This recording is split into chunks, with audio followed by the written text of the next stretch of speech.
Now, with rising temperatures and dwindling food supplies, and only the elderly and sick left at home, it was the perfect opportunity.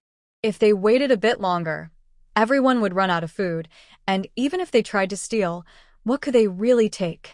Among these people were both gifted individuals and ordinary citizens, forming several small gangs.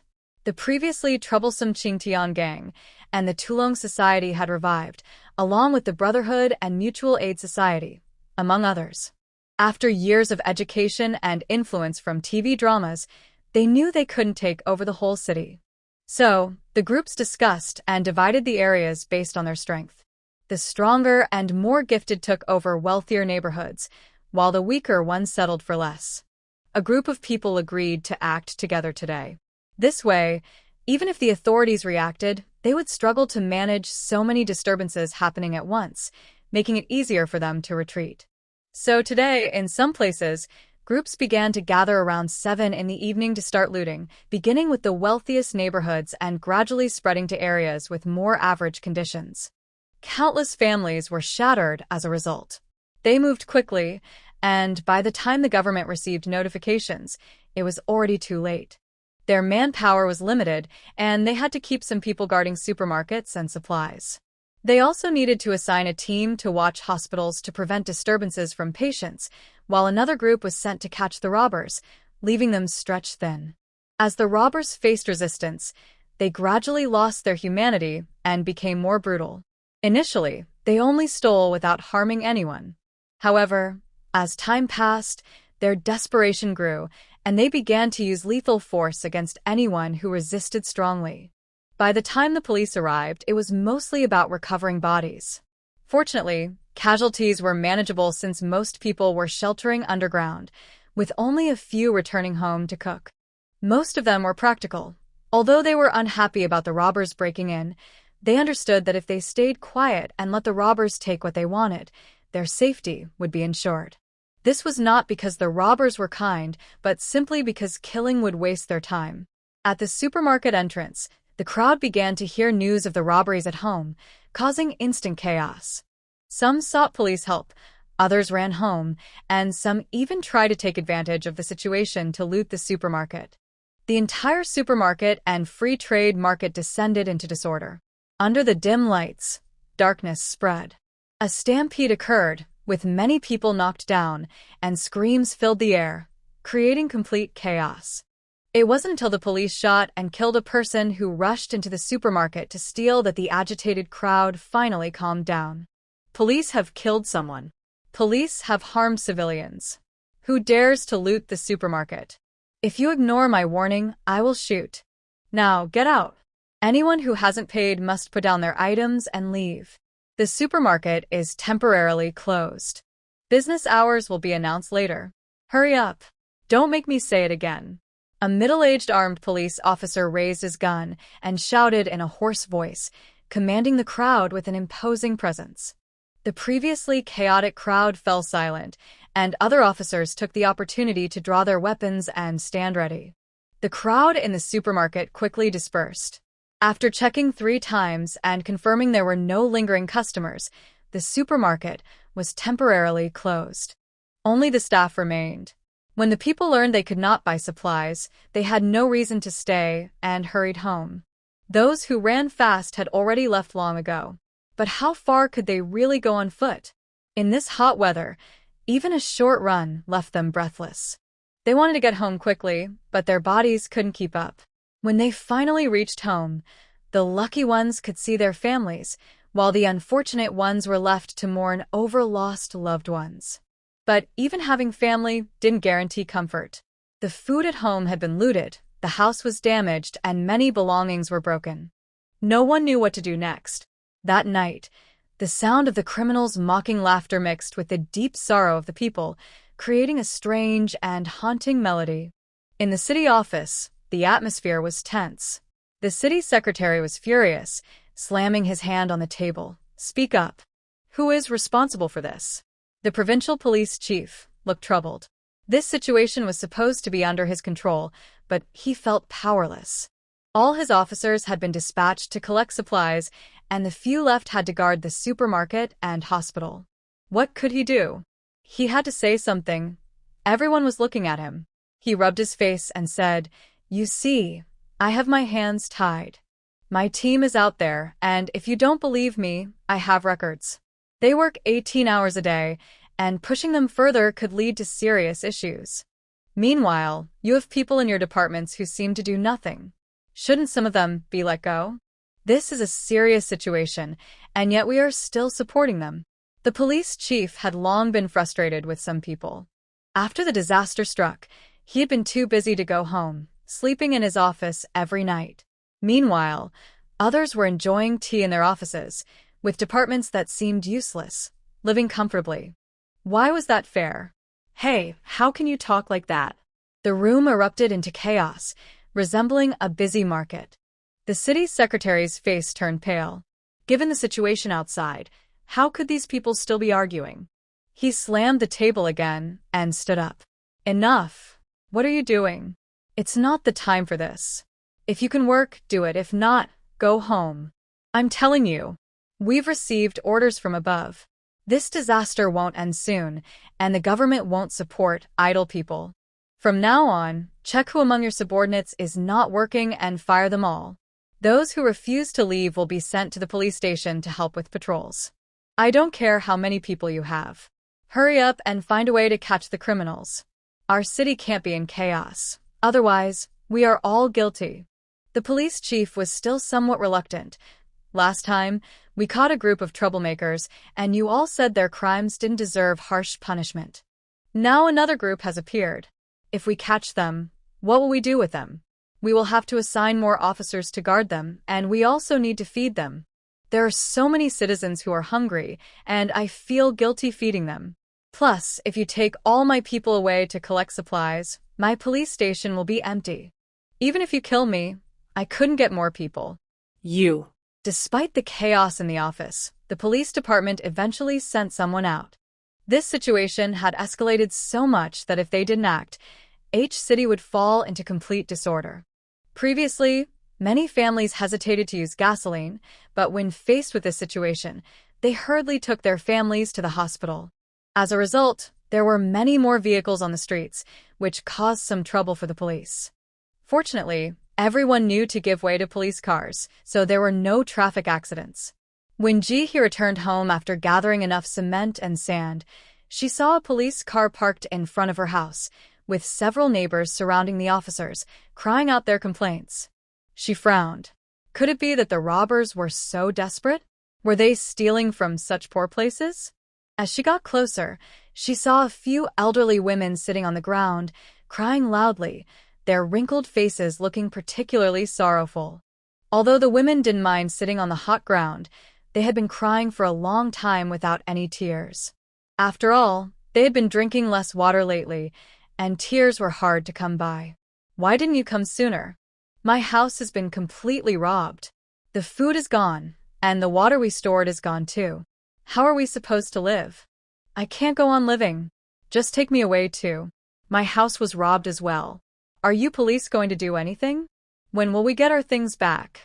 We pay so many taxes, and you police are supported by us taxpayers. Now that we need you, not a single one of you shows up. You must give us an explanation. When will you catch all the criminals? What if they come back to steal again? You said you would catch them, but after so long, nothing has happened. What are you doing? There are only 3 police officers here. What good is that? Why can't you bring more people? There are way more of those criminals than you. The crowd had many questions, and the police officer in front frowned, unable to answer any of them. Please remain calm. We don't want to see this situation either. Right now, the police and military are all taking action. Please be patient. Please go home and check for any losses. Staff will come to investigate soon. Hearing this, Ji-hee felt a jolt in her heart. Did those people really come to her home? Without thinking further, she turned and ran home, wanting to see what was happening.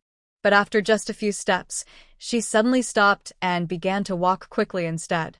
Why was she so anxious?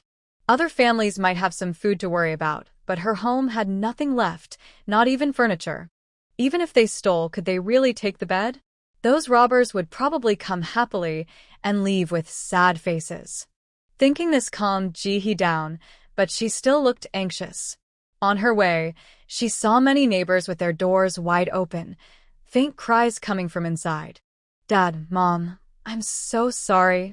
I regret not taking you to the supermarket. Dad, Mom, you suffered so much. I can't live like this. There's no food left at home. How can we survive? Cursed robbers, I hope you have terrible luck. May your family never find peace." Hearing this made Ji-hee feel uneasy. These were neighbors she had known for decades. Although they sometimes argued, they usually got along well. If only there hadn't been a disaster. Her feelings of sadness vanished the moment she saw her own front door. What had happened to her once sturdy iron door? It had a huge hole smashed into it. The door, which should have been closed, was now wide open, welcoming everyone. The place where the lock used to be now had a large empty space. The lock was gone. Ji-hee. That old lady held back her anger, but why hadn't anyone dealt with these terrible people? Ji-hee quickly walked inside, not even bothering to close the yard gate.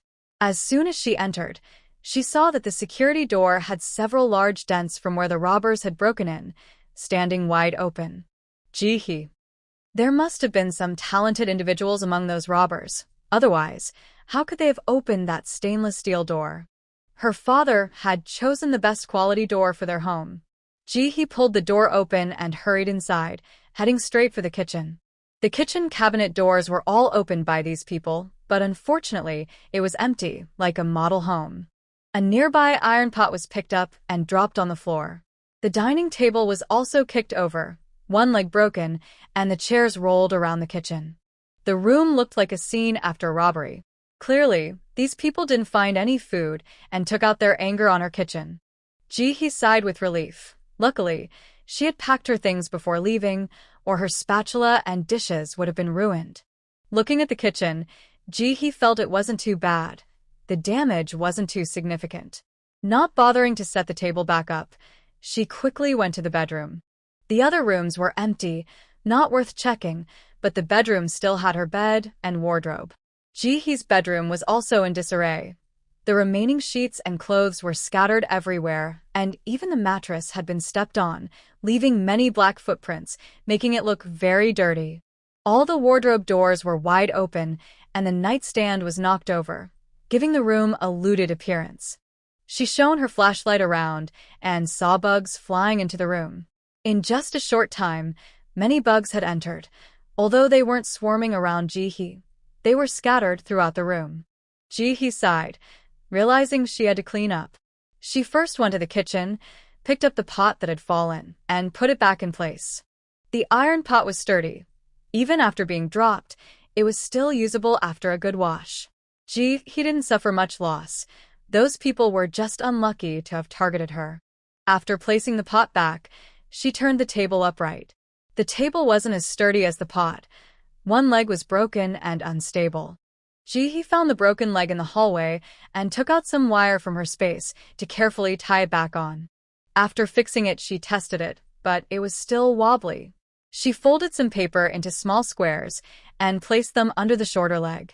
After pushing it again, it was more stable this time, although not as steady as before. It would do for now. Once the kitchen was sorted, Ji-hee went to the bedroom. She first lit a bug-repellent incense. A small piece was very effective, causing the bugs flying around to either fall to the ground or fly out through the open door. Only then did Ji-hee bend down to pick up the dirty clothes one by one. The top layer was very dirty, but the ones underneath were not too bad.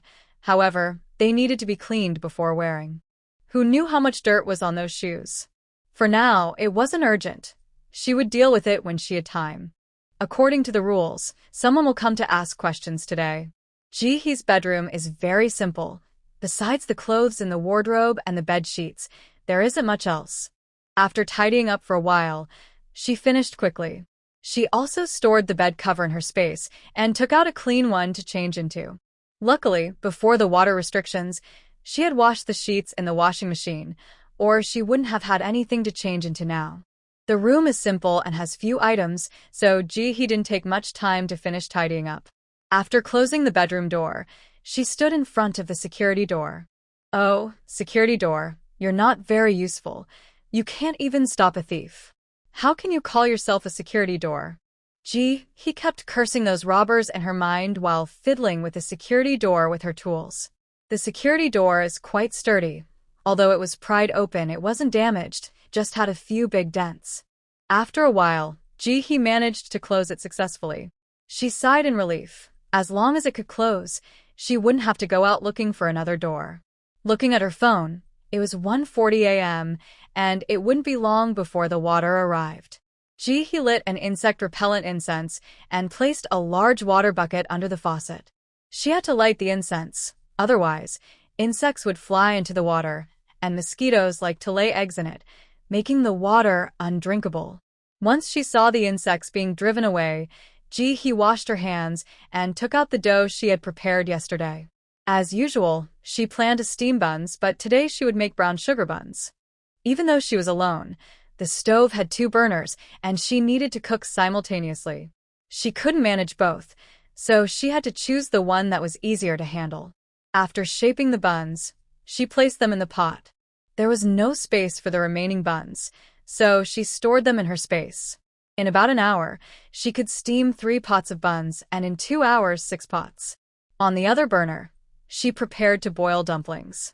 She had a lot of frozen dumplings stored in the freezer, but hadn't found the time to cook them. Boiling dumplings doesn't have a strong smell, and since her house is well sealed, she wasn't worried about the smell escaping. Once everything was ready, he sat on a stool, waiting for a call. No matter how big the loss was, no one would feel happy if their home was robbed. At that time, she didn't have enough money to buy many clothes, and now that her clothes were dirty, how could she wear them? That mattress was something the previous owner had gotten used to sleeping on. Although it was a bit worn, it was still usable. Why do they have to dirty everything? Don't they know how precious water is? Aren't they just making things difficult for people? Unable to find food, they threw clothes all over the place. How rude! Not only did you steal, but you also took out your anger on the owner's clothes? That's just too much. The more he thought about it, the more upset and angry she became. Feeling overwhelmed, she decided to distract herself by preparing a serving of braised dish and adding some chopped cilantro. When feeling down, eating something delicious can really lift your spirits. After finishing the braised dish, he felt much better. At 2 p.m., the power came back on, and he sighed in relief, thinking the thieves might damage the wires. She quickly plugged in the rice cooker and her phone, taking out 3 phones to charge at once to prevent any from running out of battery. One was her old phone, while the other 2 were new. He anticipated someone would come by to investigate, so she couldn't use her solar generator yet. With the power back, 2 hours would be enough to fully charge everything. After plugging in all her devices, she returned to the kitchen, lit the stove, poured in some oil, and started frying pancakes. As the electricity returned, the noise from outside gradually faded, returning to calm. Everyone had rushed home to cook and collect water. Although a lot of food was stolen, she still had some hidden away. The habit of stockpiling and being cautious is deeply ingrained. Even though many items were taken from the kitchen, there were still food supplies tucked away in corners of the house. Life may be full of hardships, but one must persist. He boiled dumplings while eating. She loved the taste of freshly made dumplings. They were simply delicious. She had planned to stir-fry chili sauce and meat sauce today, having already chopped pork and beef. However, plans can change quickly. Who knew there would be a robbery nearby? Every household likely had limited food, making it hard to cook anything special. While she was preparing sauce, the aroma might spread far and attract attention. Why should she be the only one enjoying a good meal while others went hungry? Without hesitation, after finishing the dumplings, he quickly switched to boiling noodles. She preferred hand-cut noodles from the market over regular dried noodles. Whenever she visited the morning market, she would buy a good amount, and although they were machine-made, they tasted much better. She had plenty stored away. The smaller portion was just right for today.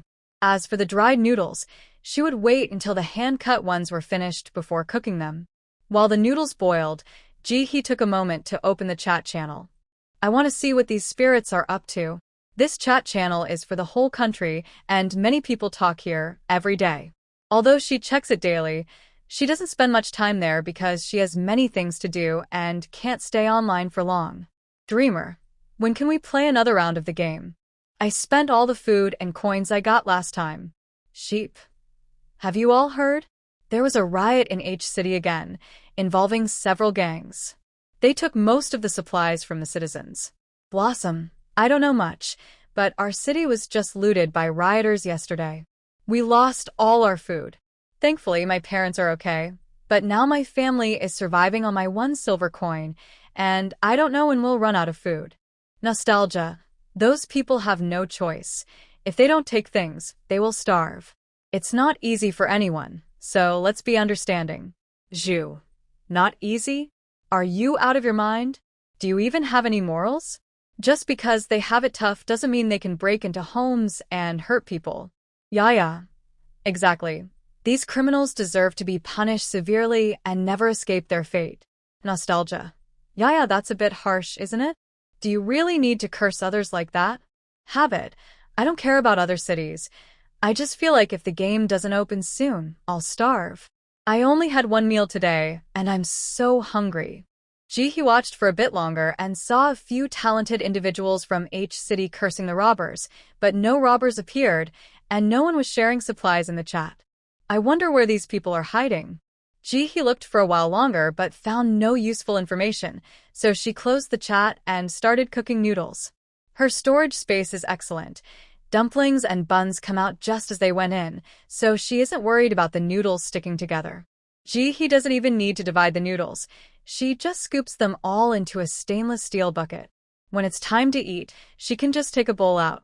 Ji-hee cleaned out all the noodles from the pot and quickly continued cooking more. She couldn't waste a single minute in these 2 hours. Opportunities to benefit from the government are rare, and since there's no word on how natural gas will be charged, every little bit counts. Cooking noodles is easy, and Ji-hee browsed her phone while she cooked. She and those who were robbed were quite unlucky, as many other neighborhoods in the city were not affected. After all, it takes time for thieves to steal things. They can't possibly rob the entire city. How many people would that require? Even so, there are many complaints online criticizing the government, the thieves, and everything else. The anger from the public has made many citizens, who initially felt relieved, go silent. They fear they might be the next victims. Of course, there are still some who take pleasure in the misfortune, with 2 groups arguing fiercely online. This tragic event has had a very negative impact. After the extreme heat, many people were already sick for various reasons, and hospitals were overwhelmed, working around the clock. The number of injury cases surged, nearly bringing the medical system to a halt. Videos from hospitals showed that not only were people lying in the hallways, but the crowded waiting areas couldn't accommodate everyone, forcing some to lie outside. Yet, patients kept arriving. Many people sadly passed away due to delayed medical care, leaving their families heartbroken. However, they couldn't even keep the bodies. In the hot weather, insects thrived, and bodies would quickly decompose, creating a breeding ground for maggots. If not cremated promptly, the scene would be truly unpleasant. Since the extreme heat, Ji-hee had witnessed this many times. People in her neighborhood were not well off. Unlike the wealthy, who could afford generators and air conditioning, they had to rely on their physical strength to endure the heat. Many elderly people didn't survive the recent days, and their families were unaware of their passing. If not discovered within a few hours, the bodies would start to decompose and smell terrible. Crematoriums became some of the busiest places during this time, aside from hospitals and supermarkets. Every day, vehicles from the crematorium could be seen on the roads. Ji-hee quickly scrolled past the videos. Her main concern was whether the supermarket would be affected and if people would attempt to rob it again. After watching for a while, she found no news of supermarket robberies. Ji-hee realized that they had stolen enough for now and were not in immediate need of food, so they were avoiding risks. However, just because they weren't robbing now didn't mean it would be safe in the future. While browsing online, Ji-hee cooked noodles, and time flew by. Just after 4 o'clock, the water and electricity were cut off as scheduled. Ji-hee gathered the last pot of noodles into a stainless steel bucket and saved the noodle broth in the same bucket for later use. She planned to use the broth to cook for the piglets, not wanting to waste anything. She turned around, turned on the nightlight, and started putting the freshly steamed buns into a large stainless steel bucket. In the past few days, she had sold most of the vegetables in her storage, freeing up several buckets. Wasn't this a perfect opportunity to store her buns? Even though she had prepared enough food to last her 6 months, it felt like a drop in the ocean when she sold it in her shop, disappearing without making a ripple. After just a few days of being on the shelves, more than half of her food was gone, leaving mostly meat and staple foods. She hadn't sold the staple foods, as they were meant for her own meals. Today, her shop only sold some herbal incense and pest repellent, and after selling out, it remained empty without any new listings. Soon, Ji-hee planned to list some vegetables for sale. The vegetables in her storage had ripened nicely, and she intended to sell them fresh from now on. Although they would be priced lower than cooked ones, it would save her a lot of effort. Cooking would only become more inconvenient, and she really didn't want her neighbors smelling the delicious food from her home. That didn't fit her image of being someone who eats poorly. Ji-hee began to list the harvested vegetables in batches, noticing that they weren't selling out instantly, so she closed the back end and left it alone. While it was hard for ordinary people to find vegetables now, it shouldn't be a big problem for those in higher positions. There would always be a privileged class in any era. The extravagance they lived in was beyond the imagination of the lower class. Just as Ji-hee picked up a broom to clean her room, she heard a knock at the gate. Holding the broom, she stood up, opened the door, and walked into the yard. Since the gate was open, the flashlight illuminated the area, and she immediately saw a person in a police uniform standing outside. "We're here to investigate. Please cooperate." Ji-hee nodded, resting the broom on her shoulder, and began to step outside. "We know your situation well. We just want to ask where you were tonight." Ji-hee raised an eyebrow, wondering if they were trying to find the robber. Could they really be found so easily? She didn't believe it. "I went to the supermarket to buy some things." "And after shopping, where did you go?" "I went straight home." The officer frowned. "Someone saw you leave your house again after you got home." Ji-hee nodded confidently. "A friend of mine texted me about a robbery and told me to go hide. After all, I'm alone, and I wouldn't stand a chance against those people. Even if they killed me, they would still take everything." The police continued to question her. "So you just hid? Where did you hide?" "I went to the construction site not far ahead. There was nothing there, just empty space." "I thought others wouldn't go there to steal," Ji-hee said, mostly telling the truth. 9 parts true, 1 part false. The police probably didn't have time to dig deeper. "If you don't believe me, you can check the footprints. Besides, my family suffered a lot." "What did you lose?" "Some people say you ran out of food."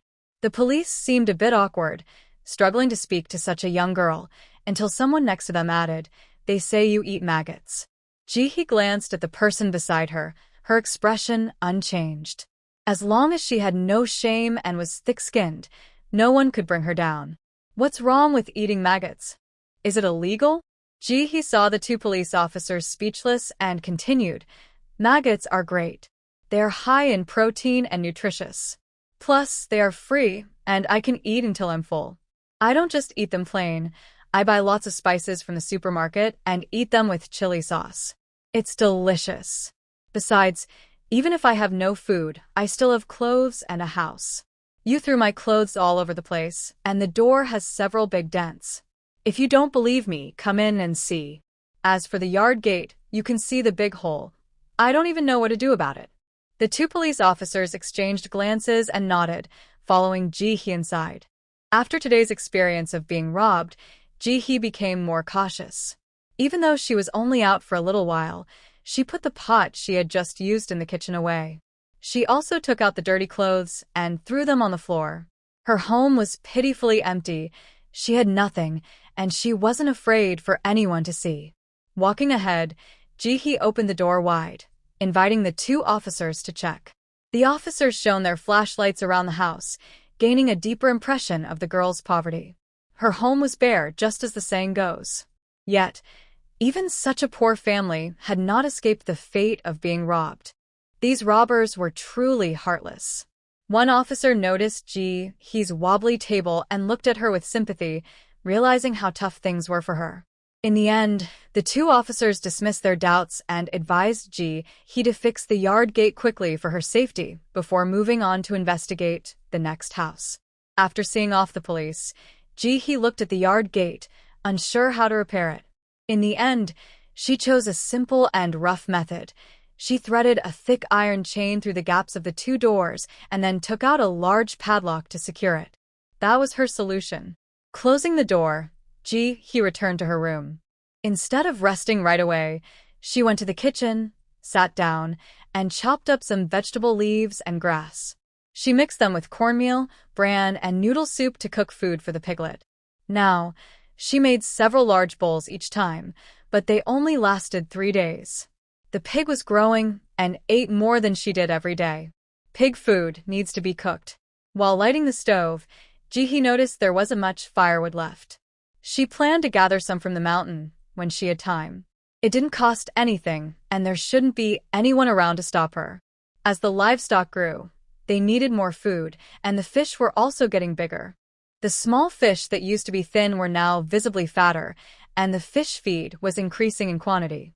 She had almost used up her stored supplies, but luckily she had stocked up a warehouse full earlier, or they would really be running low.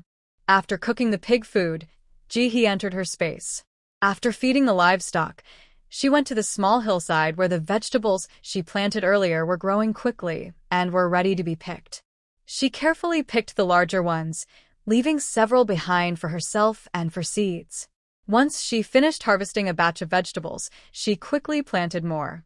Even though there were many vegetables, they sold quickly in the shop, and if she didn't plant more, she would run out. Leafy greens matured fast, but vegetables like radishes and cabbages took longer, and she still had a way to go before they were ready to eat. If she had known the disaster would come so quickly, Ji-hee would have bought more leafy greens, radishes, potatoes, and sweet potatoes. How did it come to this, with the livestock almost running out of food? Thinking too much was pointless, so Ji-hee focused on her work. The planting space wasn't large. Aside from the lawn, there was limited usable space, and the black soil was already fully planted. Now, Ji-hee filled the gaps between the fruit trees as well. After finishing planting, she quickly exited her space. She first wiped her body with water, then changed into clean pajamas and lay down on her bed.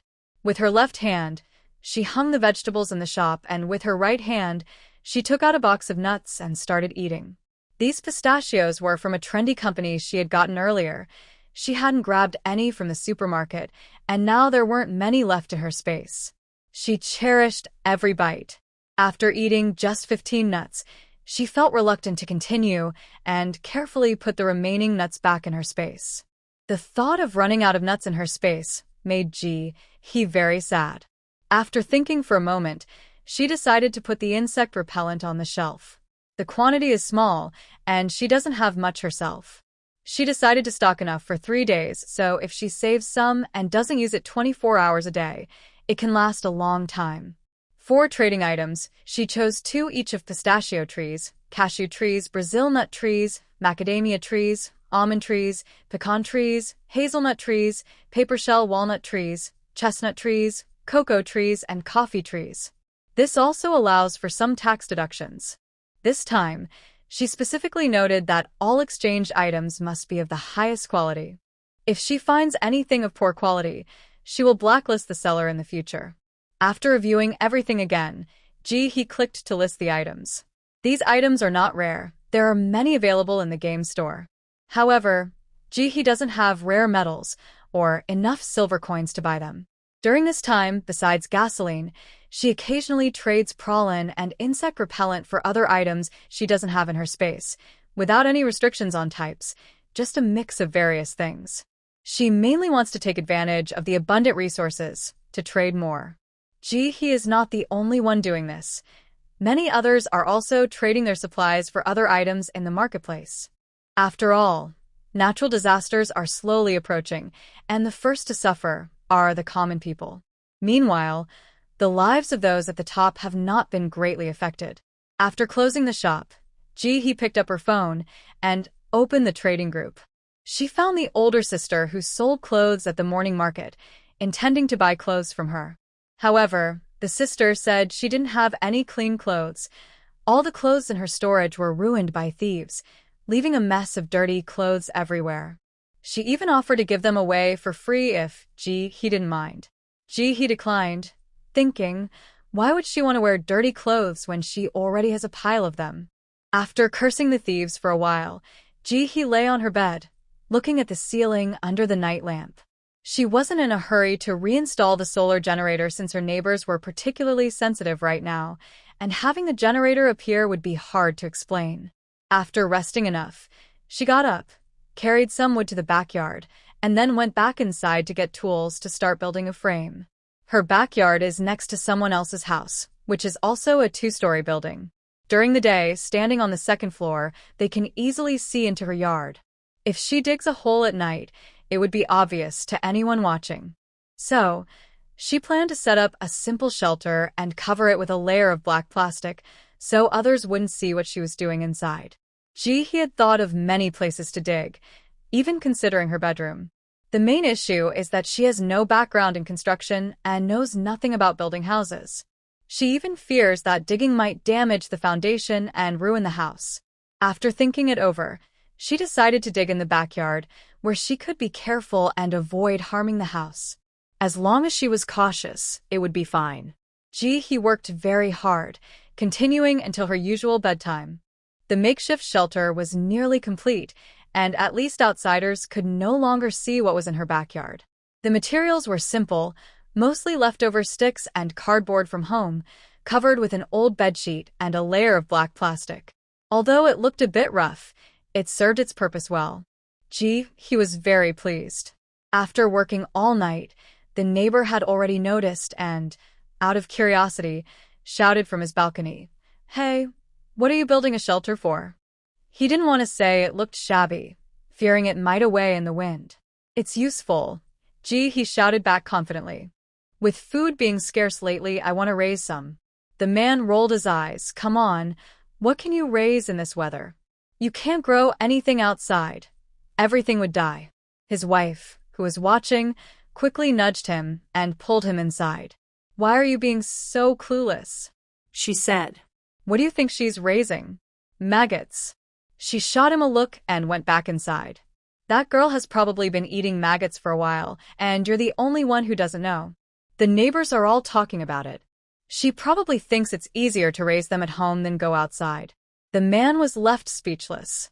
Lying in bed, Ji-hee checked her shop and saw that the pest repellent hadn't sold yet. She hesitated, wondering if she was asking for too much. That couldn't be. These items weren't that hard to get for wealthy people. The bulletproof vest was a bit tricky, but it shouldn't be impossible to sell, right? After thinking for a while and coming up empty, she decided to close the shop and go to sleep. She resolved that if the transaction didn't go through by tomorrow, she would lower the price. Meanwhile, she thought no one was interested in buying, completely unaware that many people around the world were losing sleep over the pest repellent.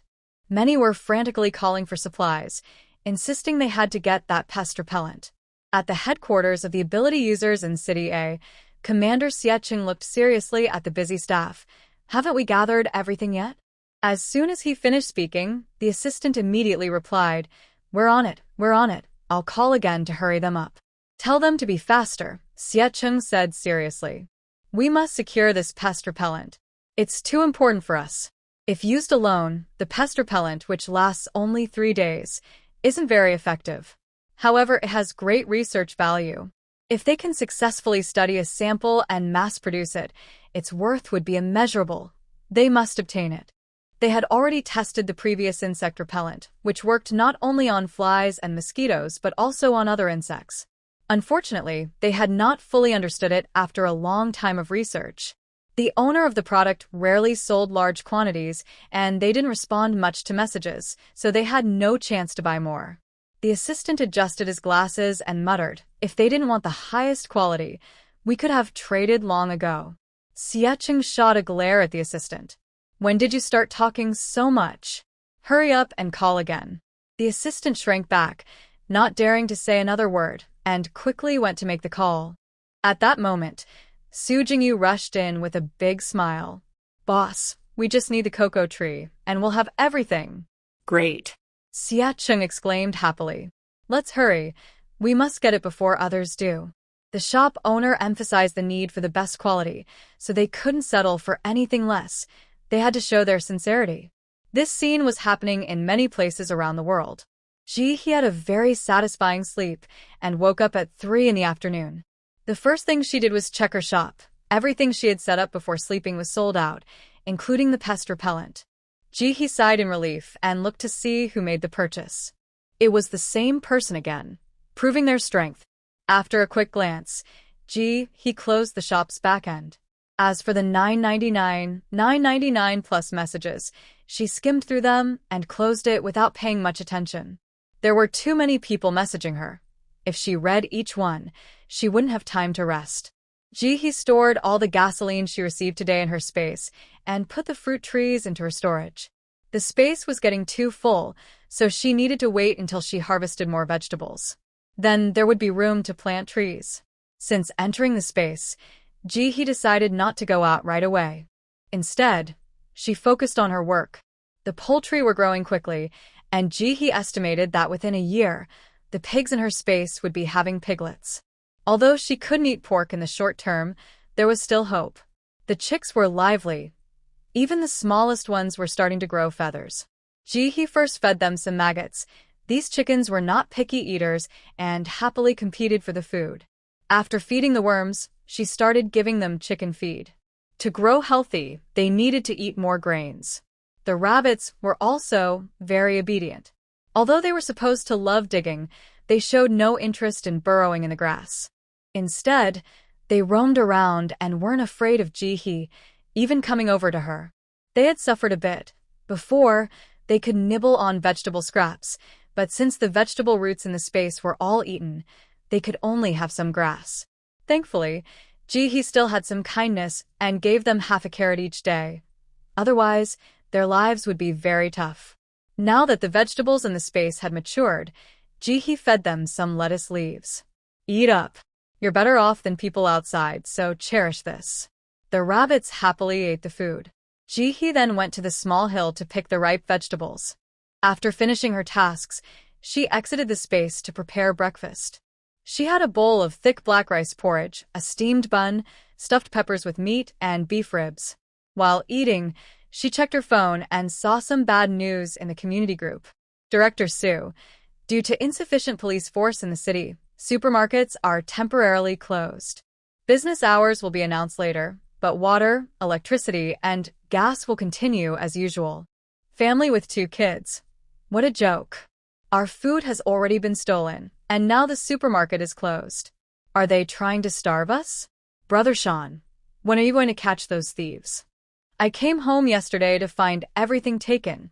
Even the water was spilled. These people are so heartless. Director Su, please try to cope and trust the government. Family with 2 kids. Trust?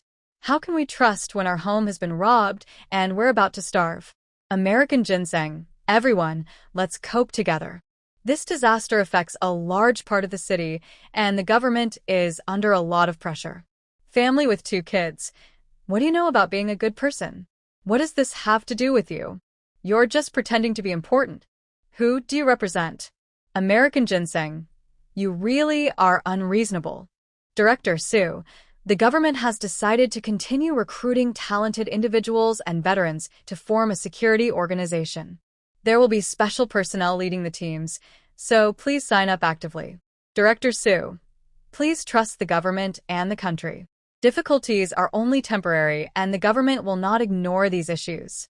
The group chat became chaotic again, with many people expressing their frustration and typing furiously over minor disagreements. Jihe watched for a while before leaving. Since the supermarket was closed, she decided to go to the mountain to collect firewood today.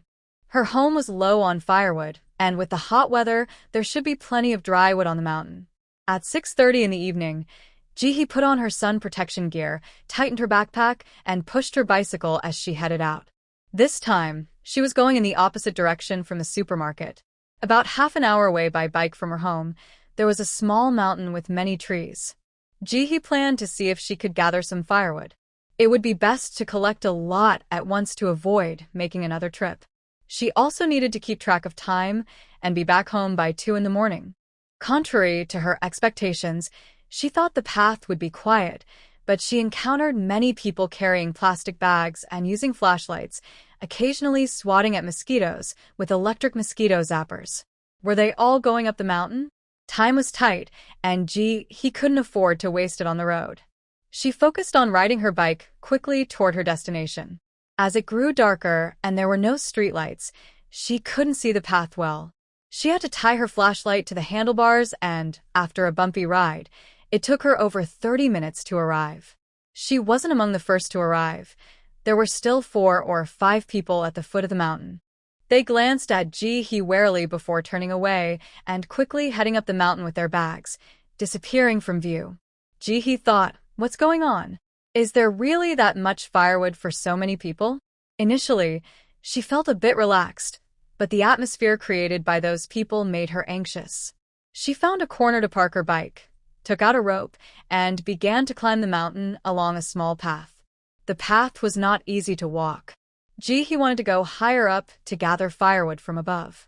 While she was focused on her climb, an elderly woman suddenly approached her and asked, "Young lady, why are you walking so fast? Are you going to dig for wild vegetables?" "Dig for wild vegetables?" Ji-hee repeated softly. "So, these people were all going up the mountain to gather wild vegetables?"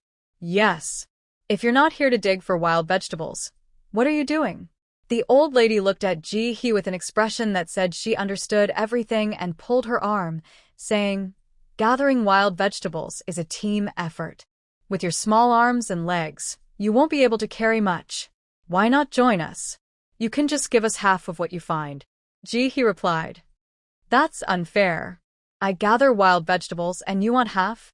Is this what they call exploitation?" "Grandma, I won't go. I can't find many wild vegetables," Ji-hee refused. She wasn't there for wild vegetables.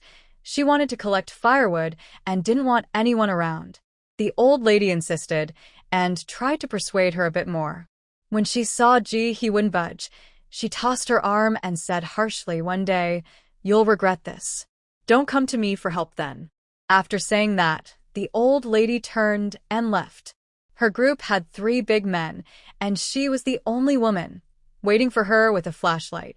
As Ji-hee headed home, they whispered among themselves and glanced at her several times. Ji-hee ignored them and continued up the mountain. Although she wasn't very strong, if someone bothered her, she wouldn't back down easily. If it came to it, she could swing that big shovel at someone's head, and it would depend on how tough they were. Having spent so long in the orphanage, she knew that reasoning wouldn't always work. If there were 10 or 8 strong men, she would run away, but with just 2 or 3, she wasn't afraid. After walking for more than 10 minutes, Ji-hee turned left and right and arrived at a place with thick branches. She shone her flashlight and saw plenty of dry twigs on the ground. Bending down, she began to collect them. The old lady's group was not far behind, and when they saw Ji-hee picking up firewood instead of wild vegetables, they looked at her as if she were crazy. Ji-hee ignored them and focused on gathering firewood. The old lady's group exchanged glances, realizing that if she kept ignoring wild vegetables, they would have followed her for nothing. They decided to spread out and see if they could find any wild vegetables. After discussing it, they separated. It was unclear if Ji-hee was just unlucky or if the area was too dry, but the old lady's group searched for a long time without finding a single edible plant. Meanwhile, Ji-hee found plenty of firewood. The group gathered together, whispered for a while, and then looked at Ji-hee one last time before turning to leave. Following this girl, who wasn't very clever, seemed like a waste of time. Since they couldn't find anything, they might as well hurry and look for some wild vegetables while there was still time. A few people had just left when Ji-hee noticed them. She shook her head. As long as others didn't bother her, she didn't want to bother anyone else. She continued to bend down to pick up firewood. With no one around, Ji-hee felt freer and started to gather more, putting it into her space as she went. There was plenty of firewood scattered everywhere, so she didn't have to search hard. She could find large amounts easily. The weather was hot, drying out many twigs, which would be great for burning later. He was very pleased with her haul. The feeling of collecting so much was wonderful. At first, she picked up firewood near the edge of the mountain, but as she collected more, she ventured deeper inside. Of course, she remembered to mark the path she had taken to avoid getting lost in the dark forest.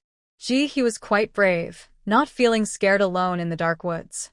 As she walked, she reached the heart of the forest, where the ground was no longer just dry twigs, but there were hints of green as well. These must be the wild vegetables the old lady mentioned. He, used to hard times, had dug up wild vegetables before. She crouched down to examine them closely. It turned out to be chickweed, which is delicious when dipped in sauce. She pulled out a small shovel and dug it up. After shaking off the dirt from the roots, she placed the chickweed into a plastic bag at her waist. She planned to wash them at home and enjoy them with sauce. So, he not only collected firewood, but also took the time to identify the green plants she found, successfully digging up some wild vegetables. Although it wasn't a lot, having some was better than none. Life is full of surprises. There were plants in the mountains that others couldn't grow in greenhouses.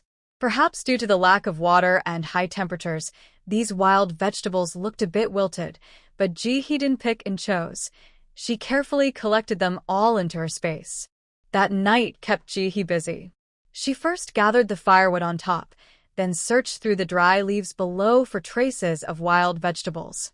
In the deeper parts of the mountain, under layers of branches, there were indeed some green plants still alive, stubbornly hanging on even if they looked like they were fading. It wasn't until her phone vibrated that she snapped back to reality. Digging up wild vegetables was quite addictive, and she hadn't realized it was almost midnight. She had a habit of setting an alarm on her phone. Finding the ringtone too loud, she set it to vibrate a few minutes before midnight. Since she didn't know when she would enter the game, she wanted to be prepared at that time. Today, he had nothing much to prepare. She put away the firewood and wild vegetables into her space, took out a mask to wear, and quietly stood aside to wait. As the time approached noon, he thought she wouldn't enter the game today. Suddenly, she heard the familiar game notification sound. Hello, may I borrow 500 billion from you? The support game is about to begin. Please get ready. 3, 2, 1. With her previous experiences, he remained calm and stood quietly in place. When her vision went dark and she opened her eyes again, she found herself standing in front of a beach, smelling the strong scent of the sea, a familiar smell whenever she got close to the ocean. There was a long dock by the sea, and countless small boats floated on the water. Too many to count. He felt a bit disappointed. She actually wanted to go to the farm instance. In her previous attempts, she felt she hadn't done well in the storage room and had taken too little. That instance was so generous. Not only could she take sheep organs, beef organs, and pork organs freely, but there were also chicken wings, goose wings, pork, duck heads, and goose heads. Just one visit would fill her up with rewards. He shook off her thoughts and observed her surroundings. Along the coastline, there were many people.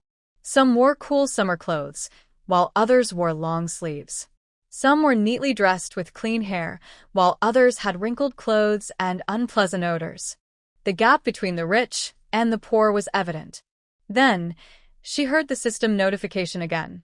Congratulations on entering the 1-star instance, Kafka's Fishing Ground. Kafka's Fishing Ground is the largest fishing ground in the Picklary continent. Its owner, Kafka, is the best fisherman, able to raise the plumpest big fish that drives the giant cat tribe crazy. But the sea is free. There are always greedy escapees who crave the delicious big fish and come to Kafka's farm. They are ugly, and their presence not only affects the big fish's mood, causing them to gain weight too slowly, but they may also catch the big fish. Now, all players must dive into the deep sea and catch 100 big fish, while also eliminating 10 escapees. Hand over their giant eyeballs as proof of your success. The task duration is 3 days. Please return the boats and come back to the fishing ground by the evening of the 3rd day.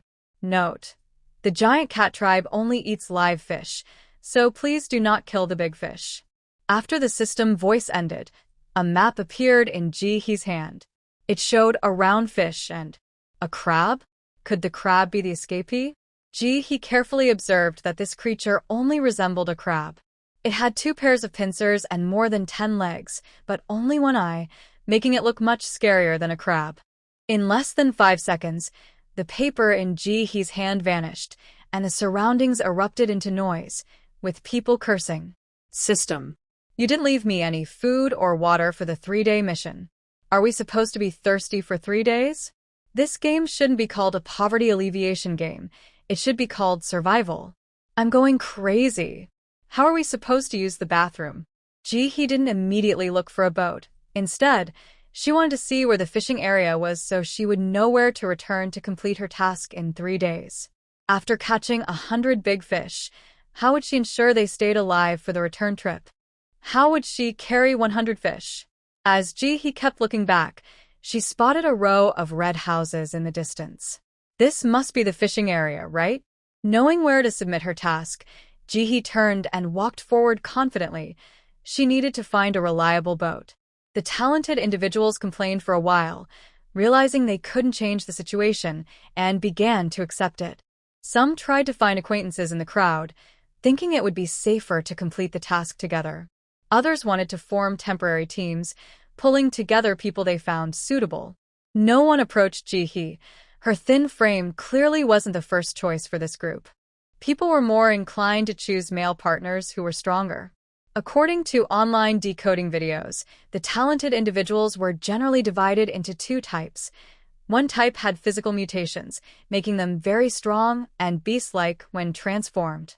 The other type had mental mutations, showing little physical change, but awakening special abilities, like foresight or control over elements such as wind, water, earth, and thunder. There were far fewer people with mental mutations, and their abilities were generally not very strong. Although they had decent initial attack power, it lacked sustainability, so everyone preferred to team up with those who had physical mutations. The stronger the physique, the more powerful their transformation abilities. Ji-hee, looking so thin and underfed, was clearly not a popular choice for teaming up. Everyone was vying for a strong man who was nearly 6 feet tall, crowding around him, eager to recruit him. Ji-hee was relieved that no one approached her for a team. Given her situation, she was not suited for teaming up, as it would be too easy to expose herself. She decided to work alone. She arrived at the dock and saw rows of small boats. Many had already been taken, but not everyone knew how to row. Some people had been paddling for a while, but were still going in circles without making any progress. Ji-hee focused on finding a boat. All the boats were simple wooden ones without engines, so they could only move with human power. There were large platforms at the front and back with a long bench in the middle for sitting and rowing. The sizes of the boats varied slightly, with some being a bit larger or smaller, but the difference was not much, at most half a meter. Finally, Ji-hee chose a slightly wider wooden boat. She would be at sea for 3 days, and while it wouldn't be comfortable to sleep, she at least wanted some space to stretch her legs. After selecting her boat, she quickly climbed aboard without hesitation. Once seated, she noticed that the platforms at the front and back served a purpose. The front had a drawing of a fish, and when Ji-hee gently pushed the wooden panel, it opened to reveal a dark hole inside where she couldn't see anything. Was she supposed to put the fish in there? Ji-hee closed the panel and turned around to see what was at the back. It was simple too, showing a toilet symbol, indicating that this was where one could go to the bathroom. Ji-hee was curious and gently pushed the back panel, revealing a small basin. A small basin? Ji-hee thought. She was speechless, recalling her previous experience. This game was something else. Were they worried about polluting the ocean, making players use this small basin for 3 days? No water or food. Was it to prevent them from taking care of personal matters? Ji-hee seriously suspected that this was the game's plan. After a moment of complaining in her mind, Ji-hee adjusted her mindset and began to row. With her experience from the space, she felt calm, grabbed the oars, and quickly found her direction to set off. Behind her, more people were boarding their boats and slowly paddling out. The ocean was vast and boundless. Small boats glided over the calm waters, and soon some stopped to prepare for fishing nearby. The closer they got to the shore, the easier it would be to return, and being near the coast would make it easier to swim back in case of an emergency. Many people were calculating in their minds, deciding to stop their boats near the coastline to fish. After all, the game only required them to catch fish, not to specify where. Some chose to stay close, while others opted to venture further out. Many people, like Ji-hee, were seriously rowing forward. Ji-hee was clear about her situation. As long as there was one person nearby, it would be hard for her to perform well. She didn't care how far she rowed, just as long as she was alone. So, Ji-hee rowed while observing her surroundings. After an hour of hard work, the people around her gradually disappeared. She continued to row deeper for about 10 more minutes, and this time, there was no one around at all. Humans are social creatures, and being alone in a boat on the vast sea can create a strong feeling of loneliness. Before Ji-hee could express her inner feelings, she suddenly saw ripples on the water in the distance. This immediately captured her full attention. She straightened up and looked closely. What was it? Ji-hee took out a shovel, held it tightly, stood up, and nervously stared at the rippling water. Could it be? Could there be a shark in this fishing area? As her heart raced, the ripples grew larger, and a large fish, about 1.5 meters long, leaped out of the water. It was a fish, but it was round, with silver scales reflecting the sunlight. Its body was entirely round, but its head and tail were pointed. The ripples earlier must have been caused by its tall dorsal fin cutting through the water. The moment Ji-hee saw the fish, she realized this was the big fish she wanted to catch. It truly was a big fish. Despite its size, it jumped out of the water and landed back with great agility, splashing water all over Ji-hee and her boat, soaking them completely. Ji-hee thought, it's okay really. I was going to get wet sooner or later. She looked down at the front of the boat, where she would catch the fish. Could such a big fish really fit in there? Wiping her face to dry off the seawater, Ji-hee resignedly took out a diving mask from her supplies. She didn't plan to change into a swimsuit, the target was too big, and a diving mask would suffice. Otherwise, she wouldn't be able to open her eyes underwater. She needed to catch 100 of these big fish, and if she didn't act quickly, Ji-hee was truly worried about not completing her task. Ji-hee was an average swimmer and had never gone diving before. She had only swum a few times in the river near the orphanage when she was younger. After growing up, she had been too busy working to swim again. Instead of diving in right away, Ji-hee chose to take out 2 buns to eat first. Several hours had passed since her last meal, and she was afraid that swimming on an empty stomach would leave her without energy. Not wanting to eat too much, after finishing 2 buns, Ji-hee stood on the boat and started warming up. In a short time, several fish jumped out of the water, ignoring Ji-hee completely. After warming up, Ji-hee took off her t-shirt, wore just a tank top, put on her diving mask, took a deep breath, and jumped into the water. To avoid any mishaps, she didn't dive right away. Instead, she floated on the surface for a bit to get a feel for the water. After swimming a few laps and getting used to it, she held her breath and plunged into the sea. With her goggles on, her vision was clear. There were indeed many large fish in this area, just as expected from a fish farm. It seemed like this was the only type of fish around. However, there were plenty of shellfish on the ocean floor. Ji-hee also spotted a creature that looked somewhat like a crab. From a distance, it did resemble a crab, with a dark green body over 2 meters long, for huge claws and bulging eyes that made it look quite fierce. Some were resting in the sandy bottom, with only their claws visible. Others were walking sideways on the ocean floor, raising their large claws to show off their strength. 10 of them. She would have to catch 10 of these large in the water. Their hard shells were thick, and even from afar, Ji-hee could sense their strength. They were definitely not soft-shelled. Her storage space could hold living creatures, but that didn't mean they wouldn't fight back once inside. Not to mention her planting space. If she put the in there, her crops and livestock wouldn't survive. These could easily wipe out everything. As for her storage space, She couldn't enter it, and whatever she put in had to be taken out the same way.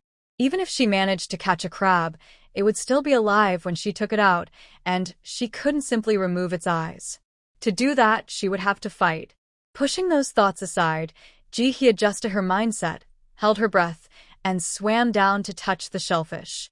She decided to focus on bringing back these immobile shell creatures first. The shells looked strange, dark green, and unlike any she had seen back home. The moment Ji-hee touched one, her talent responded immediately. Dark shell, a common shellfish found in the sea. The meat is edible and has a mild flavor, often used to make seasonings. Note: wild, abundant in the sea, and not sought after by anyone. Great, she wanted it. She quickly swam in the sea, collecting the immobile shells and even gathered the she passed by into her space. Although she couldn't defeat or kill them, it didn't mean she couldn't take them away. After all, there was enough space to store them. Once he had collected all the ink shells, and in this area, she lifted her face to look at the big fish swimming rapidly in the water, preparing to find a way to catch them. She planned to deal with them later. He stood on the boat, watching the fish swim around, her mind racing with strategies. These fish swam very fast, and during the time he had been in this area, their speed hadn't decreased at all. Their plump bodies didn't hinder them. Instead, they moved with remarkable speed in the water. He had tried to get closer, but as soon as she ventured a few meters in that direction, the big fish flicked its tail and swam about 10 meters away. At this speed, it was hard for Ji to even get close, let alone use her space. She needed to make contact with them, or have something connecting the two. Lying on the boat, she watched their fish-like swimming style and remembered that she had bought several fishing nets that were sitting unused in her space. She took out a cast net and threw it a few times to test its feel. When the big fish leaped into the air, she was ready to catch it. Ji stood on the boat, focused on the jumping fish. Soon, another big fish leaped right in front of her, soaring high into the air. Ji seized the moment and quickly threw the net, perfectly capturing the big fish's head. Her eyes lit up. She had succeeded. In the next second, the big fish in the net was pulled into her space, but the force from the fish sent Ji flying off the boat and straight into the sea. Luckily, she had prepared in advance and held her breath, so she didn't choke on water. She oriented herself and swam upward, breaking the surface with a single breath. Wiping the seawater off her face, she searched for her small boat while swimming. The boat wasn't far away, and Ji quickly swam to it using a frog kick, climbed aboard and sat down, catching her breath while glancing at the big fish that kept jumping out of the water. These fish never seemed to slow down. Didn't they get tired? Just as Ji was resting and preparing to continue using the fishing net, she heard splashing sounds behind her. She turned her head and saw two boats approaching in the distance, with two strong men on board. Their muscular arms were tight, and as soon as they spotted Ji, they exchanged a quick glance and paddled closer. Ji frowned. Something felt off about these two. However, she wasn't too worried. She could handle them. The men noticed she was a woman and became even more excited. One of them spotted the waterproof goggles hanging around Ji's neck, and his eyes lit up. The tattooed man exclaimed, "Look, there are swimming goggles. This is a good find. Don't rush. It will be ours sooner or later. This girl is mine first. I need some fun. The boss has been keeping me on a tight leash these past few days." The bald man laughed in a way, like a rat in a sewer. "All right, buddy, you go first, and I'll follow." They completely underestimated Ji's slender frame. They had taken down several ordinary people, and even some gifted individuals before. Both were physically enhanced and focused on nutrition after awakening their abilities, eating 5 meals a day, with every meal consisting of meat. Unlike those who only ate 2 meals of watery porridge a day, their strength was impressive, evident from their well-defined muscles. Seeing Ji's serious stance only made them laugh. Just a tiny bug trying to shake a tree. They laughed loudly, their words becoming increasingly crude, and they paddled faster. As the boats drew nearer, Ji could hear their remarks. She realized these two were not friendly. Her gaze deepened, Her expression turned cold, but she remained calm, not letting their words disturb her. She skillfully extracted useful information from their chatter. These were two physically enhanced individuals with decent combat skills, and they were not good people, having committed theft and robbery. So, she decided to be a bit ruthless. Besides, since they had targeted her, even if she tried to paddle away now, she might not make it in time. It was better to fight. Ji-hee put on her goggles to prevent her eyes from stinging if she fell into the water. Then, she opened her right hand, conjuring a shovel out of thin air, gripping it with both hands in an attacking stance while squatting low to stabilize herself on the boat. She silently adjusted the angle of the shovel, ensuring the sharp edge faced the two men, ready to strike hard. She had tested this shovel before. It could even smash through concrete. Moreover, what about the human head? How strong can a physical enhancer be? Can they be stronger than cement? From now on, I'll call this shovel HRB 400. The two men in the boat initially looked a bit, but when they saw Ji-hee pull out the shovel, they toned down their expressions. The shovel looked very strange, with a huge head that was several times larger than a normal, and it had a section that curved inward. Its purpose was unclear. It was entirely black, and the edges reflected light in the sun, making it look intimidating. Wheezy, this is a combat tool. Look at that shovel. It seems pretty sturdy, the bald man said, appearing a bit nervous, sensing something was off. What are you afraid of? We've fought with combat tools before. Let's take her on. The tattooed man, who usually didn't think much and preferred to charge in, saw the shovel and thought it was just a tool for digging. But look at that shovel. It seems to have a dark glow. It doesn't look friendly. Shouldn't we back off? There are plenty of women in the sea. Why should we fight this one? The bald man hesitated, not wanting to get into trouble in the water, since he couldn't swim. When are we going to find more help? If we need to catch fish, how long will it take to catch 100 sheep? Trust me, let's just go for it. If you're not up for it, I will. The tattooed man was frustrated with the bald man's hesitation. If it were someone else, they would have already accomplished something big. The bald man hesitated. The woman wasn't even trying to hide, and her reaction was too different from those who scream in fear. What if they had encountered someone tough? But then he thought, there were two of them. There was only one woman. What was there to fear? With determination, he nodded, let's go. The tattooed man nodded in satisfaction, right? What are we afraid of? The two quickly rowed their boat, preparing to surround her from both sides. As soon as the boat got close, they would swiftly board and attack her. The bald man shouted, surrender. We might let you live a few more days. Otherwise, it will be hard for you if you fall into our hands. The tattooed man chimed in, yeah, if you put down your weapon, we will let you go. Ji-hee ignored all the trash talk and silently calculated the distance as the two men approached. Once the first boat entered her attack range, Ji-hee wasted no time. She lifted the shovel with all her strength and swung it down at the tattooed man's head. They say that every inch of length brings strength, and every inch of shortness brings danger. This statement is very fitting here. Even if the two are strong, they must fight up close, but Ji-hee doesn't need to. With a shovel in hand and great strength, she is a long-range fighter. She strikes quickly and accurately, without any hesitation. If the tattooed man had lowered his head for just a second, he would have lost it. Even so, he lost part of his shoulder, and blood sprayed out, a large piece of flesh falling into the water, where big fish fought over it. All of this happened in just a few seconds.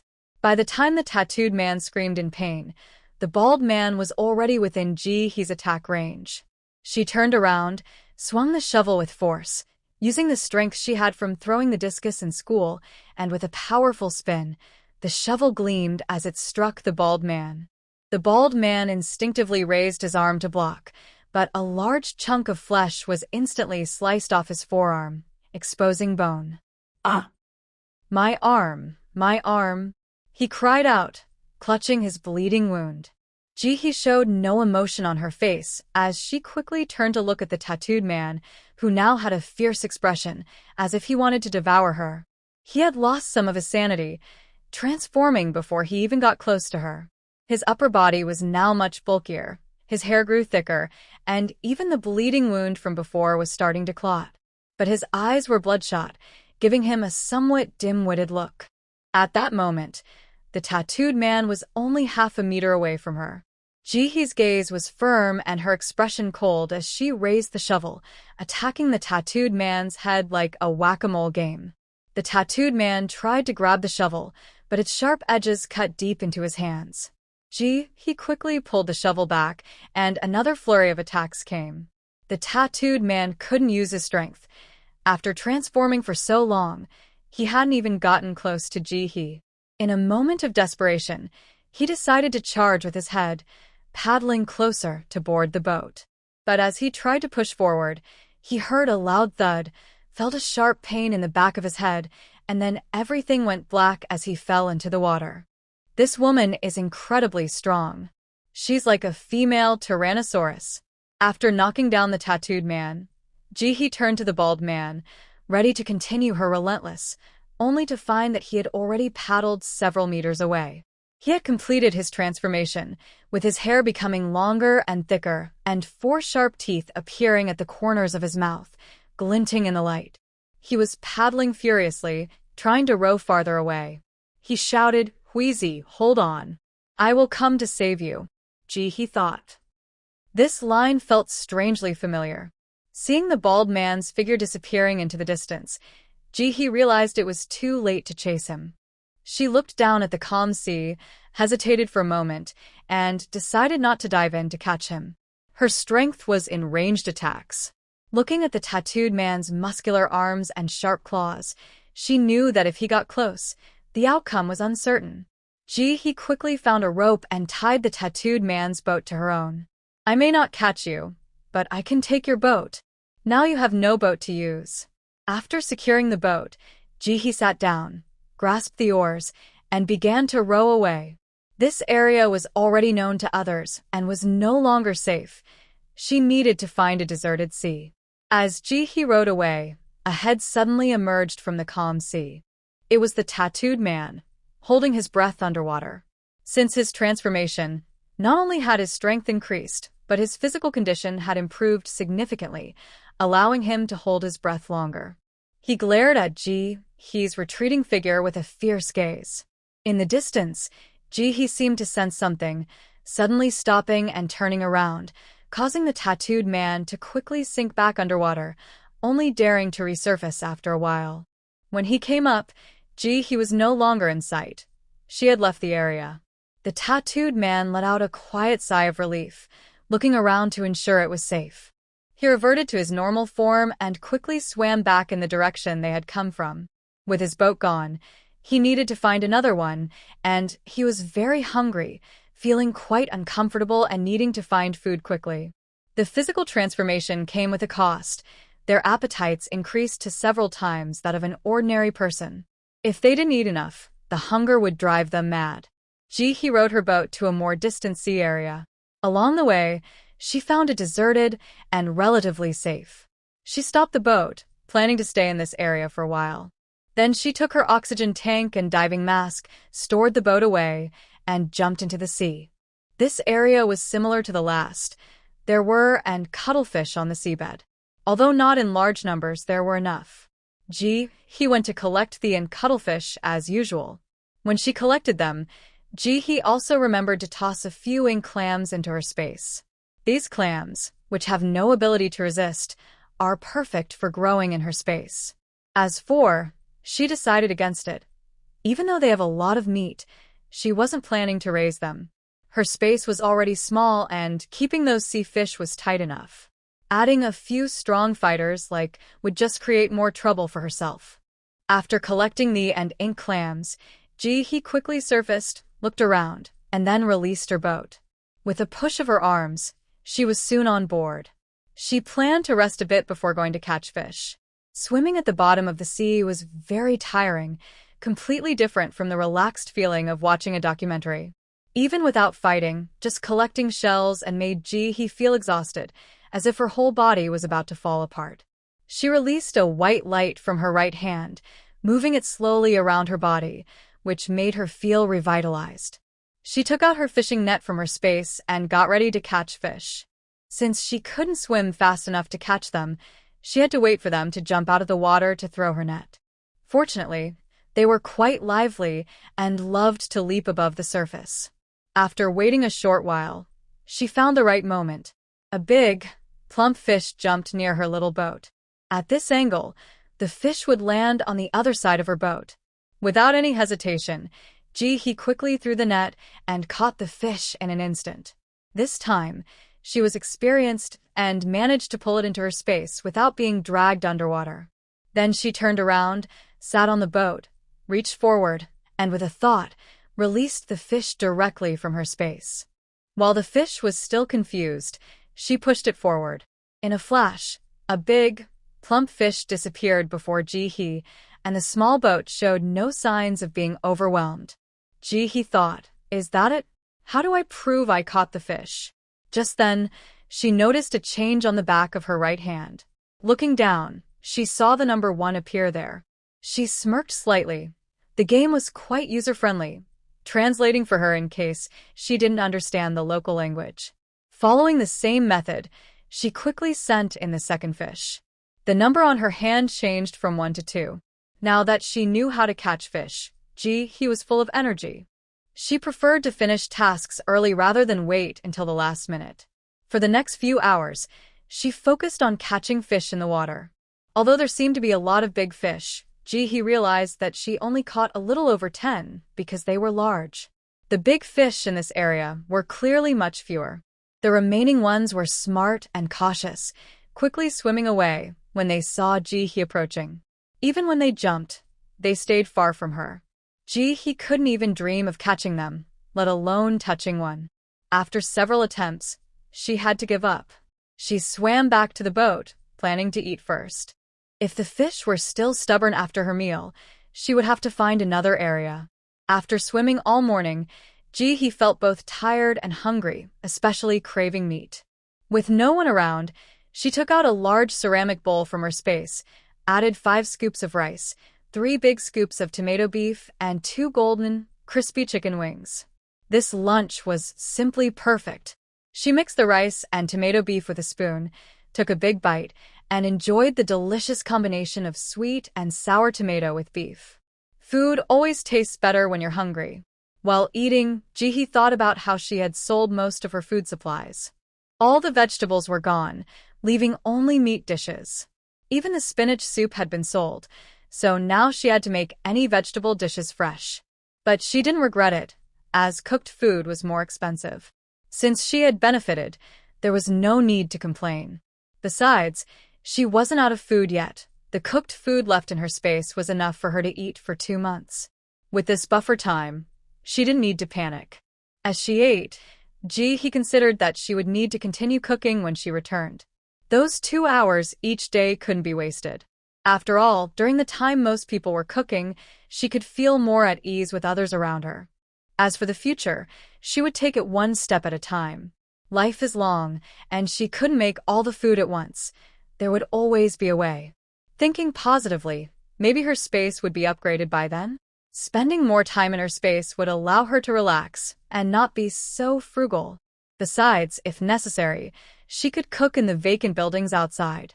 Before she knew it, Ji-hee had finished the whole bowl of tomato beef rice. Afterward, she picked up the chicken wings to eat. She had marinated these wings in advance, and the flavor had soaked into the meat. They were delicious except for the slightly hard bones. Ji-hee carefully collected the chicken bones she had finished eating, knowing they could be ground into bone meal for the fish later. After eating her fill, Ji-hee jumped into the water and entered her space. She was satisfied, but the piglets and chicks were still hungry. Luckily, she had a habit of preparing in advance, so she didn't need to cook their food fresh. She could just take it out and feed them, saving a lot of time. After feeding the panting animals, Ji-hee went to a small hill and bent down to pick vegetables. Since the first batch of greens matured, a large batch was ready every day. If it was just for her, it would be more than enough. However, if she took it to sell at the market, it wouldn't make much of a difference. Even if she filled her space, she couldn't keep up with the buying speed of others. Ji-hee didn't have a good solution for this at the moment, So, she decided to let it be for now. She would put up what she could sell and leave the rest empty. In addition to vegetables, Ji-hee regularly stocked up on insect repellent and pullulan. Although her pullulan cultivation had failed, there was still enough in her space to sell for a while. These two items sold faster than the vegetables. Usually, as soon as Ji-hee stocked them, they would be gone in no time, and many people left messages asking her to restock. She ignored them all. She realized that even if she stocked everything in her space, it wouldn't be enough, so why rush? After finishing her tasks in just 20 minutes, Ji-hee immediately exited her space without wasting a second. Having experienced a sneak attack before, she was now much more alert. As she surfaced, she quickly looked around. Just as she was about to look away, she noticed several small dark figures in the distance, gradually getting closer. Ji-hee frowned, feeling an uneasy premonition. How could anyone come to such a remote place? She climbed onto the boat, lay down, and took out her binoculars to look into the distance. There were 5 people in total, 4 men and 1 woman. 2 of the men were familiar to her. They were the bald man and the tattooed man. The other 2 looked rough and untrustworthy. The woman was someone Ji-hee recognized from a previous encounter. Ji-hee frowned, turned around, and without hesitation, she cut the rope tying the boat and began to paddle furiously. It wasn't that Ji-hee didn't want to take the boat with her. It was just that these boats belonged to the fishing ground owner, and they couldn't be taken away. Even if Ji-hee stored it in her space, it would disappear when she exited the instance. In the last round, Ji-hee had taken a fork during a meal to experiment, but found out it couldn't be brought back. After all, they were just workers. How could they take the boss's things? Even the items Ji-hee had taken were just marked trash in the game. Ji-hee rowed quickly and got far away before the others realized what was happening. The 5 men, who were sneaking forward, immediately knew they had been discovered when they saw Ji-hee leaving in the boat. The tattooed man cursed under his breath, bent down, and paddled hard to chase after her. Run. Let's see where you go this time. He had brought several friends with him and was determined to make this woman pay. As he paddled faster, the other 3 strong men followed closely behind without falling behind. Only Nian Nian lagged far behind and couldn't catch up. She usually lacked exercise and often relied on others to finish levels in the game. Now, using her own strength to row, she quickly became exhausted. At first, she felt anxious, but then she simply gave up. Let those bold fools chase. She leaned back and decided to wait for them to return. Ji-hee looked back while rowing, hoping to see if she had lost them, but was shocked to see 3 of them had transformed to chase her. Their furry forms were quite frightening. Ji-hee quickly turned back and paddled with all her might. This was a test of endurance. She had just eaten and absolutely could not lose. So, Ji-hee paddled hard in front while the others chased desperately. After 15 minutes of chasing, the pursuers began to feel discouraged. They were too hungry and struggling to keep going. In those 15 minutes, they had made some progress, closing the distance to about 20 meters, but their hunger was starting to panic them. The hunger distracted them, making them want to turn back for food. With their weak willpower, this feeling was driving them crazy. Plus, after rowing for so long, they were very thirsty. Food was easy to find. They could catch fish in the water. But what about water? They hadn't had a sip all morning. Now they were not only hungry, but also very thirsty. When they looked up, the woman in front showed no signs of slowing down. At this rate, they would never catch up. The tattooed man regretted his decision. If he had known this woman would be so difficult to deal with, they would never have bothered her in the first place. Now they were in a tough spot. He thought about giving up, feeling a bit embarrassed. Don't give up. The rowing hands are getting tired. Looking at the figure in front who was rowing hard without showing any signs of fatigue, the tattooed man turned to give a signal to the man who had not transformed yet. It's time for you to show your strength. The man hesitated but eventually nodded in agreement. Although he was strong, he was just a fitness coach before, and his fighting ability couldn't compare to the others. To complete this task smoothly, he still needed their help. He looked ahead at Ji-hee, who was rowing, and felt a moment of doubt, which quickly turned into calmness. Sorry, but you were unlucky to cross paths with Brother Hui. It's just your bad luck. He opened his arms and pointed at Ji-hee. Suddenly, a gust of wind picked up around Ji-hee. At first, it was gentle, and she only felt a bit of resistance while rowing. Soon, the wind grew stronger, making it difficult for her to paddle. She felt a chill and realized this was the ability of the person behind her. Before she could think of how to respond, the wind intensified, causing Ji-hee to spin wildly on the water. Ji-hee quickly pulled her oars into her space and clung tightly to the boat. This boat was crucial for her to complete the task. She couldn't afford to lose it. In the next moment, both she and the boat were lifted into the air. Ji-hee was thrown off, clinging desperately to the boat, but her hands were slipping. Soon, Ji-hee and the boat disappeared into the whirlwind of wind, flying further away. Meanwhile, a few men laughed heartily at the scene. The man who had used his ability lay on the boat, unable to move due to exhaustion. His ability was strong, but the downside was too obvious. After using it, he couldn't move for 15 minutes, leaving him vulnerable. That's why he usually avoided using his ability. Just when he thought he would get through this 15 minutes safely, 3 men with fierce, hairy faces suddenly appeared before him. Show your last value. Under his terrified gaze, the faces of the men became grotesque and frightening. His last thought before death was regret. He regretted getting involved with dangerous people. He shouldn't have exposed his ability, knowing its obvious flaws. And he definitely shouldn't have harmed that innocent girl. These scoundrels were the ones who truly deserved to go to. With regret, the man closed his eyes forever. After he was thrown into the air. She kept spinning in the sky, unable to open her eyes or see what was below. But she knew clearly that she couldn't let go of the boat. Just a second before her hands completely separated from it, she quickly pulled the boat into her space. Then she stepped into the space herself. Ji-hee sat down on the ground, breathing heavily for a few moments. Once her heart calmed down, she stepped out of the space. In the next second, she appeared in midair, hundreds of meters above the sea. Suddenly, Ji-hee began to fall, descending faster and faster toward the water. In the air, she adjusted her direction, keeping her eyes wide open as the water surface drew closer, silently estimating the distance. Now. With a quick movement, she entered the space again. Standing at the edge of the dark land, she gasped for air. To be honest, the feeling of free fall was not pleasant. She felt no thrill.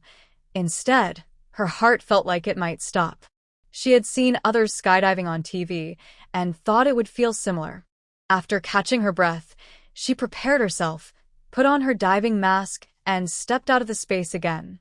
In the next moment, she fell into the sea, creating a splash that startled nearby fish. Since the last place she entered the space was not far from the surface, she was mentally prepared this time and didn't sink too deep, quickly floating back up. Opening her eyes, Ji-hee brushed her bangs back with her hand and looked around. There was no one nearby, which made her breathe a sigh of relief. If she could, she wouldn't want to pretend to be someone with space-moving abilities. She really couldn't handle those powerful individuals. They could unleash their tremendous abilities at any moment, making her feel so weak in comparison. Raising her hand, she released the boat from her space and climbed aboard, leaning against the side and catching her breath. These people were absolutely crazy. Was a game really enough to make them abandon years of education and start killing? This was just a game without any conflict of interest. If it turned into a battle royale scenario, wouldn't they become ruthless killers? Before seeing the tattooed man and his group, he had never imagined people could be so insane. They completely changed her perspective on the world. While there were people who committed murder in real life, he had never witnessed it, and the feeling of being hunted was entirely different. He took a bottle of water from her space, twisted it open, and drank deeply. In her mind, she kept thinking that maybe she should get some weapons when she returned. If she had a grenade just now, she would have sent them all away. She needed some submachine guns and smoke bombs. Then everyone could take a shot, and let's see what they have to show off. She finished half a bottle in one go, tightened the cap, and put it away. Next, she took out a long milk chocolate bar, unwrapped it, and popped it into her mouth. The sweet and rich taste of the chocolate calmed her restless heart and improved her mood a lot. She usually wouldn't indulge in these snacks, but now she was really upset. After eating the chocolate, she felt a bit stronger. She sat up and carefully looked around. She had only glanced before and hadn't examined closely. What she wanted to know most was whether the wind had brought her to a fishing ground. If it was a fishing ground, how would she get back? When she turned her head, she saw groups of big fish jumping out of the water, and she felt a bit relieved. It seemed she was still in the fishing area, which made her feel better. Then she noticed that this area was different from the previous one. The previous area only had a calm sea surface and the occasional big fish, but this water was different. It had patches of long plants glowing green. These plants were somewhat similar to dandelions, tender and light green, covering almost the entire sea surface. Around them, many big fish were nibbling on the plants, causing them to sway continuously. She used her paddle to lift one of the plants to take a closer look, but it was over 2 meters long, and she couldn't see its end even when she held it. Deciding not to search for the end, she reached out to touch the plant. As soon as her finger made contact, her talent provided her with information. Billiton, the fastest-growing plant in the Paclaria Ocean. It thrives in any environment, is rich in nutrients, has a simple taste, is edible, and is a favorite of fish. It can be used as fish feed. Note: once cultivated, it will quickly take over your ocean and is considered an invasive species that is prohibited in certain areas. She raised an eyebrow. Quickly take over my ocean? How quickly? Show me how quickly. She didn't believe it unless there was proof. Without hesitation, she tossed the Billiton plant into her ocean space. Initially, she had bought some seaweed along with fish fry, planning to cultivate it, and had even set aside a special area for it. The kelp is growing too slowly. So far, it has only grown a little, just enough for her to eat.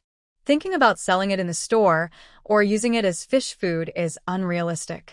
She has planted some other seaweed, but it's too little to satisfy her hunger, so she mostly feeds on fish feed.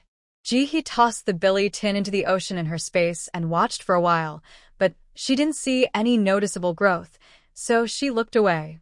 She hoped this billy tin would do well and become a stable supply for her store. She then threw in more than 10 pieces, each over 3 meters long, which covered half of that area of the sea. The rest she stored away. She planned to taste it first. If it was good, she would sell it. If it was bad, she would feed it to the fish. After all, as long as it was food and edible, it wouldn't go to waste. There were plenty of billy tins on the surface, and Ji-hee didn't need a paddle. She could easily reach many with her hands. She stored a lot in her space, but the surface didn't seem to decrease significantly. She decided to hold off on catching more billy tins for now, as completing the game's tasks was more important. So, Ji-hee put on her goggles and prepared to catch the big fish. The big fish here were completely different from those in her previous area. They were focused on eating and didn't even jump out of the water. Ji-hee didn't even need to get off the boat. She could simply sit and start throwing the fishing net, easily catching all the fish. At that moment, she felt a bit grateful to the wind ability user for bringing her to such a good place. Look at these fish. They didn't even think about resisting. As she caught the fish, Ji-hee smiled, thinking how great it was. Everyone was comfortable, and her work was easy, saving her so much time. With the big fish cooperating, she could also focus on catching billy tins, so she decided to do both at once. After emptying one spot, she rowed to another area to continue casting her net. She kept busy until it got dark, and the water became deeper. By then, she had lost count of how many big fish she had caught, and she had emptied all the billy tins around her. The dark sea looked a bit scary, and the temperature began to drop. Her wet clothes clung to her, making her uncomfortable. Ji-hee first took off her wet clothes, then grabbed a basin of clean water to wipe her body. After changing into dry clothes, she finally sighed in relief. Ji-hee didn't bother with the wet clothes and just tossed them aside, planning to wear them again tomorrow after washing. She was afraid to turn on the light, worried it might attract something strange. In the dark, Jiha took out a big bun from her space. This bun was great, filled with meat and vegetables without a strong smell. She had only made one type of bun with cabbage and pork filling, and once this batch was finished, she planned to make several different kinds. After taking out the bun, Jiha poured some aged vinegar in the dark and scooped a spoonful of chili oil and minced garlic. This combination was perfect. After finishing one bun, Jiha felt something was missing, so she poured a full bowl of 8 treasure porridge from her space and added a bit of pickled vegetables, feeling satisfied. One bite of bun, one sip of porridge, and a few bites of pickled vegetables made for a delightful meal. While Jiha enjoyed her meal, players in a game were fighting for survival. Some were eating raw scallops, tearing into them without caring about the taste, believing that eating would give them the strength to complete their tasks. Those with fire abilities had it easier, as they could roast seafood over a fire. Though lacking seasoning, at least it was warm.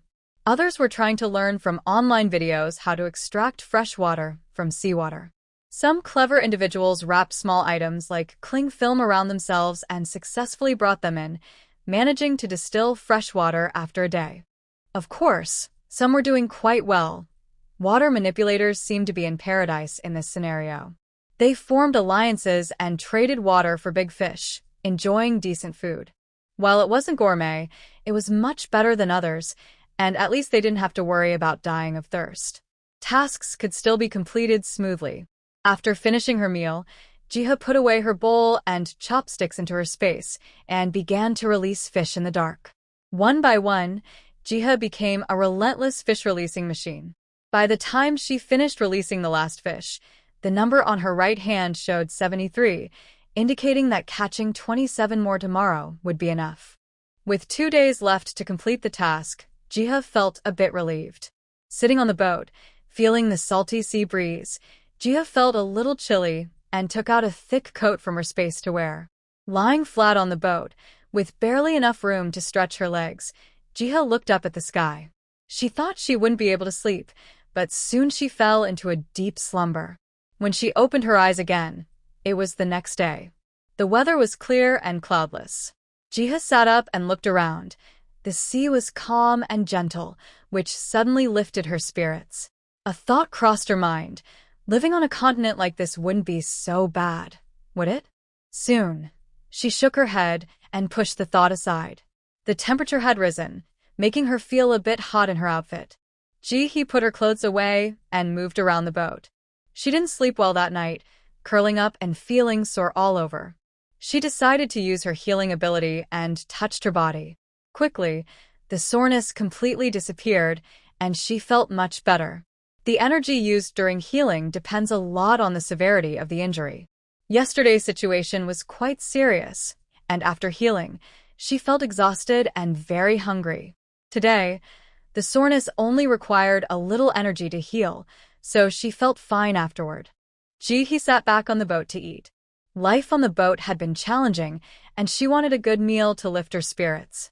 She had saved the 5-star chef's dishes from the Sleep Experience Center for this important moment.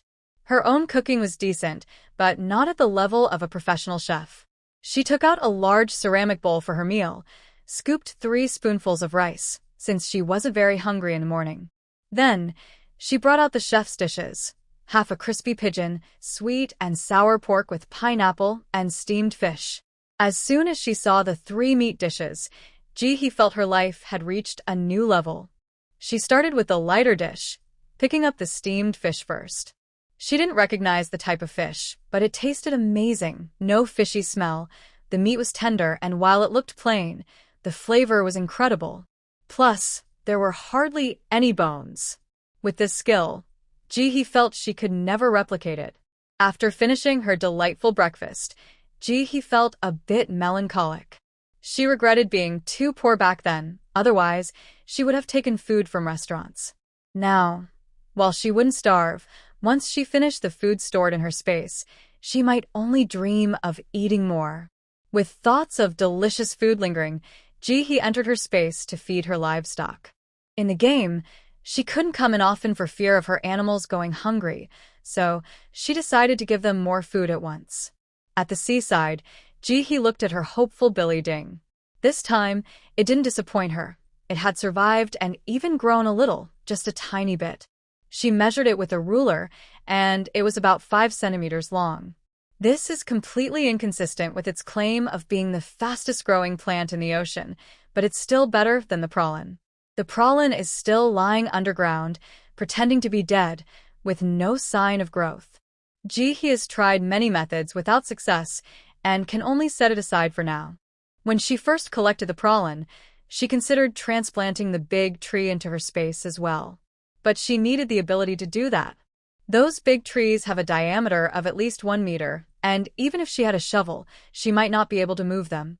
After leaving the space, Ji-hee didn't rush into the water, but instead took out a fishing net, preparing to catch more fish. Yesterday, Ji-hee cleared a small area of Billiton, and today it was once again filled with more big fish eagerly feeding.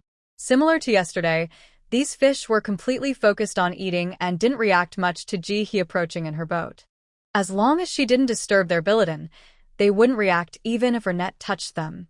This worked out well for Ji-hee, as she could catch several fish with one net. She silently counted the number of big fish, catching 27 before pulling up the net and starting to gather Billiton. After nearly 40 minutes, she had emptied the Billiton from the surface again and took the time to submit all the big fish required for her task. The number on her right hand changed to 100. This meant she had completed the task of catching big fish. Next, to finish her task, she still needed to collect 10 crab eyes. She planned to avoid other big fish, as they were the private property of the fishery owner, and she didn't want to take any risks. Ji-hee found her diving mask and oxygen tank in her space. She hadn't bought many oxygen tanks, and after this round, there probably wouldn't be many left. She silently planned to buy a few more tanks after leaving the game, just to be safe. After putting on her gear, she motivated herself, ready to dive and face the giant. Collecting 10 crab eyes would be a tough battle, given the size of those. Ji-hee wasn't completely confident, have hard shells that are nearly impenetrable. Even on their planet, a small crab weighs only about 1 or 2 pounds, and catching them in the sea requires great caution, especially with these giant. Ji-hee checked her equipment one last time, stored the boat in her space, and began to dive down. Unlike the large fish, are not aggressive and prefer to swim near the surface of the water. On the other hand, move along the seabed and can bury themselves in the sand. As Ji-hee descended slowly, she noticed that this place was much deeper than where she first started diving. After a while of swimming, she still hadn't reached the bottom. Once she adjusted a bit, she focused on looking for. To her surprise, she almost choked when she saw them. Did she really need to search for them? Just a casual glance revealed a dense area on the seabed, some even stacked on top of each other. Ji-hee thought that the density of a farm could only be like this. At least, it was much more crowded than in her own farming area. If her were this productive, she wouldn't have to worry about food. Ji-hee pushed aside her chaotic thoughts and observed carefully. With so many around, she was worried that if she attacked one, a whole group might come after her. She wasn't sure if these had any long-range attacks. After watching for a while, Ji-hee noticed that moving alone were quite active. They either scuttled around or fought with each other. The fighting were very fierce, using their large pincers to attack each other with great intensity, as if they were facing a bitter enemy. Most of the other ignored the fighting pair and quietly moved away, while a few even gathered to watch. In front of Ji-hee, there was a pair about to determine the winner. One was particularly aggressive, measuring around 3 to 4 meters. It relentlessly attacked the other crab, which was over 2 meters, breaking its shell. The smaller crab struggled to defend itself, but it was clear to anyone watching that it was losing. The large crab continued striking the injured spots until the smaller crab could no longer move. Only then did it triumphantly raise its pincers, showing off to the surrounding before spinning around in celebration. After several spins, it climbed up, and both stood still. Ji-hee thought. Suddenly, everything made sense. It was all her extensive knowledge and experience that helped her understand. Just as she was about to shift her gaze, she quickly looked back. She stared at the motionless, defeated crab below, and a small idea sparked in her mind. Could she try to collect it? He felt it was necessary to give it a try. She moved slowly, inching closer to the two still. When the one underneath noticed her approach, it seemed ready to move, raising its large claws in front of it. He suddenly froze. Could she not proceed? Before she could react further, the large crab on her body shifted slightly, pinning the crab beneath it down tightly, even clamping its claws shut, preventing her from moving. He thought, "Thanks, buddy." Seeing that there didn't seem to be much danger, she continued to approach. Soon, she was close enough to touch the large crab. She noticed the two in front of her and felt several behind her getting ready to pounce. Without a moment's hesitation, she quickly stored the crab in her space and kicked her legs to leave the area fast. She had already seen that in the few seconds she had been submerged, 5 large had surrounded her. They clearly saw her as food, and their claws moved swiftly toward her. Even though he tried her best to dodge, one claw caught her thigh, leaving a deep red blood flowed out instantly, staining the small area of the sea, and the below became visibly agitated.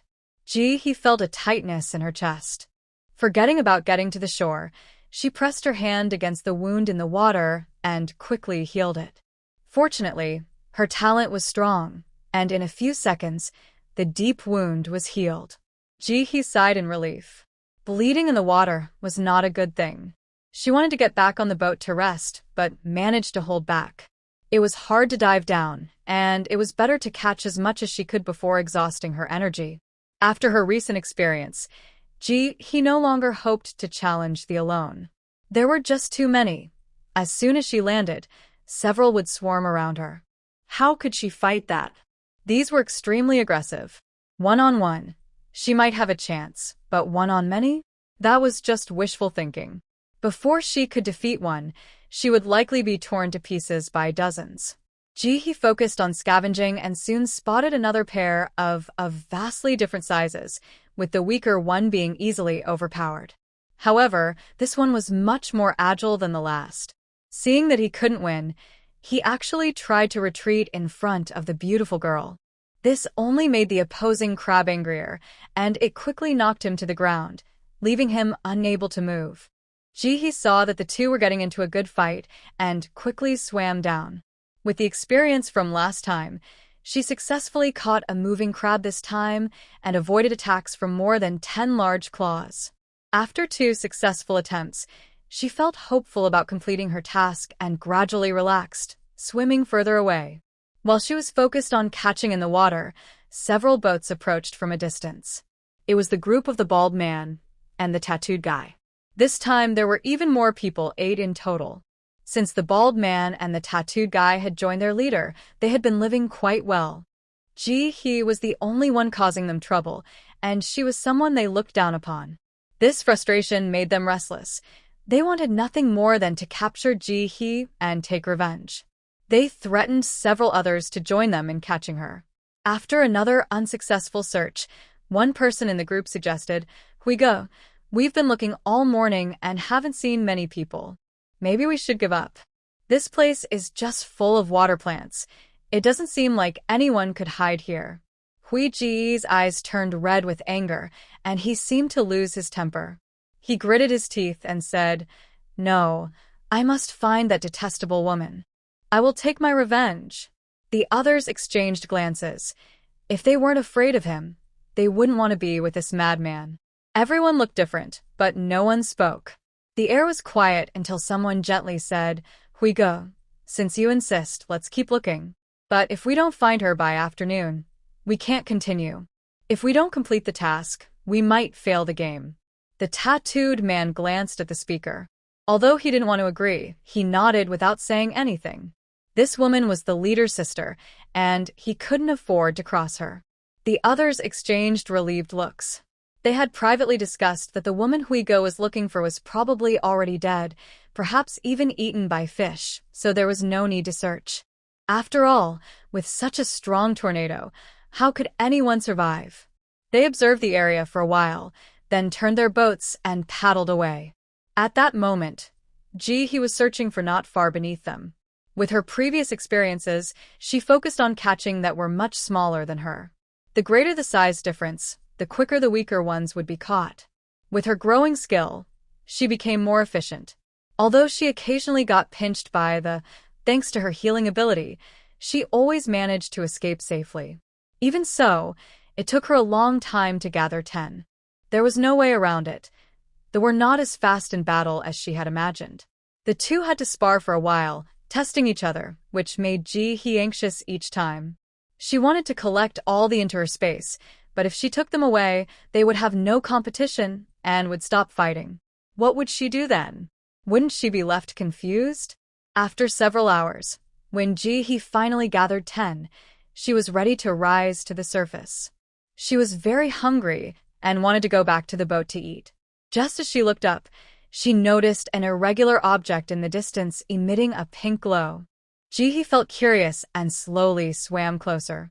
As she approached, the pink glow became more pronounced, and visibility improved. Ji-hee carefully swam towards the light while keeping an eye on her surroundings. The object gradually grew larger in her view. Upon getting closer, Ji-hee realized it was an irregular object resembling a giant coral, dark gray in color, quite large and long, but not particularly tall, as it did not rise above the surface of the sea. She tentatively reached out to touch it. It felt very hard and a bit prickly. It had many holes, with different fish swimming in and out. The fish were colorful and oddly shaped, reminding Ji-hee of toxic species promoted in nature documentaries. Surrounding it were many small glowing dots floating around, and the pink light she saw was emitted by these dots. Upon closer inspection, Ji-hee noticed not only pink dots but also blue and yellow ones, though they were fewer in number and less noticeable from a distance. Ji-hee's talent showed no reaction when she touched the irregular hard object, so she decided to try touching one of the small pink glowing dots. As soon as her fingertip made contact, a weak electric current flowed through her body, causing a momentary numbness. Just when she thought she was in trouble, her talent reacted. Bright electric thorn, a common little creature in the seas of Paclaria continent that can purify water. Touching it gives a brief electric sensation. Some people catch it to seek thrills. Ji-hee. Who is that?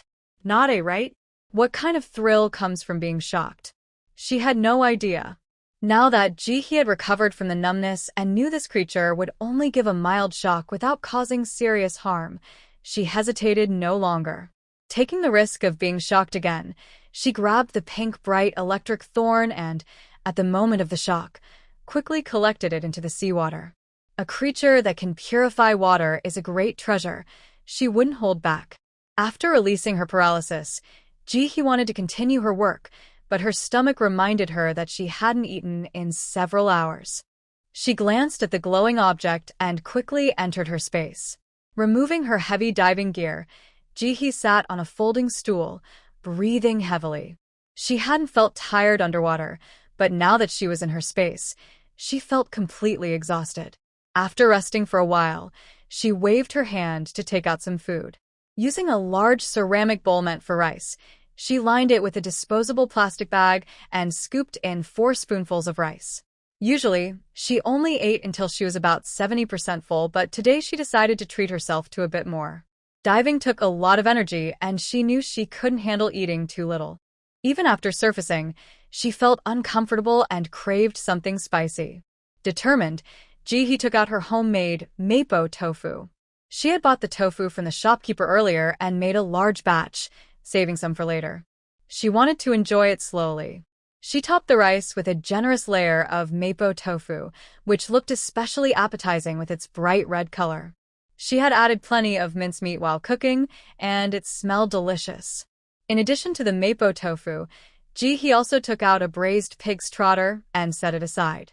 She had gotten this trotter from the farm last time and hadn't eaten it yet. Since she was hungry, it was the perfect time to enjoy it. Ji-hee grabbed a spoon and stirred the rice to mix it with the tofu, then took a big bite. It was delicious and satisfying. Indeed, food tastes best when you're hungry. The dish had a spicy and numbing flavor, with tender tofu and savory meat that became more flavorful with each bite. A smile spread across Ji-hee's face as she ate heartily. After a few bites of mapo tofu, she picked up the pig's trotter and took a big bite. Since she had stored it right after cooking, it still had some warmth and hadn't completely cooled down. The skin was tender, and the flavor had soaked into the meat, leaving only a pure, meaty aroma without any strange taste. Eating made Ji-hee want to visit the farm again. Halfway through her meal, she took out a bottle of cola from her space, opened it, and took a big sip. Life was good here. Ji-hee was enjoying her meal. Meanwhile, several kilometers away on the ocean's surface, a group of tattooed men was performing a show by eating raw. They once thought about catching big fish to eat, but just as the tattooed man killed the big fish, a notification suddenly sounded, saying he had stolen property from the Kafka fishery owner and needed to return it promptly. Considering it was his first mistake, his punishment was an increase of 20% in task difficulty, and his task rating would drop 2 levels from the original score. He would not lose his player status, but if he made 3 or more mistakes, his player identity would be revoked. When this notification came out, even the usually arrogant Huizi became nervous. He knew everything he had was based on his talent, and if he weren't talented, he might not survive the extreme heat, and even his friends could betray him. He dared not eat the fish and obediently handed it over. But to his surprise, not only did the number on his hand not increase, it decreased by 20. It went into the negative. This made him very frustrated. After discussing, the group decided that since eating something else might not work, they had to dive to catch and prepare to eat them raw. However, they were heavy, and after much effort, they managed to kill one. But as soon as they placed it on the boat, it sank, pulling the crab down with it, which scared them into quickly trying to retrieve it. After a lot of struggle and no better options, they could only hold the crab in the water and eat it raw. The crab's shell was incredibly hard, and their untransformed teeth couldn't bite through it. The few who had physical mutations had to transform and use their sharp teeth to tear at the crab. Their long hair soaked in seawater looked particularly messy. Nian Nian rolled her eyes in a direction where no one could see her. If her brother were there, she wouldn't be stuck with this group, unable to even have a proper meal. She really wanted to eat meat. After Ji-hee finished eating, she stood up, wanting to find a place to release the crab and cut its eyes. But after looking around, she found there was no space. The planting area was small and already filled with crops. After thinking, she decided to move a few rabbits from the breeding area to make room. When she released the first crab, its legs were still twitching, and its large claws tried to pinch Ji-hee, clearly not fully dead yet. Its vitality was incredibly strong. Even with a big hole in its shell and its insides exposed, it could still fight. Scared, Ji-hee quickly used a shovel to cut off its eyes and put it back into her storage space. She hoped it wouldn't come back to life in her space, as she didn't want to be responsible for any losses. The next few were much easier to handle. Although they put up some resistance, they were far easier to deal with than healthy. After all, Ji-hee had caught that were already dying, so cutting them was relatively smooth. She carefully stored the 10 crab eyes and chose to put the boat into her storage space instead of leaving it out. She wanted to see if she could complete the task in her planting space. It went very smoothly. 1 crab eye was sent into the front cabin and was quickly transported away. However, the number on her right hand did not change at all. Ji-hee was not worried and continued to send the crab eyes until all 10 were gone. Then, an arrow appeared on the back of her right hand. Ji-hee tried to move her body, and the arrow turned with her, but it always pointed in the same direction. Was this navigation to guide her back to the fishing ground? Ji-hee smiled, pleasantly surprised by the game's intelligence. It helped her with her concern about finding her way at sea. But thinking about the game's abilities made her smile fade. Was she not restricted even in the space? This power was truly impressive. After collecting her thoughts, Ji-hee readied her gear again. The task was complete, and the upcoming rewards and time were all hers. The space wouldn't move, so when she came out, she was still at the same spot. Ji-hee quickly spotted the bright sea urchins. They were still in the same place, floating around the coral with the waves. This time, she wasn't in a hurry to collect the sea urchins. She wanted to see if she could bring some coral-like objects into her space. She had noticed before that creatures from this world either slowed their growth or stopped growing altogether when entering the space. She guessed that the different world might have different growth requirements, so she needed to experiment more. For now, she couldn't think of a solution, so she aimed to create a familiar growth environment for them. If that didn't work, at least she would have tried. The planting space was full, so Jiha decided to collect some seawater in her storage space. Then she began to observe the area around the coral. This coral-like object had many large holes, the biggest of which could fit Jiha inside. It was dark inside, and she hesitated to go in, fearing it might be dangerous. After some thought, she took out a water lamp from her space, placed it on her head, and tied it securely with a rope. Since the rope could only be tied under her chin, Jiho worried it might not be secure enough and wrapped it several times, making her look a bit strange with her face all squished together. But she couldn't see it and thought it looked perfect. Once everything was ready, Jiha took a deep breath and decided to dive into the dark hole. The black hole is vast and the space inside is not small. After Ji entered, she floated in the water and looked around. There were some bright sea urchins inside, but not many. Most were outside. Ji tried to swim down to see if there were smaller pieces of coral she could take back with her. When she shone her light, she was shocked. What did she see?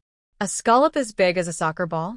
The seabed was covered with scallops, all opening and closing their shells as they floated in the water. Ji was instantly excited and quickly dove down to try to catch one. The shell quickly closed, but there was no other reaction. What was she waiting for? Hesitating for even a second would be disrespectful to the garlic scallops. He was motivated and swiftly started collecting them. One from the left, one from the right, and soon she had a big handful. When she roasted them, wouldn't the kids next door be drooling? He not only collected them for her storage space, but also placed over 10 in her planting space. Whether they could survive was uncertain, but her attitude was very positive. Her space welcomed these harmless little treasures. After a while, Ji felt a bit tired, so she took a large stone from her space and tied it to her waist to save some energy. Maybe because they had no natural enemies, these scallops grew very large and wouldn't attack. They just floated around in the water, unable to escape this space, making them quite helpless. He collected them all, one by one. The seabed in this area was enormous. After he cleaned out all the scallops and checked again. It was already completely dark. She thought for a moment and decided not to go up right away. She didn't know how long it would take to row back to the fishing ground tomorrow, and she needed to head back by noon at the latest. That meant she only had the morning in the sea, which wasn't very much time. It might be better to stay up all night. After all, once the game was over, she would have plenty of time to sleep. In just a second, she convinced herself and began to look for small pieces of coral, not having completely forgotten her purpose for diving. She had already checked the seabed and found nothing. This time, she prepared to check the coral wall. As the spotlight illuminated the coral wall, he fell silent again. What was this? Although he had never been underwater, she had watched documentaries. This was a giant oyster. Turning her head, she spotted another one, and then another. She looked up and scanned her surroundings. Everywhere she looked, there were oysters. Dense and numerous. Each one is at least 3 times bigger than those from their hometown. It's here again and again. This isn't coral. It's a treasure. He was very excited, quickly took out her tools, and began tapping on the coral wall. Collecting oysters is much harder than gathering scallops. The scallops just lie in the sea, and she only needs to reach out and pick them up. Oysters are different. They grow firmly on the coral wall, and she has to pry them off with her tools, which takes effort. The more he collected, the more absorbed she became, and by the time she realized it, her right arm was starting to ache. She quickly healed herself, and as the white light faded, the discomfort completely eased. Nodding in satisfaction, she continued tapping away. No problem. I can keep fighting with you all. After an unknown amount of time, he felt dizzy and exhausted, realizing her body couldn't take it anymore, so she swam back to the surface. She surfaced, released the small boat, climbed aboard, took off her gear, dried off, and changed clothes. Once she completed all these tasks, Ji-hee finally let out a long sigh. She felt both tired and hungry. As usual, she first gave herself a full-body treatment before taking out her dinner. With the excitement of treasure hunting underwater, her fear of the sea had mostly faded. She turned on the nightlight and took out a large stainless steel bucket for the wontons. Since the boat was rocking back and forth on the water, Ji-hee was worried the wontons would spill, so she wedged the bucket between her legs. Once secure, she took out a large ceramic bowl for her meal and began scooping wontons. After finishing, it was almost time for bed. Ji-hee didn't plan to eat too much. Just 15 wontons would be enough. Although she didn't scoop many wontons, she filled a big bowl with broth. Having drunk little water during the day, she planned to drink more wonton soup at night. Holding the wontons in her left hand, she added chili and vinegar with her right, and despite the slight rocking of the boat, her grip on the bowl was steady, with no spills. She stirred the soup with a spoon, then lifted both hands to take a big sip. She instantly sighed in comfort. Satisfied. The wontons were made by Ji-hee herself, and she had intentionally made them larger, so the big ones had to be eaten in 2 bites. The filling was shrimp, fresh meat, and garlic chives.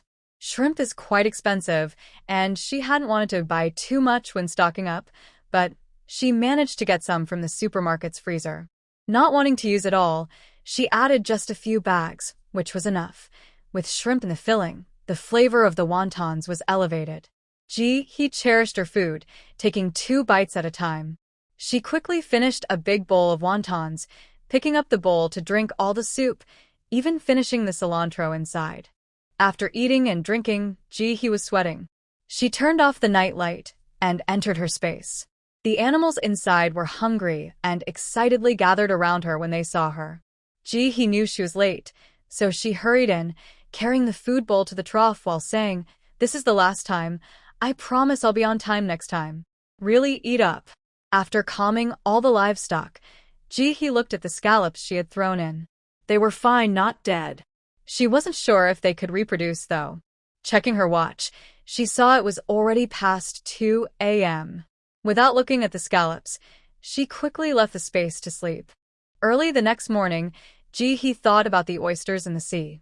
After a quick breakfast, changing her clothes and checking her gear, she stored the boat in the space and jumped into the water. This time, Ji-hee didn't go straight for the oysters.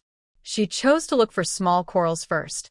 After searching for a while without finding any, she decided to create a shovel. Since there were no small corals, she thought she could manually break off a piece. She didn't need it to be too big, just about 1 meter in size. Ji-hee picked up the shovel and found a spot where the coral was sticking out, starting to break it with a series of thuds. This coral was particularly hard. It felt tougher than the concrete at home. Ji-hee's arms were getting numb from the impact. After a long time, a piece of coral finally broke off. She quickly grabbed it and stored it in the sea in her space, wanting to preserve it well after all the effort she put in. After finishing with the coral, Ji-hee began to catch bright sea urchins. To avoid getting shocked, she found some plastic gloves at her space and put them on, even wearing a second pair for extra safety. Then she started reaching for the bright sea urchins. They weren't hard to catch, floating in the water and moving back and forth without much struggle. Ji-hee held a net and waved it wildly at the bottom of the sea. She caught a large number of them, but it felt like she could never finish. By the end, she lost track of how many she had caught, only noticing that the bright sea urchins around her were visibly fewer. Looking at the area in her space where she had specifically set aside seawater, she saw it was densely packed with a small cluster of sea urchins. Ji-hee nodded in satisfaction upon seeing them. This should be enough. She happily turned to dig for oysters. With the experience from last night's work, she was now very skilled at it. Her speed was many times faster than at the beginning. She even selected over 30 large live oysters to put into her storage space. If these oysters could grow, that would be great. They wouldn't move or resist, and aside from being cooked, they had no other fate. She liked them obedient like that. Time was tight, and he didn't want to take a break until her hunger reminded her that it was time to go. Reluctantly, she took one last look at the large area of oysters she hadn't had time to dig. Goodbye, everyone. I will miss you. As she turned to leave, she suddenly spotted a few on the ocean floor that had just lost a fight and were about to meet their end. They lay on their backs, their legs twitching, as if trying to attract her attention. Acting quickly, Jihi swam over and reached out, capturing several into her storage space. It felt like waking from a dream as she noticed the many large on the ocean floor. He gritted her teeth. Although she couldn't defeat them now, that didn't mean she wouldn't be able to in the future. If she left like this, she wouldn't be able to sleep at night. Her motto was, "The bold thrive, the timid perish." If necessary, she would store them in her space and release them later when she was stronger. Soon convincing herself, Jihi turned and dove back down to catch. There were many here, and she felt a bit anxious. Even being careful, she couldn't avoid getting pinched. Before long, the water was stained red with her blood. But tempted by the meat, Jihi gritted her teeth and endured the pain, determined to gather food at any cost. While using her healing skills, she quickly cleared the surrounding ocean floor before swimming back up. Once back on the boat, he didn't have time to rest. She reached back to treat the wound on her leg. While catching the last crab, she had been too hasty and got pinched, leaving a deep wound that exposed bone. After a while, once she had treated herself, she took out her binoculars to ensure no one was around before nervously putting her diving gear back into her storage space.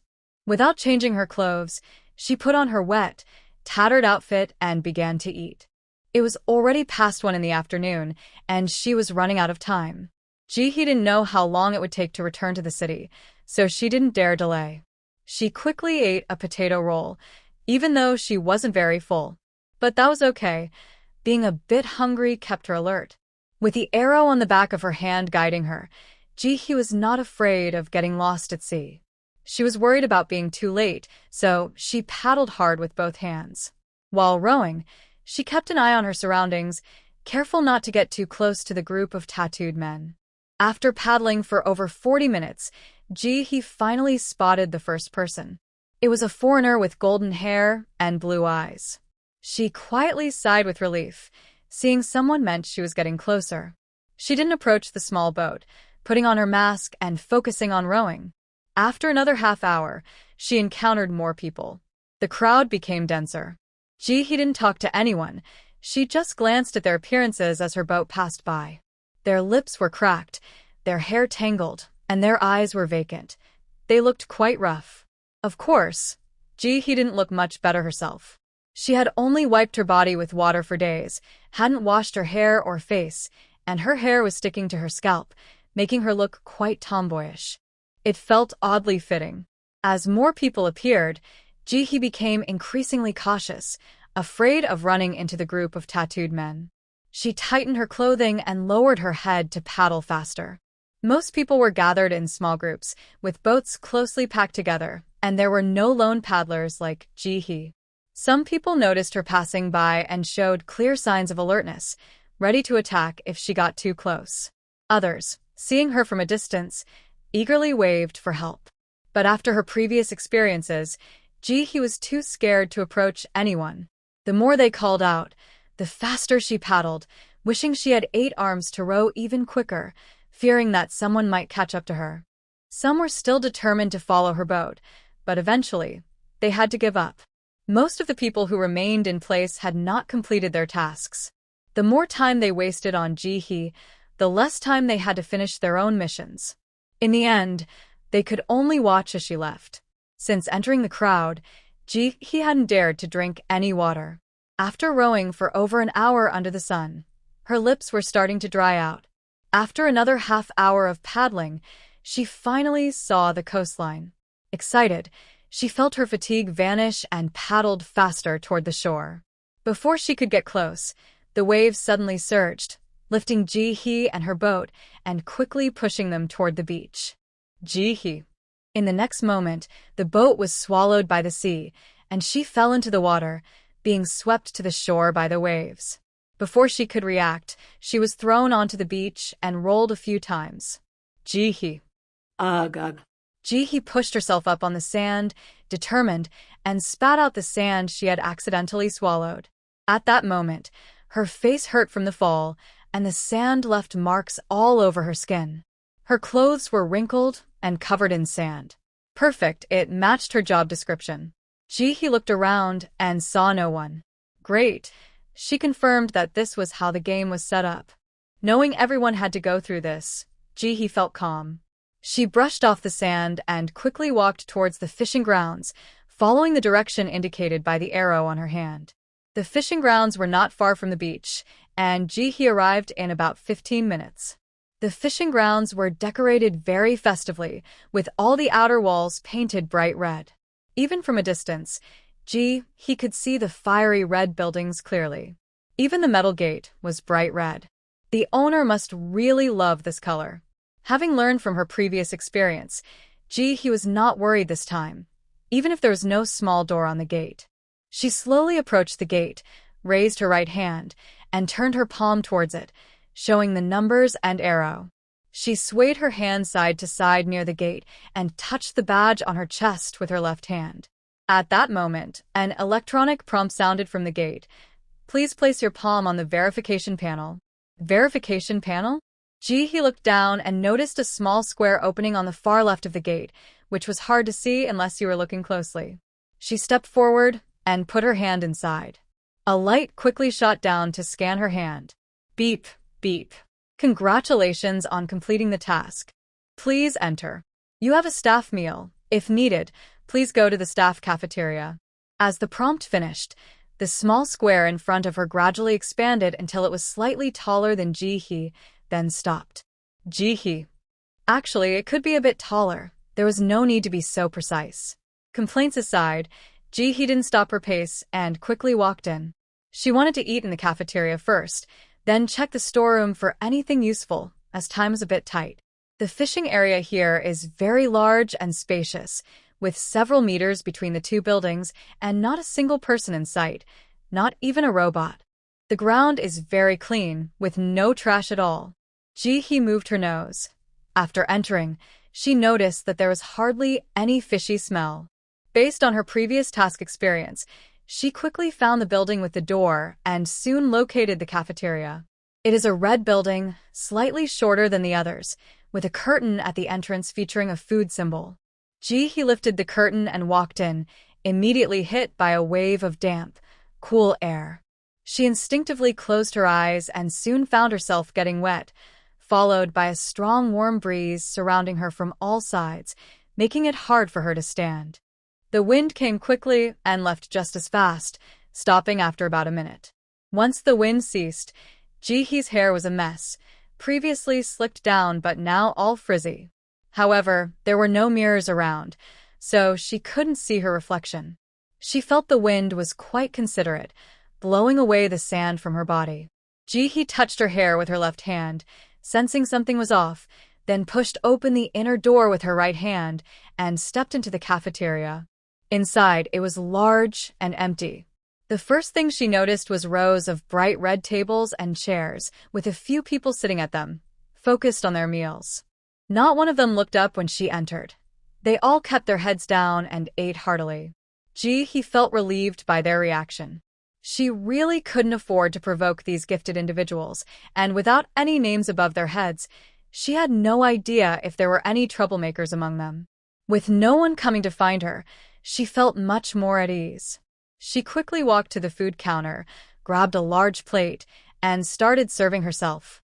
Today, there were 3 types of food: a big bowl of green, sticky substance that looked a bit like sauce, a large bowl of red food that seemed a bit hard and was oozing a white liquid, and finally, a big pot of purple soup that was thick and bubbling. Having learned from her previous experience, Ji-hee remained calm this time. She served herself a bit of each food and found a corner away from others to sit down. She first picked up a piece of the red, hard, long item with a fork, ignoring its strange appearance, and took a bite. She chewed carefully. Ji-hee's eyes widened. Was that fried fish? She looked down at the red, long food item. peeling away the hard white skin to reveal the white meat inside, which looked delicious. A bite had released white juice that flowed out continuously. This was meat, something most people outside couldn't get. No wonder others were eating without looking up. Wasn't this fishery generous? They were actually giving them meat. What a great place. He tried the green sauce, which seemed to be meant for the fish. Together, they created a wonderful taste that made her want to eat more, leaving a rich and sweet flavor of fish in her mouth, much better than eating the fish alone. She couldn't help but eat faster. She felt very hungry. The wrap she had for lunch was long digested. It was really delicious. Even though the food on this continent looked strange, the taste was amazing and suited her well. While she was focused on her meal, she noticed out of the corner of her eye that the others who had eaten earlier were getting more food, which made Ji-hee a bit anxious. She had planned to chew slowly and savor her food, but the atmosphere influenced her, and she started eating quickly. Fortunately, this fish had no bones, so even eating quickly, Ji-hee didn't have to worry about getting hurt. This chance to eat meat until full was precious, even for her. She filled her plate 3 times, and only after finishing the last piece of fish did she let out a satisfied sigh. It would have been perfect with a bowl of rice. She really hoped opportunities like this would happen every day. No cooking and being able to eat meat until full every day sounded wonderful. She picked up the soup and took a small sip. It was slightly sour with a fruity aroma, a taste she couldn't quite describe, but it was very nice. While she drank her soup, the others had also finished eating and were leisurely sipping their soup. No one left. Instead, they were sizing each other up, creating a rather strange atmosphere. Ji-hee lowered her gaze, avoiding eye contact with them. However, one person who seemed unaware stood up and walked straight toward her. Even with her eyes down, Ji-hee could clearly see him getting closer, and soon he sat down in the empty seat in front of her. With a bright smile, he waved and said, "Hey there, beautiful. Want to be friends? We can do tasks together in the future." Ji-hee looked up, revealing her big eyes as she glanced at him. He looked like a college student, and when he smiled, he had 2 dimples, giving him a very cheerful appearance. Ji-hee felt that this person resembled a cunning tiger. Someone who could complete tasks so quickly could not be an ordinary character. If it weren't for her luck in finding opportunities, she wouldn't have the strength to defeat 10 Giant. Ji-hee gently placed her soup bowl on the table, flashed a shy smile, then opened her mouth and pointed to it with one hand, shaking both hands afterward. This was her way of indicating that she couldn't speak. The smile on the person's face froze for a moment, but quickly returned to normal. He continued to smile and said, "Beautiful lady, I mean no harm. The more friends, the more paths we have. Why not add each other as friends?" Ji-hee nodded quickly, her eyes sparkling. Then she gestured with both hands in front of her, trying to recreate the confident attitude she had earlier, even though she wasn't sure what she was mimicking. Her gestures left him momentarily stunned. No matter what he said, she happily nodded and gestured wildly. Since she couldn't open the chat channel in the game, she wasn't worried about being exposed. She bet that the guy wouldn't understand her sign language, because even she didn't know what she was mimicking. After a while of their confusing conversation, the guy finally couldn't take it anymore, smiled, and got up to leave. Ji-hee quietly sighed in relief, picked up her bowl, and quickly drank all the soup, leaving nothing behind. If she didn't leave soon, her arms would get tired. Standing up, she took her tray to the washing area and left the cafeteria. She was full and ready to work. She wasn't sure what opportunities she could find at the fishing ground, since they would sell the fish meat, and to her, it seemed like just fish entrails. But a bit of fish entrails would be nice. She could feed it to the fish and ducks, saving on feed. As soon as she stepped out of the cafeteria, Ji-hee saw 2 people approaching from a distance. She had no intention of greeting them. She just glanced and quickly turned to leave. The 2 noticed someone coming out of the room, their eyes brightening as they quickened their pace. One of them hesitated for a moment, wondering whether to chase after Ji-hee, but seeing the cafeteria up ahead, he decided to stop. Compared to the unknown, eating a full meal was more important. He was starving. Knowing someone had entered, Ji-hee paid a bit of attention to her surroundings as she left. She didn't want anyone to see her carrying things. But in reality, she was overthinking. Compared to the cafeteria, her presence wasn't that significant to others. The first thing everyone did upon entering was head straight for the cafeteria. Ji-hee successfully found the storage room at the back of the fish farm.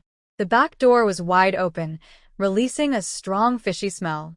A red cleaning robot was working at the entrance, holding a large shovel covered in fish entrails. As she approached, the robot's eyes emitted a red light and began to scan her. Ji-hee stood still, allowing it to scan her. Soon, a cheerful voice spoke, "Junior waste collector, you may come closer." Ji-hee calmly started a casual conversation. "When were these fish entrails delivered? What's inside?" Based on her previous experiences, she noticed that the robots were generally friendly, so she wanted to see if she could get a bit closer to them. The waste in the storage room must be cleaned daily and cannot be left overnight. Please work quickly. The robot's voice was filled with a hint of accusation, as if it disapproved of Ji-hee's laziness. It added, "Please do not stop working while talking. We need to finish quickly to rest." Ji-hee thought, "I'm not a professional cleaner here. I'm just helping out." She had many thoughts but kept quiet and prepared to work. She just needed to know if the entrails were fresh. If they had been there for several days, she wouldn't want them. Ji-hee took out a flashlight and stepped inside. The outer layer of the storage room was piled high with fish entrails.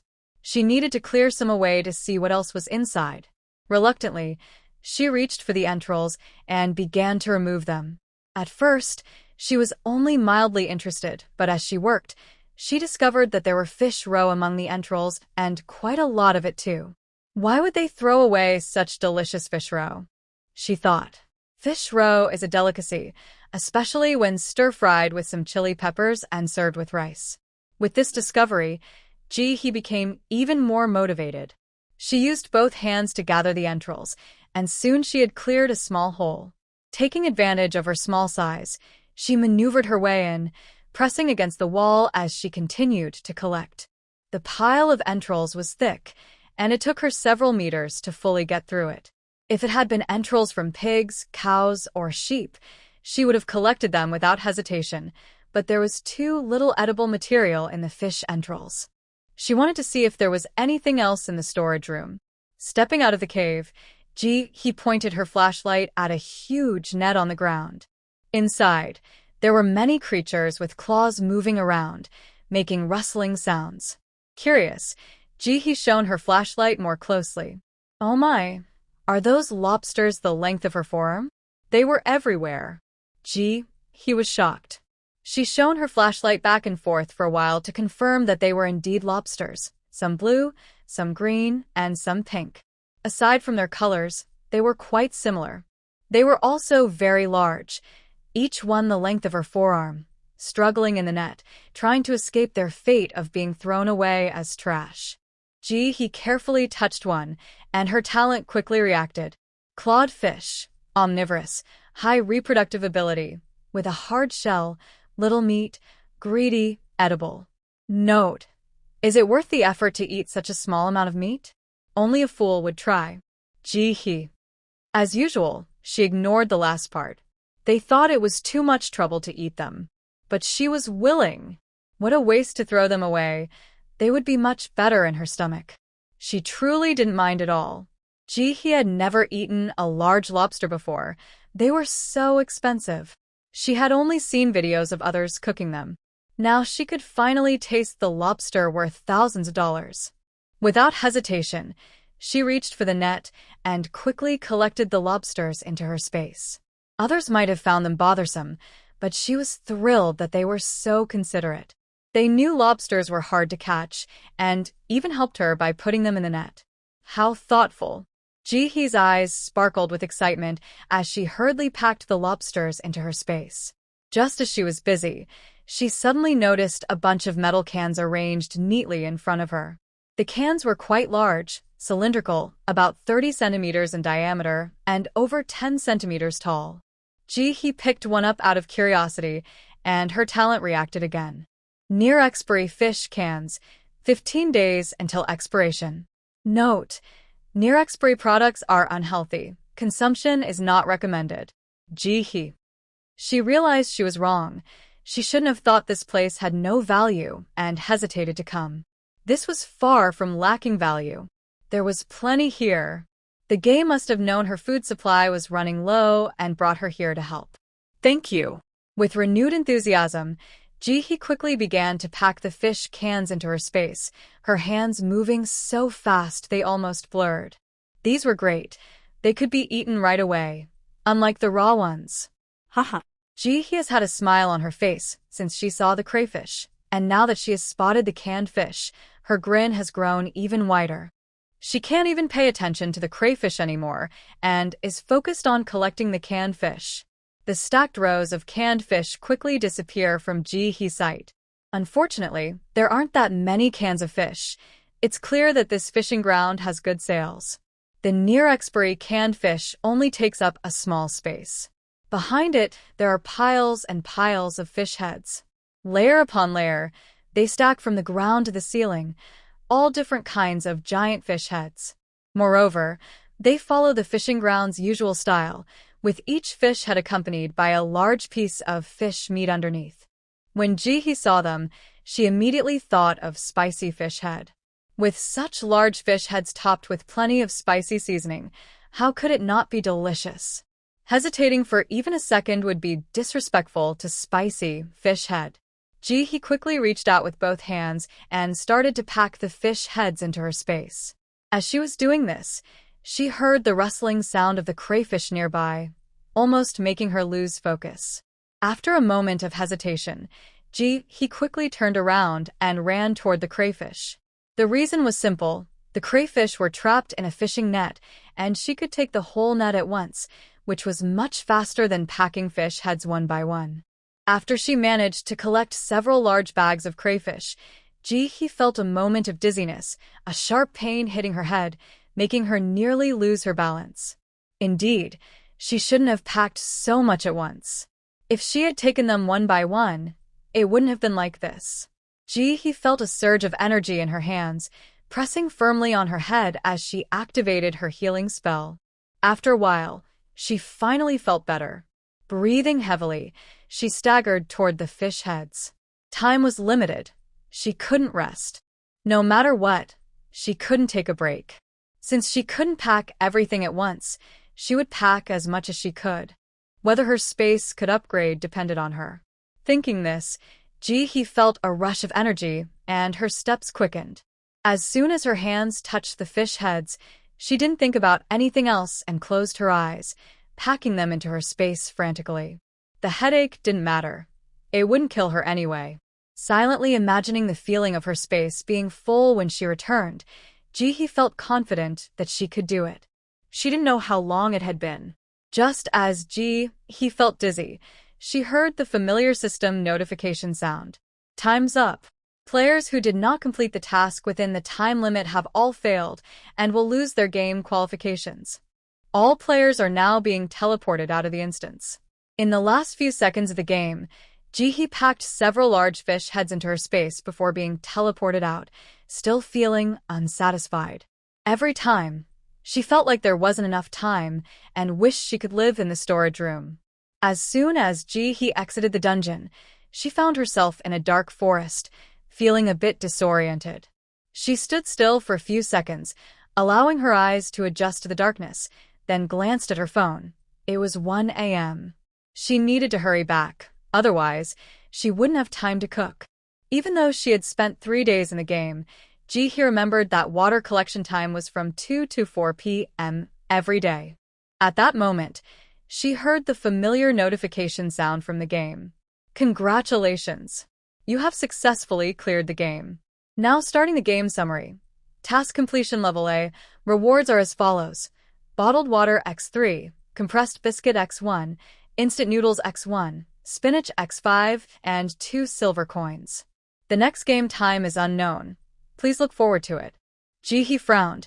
She had received more silver coins this time than last time. Why was that? What were the rules of the dungeon? After thinking for a while without any answers, she set it aside and looked at her rewards. Perhaps the system knew she was outside, as all her items were floating in the air. Worried about being seen, Ji-hee quickly gathered them to her. She swiftly collected the 3 bottles of water and then examined her other items. The compressed biscuit was different from last time. It was a whole, sturdy piece wrapped in oil paper. Ji-hee shone her flashlight on it.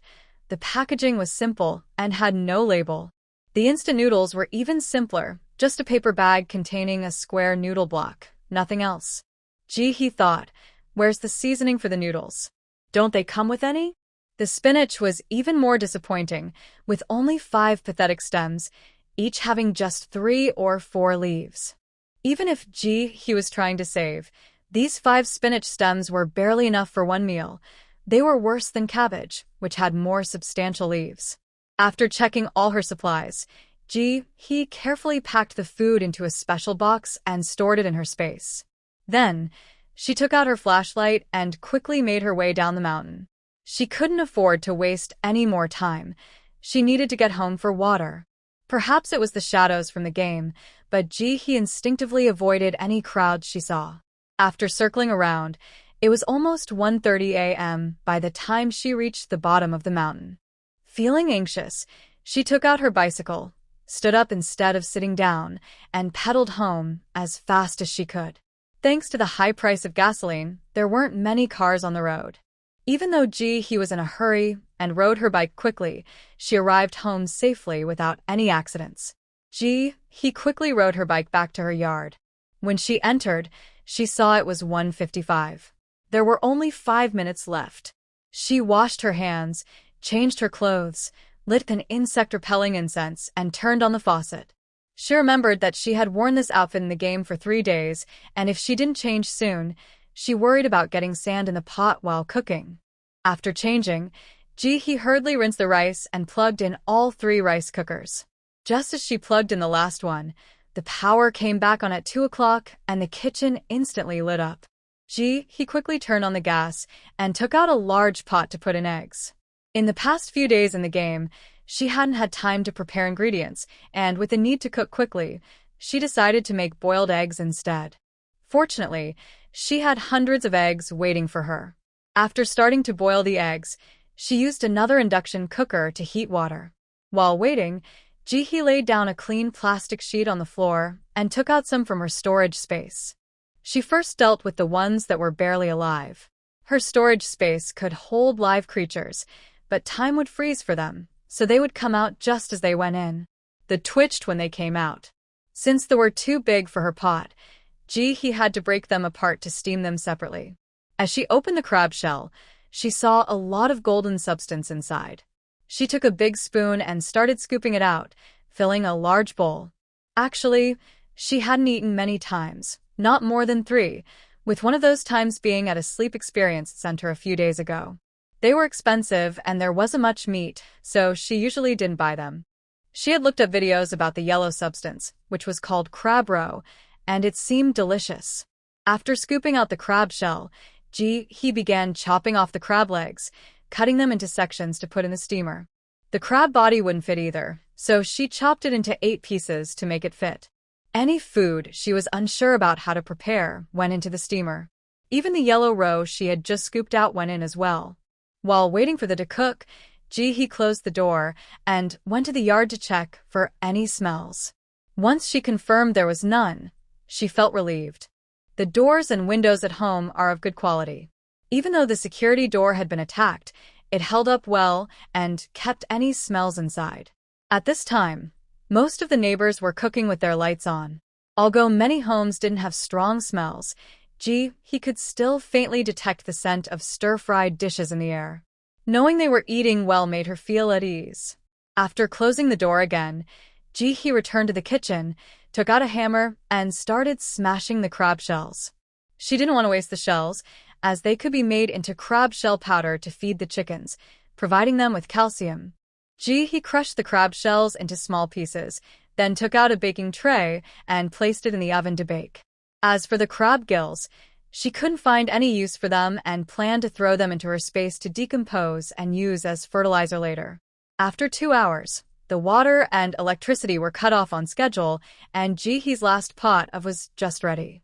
She carefully placed the steamed into a stainless steel bucket and started cleaning the kitchen. Every day, she made sure to wash the utensils thoroughly, otherwise they would attract bugs. She didn't know how others managed, but she couldn't stand a dirty and messy environment. The thought of such an environment breeding bugs made her even more uncomfortable. After finishing her chores, Jihee felt very tired and wanted to lie down and sleep, but it was still early. After hesitating, she decided not to rest yet and opened her shop. She hadn't checked it in a few days and felt uneasy not knowing how it was doing. The shelves in her shop were mostly empty, as everything she had listed before had sold out. She thought for a moment, took out some lobsters from her space, and started to list them. Each lobster was quite heavy and very lively. Jihee was worried about getting pinched, so she wore thick rubber gloves. One lobster weighed over 8 pounds, and another was over 9 pounds. Jihee didn't want silver coins. She only wanted gasoline. She first let the system set a price to see what it would suggest. The system priced them at 100 liters of gasoline. Jihee thought, "These lobsters are priced even higher than what you set for prawn? Aren't they just food?" After thinking it over, she decided to list the lobsters anyway. She set the price slightly higher than the system's suggestion, at 110 liters of gasoline. After taxes, she would end up with about 97 liters of gasoline. Jihee filled all 100 slots in her shop and then logged out. After considering her options, she opened other shops to take a look. The first shop in Manhwa sells various daily necessities and food. There are many types of daily items, taking up about 60 shelves, while the remaining 30 shelves are all for food. There is meat and vegetables, all prepared and labeled as 5-star banquet chef special. Items can be exchanged for silver coins or some rare metals, including some that Jihee has never heard of. She stepped back and opened the shop from the beautiful country. This shop also has plenty of food, like hamburgers, fried chicken, fries, and pizza. It's clear that there is no shortage of food, which gives a sense of confidence. Items can also be exchanged for silver coins or rare metals. Next, Jihee continued to browse several other shops, which sold all sorts of things, including live kangaroos and turkeys. There were even people selling wild animals like leopards, hyenas, and Komodo dragons. Most exchange items were supplies, such as food or precious metals, with only a few requiring silver coins. Jihee understood that silver coins are very rare. Her game rating is A, and she only earned 2 silver coins. If these people were really selling silver coins, very few could afford them. After closing the shop, Jihee didn't waste any time. She got up and went to the kitchen to prepare food for her livestock. They had eaten everything she made before, so she needed to cook again. Jihee took the leftover broth from the steamed and added cornmeal, wheat bran, vegetables, and grass. She used the most wheat bran and the least cornmeal, just a little for flavor. Finally, she added water from the freshwater lake, and the pig food was ready. Her pig has a strong appetite. It eats whatever she gives it and rarely refuses food. What the pig eats depends on what she has. When conditions are good, it can have some vegetables. When conditions are poor, it only gets grass. After making food for the pigs and chickens, she stored them away, picked up her shovel, closed the door, and walked outside. The maggots she had collected last time were a favorite snack for the chickens, and they ate them quickly. There were not many left, so Jihee needed to collect more. It seemed that food was running low for many families lately, so there was much less garbage thrown out, and the streets were not as smelly. Similarly, there weren't as many maggots as before, making it harder for Jihee to find them. After walking several meters, she finally spotted fresh maggots in a pile of garbage. She took out a black trash bag and bent down to start collecting them. While she was working, the neighbor next door opened their door. Seeing Jihee shoveling maggots, the old lady had a complicated expression. She first shone her flashlight on the ground, then on Jihee, showing a look of sympathy. She shook her head, sighed softly, and gently closed the door. Jihee. Now, she had another solid piece of evidence about her eating maggots. If she went out and said she didn't eat them, others might not believe her. They might think she was just making excuses. Back in the room, Jihee opened the game chat channel to see what everyone was saying. Forgetful one.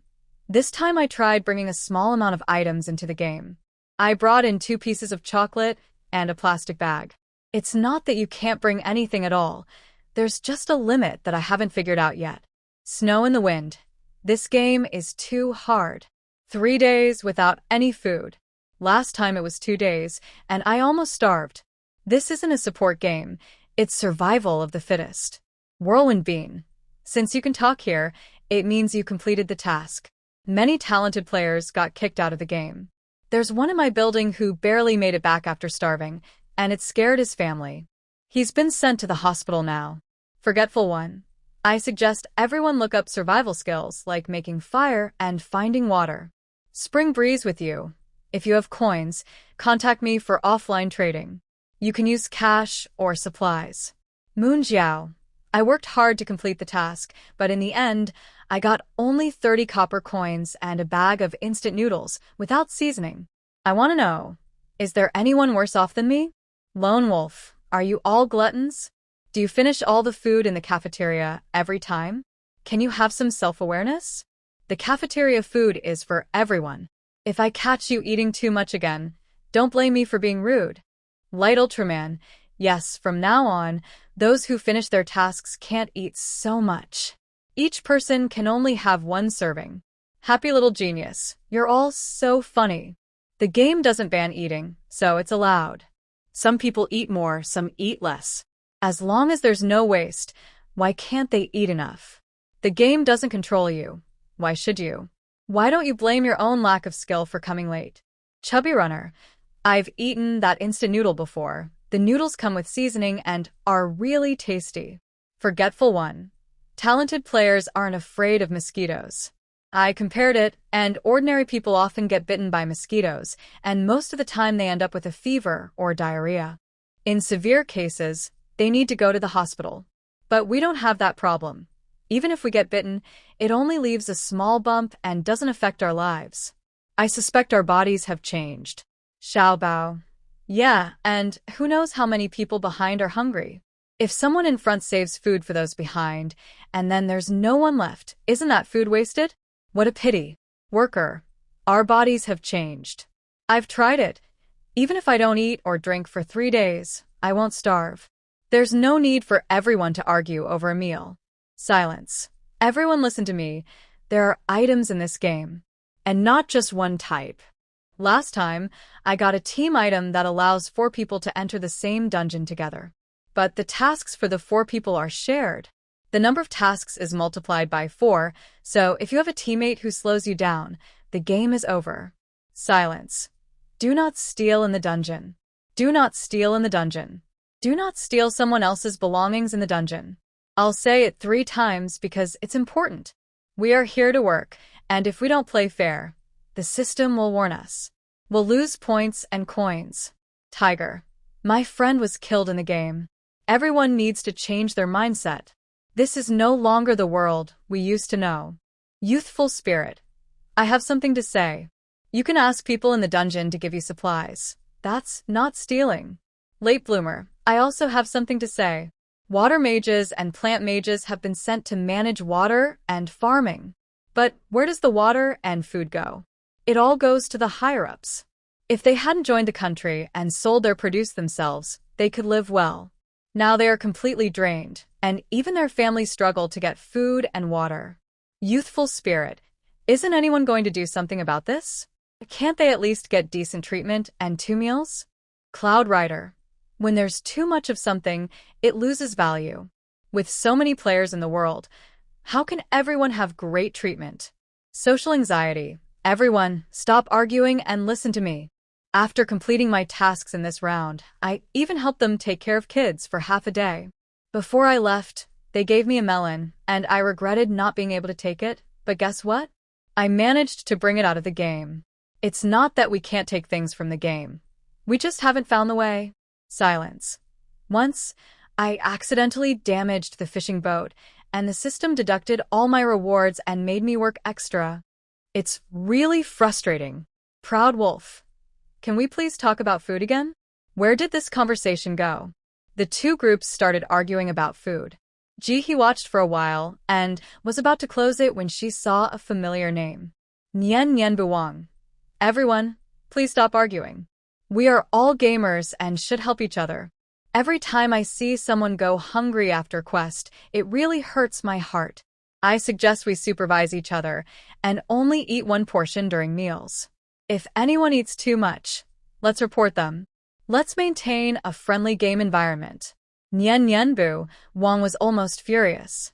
She had just completed her task on time, but when she went to the cafeteria, it was emptier than her dog's bowl after a good lick. These people were so selfish. Fitness expert. Nianbu Wang, did you not get to eat this time? Haha, stop pretending. If you were full, you would definitely act differently. Nianbu Wang was so angry she could bite her teeth. She typed furiously on the screen. Nianbu Wang. That's not true. I don't understand why you have such a big misunderstanding about me. If I did something wrong, I apologize. You can't take your anger out on others. I'm just standing up for everyone else, thinking we shouldn't be so selfish. Ji-hee read what Nianbu Wang said and quietly added her to the shop's blacklist. She didn't want to sell anything to someone she didn't get along with, even if it meant losing a customer. As for whether the blacklist would be discovered, she didn't care. If someone found out, so what? With how many people they offended in the game, who could guess who the shop owner was? She just didn't know who the tattooed guy and the bald man were. If she did, she would definitely blacklist them too. Ji-hee looked at the online information again, and the official website kept updating major events. First, the United States blocked the export of supplies, tore up contracts, and prohibited sending goods to Long Country, driving up prices and causing inflation. Long Country is not to be underestimated. You don't keep your promises, right? We won't tolerate that either. We're calling on overseas Chinese to bring supplies back home, and the country will assist with transportation. Besides the tense international situation, domestic companies are also struggling, especially private enterprises. Recently, there have been reports about food factories failing to meet production standards, and today it's the pharmaceutical factories. Thanks to the news, Ji-hee learned a lot. She didn't know there were private pharmaceutical companies. She thought all drug manufacturers were state-owned.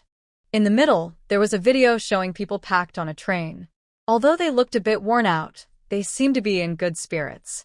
Despite the situation, the government is working hard to maintain transportation and encouraging young workers abroad to come home as much as possible.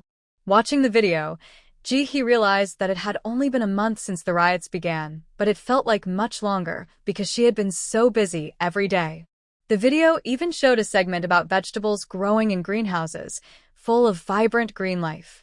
Even though they were just seedlings, she could feel their strong vitality through the screen. While the public might not be able to eat them, it gave her a little hope. Ji-hee felt much better inside. She just wondered how these vegetables were grown, and if they were planted by someone with a special talent for plants. When she checked the community chat group, there were no new announcements, but many people were chatting. After a while, Ji-hee discovered that recently, 6 people had died in their area due to an incident involving intruders. 5 of them were middle-aged or older individuals who were cooking at home, and 1 was a young girl. The girl was unfortunate. Her parents went to the supermarket to buy supplies and asked her to stay home and rest, fearing she would be too hot. Unfortunately, she encountered this situation. Turning off her phone, Ji-hee entered her space to get to work. After finishing her daily tasks, she went to check on her crops. The potatoes, sweet potatoes, and corn were growing well. She estimated that in about a month and a half to 2 months, she would be able to harvest a batch. After checking the potatoes and ensuring they were not infested, she felt relieved and went to the small hill to pick vegetables. She planned to sell what she picked in her shop. She had saved enough for herself, and the vegetables would be a good trade for gasoline. After harvesting, she filled the empty spaces with more plants and then headed to the beach. She checked on her livestock, including the fish, every day to feel at ease. Changing into her swimsuit and putting on her oxygen tank, Ji-hee dove into the sea. With her experience from spending 3 days in the water in the game, she felt her swimming skills had noticeably improved. She effortlessly found the bright sea urchins and a small piece of coral. They were kept in a separate area by her, where besides them, there were also sea cucumbers, scallops, mussels, and oysters, making it a special marine area of Paklari. The bright sea urchins still floated around that small coral-like object in the water, just like in the game, without leaving. Jihi watched for a while and felt they seemed fine, not showing any signs of dying. She used her talon on them again, but there was still no reaction. Just as she was about to turn and leave, thinking she might as well try since she was there, Jihi aimed her scavenger talent at the coral-like object. This time, the talent responded. Deep-sea fish waste. Originally just a pile of waste, it had no use, but now someone has discovered its potential and developed new uses for it. It contains wonderful elements from the Paklari continent, which may give new life to the plants there. Jihi. She had a lot to say, but didn't know where to start. This thing was originally waste? Whose waste is this hard? And this waste can give life to plants? What is this? Something from a divine beast. Jihi shook her head, temporarily pushing that thought aside, and chose to focus on the last part about giving life to plants. Does this mean the plants on the Paklari continent can be revived? Did she understand correctly? Jihi's eyes lit up. If she didn't know it was waste, she would have wanted to hug it and give it a kiss. After swimming around the lake bottom, she turned and went ashore, exiting the space. Whether it can revive the plants, she would find out in a few days. Getting up, she changed into some dirty clothes and went to the backyard to start digging. She hadn't forgotten what she wanted to do before entering the game. She didn't want anyone to know about building a basement, so she had to dig it herself. She dug until 7 a.m., and when the alarm rang, Jihi yawned and went to the bathroom to take a shower. She had to wash. It had been so many days, and she was starting to smell like the sea. At this point, the shower water didn't need to be heated specially. Just taking it out and letting it sit in the tub for a while would warm it to room temperature, which was perfect for a shower. After cleaning herself, she quickly washed her dirty clothes and hung them up before lying down on the bed and falling into a deep sleep. She was so tired. In the game, she could only sleep, and she often woke up at night, feeling uneasy. Now back home, lying on the bed, she quickly fell into a deep sleep. At 3 p.m., the alarm rang on time, and Jihi, with her eyes closed, fumbled to turn it off.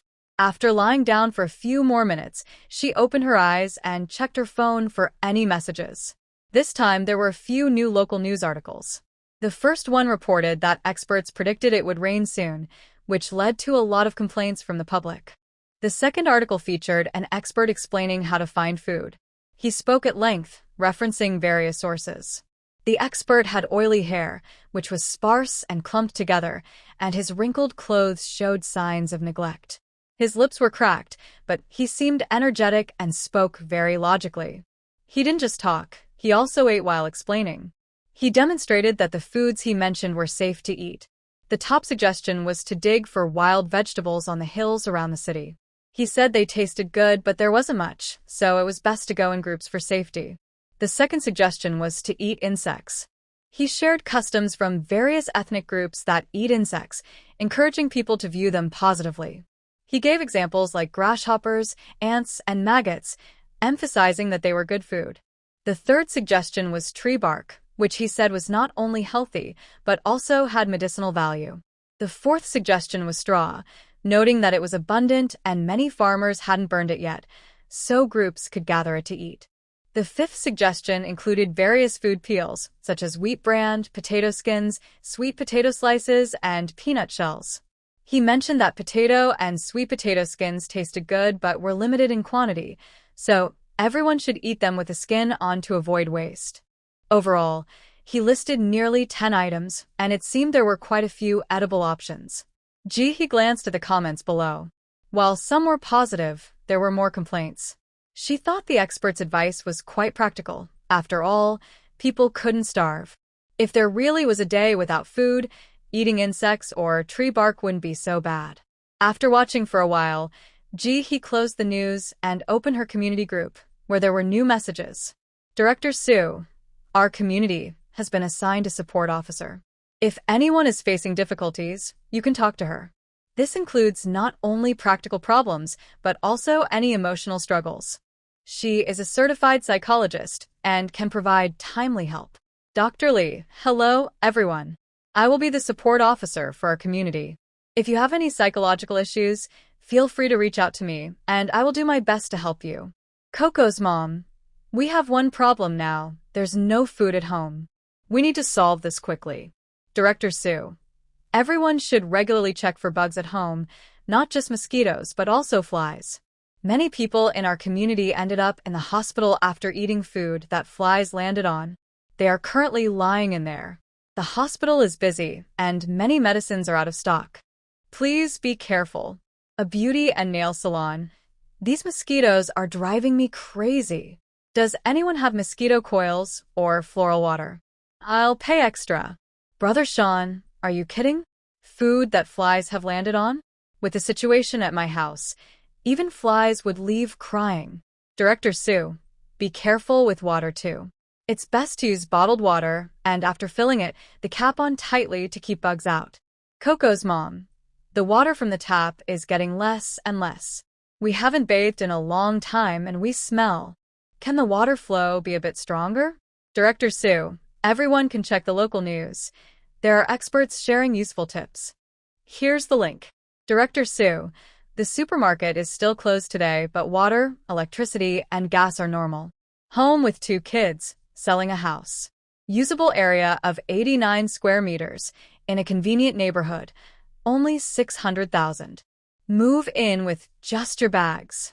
Coco's mom, are you serious? Who is buying a house now? I'm selling mine too, 150 square meters for only $800,000. If someone buys today, we will move out to give you space. Xiao Feng, anyone buying a house now is foolish.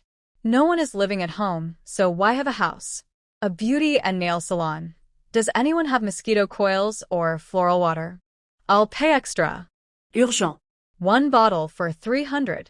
Brother Sean, who has it for sale? I'll give you $500 for 1 bottle. A beauty and nail salon. Are you serious? I'll pay $800 for 1 bottle. He clicked on the link and saw the expert video about eating bugs that she had seen in the morning. She quickly closed it, got up, and went to the kitchen to prepare a meal. He hadn't eaten vegetables in several days, which isn't good for her health. She squatted down to light the stove and prepared to make spinach soup. She couldn't fry anything right now, but making soup was still fine. While waiting for the water to boil, he took out the vegetables, broke off the roots, and set them aside. She wouldn't throw them away. She would feed them to the pigs and rabbits later, as they loved to eat them. He washed the vegetables clean and stored them away, saving the leftover water for mopping the floor later. At this moment, the water in the stove began to boil. He first added spinach, then started cracking eggs, using a total of 8 to make a large pot of spinach egg drop soup. She served a bowl and placed it on the table, then carefully stored the extra soup in a stainless steel container for later use. This way, she wouldn't have to cook again next time she wanted some. The stove remained lit, cooking pig food on top. After finishing all this, he sat down, took out 2 duck necks, then grabbed a piece of flatbread, spread some sauce on it, added shredded potatoes and lettuce, rolled it up, and took a big bite. She felt satisfied. Holding the spinach soup, he carefully blew on it. It was hot, and the soup cooled slowly. After taking a big sip, she felt much better in her stomach. She finished her breakfast quickly, alternating between the soup and the flatbread. After eating, she slowly nibbled on the duck necks and noticed a message on her phone. It was from Uncle Yen. Uncle Yen, if you have money, spend it quickly. Don't save it, as the supermarket hours might change and you may not get in line. Thank you, Uncle Yen, I understand. Uncle Yen, things are a bit chaotic right now. Be safe on your own. Keep supplies in different places. If someone tries to take them, don't resist. Your life is more important than anything. Okay, Uncle Yen, don't worry. Uncle Yen knew that Jihee's parents had passed away and that she lived alone, so he often shared news with her. He wanted to give her more advice, but he was busy and had to put his phone away to get back to work. After waiting a while and seeing that Uncle Yen didn't send any more messages, Ji-hee opened the trading group to start buying supplies. One good thing about her was that she listened to advice. Since Uncle Yen told her to spend her money, she decided not to save it. She had over 7,000 left and planned to spend it all at once. Many people were selling items in the trading group every day. Of course, valuable items like water, food, generators, mosquito repellent, and medicine were not available. However, she could still find some everyday supplies. The price increases were not too high. Ji-hee contacted several people and bought several sets of blankets, raincoats, warm clothes, slippers, dishwashing cloths, cleaning pads, lighters, matches, and more. The blankets and warm clothes were especially cheap, selling for just 100 each in a big sale. In daily life, small items like sponges and dishcloths may seem unimportant, but when they're missing, it becomes inconvenient. She also thinks that in the future, utilities might be cut off, making matches and lighters very important. Since they are not too expensive right now, she decides to buy a bunch. Seeing someone buy tofu-making brine and filter bags, she also buys a few, thinking that once her supplies run out, she might consider making tofu herself. Ji-hee stopped spending only after using up over 7,000. She was worried about being cheated, so she agreed that only one person would deliver the goods, and the other party thought the same, making it easy for them to agree. They quickly settled on a deal to meet at 6:30 p.m. when it wouldn't be too hot for the transaction. Ji-hee put down her phone, stretched, and went to the empty room to take out the firewood she had collected. The firewood was taking up space in her storage, so it was better to keep it at home since it wouldn't spoil. She piled it up, filling more than half the room before finally emptying her storage of firewood. After closing the door, she quickly checked on the seaweed she had been growing, which was thriving. In just one day, it had grown significantly, covering the area densely. It seemed that the deep-sea fish waste was indeed useful. She harvested the longest pieces, but, despite using her ability on them again, there was still no response, so she had to give up. Today, she planned to taste what she had collected. If it was edible, she would put it up for sale. Ji-hee exited her storage and sat down to organize her space with her mind. It was already filled up again. If there were no height limit, her storage would have been full long ago. In this adventure, Ji-hee had gathered a lot of food. Excluding the bright thorny sea urchins and seaweed, she had collected a good number of scallops, mussels, oysters, and from the sea. They were the largest and took up the most space, but she couldn't do much with them for now. In addition to these, she had also gathered lobsters, fish heads, canned fish, and fish innards from her storage, which was more than enough to replenish her previous food supplies, even exceeding them. Organizing her storage with her mind saved her a lot of effort, and she neatly piled her recent harvest to one side, making the space look much tidier. She set the fish innards aside, planning to process them shortly. It was already 5 p.m., and there was still over an hour until the scheduled trading time. Ji-hee set an alarm and began to process the fish entrails with her mind. The entrails were quite large, and the fish roe and swim bladders were several times bigger than what Ji-hee usually ate. She recognized the roe, swim bladders, intestines, and liver, so she took them out and set them aside. The ones she didn't recognize were put aside to feed the fish and later. As they grew bigger, Ji-hee needed to regularly supplement their diet with meat. She couldn't let them eat only vegetables. Sorting the entrails was simple for her, so she worked quickly. By just after 6 p.m., she had finished sorting all the entrails, much faster than she had expected. Ji-hee sat on a stool, using her healing skill to ease her brain fatigue while opening her shop. She first collected the gasoline earned from selling lobsters and vegetables yesterday and stored it away. Then, she sent a notification to her contact and, after a minute, listed a batch of insect-repellent incense and plalin, following her usual schedule. Ji-hee had plenty of plalin and wasn't worried about running out. In the forest, it grew everywhere, and she could easily gather several square meters of it to sell for a whole day. The insect-repellent incense and plalin were her best-selling items, often selling out immediately, with many people unable to get any. What she could do was give her contact a heads-up so they could prepare.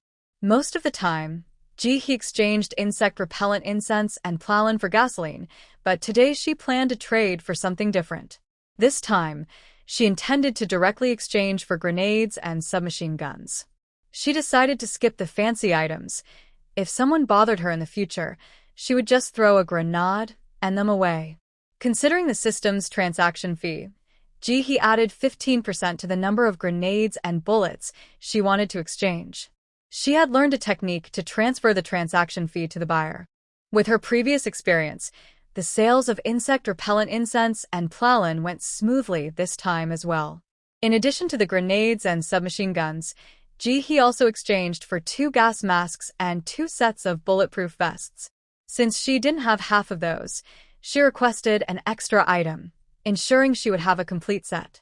Once she received the items, Ji-hee began listing the fish entrails. As usual, she exchanged food for gasoline. The prices were quite reasonable, much more affordable than yesterday's lobsters.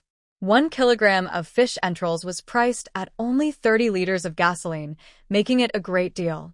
To know that the system even sells a few vegetables at high prices. Since Ji-hee saw that lobsters priced at 115 L of gasoline could be sold, her perspective has changed. Now, when faced with fish roe valued at the price of 30 L of gasoline, she remains calm and quickly lists the fish roe from the large bowl in her shop.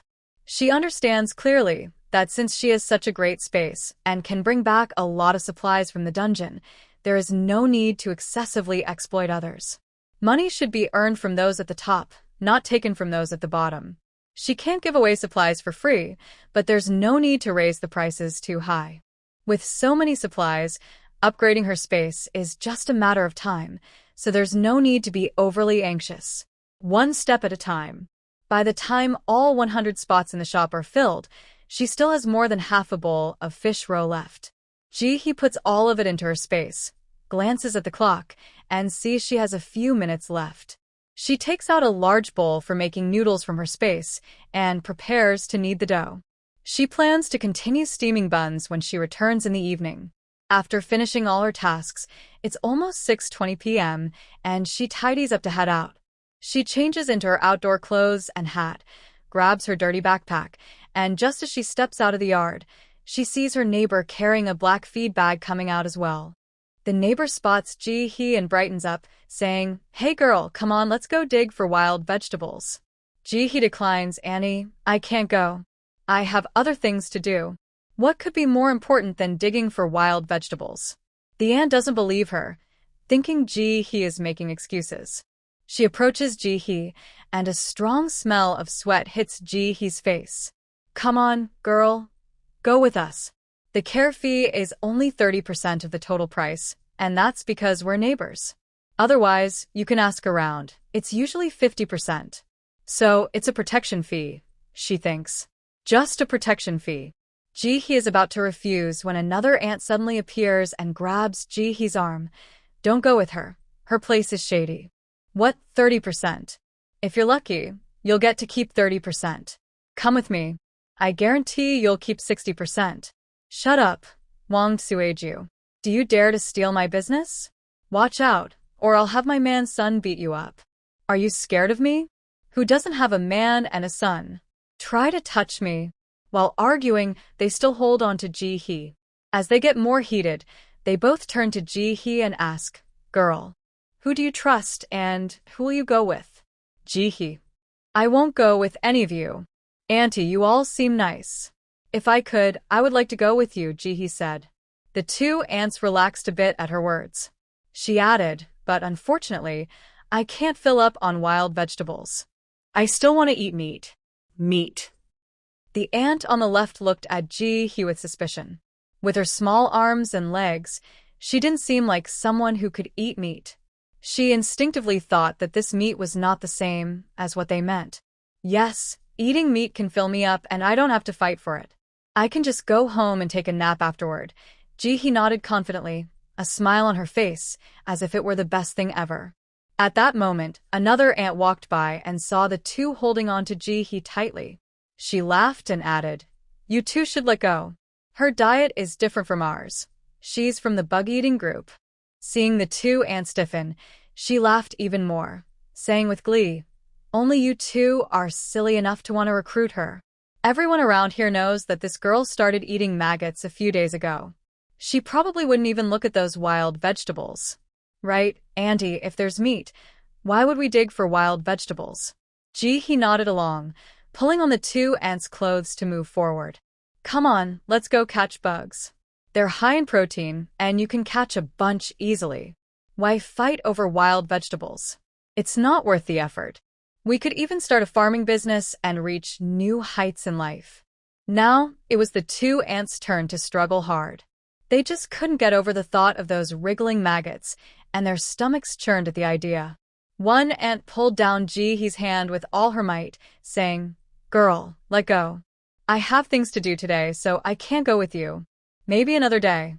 The other ant did the same, pulling Jihee's hand down while making excuses. Right, I just remembered that the faucet at home is still running. I need to go back, so I can't go with you today. Let go, girl. Both of them pulled hard, trying to free Jihee's hand, who knew that although her hands looked weak, she was surprisingly strong. They struggled and sweated, but couldn't break free. Just when they were getting desperate, Jihee suddenly let go, and the two of them lost their balance and stumbled back a few steps. Jihee's face was full of regret. All right, aunties, I won't hold you back this time. Whenever you want to eat, we can go catch bugs together. Okay. Neither of them heard clearly what Jihee said, but they quickly ran off as if someone was chasing them. Jihee watched their backs, blinked, and smiled as she turned around and hurried to the meeting place. She had delayed for too long. If she didn't hurry, the deal would be missed. By the time Jihee sent all the traders away, it was completely dark. She started heading towards the bamboo forest.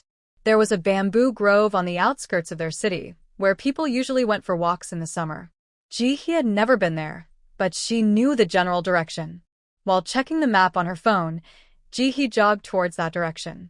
After about 40 minutes, she spotted a dense bamboo forest in the distance. Along the way, there were a few pedestrians, likely going to the bamboo grove to gather wild vegetables and bamboo shoots. Jihee calculated the time in her mind. In previous years, spring bamboo shoots usually appeared around late March to early April. She wondered if there would still be any this year with the hot weather. She tightened her bag and walked towards the bamboo forest with a flashlight. Inside the bamboo forest, there were even more people than when Jihee first arrived at the mountain. As she entered, she saw people crouching down, using flashlights to search carefully. Jihee didn't join the crowd and walked deeper into the bamboo forest. The bamboo forest was large, and the further she went in, the fewer people there were. Jihee found a suitable spot, picked up a large knife, and began to chop down bamboo. She avoided the very thick ones since they were too hard. Instead, she chose slightly thinner ones that could be cut down with a few strong strikes. The bamboo grew tall, and after cutting it down, Jihee divided it into several sections and tied them up with rope. It wasn't easy for her to come to the bamboo forest, so she wanted to cut more to use later for making a fence. She also wanted to find a few small bamboo shoots to transplant into her space. A nearby woman who was looking for bamboo shoots and wild vegetables saw Jihee chopping bamboo and approached her, saying, "Girl, what are you doing with the bamboo? Can you eat it? Or sell it?"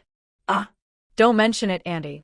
Recently, someone broke into our house and hurt my sister's leg. I thought I'd come and chop some bamboo to make a cane," Jihee said while working, sounding very sincere and emotional. "Then why are you chopping this bamboo? You should chop wood instead," the auntie replied, not easily fooled, her eyes sparkling with curiosity. "I would, but it's too tiring. I can't manage it," Jihee said as she the bamboo and bent down to chop the second one. "This bamboo is good too. Once I tie it tightly with rope, it will be sturdy enough." "Hey, auntie, I see you carrying a big bag. How many bamboo shoots did you find?" He kept working while smoothly taking the lead in the conversation. The aunt's smile froze at the question.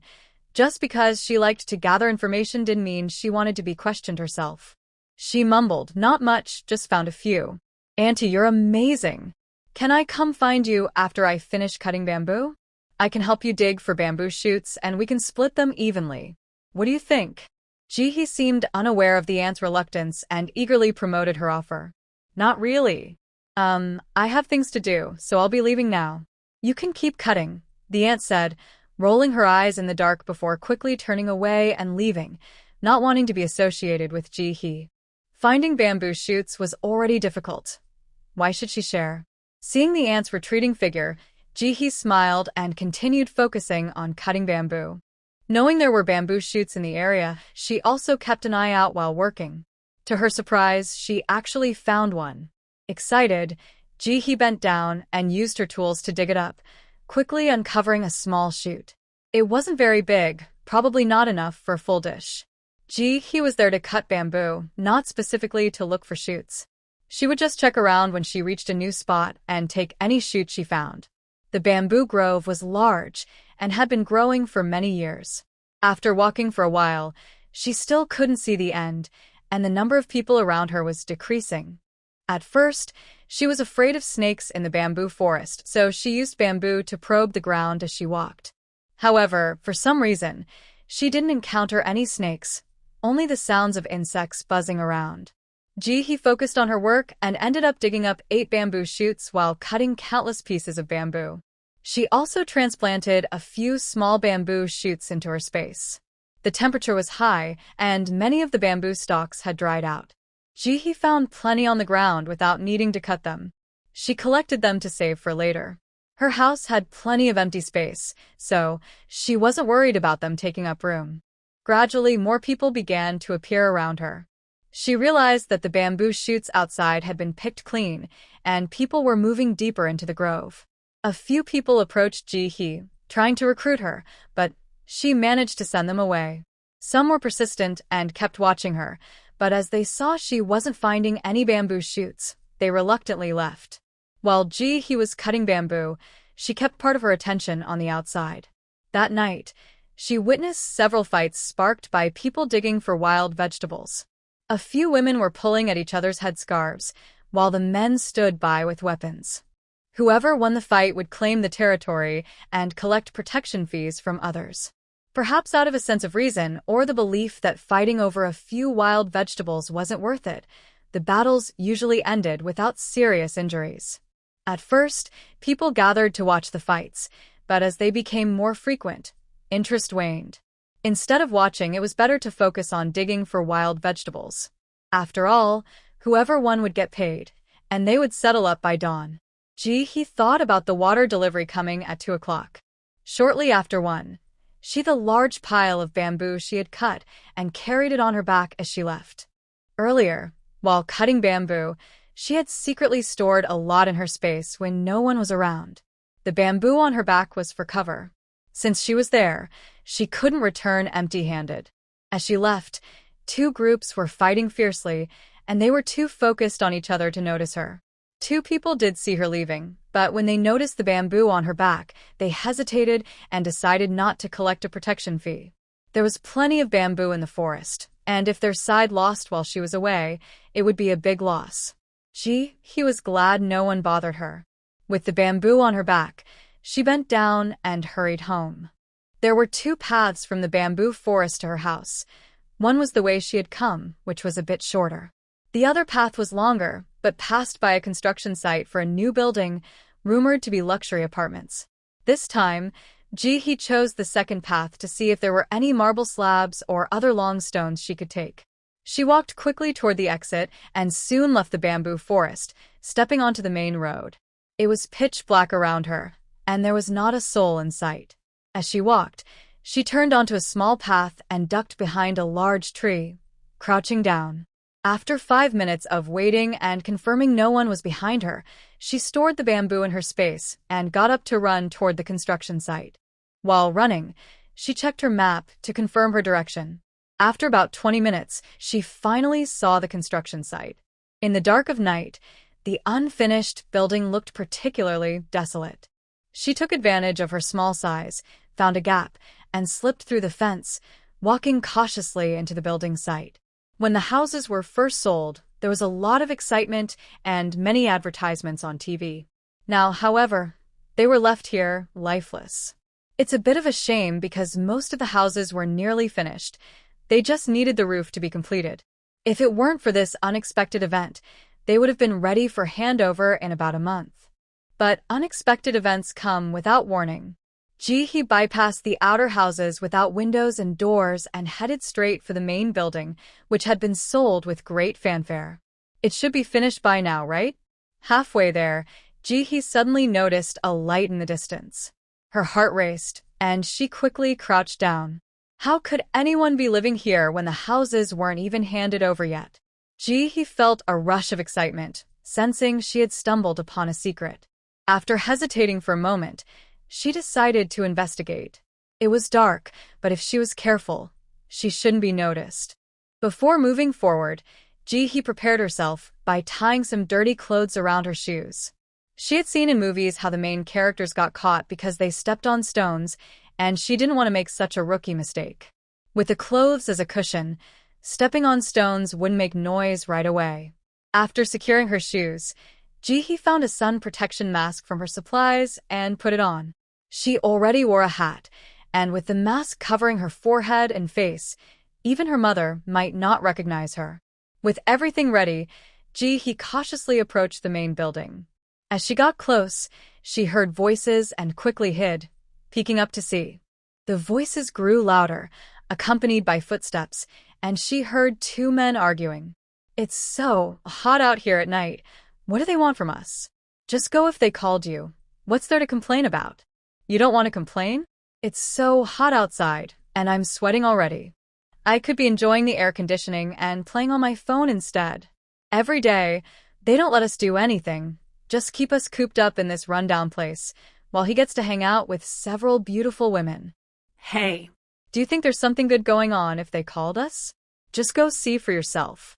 With the light coming from the building behind her, he could clearly see the two men. One was bald, and the other was a stranger. She recognized the stranger from a wanted poster. He was worth a lot, equivalent to 30 pounds of rice. In that moment, Ji-hee thought about pulling out a machine gun to deal with both of them. However, seeing the lit room behind her, she decided not to act rashly. Common sense told her that if the lights were on, there were still people inside. She didn't know how many others were in the room, so it was better to avoid taking risks for now. She could let them live a little longer. After she got everyone inside to leave, she would reunite them. Ji-hee lay still on the ground, waiting for the two to walk away. During this time, she had read a lot of official scientific analyses and learned some things about those with special abilities. Physical mutations didn't just increase strength. Speed, hearing, and other senses could also improve, with the extent of improvement varying by individual. She was clear about the bald man's ability being a physical mutation, but she was unsure about the other unfamiliar man's ability. In the stillness of the night, even the slightest sound was very noticeable. Ji-hee remained in place for a while longer, ensuring the two had gone far enough before quietly standing up. She cautiously moved toward the light source. Their room was on the first floor, which made it easier for Ji-hee. She crept to the window, pressed herself against the wall, and peeked inside with one eye. The window faced a large living room that had little furniture. There were just a few mattresses on the floor, scattered with some old clothes. Piles of leftover food packaging were stacked against the wall, with flies buzzing around, making the whole place look very messy. A man was lying on one of the mattresses, playing on his phone, and laughing lewdly. This man was the tattooed one. Ji-hee's gaze deepened, but she still didn't act hastily. She wanted to see if there was a second person in the room. After standing outside the window for a few minutes, without hearing anyone else speak, only the tattooed man's crude laughter echoed. Ji-hee took out her phone, selected a loud cat sound, and played it. As soon as she pressed play, she crouched down and hid in the shadows of the neighboring unit, turning off the cat sound. The tattooed man cursed as he walked over, opened the window to check, but didn't see any cat, so he cursed again and closed the window. Ji-hee waited a moment and still didn't see or hear anyone else in the room. Realizing this, she understood that the room should only have him. Afraid that the bald man and his companion might return at any moment, Ji-hee tossed her phone aside and continued playing the cat sound to draw the tattooed man's attention. Hiding in the dark, she took out a machine gun, ready to deal with the tattooed man. Soon enough, he came to the window, grumbling. Annoyed by the constant cat sounds outside, he cursed a few times and jumped out the window, heading straight for the noise. "Shut up. You're so annoying. Once I catch you, I'll make a cat stew." He stayed hidden, holding her breath, adjusting the gun's angle. As the tattooed man got closer, she aimed at his chest and pulled the trigger. Bang! Bang! Bang! A rapid series of bullets shot out. The tattooed man didn't have time to react. He didn't even get a word out before he turned him into a sieve. The machine gun was indeed impressive. Even when he lay still on the ground, he didn't relax completely. She aimed at his head and fired a few more shots to ensure he was truly dead before letting out a sigh of relief. She had seen many reports about people with physical abilities. They were tough and could recover quickly, so she wasn't going to take any chances. Whether he was really dead or just pretending, a bullet to the head meant he was finished. Only then did he feel a bit more at ease. Her fingers trembled involuntarily, and cold sweat soaked her clothes. Her legs felt weak. This was her first time killing someone. Looking at the tattooed man's body, he closed her eyes, pushing down all her thoughts, then stepped forward to collect his body and phone into her space. She couldn't leave the body here. It would be discovered. Next, she turned and jumped back through the open window. As soon as she entered the room, a strong, unpleasant odor hit her: sweat and dirty socks. The room was filled with buzzing insects, swarming on the ceiling. He quickly scanned the living room for any cameras. Finding none, she felt relieved and began to gather items. There wasn't much in the living room. She ignored the mattress and clothes they had used and headed straight for the generator. This generator was not the cheap one he had bought. It looked very sturdy. With a wave of her hand, she stored the generator in her space, then noticed the air conditioner and several large barrels of diesel nearby, collecting them all as well. After checking again, he confirmed that nothing was left in the living room before turning to push open the bedroom door. As soon as the door opened, he was shocked. The entire room was filled with supplies, stacked from the floor to the ceiling, leaving no space at all. How much stuff did these people take? Without any hesitation, he rushed in and began to gather supplies. The outermost boxes contained instant noodles of various flavors, followed by sausages and cookies. At first, she checked them, but soon she stopped looking and just collected everything. After emptying that room, he opened the door to the side bedroom. As expected, it was also filled to the ceiling with supplies.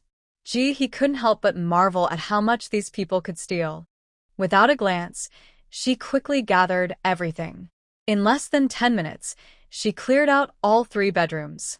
She then went to the kitchen, where she saw the refrigerator and over 20 unopened bottles of cooking oil and several boxes of bottled water. Without hesitation, she took everything. With that, the entire place was finally empty. He checked again to ensure only trash remained and that there were no clues left behind.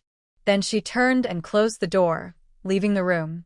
Standing in the dark hallway, he hesitated between leaving and staying, but ultimately chose to take the risk and stay. The gunfire earlier indicated a chance of being discovered, but she couldn't sleep peacefully knowing there was a threat. The image of the bald man and another man leaving was etched in her mind. They were a group and had a grudge against her. Since she had already acted, she couldn't leave any risks behind. Determined, he no longer hesitated. If someone came, she could just hide in her space. She left the hallway and found the spot where the fight had occurred, pulling out a shovel to start digging. There had been a lot of blood on the ground during their fight, which wouldn't be obvious at night, but would be very noticeable during the day. She needed to clean it up. Once she dealt with the traces of the fight, he quietly crouched in the shadows, taking out 3 submachine guns, waiting for the bald man and his companion to return. At the same time, she attached a few grenades to her waist and positioned a riot shield in front of her.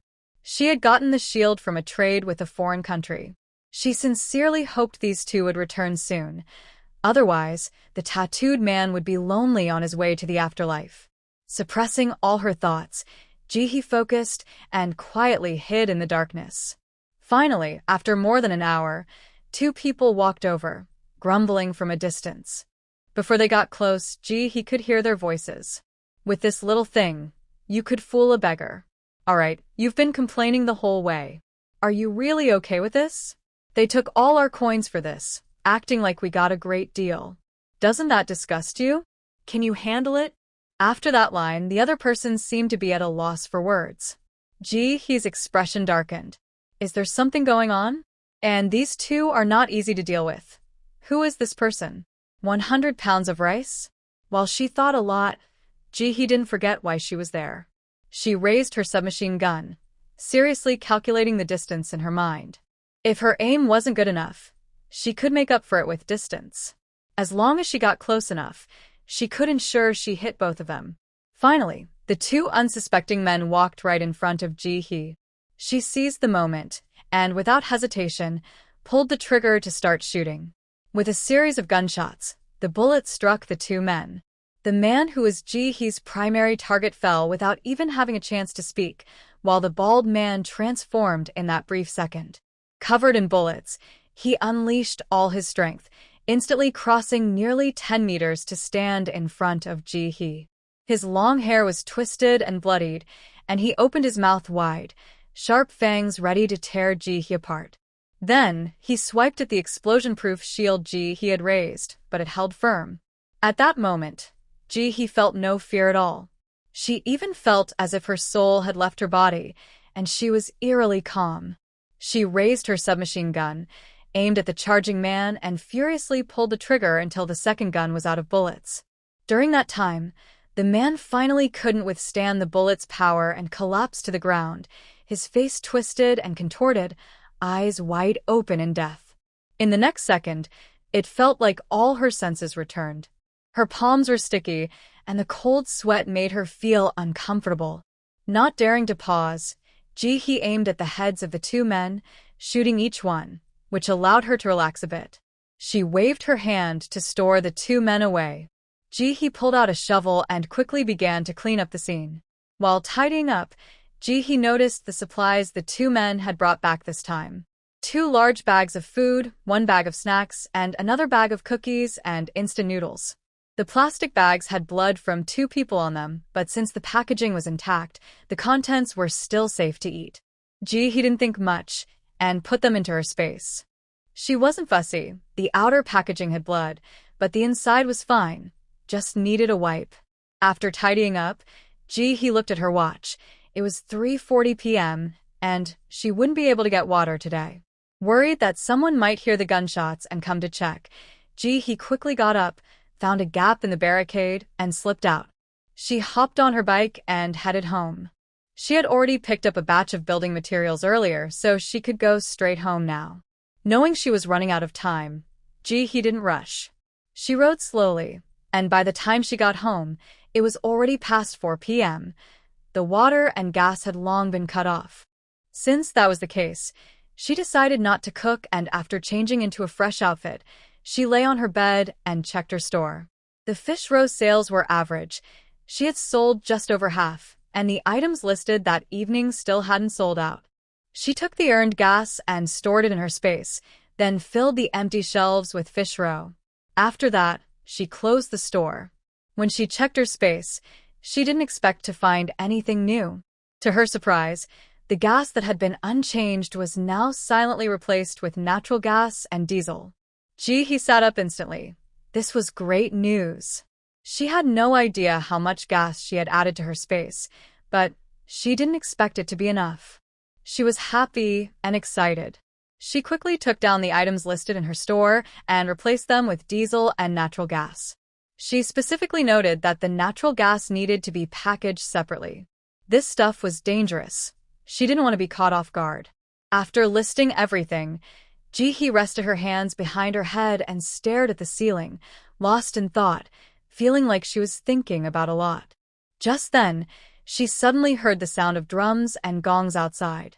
Curious, Ji-hee changed her clothes, locked the door, and went outside.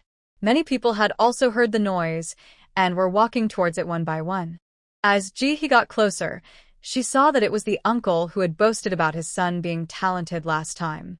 He was standing on a stool, holding a loudspeaker, with 2 bodyguards beside him. One middle-aged man was banging a stainless steel bowl with a shovel. The sound was coming from him. Once the man saw that most people had gathered, he grabbed the loudspeaker and began to speak. "Hello, neighbors. Everyone. The weather is so hot, so I won't waste time. Everyone knows my son is talented. He can buy supplies at the talent market.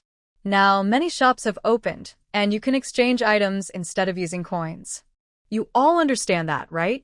After getting agreement from the crowd, the man wiped the sweat off his face and continued, "There's a shop selling fish roe.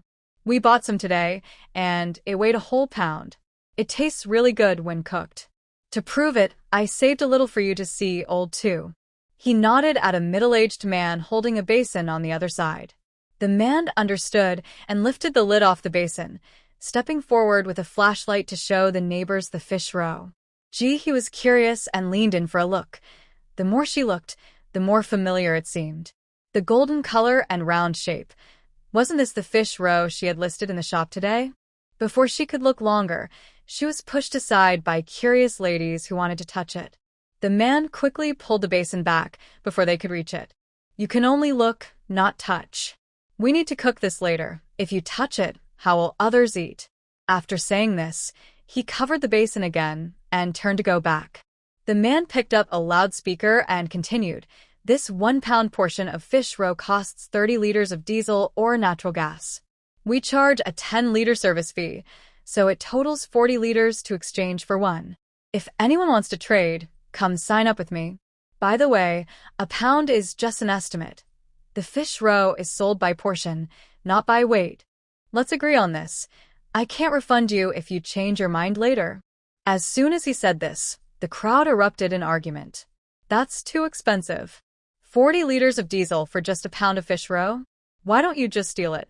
Can you lower the price? If it's cheaper, we'll buy more. Is there anything else? Do you have vegetables? If you don't have diesel, can you take something else? I used to sell socks. Would that work?" The man stood above, sweating as he spoke into the loudspeaker. "What's so expensive? The cost is 30 liters. That's the lowest price in the market. The owner hasn't marked it up at all. He's a rare, honest person. What are vegetable prices like now? Besides, you can't expect us to work for free. We deserve some profit too, so stop pretending you don't understand. If we weren't neighbors, I wouldn't get involved in this trouble. The shop doesn't only have us as customers. People from all over the world are competing for it. Time is limited. If you keep delaying here, the shop will sell out. Even if you give me diesel or natural gas, I can't make more. By the way, the owner needs gas canisters, so you should bring them directly. Why are there no vegetables? The shop used to sell them, but those other people are too quick. My son can't always get them. To grab these things, he has to keep an eye online all the time. His hands are about to cramp. Do you understand? Now, there are many sellers online, but they all want precious metals. Many of them I've never even heard of. Diesel and natural gas are the easiest to get. I'm not afraid to tell you, there are also fried chicken and burgers. But what they want, where can we find it? Even if I could, I wouldn't recognize it. Some people were haggling with the uncle, and those who were quick-minded started running home to grab water bottles. He blended into the crowd, looking like an old man on the subway checking his phone. You really are something, uncle. The second-hand market is about to rise. But for this was actually a good thing. Her neighbors would have food to eat, so she wouldn't have to worry about hunger, making her life a bit more stable. She stood still, watching the crowd around the uncle as they kept asking questions and haggling, and her previously restless heart began to calm down. She didn't join in. She just stood there quietly watching. Maybe she should raise her prices? Back at home, ate crab while organizing her supplies in her mind. Among the supplies she got back from the tattooed man, her favorite was the diesel generator. It looked different from hers and must be very powerful. Besides the generator, there were many other items. Most of them were food: cured meat, salted meat, smoked chicken, ham, duck, rice, flour, and various grains. These were the most abundant. In addition, there were drinks, beef jerky, chips, spicy snacks, instant noodles, and sour and spicy noodles, among others. But there were no vegetables. Ji-hee thought for a moment and realized that these supplies were taken from the common people. Even if they bought meat and vegetables, they would cook and eat them, so there wouldn't be any leftovers. So they didn't have any. But even so, the supplies were still quite a lot. Enough for 2 or 3 people to eat for over half a year. She recorded everything in a notebook, so when she didn't know what to eat, she could just flip through it. Besides food, they also took a lot of daily necessities and medicine, clearly choosing the best items, most of which were unopened. Ji-hee glanced at them and put them in a corner. She had enough daily supplies for now, so there was no rush to use them. They could stay in storage without worrying about expiration. There were still many gold bars, gasoline, and diesel with the tattooed man. Ji-hee took half of the diesel for storage and kept the gasoline for herself. She wasn't sure what to do with the gold bars, so she set them aside. After finishing these tasks, Ji-hee took the tattooed man's refrigerator out of storage. When she opened it, it was filled with meat. The top shelf had fresh red meat, while the bottom freezer was full of frozen meat. Ji-hee was cautious about the character of the tattooed man and his friends, so she examined the meat carefully. She couldn't identify the refrigerated meat. It didn't seem to be any kind of pork, beef, or lamb. She decided to put it in her shop to test it. Upon checking, her heart sank. All the fresh meat was human meat. She couldn't eat that, so she quickly packed all the meat in plastic bags, planning to find an opportunity to throw it away.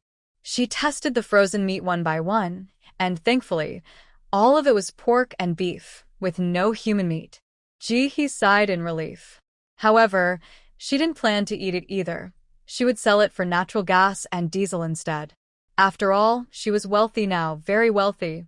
The seafood in her storage was enough for her to eat 3 meals a day, which could lead to gout. After tidying up the place, Ji-hee opened her private messages. She quickly noticed a message from Ji Jing. Raising an eyebrow, she clicked to read it. Ji Jing, are you there? I want to discuss a business deal with you. Xiang Tianzaijie. Ji Jing, you can probably guess, we are the Talent Management Bureau. Recently, there has been a shortage of supplies and people's living standards have declined. Considering that the diesel and natural gas you trade for are relatively easy to obtain, we are preparing to provide a service where a talent can buy supplies for the public for free. If possible, we hope you can cooperate by setting aside some time to stock the supplies, so we can arrange for our staff to better serve the people. Of course, you don't need to lower the prices. You can sell them at whatever price you choose. Ji-hee. She really wanted to shed a tear of sympathy for the uncle at the door. Just as his business was starting to take off, someone came along with a free purchasing service, cutting off his dream of becoming a successful entrepreneur. But she liked it because her path to success with the lamb soup was cut off. Paying tribute to this proposal was also a good thing for her. With so many supplies piled up in the space, exchanging them would free up room for her to stock up in the dungeons. All these items came from the dungeons, so she wasn't afraid of them tracing it back. Borrowing 500 billion from the heavens, this isn't free. You can collect diesel and exchange things yourselves, right? Looking at Ji-hee's words, Tribute thought to himself, this is different. The precognitive ability user said that the situation would become more severe in the future.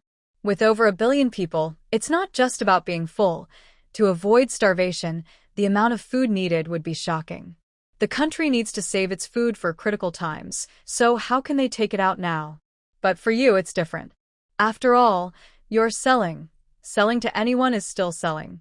Thinking this, Tribute chose to change the topic. Tribute, do you know that some people are exchanging supplies here at a markup for the citizens? Ji-hee thought, how could I not know? Just now, she saw someone collecting a service fee and selling goods at a higher price in front of the shop owner. Borrowing 500 billion from the heavens, yes. Tribute, instead of letting them profit off the citizens and create market chaos, it's better for us to sell at the original price to the citizens. This won't affect you much.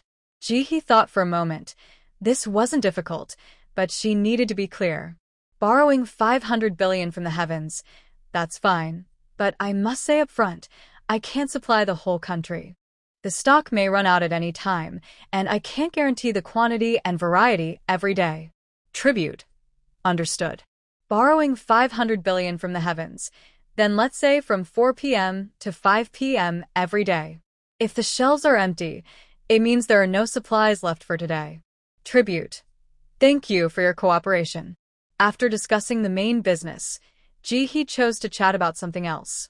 Borrowing 500 billion from the heavens. How about exchanging one Plowin for one capsule space pod and 60 diving oxygen tanks? Deal? Tribute. Deal. Borrowing 500 billion from the heavens. The space pod should not have electricity. The door needs to be manual. Tribute. Got it. After Ji-hee finished speaking, she directly listed the Plowin in the shop. She knew that the capsule space pod was cheaper and not worth as much as the Plowin, but what time was it now? All the shops outside were closed. It didn't matter. She couldn't find anyone and she couldn't get a space pod. Rather than waste several days, it was better to exchange a Plowin for one since she had plenty of them. With the help of that magical creature's droppings, can her prawn farming business finally take off? After organizing her things, Ji-hee quickly entered her space. As soon as she arrived on the hillside, she spotted the mysterious blue of the prawn from a distance. She felt a surge of joy. Was it alive? The closer she got, the clearer it became. At the very bottom of the apple tree roots, a circle of prawn had grown, and it was climbing up the trunk. She carefully reached out to touch it. The texture was exactly the same as the prawn in her space. Thanks to that deep-sea gift. Next, Ji-hee took a stroll around the orchard and found that 3 apple trees had prawn growing at their roots, all near the tree where she had been experimenting with their growth. So, she decided to take out some prawn from her space, placing a piece the size of a fingernail under each tree to help them grow. After placing the prawn, Ji-hee planted the nut tree she had exchanged earlier and quickly exited the space. For a while, the game hadn't started, and Ji-hee enjoyed a peaceful life amidst the chaos. On the same day she finished her conversation, the community notification group released an announcement. Director Sue, hello everyone. Considering the needs of the community, starting today, our community will send a gifted individual to provide purchasing services for nearby residents. We will also make all items and necessary exchange goods available to the public. In the spirit of serving the people, all purchasing services will be free, with no fees, just the direct cost. If anyone wishes to use this service, please come to our community center at 4 p.m. Please bring your ID. Only those with no criminal record can enjoy these benefits. Family with 2 kids. Why didn't you say this earlier? I overpaid for a lot of fish seeds yesterday. Sister Shui, when will those criminals be caught? You always say soon, but if they don't get caught, they'll eat all my food. Giant fish. That's great. I'll go right away. Mom Kiki. Awesome. I couldn't cook yesterday because I ran out of gas, so I didn't go to exchange for fish seeds. Perfect timing to go to the community center today. American ginseng. Plus 1 family with 2 kids. By the way, my house was robbed. When will the government provide relief food? Ji-hee silently sympathized with that uncle for a second, then opened her shop and began stocking items, starting with the cheaper fish seeds and gelatin. When the space upgrades, it will depend on the spending power of the people. Recently, the best business has been selling security doors. They are making a lot of money. For those who haven't been robbed, it's important to install security measures quickly, as no one knows if thieves will target their homes next. For those who have been robbed, it's even more crucial to secure their homes. If others are safe and they are not, how can they continue living like this? People are gradually dividing into 2 groups. One group is conservative. After losing their food, they refuse to steal from others and instead go foraging for wild vegetables and eating insects together as a family. The other group is more aggressive. After their food is taken, they refuse to eat insects or forage and choose to rob others who still have food. During this time, Ji-hee sees news online every day about homes being robbed. The thieves come and go quickly, affecting a large part of the city. The police are overwhelmed and have been busy for days without finding effective solutions. However, Ji-hee's neighborhood remains quite peaceful. It has always been less fortunate than others, and now that thieves have ransacked the area, even petty criminals are not interested in stealing from them. They are too poor to attract attention. With the supermarket closed, Ji-hee goes to the mountains every day to collect firewood and forage for wild vegetables. If there are no vegetables, she brings back firewood. She also found time to deal with 3 bodies and some human remains in her space. After finishing her tasks, Ji-hee focuses on digging a basement in her backyard. Neighbors have discovered the trade of exchanging diesel and natural gas for food, so they have stopped foraging for wild vegetables and are now out looking for oil every day. Ji-hee has seen them several times, each in a hurry with large bags filled with water bottles. They say they have searched the area thoroughly. Their busy schedule has allowed Ji-hee more time to dig her basement without being noticed. Finally, after much effort, she has completed the basement. It is not just a simple hole. It took time to build. Ji-hee used bricks and cement to create a small room of about 10 square meters. To make it sturdy, she added rebar on the top layer to ensure it won't collapse. Though it may look a bit rough, she has tested it and knows it is strong. Ji-hee crawls into the small brick room and places the capsule inside, then sets up a small sofa and a table. The simple shelter is now finished. An entrance has been left open, and the rest of the area has been covered with soil again. She also made a small cover at the entrance in a corner near the house. To be safe, she planned to raise some maggots nearby, so no one would want to come close to the backyard. Anyway, she wouldn't be living there regularly, and if someone tried to break in, she would have time to escape. After preparing everything, Ji-hee tested it by stepping inside and felt it was no different from other places, which eased her mind. Then she crawled through a small hole, turned on her flashlight, and entered the capsule room. It was dark inside since there was no power, so she switched on the flashlight and turned to enter the capsule. Inside, there was just a bed. When Ji-hee sat down, her hand touched the ceiling of the capsule. She lay back, feeling a bit better than before. It wasn't as cramped. Her legs could stretch out, and the bed wasn't too small, about 1.5 meters in size. Overall, Ji-hee was satisfied. It was just a shelter, and having a place to sleep was enough. If it got too dangerous, she could hide in her space. Looking at the enclosed environment, Ji-hee decided that every day before entering the game at noon, she would crawl into the capsule for safety. She didn't stay long, just lay on the bed for a bit before getting back up. There was still some time before noon, and she needed to go out to catch some food. Since the recent thefts, families had stopped staying at home and were going out daily to find food. Ji-hee followed the trend and went out every day, bringing back a bunch of maggots in front of others to maintain her reputation for eating them. Carrying a shovel, Ji-hee walked in the dark. The maggots, which used to be easy to find, had become much scarcer lately. She kept her head down, occasionally shining her flashlight into the corners. After searching for a while, she finally found a clump of plum maggots. She hurried over and scooped them into a black plastic bag with her shovel. Initially, many people had looked at her with disgust and avoided her, but now they seemed to have gotten used to it, merely glancing before looking away. No one was overly concerned anymore. Ji-hee wanted to raise these maggots in the backyard to annoy others, so she aimed to catch as many as possible. Moreover, since they wouldn't stay maggots forever and would eventually turn into flies, she needed to replace them regularly, which is why she wanted to gather more.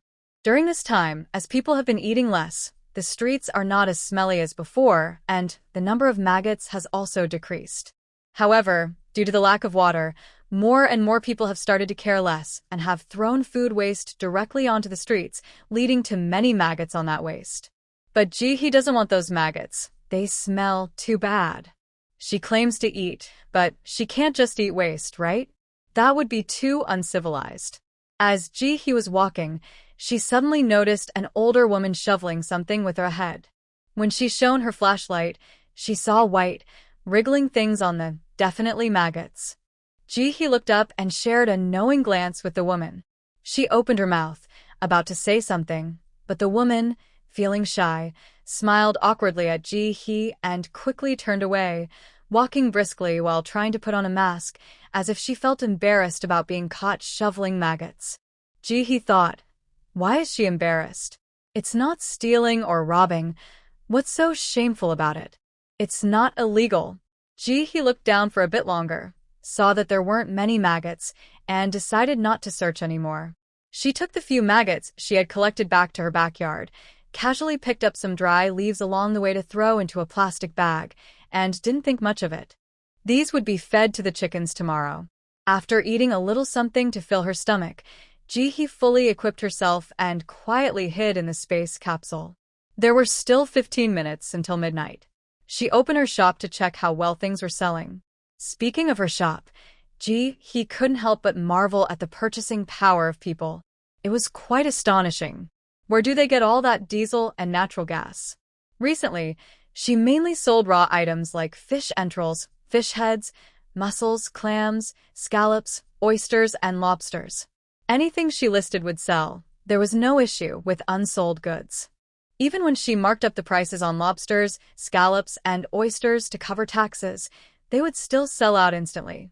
Her level 4 storage space, which was 2,500 square meters, had been filled with items from the game, and now it was almost half empty again after such a short time.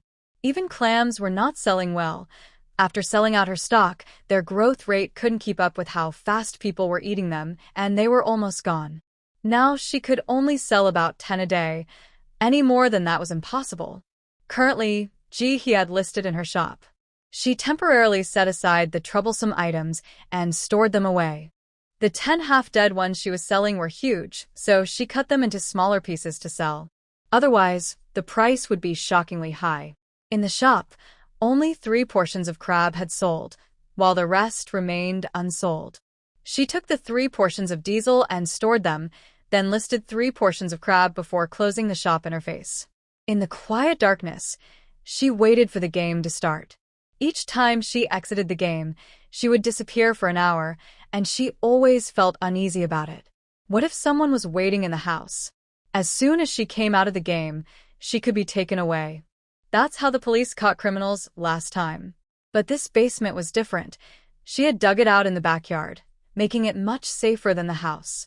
From now on, she would come here every day to ensure she didn't go out right after the game. She waited silently until midnight, when a familiar voice echoed in her ear. "Hello. The support game is about to begin.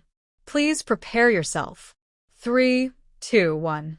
When she opened her eyes again, she found herself on a green lawn with a snow-capped mountain in the distance. People surrounded her, all fully equipped in sportswear, sneakers, and goggles.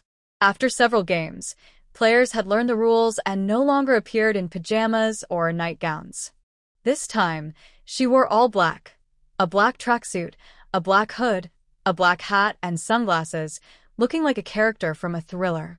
She stood still, quietly observing her surroundings. A gentle breeze brought fresh air along with a refreshing chill. At that moment, the game notification sounded in her ear. "Dear official player, welcome to the 1-star game, Chef Xian Sang's banquet. Chef Xian Sang is a very creative cook. In 3 days, he will host a group of distinguished guests at his estate, but the spring water there has been polluted. To ensure the banquet goes smoothly, he believes that only the snow water from the mountaintop at sunrise is worthy of his guests' noble status. You have volunteered to go to the top of the snow mountain to collect the snow water for the banquet. Task 1. Obtain at least 1,000 milliliters of tested pure snow. Task 2. Stay at the estate to ensure the banquet is a success."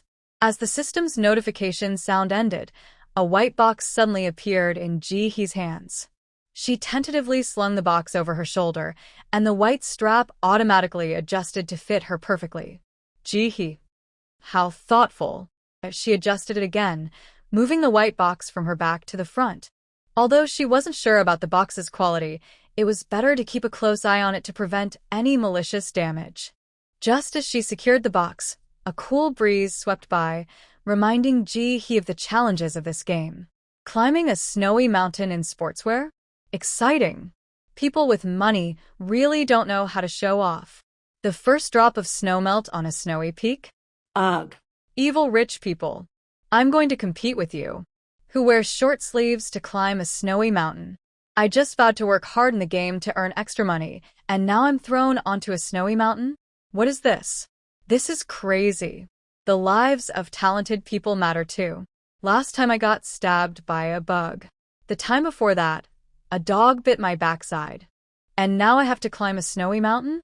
I just had stitches removed from my rear. I'd rather take an exam. I'd prefer to memorize answers.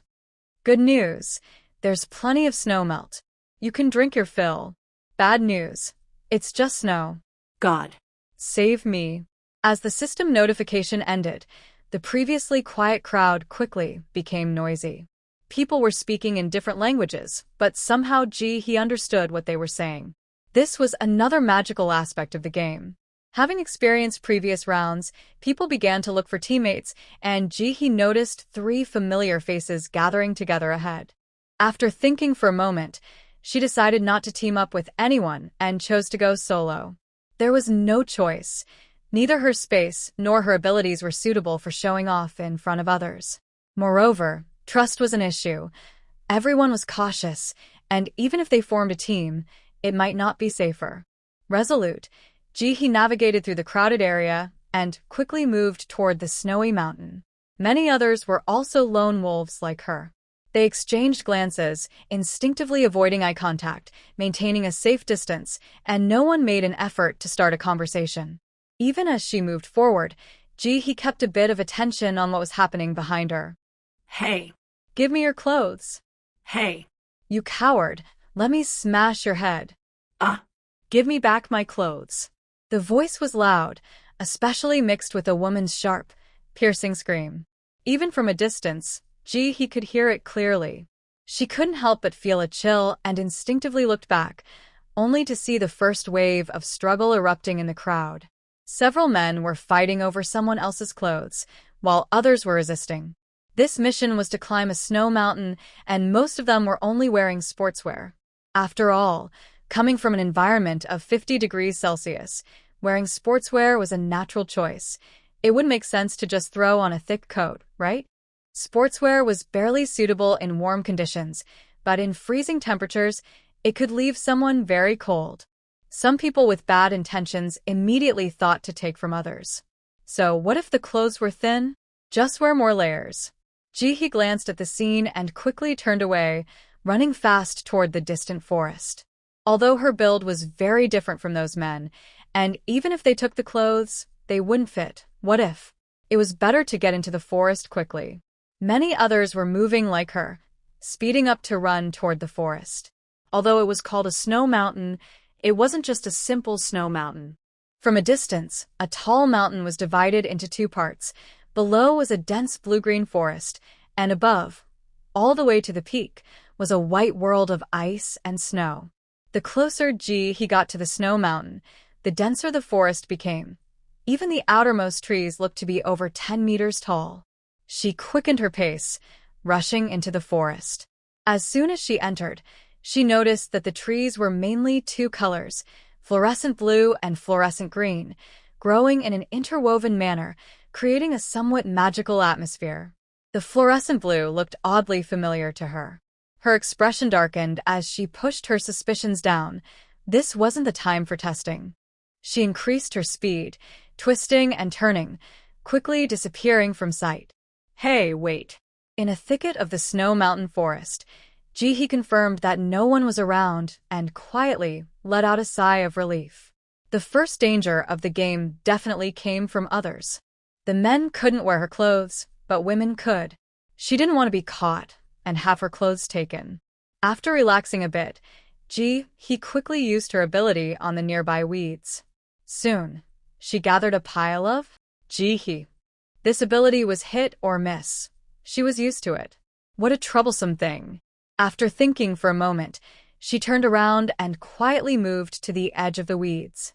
Quickly, she reached up and pulled down a large piece of familiar blue glowing material from a nearby tree.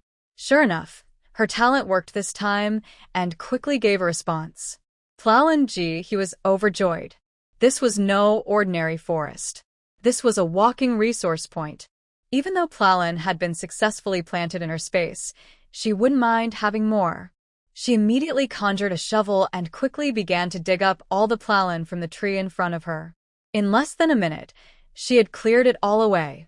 A few days ago, while lying in bed reflecting, she felt she hadn't performed well and had even practiced with a shovel, so this time she was much more efficient. Grateful for the opportunity, she was determined to make the most of it.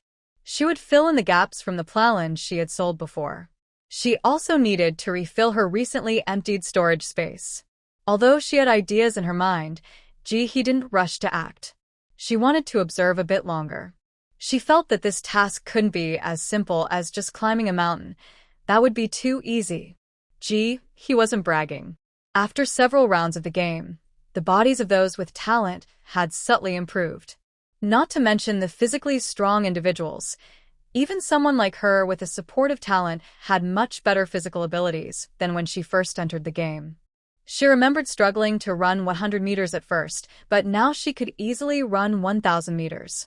In the last round, she had spent 3 whole days in the water, which she would have never imagined before, knowing there was pressure in the water. But aside from feeling a bit weak, she didn't have any major discomfort. In addition to improved endurance, her strength had also increased significantly. At home, she could swing a shovel to dig a basement with great speed. Ji-hee found the cloak she had gotten from the little forest pharmacy, carefully put it on, and hid in the tall grass, cautiously observing her surroundings as she moved forward. Her main focus was on staying hidden. The entire forest was eerily quiet, with not a sound to be heard. Just like the previous forest, aside from the surrounding trees and weeds, there wasn't even a hint of insects. Thinking of the little forest pharmacy, Ji-hee instinctively recalled the huge shadow from the night. And those long tentacles. Her heart tightened. She really didn't want to encounter the insect tribe. With that size, not even a combat talent user could defeat it. Ji-hee tightened her cloak, made a decision, and prepared to climb higher up the mountain during the day, planning to find a safe place to rest at night. With her mind set, she stood up, left the thicket, and quickly moved forward, using a shovel to gather pollen while carefully observing her surroundings. After sharing a silent glance with another man who was also stripping bark from trees, they both averted their eyes. The man focused on his task while Ji-hee swiftly turned to leave. Indeed, she was not the only one stripping bark in the forest. There were many others. Many recognized the large patches of pollen on the trees, which were sold at high prices in shops. Regardless of whether they could take it out, everyone was frantically stripping bark in the forest. It was hard to move through the area. In just a short time, Ji-hee encountered more than 10 people. She continued on, hiding in the thicket, and ran towards a distant spot. There were too many people nearby, making it unsuitable. She needed to find a less crowded place to focus on stripping bark for a while.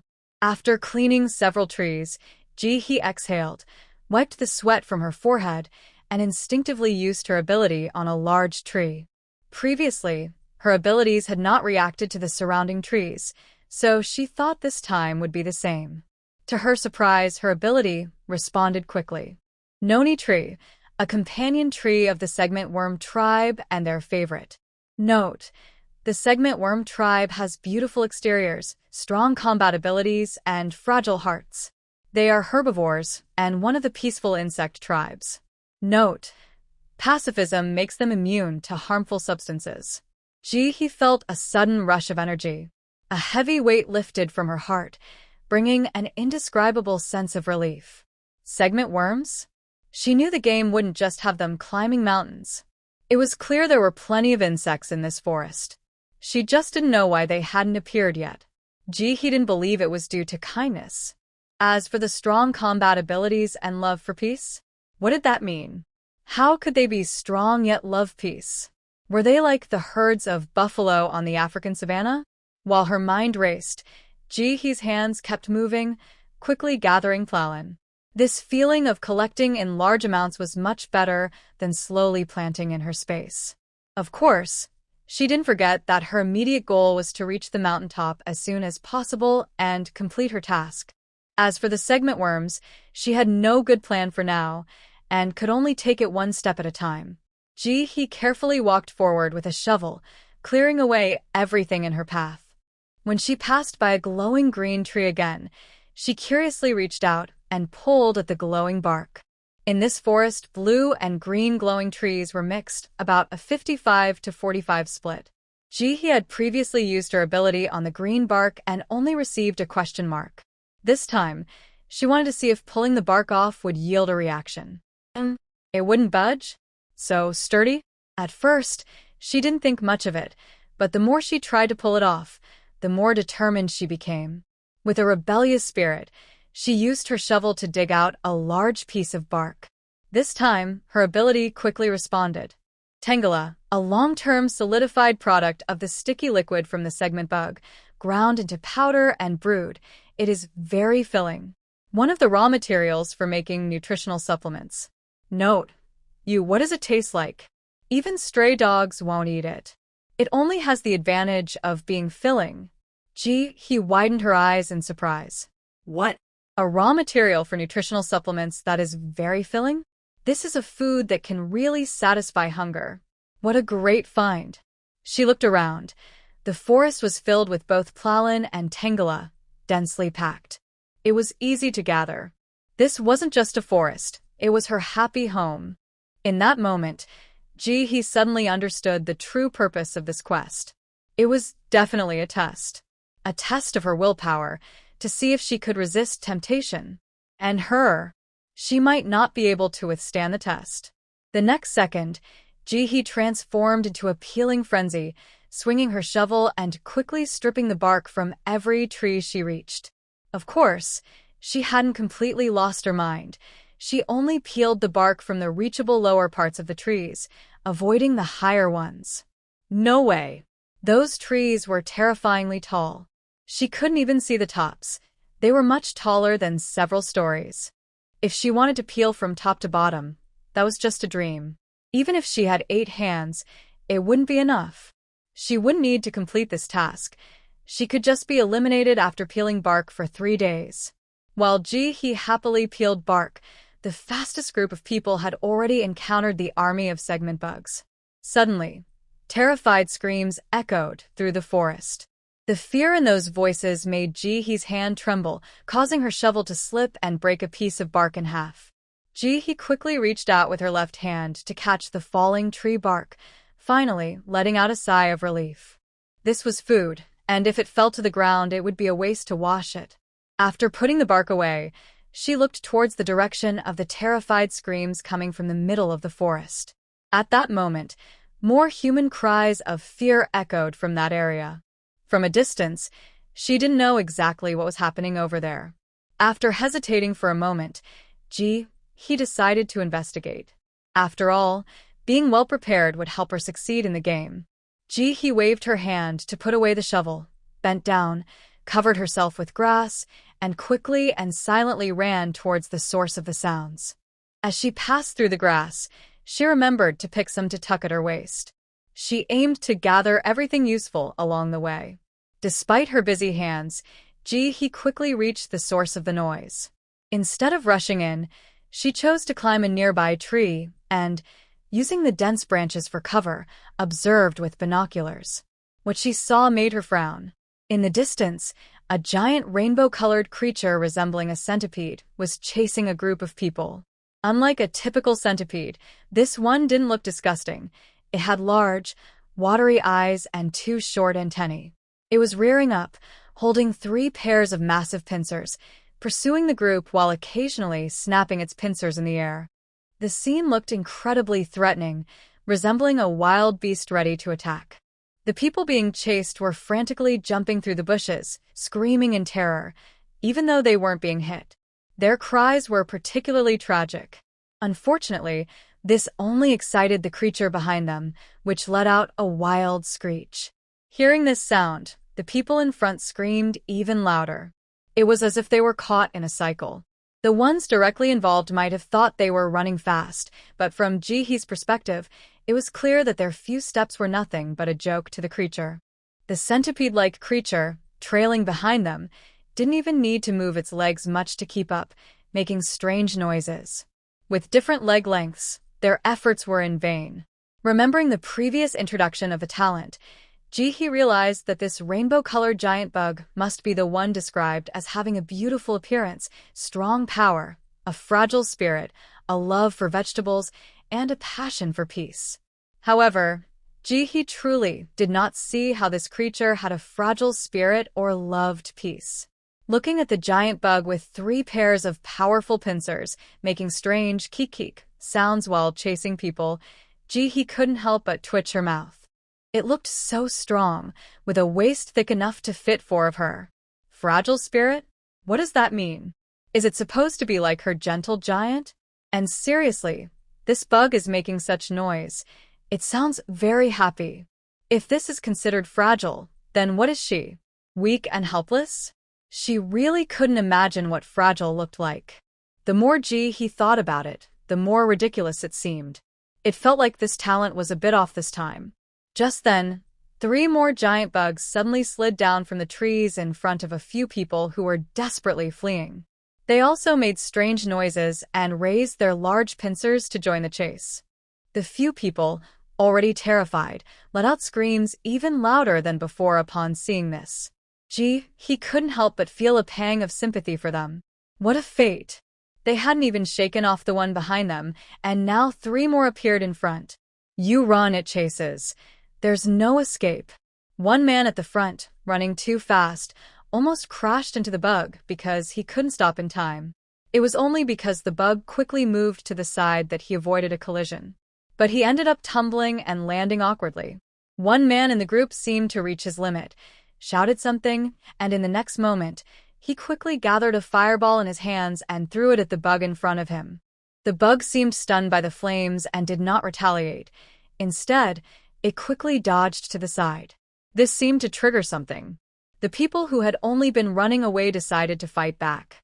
So, some transformed, while others used their talent skills.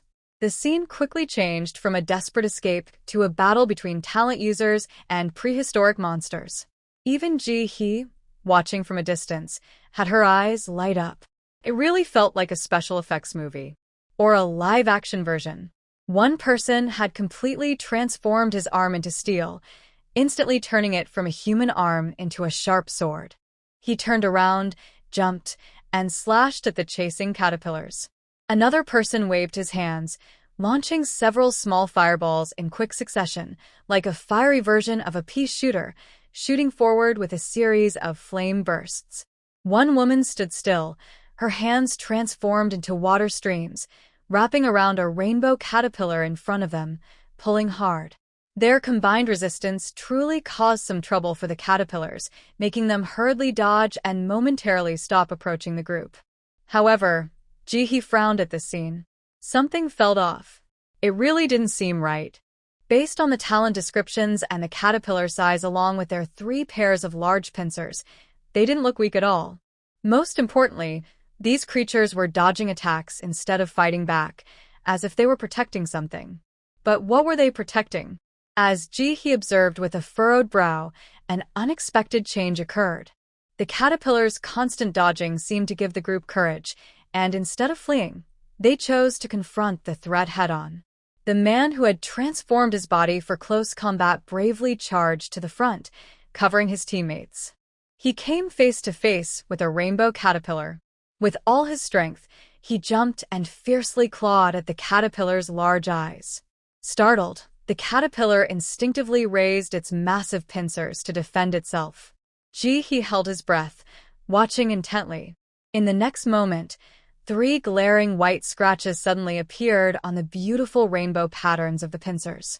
The man's powerful strike had not even damaged the caterpillar's defense, merely leaving scratches on its surface, similar to paint being scraped off a car, which looked quite obvious and a bit unsightly. Just as he felt regret for the man's ineffective attack, the giant caterpillar seemed to react. It looked down at the scratches on its pincers, and as if struck by something, it trembled all over, ignoring the attack from the person in front of it. The caterpillar stood still, not moving at all. How could the man in front of it let such a great opportunity for attack slip away? He took advantage of the moment when the rainbow bug was deeply sad and scratched several white marks on its beautiful shell, ruining its colorful patterns. However, this attack did not break through the bug's defenses. It only made it look ugly.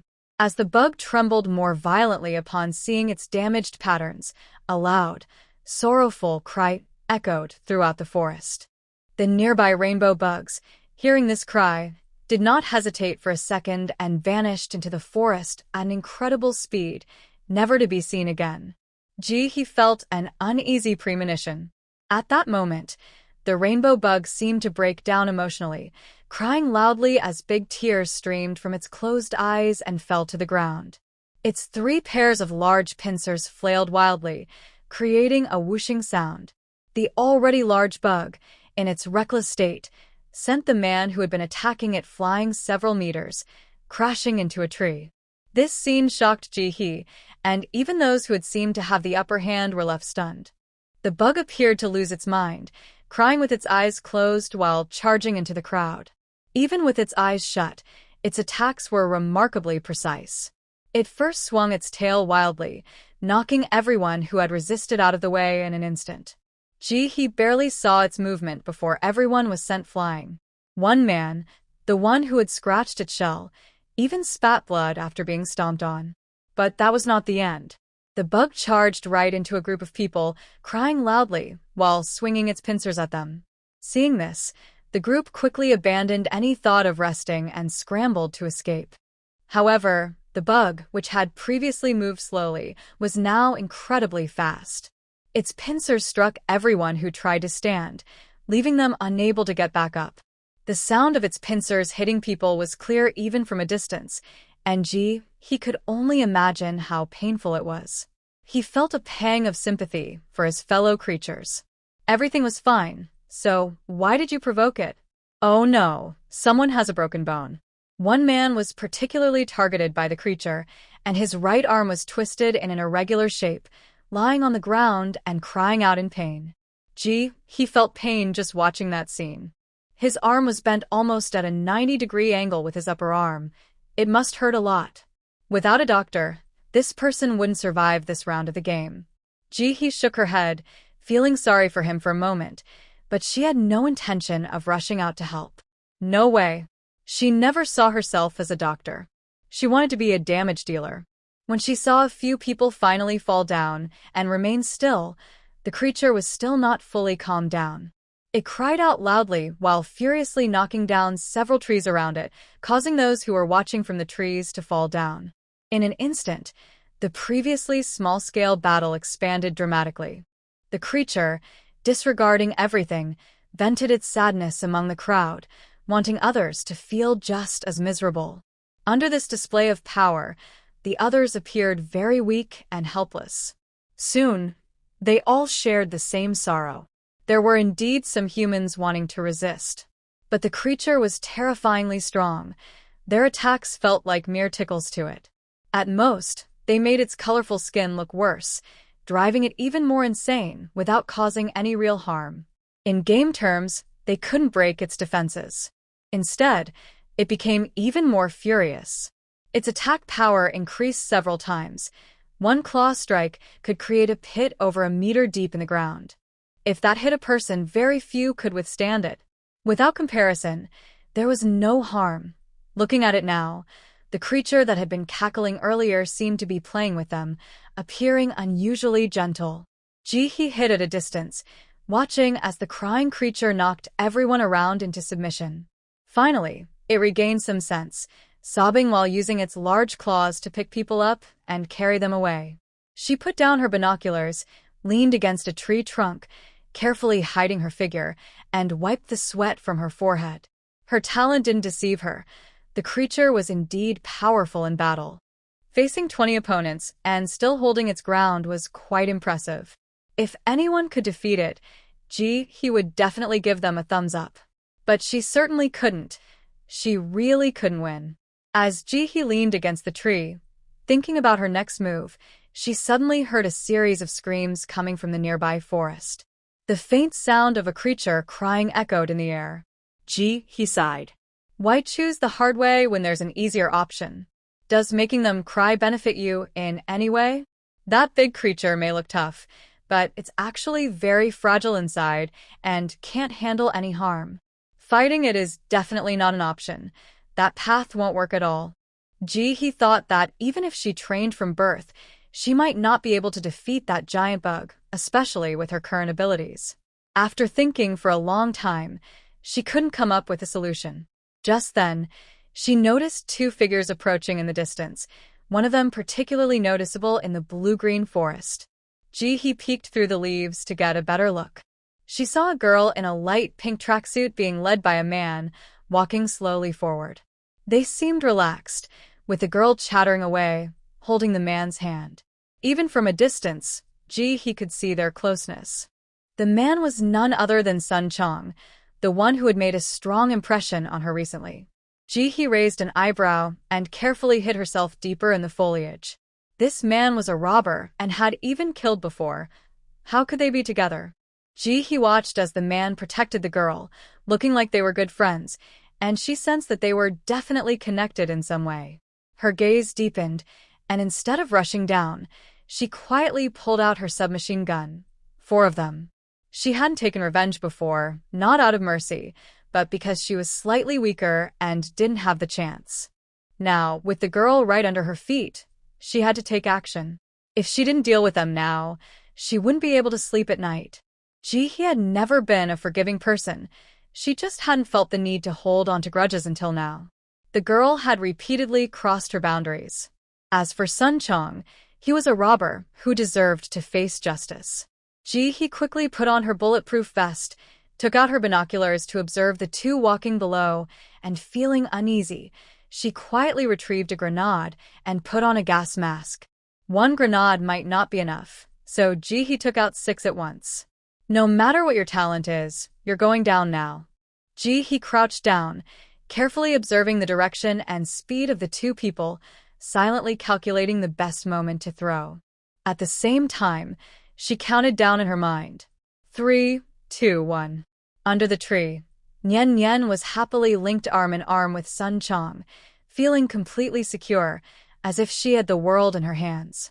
Even walking in such a quiet, dark forest, she couldn't contain her excitement. What's Prolin? More like a useless piece of bark. She didn't care about that. She had plenty of good stuff.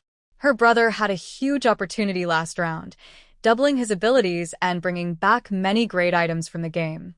They were all things she had never even seen or thought of before. He even brought out a rare team item, binding them as teammates. With her brother around, the game felt like home, and no one would dare bully her. Ha ha! Just as Nian Nian was laughing joyfully, she suddenly heard something falling from above. Instinctively, she looked up. She saw a small object falling in a series from the tree. What is that? As she wondered, the object grew larger in her view. The more she looked, the more familiar it seemed. Just as a look of horror crossed her face, the next second. Boom. Boom boom. Boom boom boom. Then she lost consciousness. Up in the tree, Ji-hee didn't hesitate for a second when she saw the two approaching.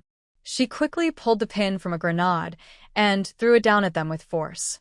After throwing one, she barely had time to catch her breath before she threw the second one. Without any hesitation, Ji-hee threw all 6 grenades in one go. Then she focused intently on the ground below. Her right hand gripped her submachine gun, raised in front of her. As long as the two weren't dead, she wouldn't mind giving them another shot. Just as she looked down, a long-haired beast suddenly sprang out of the dust below, approaching Ji-hee at an unimaginable speed.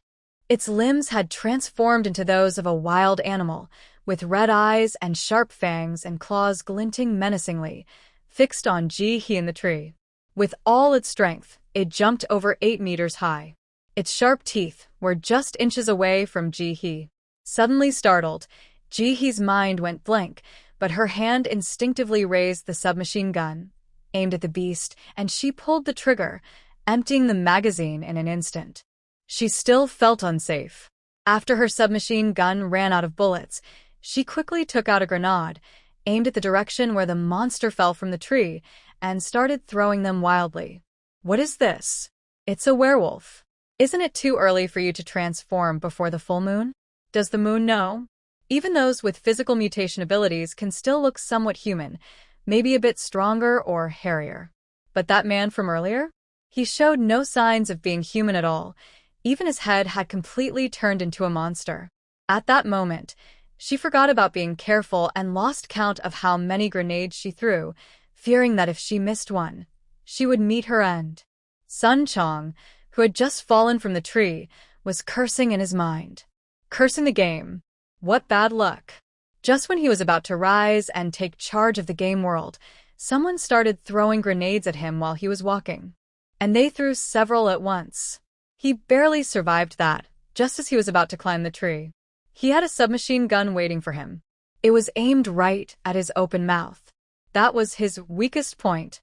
Aren't guns not allowed in the game? What is going on? Isn't this a world of superpowers? What good are firearms here? He still had the energy to curse. He simply felt he wouldn't die. He thought highly of himself, believing that even if he got shot, it would just be a minor setback on his path to success. Once he recovered, that woman in the tree would be dead. Sun Chong had refined his bloodline in the last game, completing his evolution.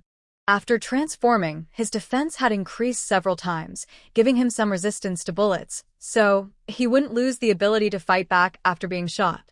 If given time, his wounds would heal on their own, and the bullets would be expelled from his body. Just as he landed and prepared to charge and bite off that woman's head, a series of grenades rained down from above, too many to count. Sun Chong. What the? In the next second, Boom. the bullets still affected him, and he couldn't dodge in time. His body was blown apart by a series of grenades, blood pouring out. As Sun Chong lay on the ground coughing up blood, he questioned his life. What is happening? How did he end up like this? He considered himself the strongest with physical abilities. He was someone who could escape from the attacks of over 10 gifted individuals. How could he die so easily? He refused to believe it. Sun Chong's eyes were fierce, and he felt a surge of power rising within him, ready to unleash his potential. He looked up and saw a series of grenades being thrown down from the tree. Sun Chong. In the next moment, he lost consciousness. His newly risen path of evil was shattered in an instant. At that moment, Ji-hee was in the tree, carefully peeking down while holding a submachine gun, wondering if he was dead or not. In movies, you need silver bullets to fight werewolves. Would her machine gun and grenades work? Unfortunately, she wasn't prepared. Otherwise, she would have brought 10,000 silver bullets for him. She wanted him to know who she was. Maybe next time, she should buy a rocket launcher. Just then, a system notification suddenly sounded in Ji-hee's ear. Congratulations, player, for borrowing 500 billion again from the heavens. You have received a 4-star entry ticket to the Ben Laika continent. You will automatically enter the 2-star dungeon when it opens. Please be prepared. Congratulations, player, for borrowing 500 billion and receiving the translation fruit. With the system notification, a golden oval fruit with red spots appeared in Ji-hee's palm. She instinctively used her talent. Translation fruit, A-level energy fruit. Eating it can maximize language talent and automatically learn multiple languages of various races. Note: how can a scavenger get such a good thing? Ji-hee. What's wrong with scavenging? She was proud of it. Others would want to scavenge, but wouldn't have the chance. She rolled her eyes and carefully examined the A-level energy fruit in her hand. Why did killing lead to dropping items? When the tattooed man and the bald guy died, nothing dropped. Maybe they were too poor to drop anything. And a 4-star dungeon? She was going to a 4-star dungeon? She hadn't even figured out a 1-star dungeon, and now they wanted her to go to a 4-star one. Wasn't that sending her to her doom? This didn't feel like a reward. Was it a punishment? Ji-hee was puzzled, but no one was there to answer her.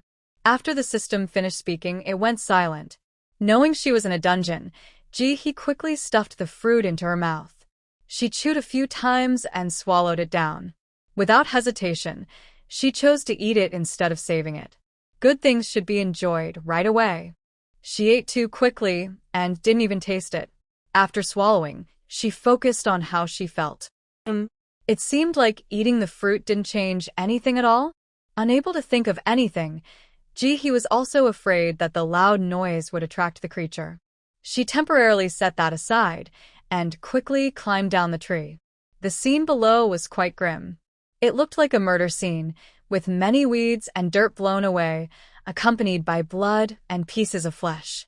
Ji-hee suppressed her discomfort and hurried over to check on the two people. They were indeed beyond saving. Feeling relieved, she turned and ran away quickly.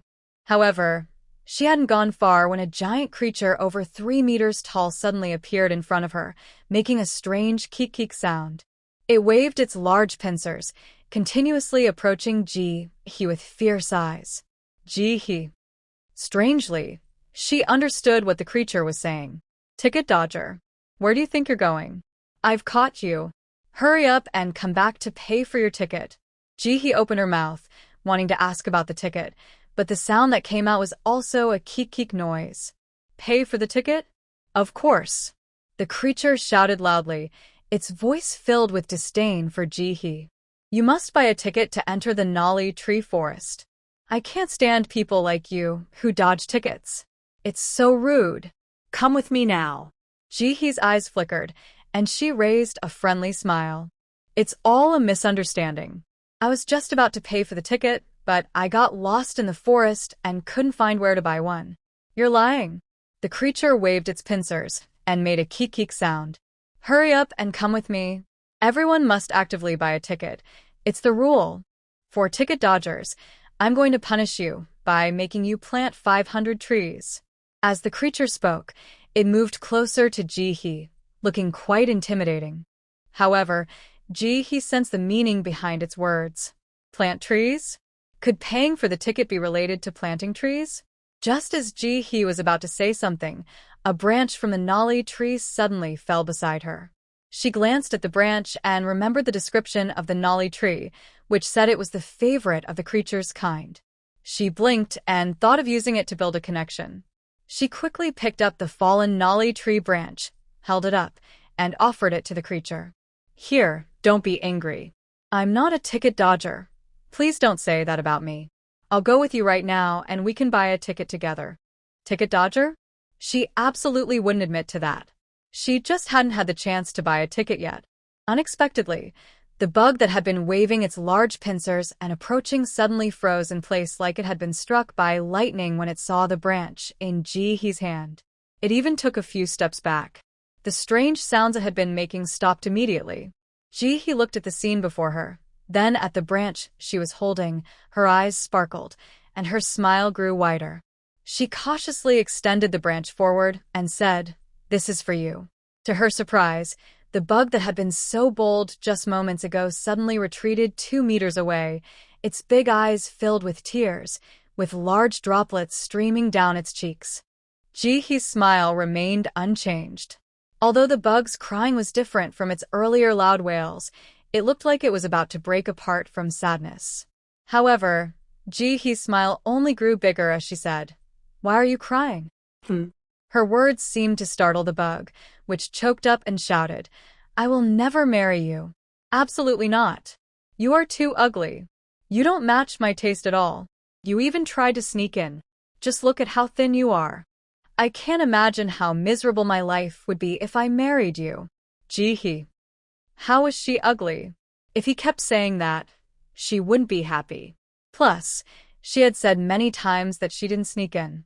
Seeing the stubborn bug crying in front of her, Ji-hee felt she needed to change its perspective. She smiled gently and took a step forward, raising the branch as she slowly approached the bug. Finally, through their friendly communication, Ji-hee understood what was happening. In simple terms, it was a misunderstanding caused by cultural differences. The Paklari continent was a world where many races lived together, and different races could marry. In the bug's culture, when a female offers a branch to a male, it means she is proposing. According to the bug's customs, a single male had no right to refuse unless the female decided to give up. Otherwise, they had to marry.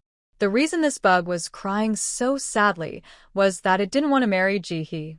Ji-hee. Indeed, the longer one lived, the more unusual situations one could encounter. She had never tried to force someone to marry her, but now she was going to make it happen.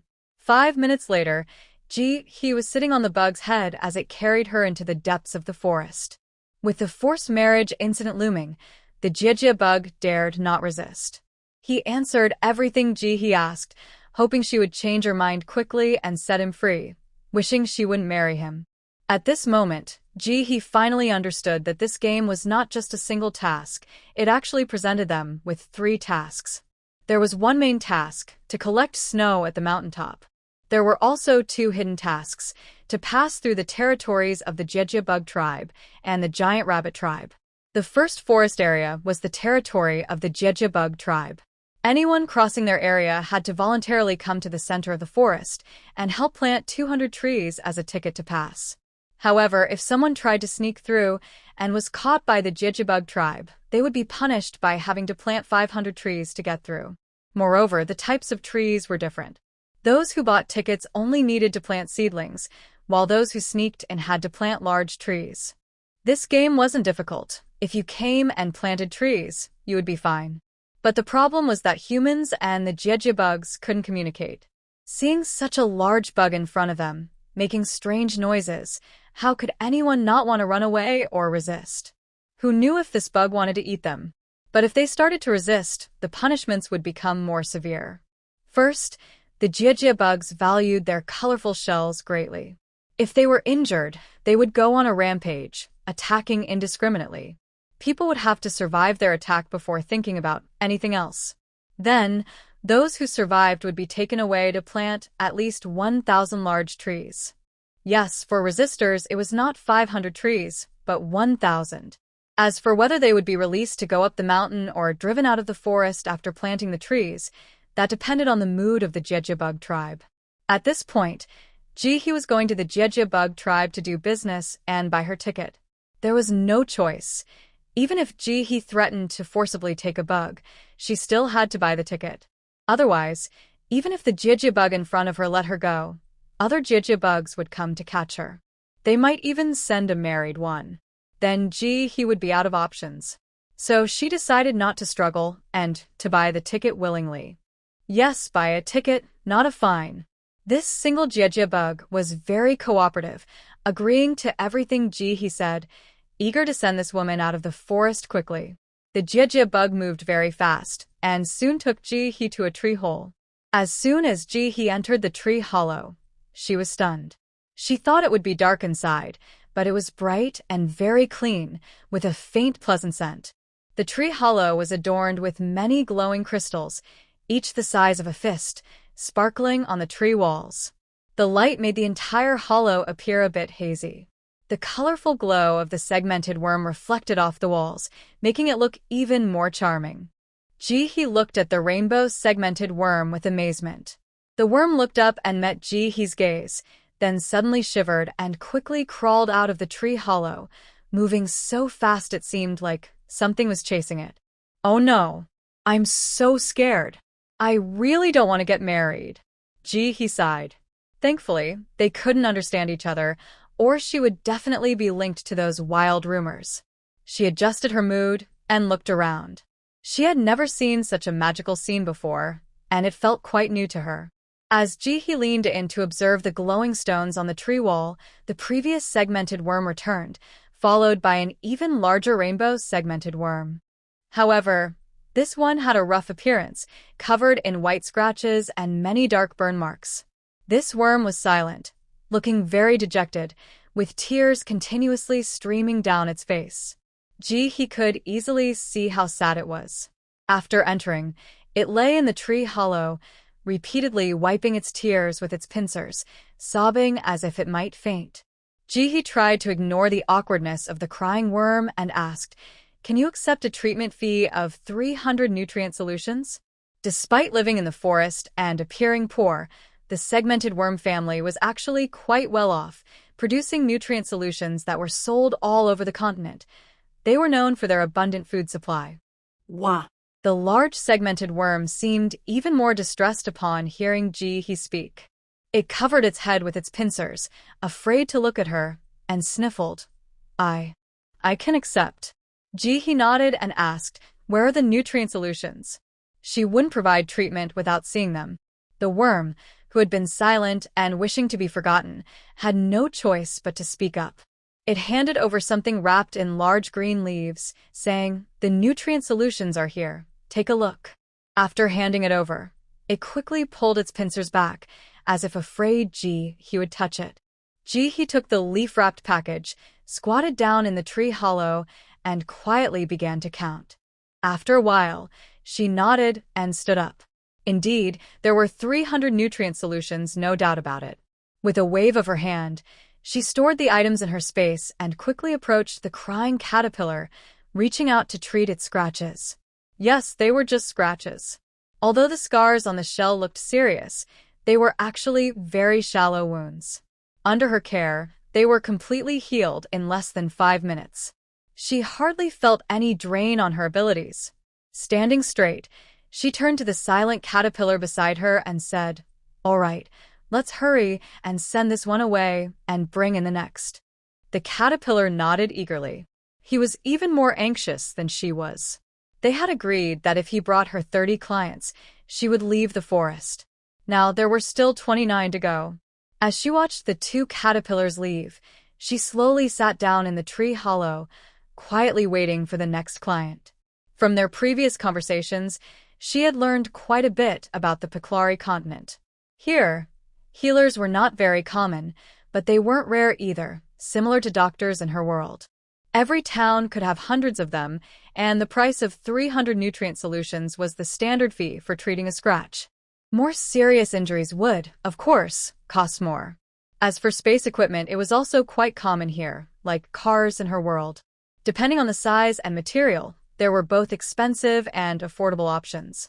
This time, she was like a visiting doctor, charging 300 nutrient solutions for each treatment, with an additional fee for the visit. She specifically requested a space button that was 20 square meters. This way, if anyone discovered her space, she would have a cover. This price was actually a bit high. The caterpillar was initially reluctant, as his dowry was tied to the happiness of his future marriage. However, driven by the urgent desire to send away the pest, he quickly agreed. 20 square meters was fine, even if it was a bit expensive.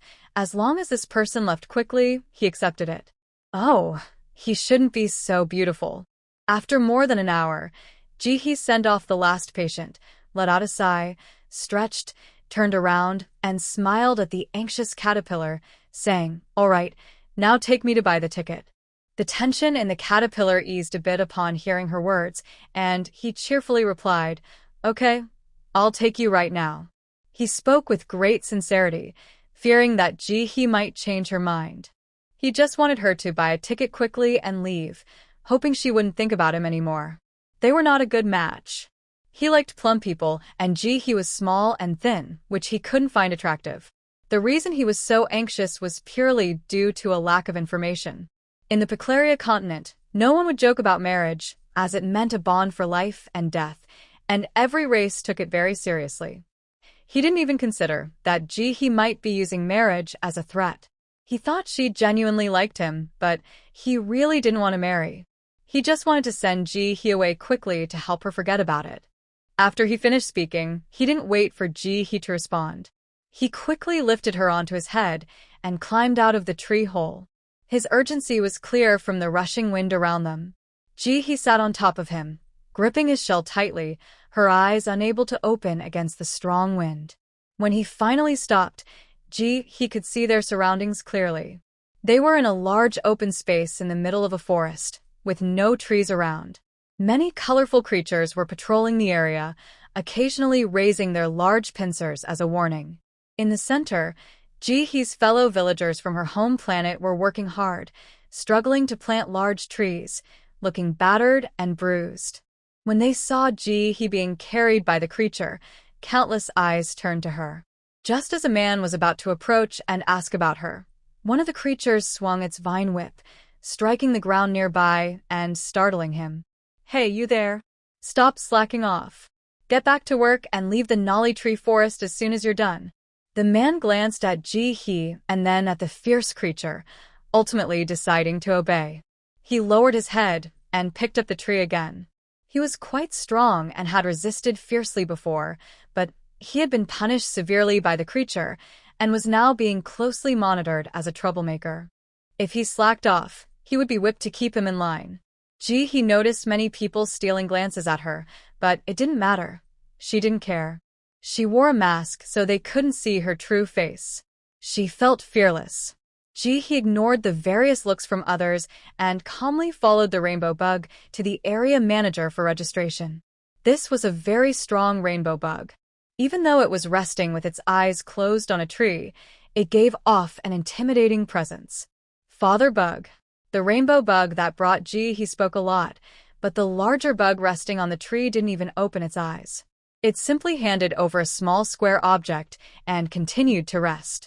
He glanced at the small, white, transparent object in the rainbow bug's hand. She wondered what it was for. While she was thinking, the bug in front of he turned around, raised the square object, and looked at her. Right hand. He obediently extended her right hand. The bug placed the square object above her hand, and a scanning light appeared. Then a small, delicate bug appeared on the back of he's hand, but it was black and white. All right, I'll take you to plant trees. Once you're done, you can move freely. The rainbow bug quickly returned the square object and happily led he to collect saplings. He nodded and followed the bug, receiving 200 small saplings. They were indeed small saplings. Compared to the others, which were as thick as her calf, these were only as thick as her forearm, making them much easier and quicker to plant. The rainbow bug thought, can they be any thinner? I specifically asked my dad to pick these just to help you finish quickly and leave. Fearing he might propose in public, the bug quickly grabbed all 200 saplings and took them to the planting area assigned to he. As he walked behind, she watched the helpful bug set down the saplings and prepare to leave. Suddenly, it smiled and said, "See you again." Before she could finish her sentence, the previously calm bug turned around and disappeared in an instant. Oh no, the females outside are too scary and too wild. Today, I'm going to hide in a tree hole and not come out until she leaves. He opened her mouth, watching the bug's retreating figure, and finished her sentence. That right? She felt a strange sense of disdain. But it must be a misunderstanding, right? She pushed the thought aside, closed her mouth, and turned to prepare to plant the trees. Suddenly, she came face to face with a distressed expression. It's the smiling tiger from the fishing grounds dungeon. You pretended to be mute to trick me. Life is truly unpredictable. You've mistaken me for someone else. He said casually, waving her hand to produce a shovel and bending down to start digging a hole. Here, they weren't given any tools for planting trees. It all depended on their bare hands. Those with physical mutation abilities or earth and plant abilities had an advantage, while others struggled, either squatting or kneeling to dig. Fortunately, the game allowed players to help each other. Did you forget? We met in the last dungeon, at the fishing grounds cafeteria. I really thought you were mute back then. The smiling tiger squatted next to Jihe, looking at her with a disapproving expression. You tricked me so badly. Jihe felt no guilt at all. Seeing the smiling tiger so relaxed, she pointed to the ground with her chin. Don't waste time talking. Keep digging. The smiling tiger actually squatted down and started digging while trying to get closer. Look at our connection. Why did that big bug send you here? Why is your tree so thin? And so few? My trees are thicker than your waist. Maybe they like me because I'm good-looking? He looked up. The trees were indeed very thick, and it seemed this young man had put up quite a fight. Huh. I'm not bad either. Do they prefer your mask? Maybe? The smiling tiger's game name was I Can Fight 5, and while chatting, he got sidetracked and helped he plant 5 trees. The 2 people behind him watched, anxious. See? He shouldn't have been sent. He's unreliable. Now he's helping plant 5 trees. Let's go. The man stood up, dusted off his hands, and walked straight toward Jihe.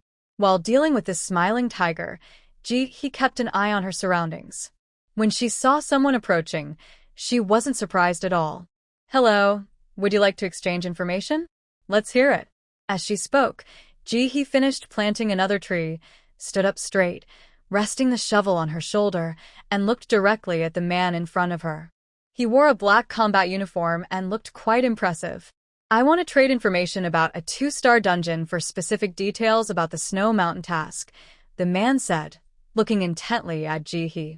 Jihe regarded him as if he were foolish. Lowering her head, she set the shovel down and held the handle with one hand. Goodbye, friend. Safe travels. Was she foolish? 2-star missions sound impressive, but who knows if the information he provided is true. Trading an uncertain piece of news for something we can verify right now shows he has ulterior motives. Plus, he's quite greedy.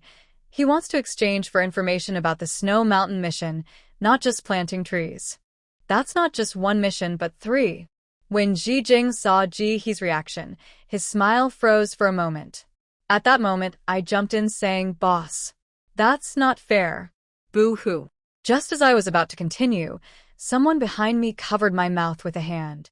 "You idiot! Don't interrupt when others are talking," said a girl with short hair, dressed in dark sportswear, looking very sharp. The man collected himself and nodded at Ji He. "What will it take for you to exchange information?" "Get me 3 items?" Ji He asked boldly. Ji Jing gasped but quickly regained his composure. "How about 2 accurate pieces of information in exchange for the details of the Snow Mountain mission?" 3. Ji He shook his head. "You've seen the fighting power of those bugs, right? With just your strength, it's a dream to break through their encirclement." Ji Jing looked at Ji He, silent, not responding. Ji He was right. After they were captured by the bugs, he hadn't given up and had tried to escape 4 times. But each time he was caught again. The big bugs didn't kill them, they just made them work on the trees, punishing them with whips if they didn't. Normally, he could stay calm and think of other ways, but now they were in a game with a time limit of just 3 days, and more than half a day had already passed. How could he not feel anxious? Determined, Ji Jing nodded. "All right. I hope the information you provide is true and reliable." "Not necessarily. Maybe you shouldn't trade at all?" Ji He replied casually. Ji Jing paused, ignoring the comment, and lowered his voice. "You know that in a 1-star mission, you can still be sent out alive even if you don't complete the task, right?" Ji He silently nodded. He hoped this person wasn't planning to use that information as part of the exchange. Anyone who regularly checked the game's chat channel would know this. Seeing Ji He nod, Ji Jing began to drop a bombshell. "Well, you might not know that starting from the 2-star mission, failing to complete the task means you'll be stuck in a game." Ji He lowered her eyelids to hide her emotions. She truly didn't know about this matter. The 1-star mission was both difficult and simple. The game provided them with a way out. If they failed the task, they would only lose their status as players, and she knew that it wouldn't cost them their lives. But if what Ji Jing said was true, failing the task could leave them behind. Would her 4-star mission be even more dangerous? Would she lose her life? Seeing Ji He silent, Ji Jing pressed his lips together. This task was too hard. They couldn't find any clues, and this person's information was crucial for them. He decided to continue. "If you are not prepared to stay in the game to complete the tasks, it's best to give up your player status during the 1-star missions. This way, you won't lose your abilities and your life will be safe. It's a mercy of the game." The second piece of news is that the real seeds have been contaminated for unknown reasons, with only a 60% germination rate. Ji Jing paused before continuing. However, the seeds sold in the game store have a 100% germination rate and are very resilient, needing little water. "We haven't tested what they will grow into yet, but the results should be promising." Ji He blinked, suddenly recalling the initial price of the seeds in the store at 1 copper coin each. It was practically charity. If all the players had bought seeds with copper coins back then, could they have created an additional food source? The third piece of news is that the extreme heat will last for at least another year. Ji Jing finished stating all 3 conditions and stood still, looking at Ji He. He was tall and strong, with a determined expression, ready to face challenges. "Task 1 is not just 1 task, it's actually 3, Ji He said, calming her thoughts. Collecting snowmelt from the mountain is the obvious task, but the hidden tasks involve crossing the territories of the caterpillar and the giant rabbit. To cross their territories, you must help them with something." Ignoring the astonishment of the 3 others, she calmly explained, "The forest is the territory of the caterpillar, and anyone crossing it must buy a ticket. You are all ticket evaders. Ticket evaders need to plant 500 trees, while rebels need to plant 1,000 trees." As soon as she said this, The three in front of her fell silent. They not only skipped the ticket but also resisted several times. Now each person has to plant 1,000 big trees, which means 3 of them need to plant 3,000 trees. Since they arrived, they have only been thinking about how to escape and have managed to plant just 1 tree.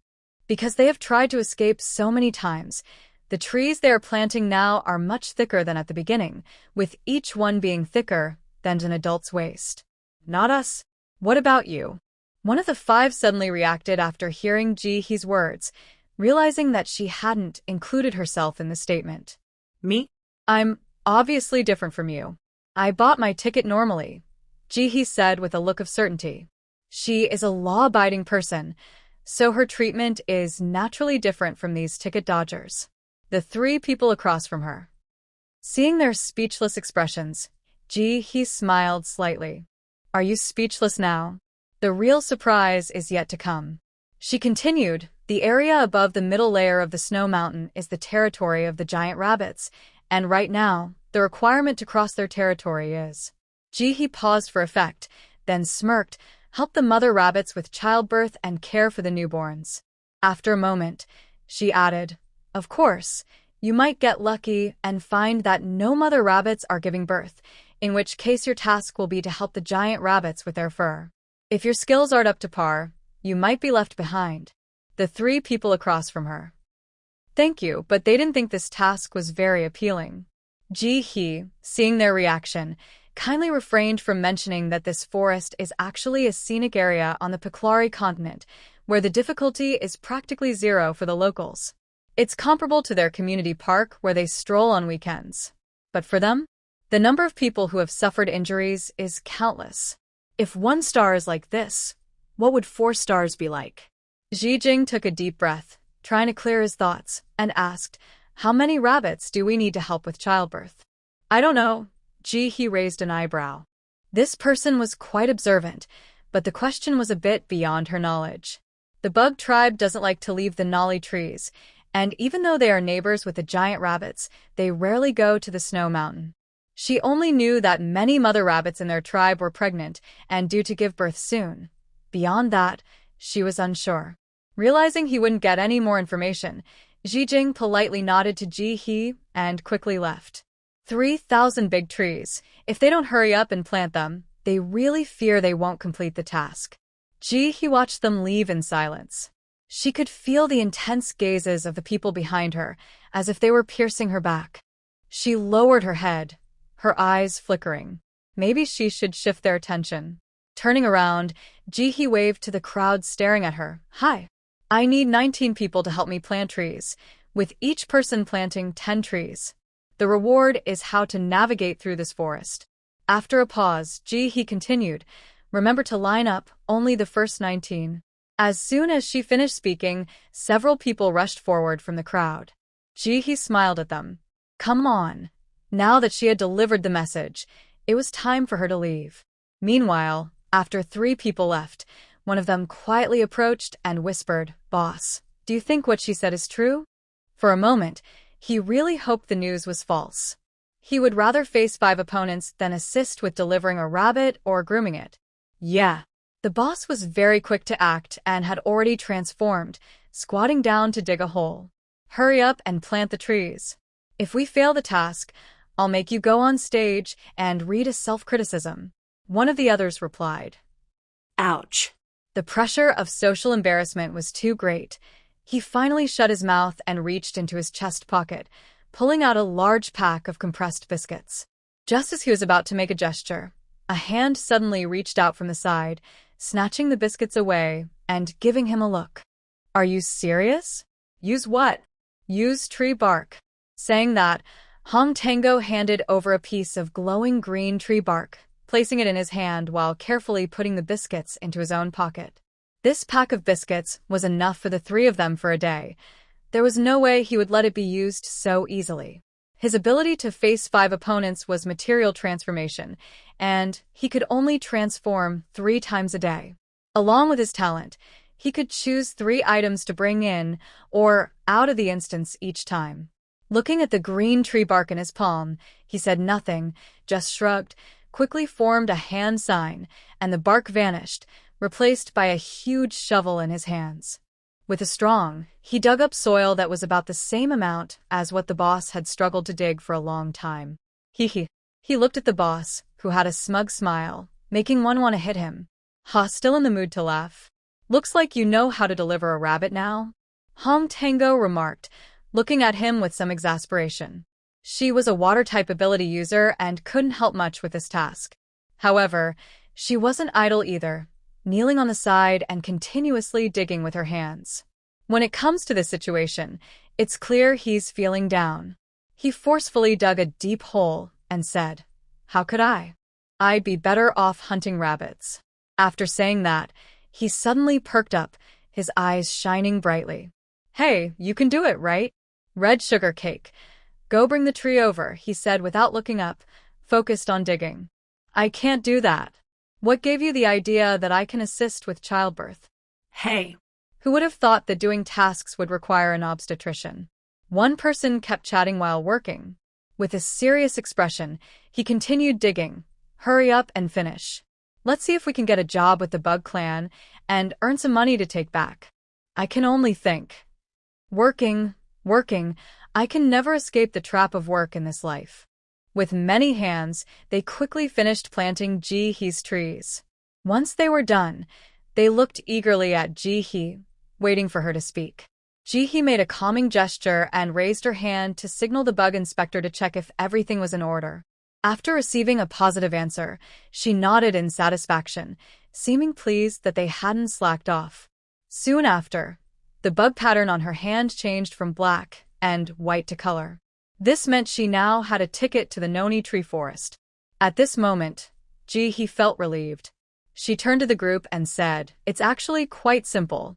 You are the ticket evaders. Just help plant trees in this forest. Evaders need to plant 500 trees, and resistors need to plant 1,000 trees. Once you're done, you can leave." After saying this, she quickly turned and disappeared into the forest while the 19 shocked people were still processing her words. Oh, right. Don't forget about the 3 from the Smiling Tiger group. In the evening, as darkness fell, Ji-hee successfully reached the border between the forest and the snow. Standing at the edge of the forest and looking towards the snowy mountains, Ji-hee couldn't help but marvel at the wonders of this world. The border between the snow-capped mountains and the forest seemed to have an invisible dividing line, separating the dense blue-green forest on the left from the snowy mountains on the right. Crossing between the two only required a small step. Ji-hee stood still, glancing at the easily accessible snow and ice, then thought about the extreme heat back home for at least a year, and sighed. At this moment, she finally understood why there needed to be a break between the two copies. It was to give her a chance to rest.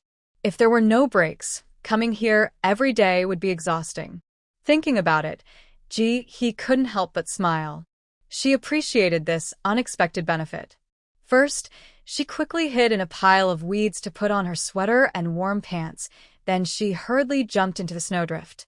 The snow here was particularly deep, reaching her waist when she stood up. If she could gather it all up and sell it, would that solve her gas problem? Ji-hee reached out to touch the snow, but after a little while, she felt it was too slow, so she conjured a shovel and started to clear the snow. Thanks to her years of work experience, Ji-hee was quite skilled at shoveling snow. With each scoop, she could lift a whole block of snow, making her work much more efficient. As she focused on her snow-clearing task, she suddenly felt something drop in front of her. Instinctively, Ji-hee pulled out her gun, crouched down, rolled over, and hid in the snow, carefully looking around. No one was there. In the vast white snowfield, there was not a single person. Just then, something else fell from the left front, too fast for Ji-hee to see clearly. She instinctively looked up in the direction it had fallen from. Huh? In the deep blue night sky dotted with stars, countless orange fruits floated like a wonderful sight. They seemed weightless, drifting in the wind, with a few occasionally falling into the snow. The orange fruit that had just landed near Ji-hee was one of these. Seeing this, Ji-hee relaxed a bit. At least it wasn't an ambush. She crouched in the snow and slowly moved toward where the fruit was falling, curious to see what it was and if it was edible. The spot where the orange fruit landed was not far from her, and after just a few steps, she reached it. As soon as she touched the fruit, she received a response from her talent. Noni fruit, a specialty of the noni tree forest. It has a unique flavor and releases a sticky fragrance when its skin touches the snow. Note: local specialty, free for the taking. Jihi chuckled. Free was great. She loved free things. She brought the fruit to her nose and took a sniff. It smelled wonderful, with a sweet fruity aroma that made her want to take a bite. Jihi paused for a moment, but still threw the fruit into her storage space, not rushing to eat it. She had just finished dinner and wasn't hungry yet. Her main task now was to shovel snow and collect fruit, not to eat. Her storage space wasn't full yet. Thinking this, Jihi lowered her head again and focused on shoveling snow. However, this time she looked up at the sky while shoveling, hoping to see when the fruit would fall so she could pick it up. But this glance made her frown. There were far fewer fruits falling from the sky compared to those floating above. Excluding those that were too far away to collect, the actual number of fruits he could gather was quite limited. He thought. It seemed that even in this different world, the situation was similar. The gifts were always for show, not for taking. Seeing this, he calmed her mind. If she could collect some, she would. If not, she would just shovel snow. The snow was nice too. So, he continued shoveling snow until the early hours of the morning. By the time she set down her shovel, it was already 1 a.m. She had collected over 20 fruits, all found while shoveling. While shoveling and walking up the mountain, she had moved quite a distance from the forest. Returning to the forest to sleep was clearly unrealistic. She took out a thermometer and checked. It was minus 20 degrees. Staying outside overnight was possible but unnecessary. It would be too cold to sleep directly outside, and if she took out her sleeping bag, it might attract unwanted attention.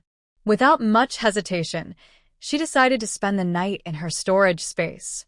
4 hours later, the alarm rang, and Jihi woke up on time. She had slept well. Even though it was only 4 hours, she didn't feel too bad. After washing up, Jihi sat on a small stool and took out her breakfast: braised pork with potatoes, mouth-watering chicken, and a large steamed bun. In the game world, if possible, she usually ate well since she expended a lot of energy. She couldn't handle just eating vegetables. The steamed buns were specially made by Jihi, each one as big as her 2 fists, truly a bun plus. With one of these, she would definitely be full. After eating and taking care of her livestock, Jihi changed her clothes and stepped out of her storage space. As usual, she began shoveling snow while walking up the mountain. However, this time it wasn't as quiet as at night. Not far into her walk, she encountered a huge rabbit. Its bright red fur stood out against the white snow. The rabbit and Jihi locked eyes instantly. This time, Jihi chose to take the initiative. Hi. She put down her shovel, smiling brightly, showing her sincerity. What a coincidence. I was just looking for you. Where should we buy tickets? Is there really anyone these days who doesn't know where to buy tickets? The rabbit said, approaching with a tone full of doubt. In just one step, he crossed over 10 meters and stood beside Jihi, lowering his head and moving his nose as if sniffing something. Jihi turned her head to look at the giant rabbit, which was as tall as a 3-story building. Yes, I'm an orphan, living in poor conditions. This is my first time traveling in many years. The rabbit had a large head, and Jihi thought that if it opened its mouth, it could easily bite off her head. She discreetly glanced at the rabbit's strong legs, feeling a wave of sympathy for anyone trying to sneak a ride. With one kick, ribs would surely break. Poor thing. The giant rabbit's gaze shifted to Jihi, filled with compassion.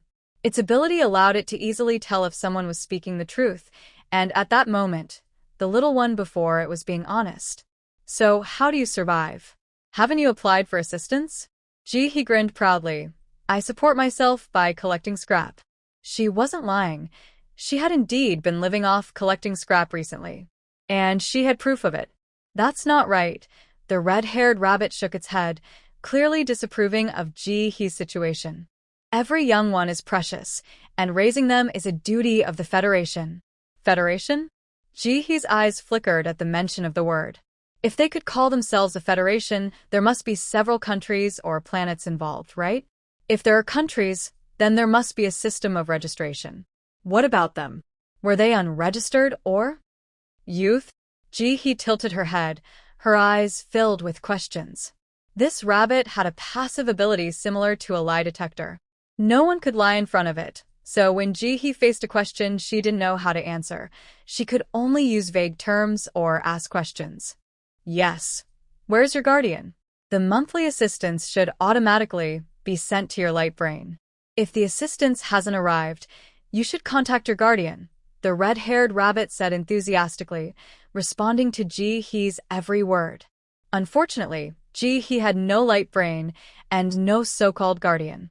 After chatting for a while, afraid of revealing too much, Ji-hee shifted the topic back to her situation. Collecting garbage isn't bad. I support myself with my own hands. You're not from Garbage Planet, are you? The rabbit's face was full of shock, its eyes wide open. No wonder you're so short. The radiation on Garbage Planet is really bad. Staying there too long can make you lose your hair. After saying this, it stuck out its tongue and licked its front paw, looking quite startled. Ji-hee chose to ignore the comment about being short and focused on the mention of Garbage Planet. So, it was the interstellar era.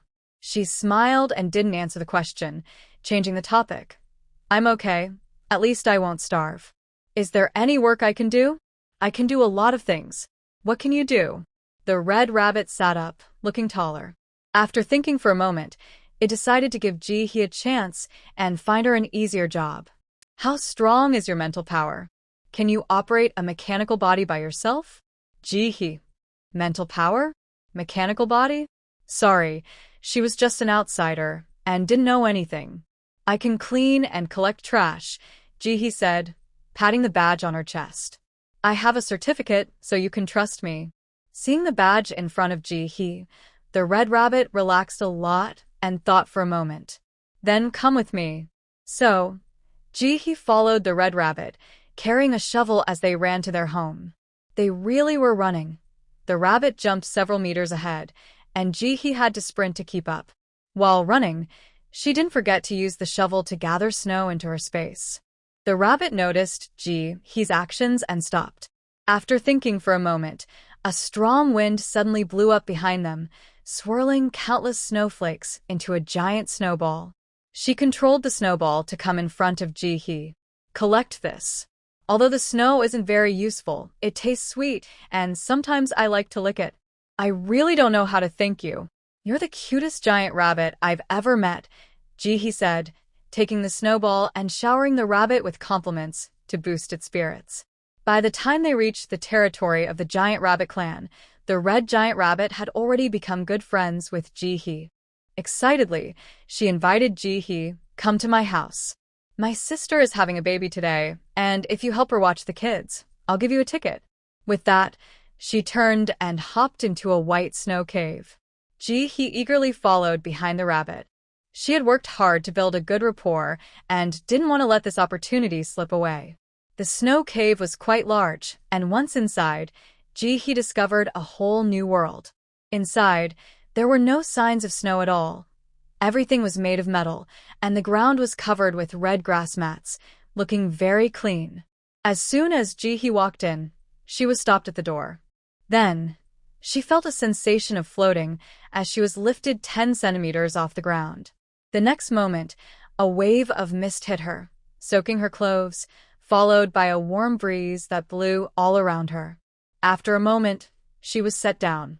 Ji-hee thought, "This method of disinfection is quite unique." She kept smiling and stepped further into the room. Ahead of her, a large red rabbit was waiting.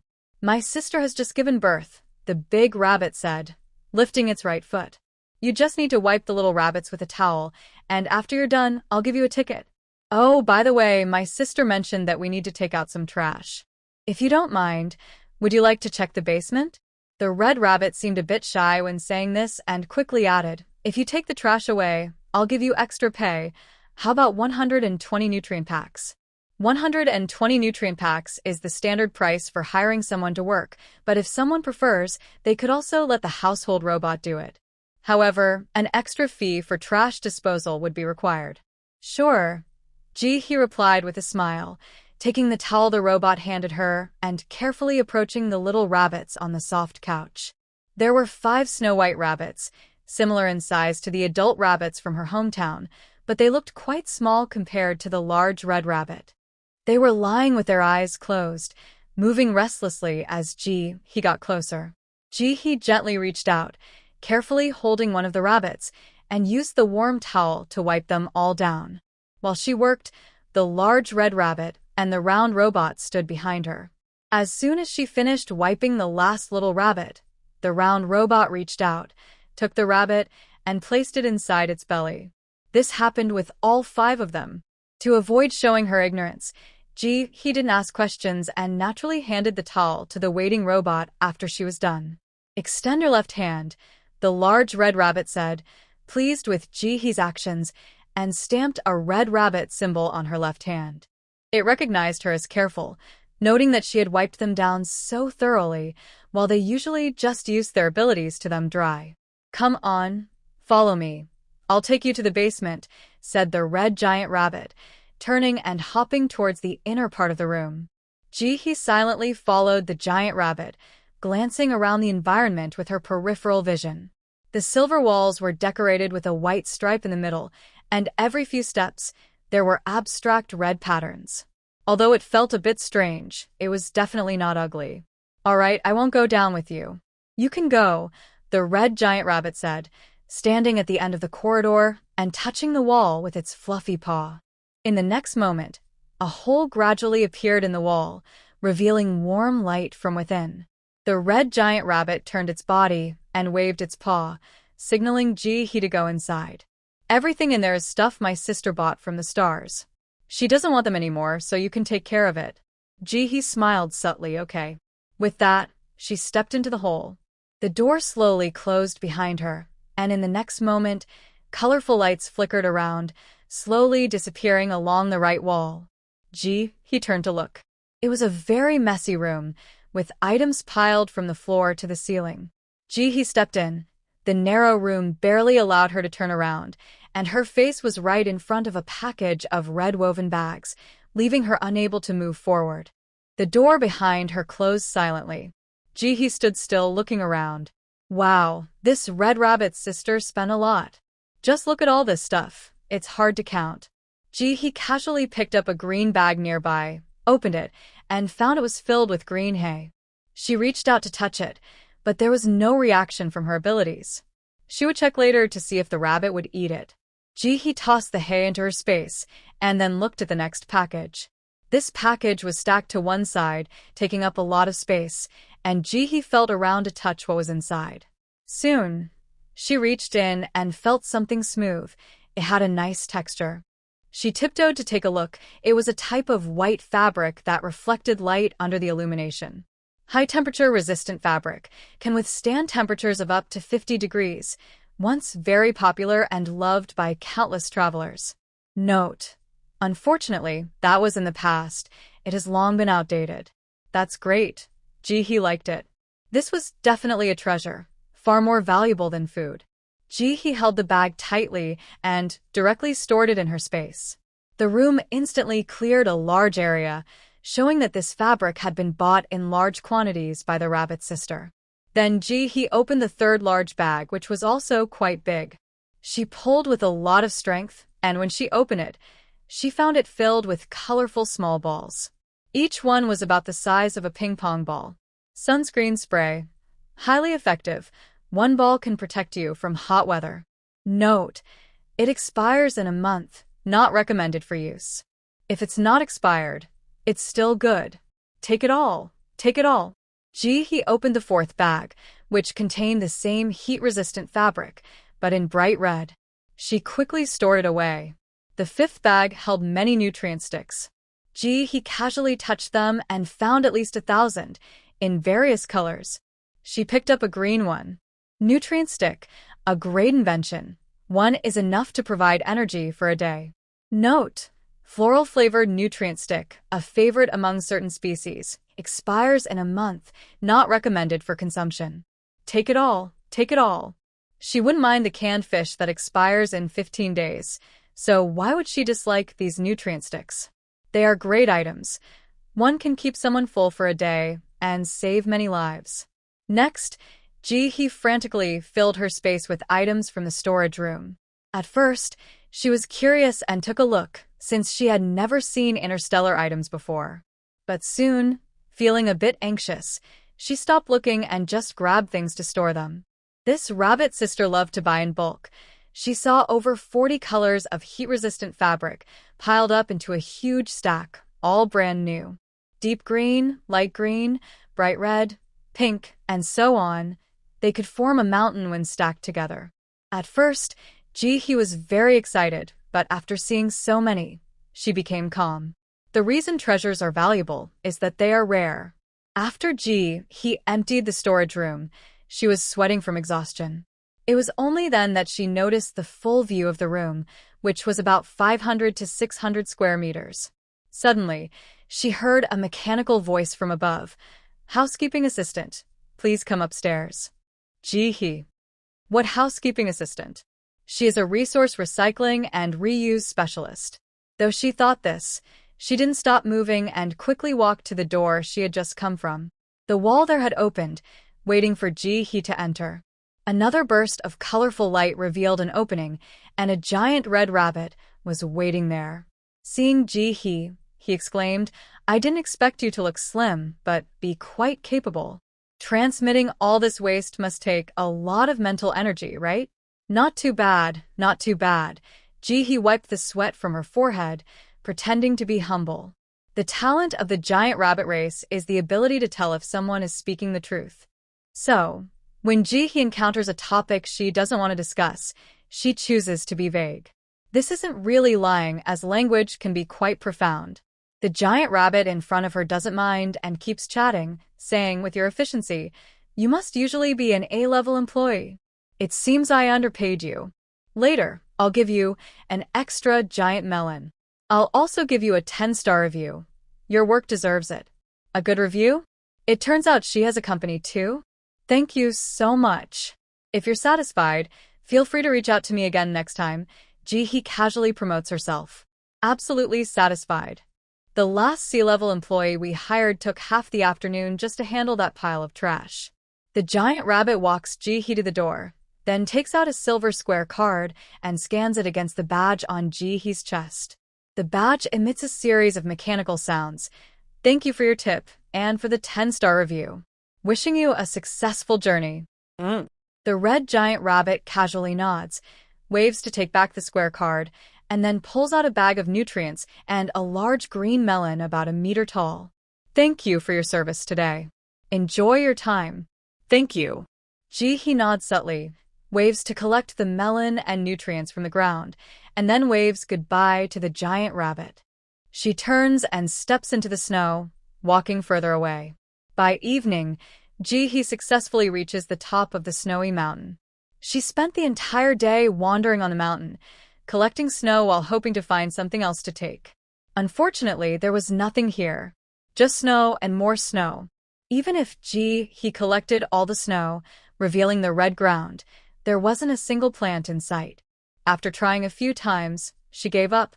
Having snow isn't too bad. The giant rabbit mentioned that when this snow melts, it tastes sweet. At the mountaintop, Ji-hee looks around and notices there isn't a single person in sight. That's good. She's increasingly disliking encountering people in the game. After thinking for a moment, she conjures a shovel and continues to dig in the snow. To avoid missing the first rays of dawn, Ji-hee decides to stay awake all night, waiting for morning. It's just one night. Being young, it doesn't matter.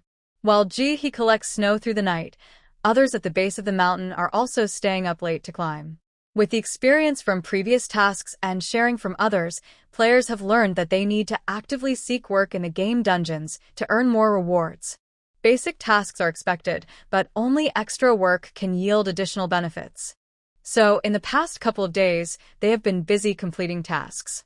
Some chose to help the bug family plant trees after finishing their own, while others took on roles like maternity nurses and nannies for the bunny family.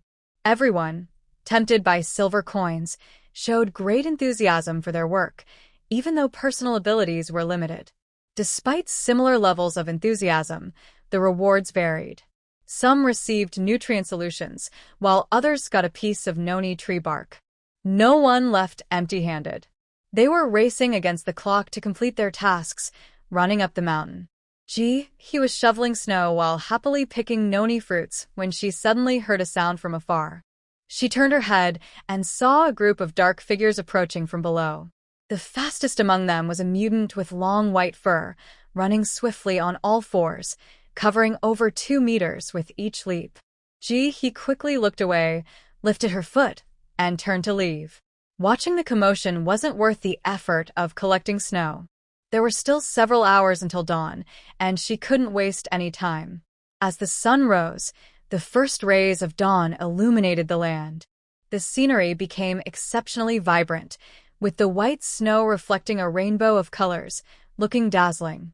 However, he had no interest in admiring it. Neither did the other struggling workers who came with her.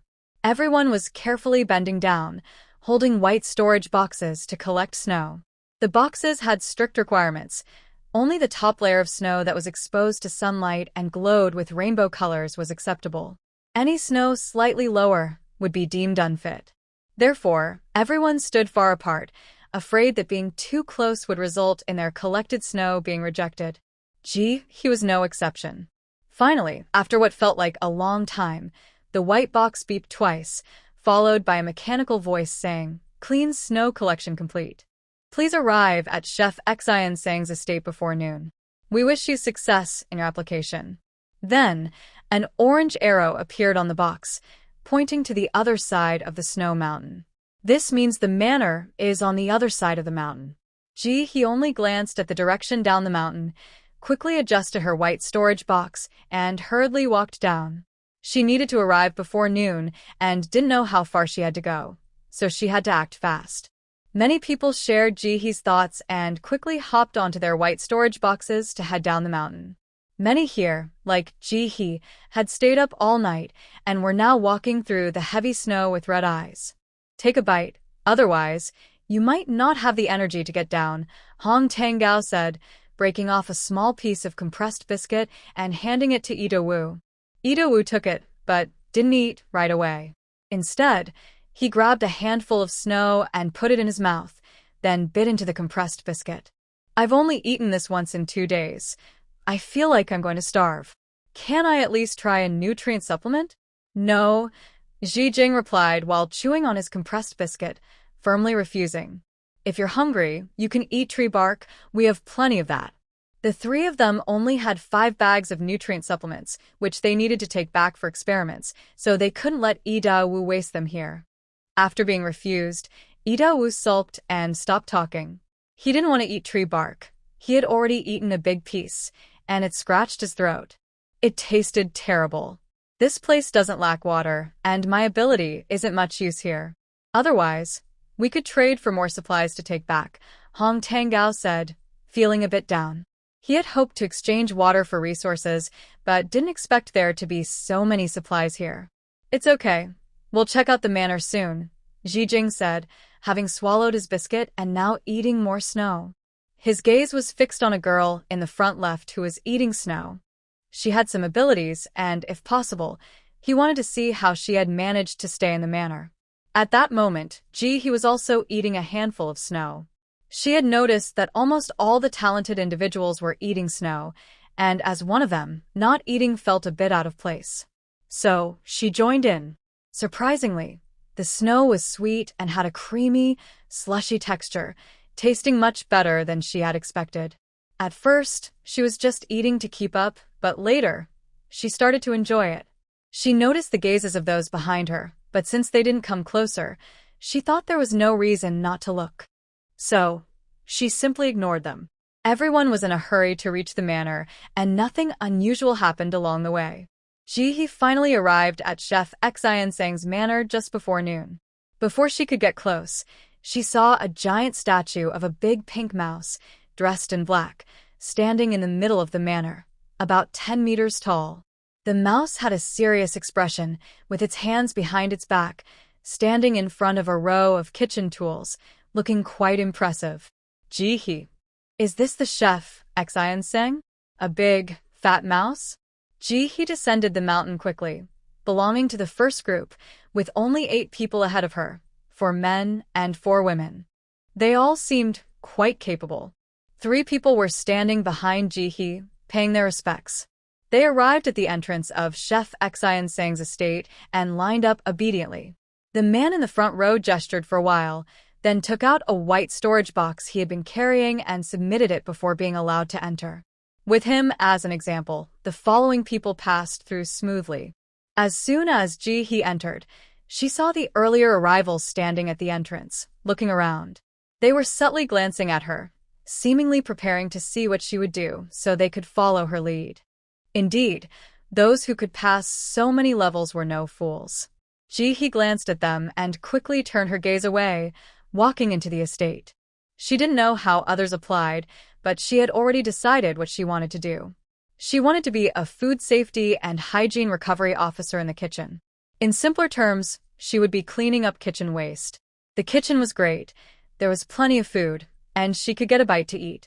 Moreover, based on her understanding of aliens, there would be a lot of leftovers, bones they wouldn't eat, dead ones, and organs. In short, they wouldn't eat this or that. But she would. So now she was ready to assist in the kitchen. Since they were hosting a banquet, they must be preparing a lot of dishes, right? She wouldn't hesitate to take any unused meat or bones. The estate was large, and as Ji-hee walked ahead looking for the kitchen, a group of people followed her closely. The first few were purposefully following her, while the others were just going along with the crowd. Seeing everyone moving in that direction, they followed suit. As Ji-hee walked and observed, she finally found the kitchen after passing the third robot. At the entrance stood a 3-meter-tall gray mouse in white clothing, hands on its hips, looking quite impatient. As soon as it saw Ji-hee and the others approaching, it started chattering from a distance, clearly expressing its annoyance. Even if the others couldn't understand, they could guess it was quite rude. But no one spoke, afraid of further trouble. They had already been intimidated. I am a formal employee. You have no right to dismiss me. Ji-hee listened for a while, and when the gray mouse took a breath to continue scolding, she interjected, "And I arrived on time within your scheduled hours, so I haven't broken any rules. According to the work guidelines, you need to provide me with lunch." Before this, Ji-hee never thought she would say she was a formal worker collecting garbage. She even hoped to get lunch from the mouse. Actually, she wasn't sure if there would be food. She was just trying to test the mouse based on patterns from previous experiences. Upon hearing this, the gray mouse's expression immediately changed. He looked at the badge on Ji-hee's chest, rolled his eyes, and turned to walk away, saying, "Just wait." Ji-hee watched the mouse leave and let out a small sigh. It seemed that this place did provide food. Hey, what did you just say to them? A familiar voice asked. It was a fellow worker coming over to inquire. Many people behind her perked up, and the air became silent, as if a pin could be heard dropping. I told them you should perform a stand-up comedy routine. I can take on 5 others. Such a lazy lie without even trying to sound believable.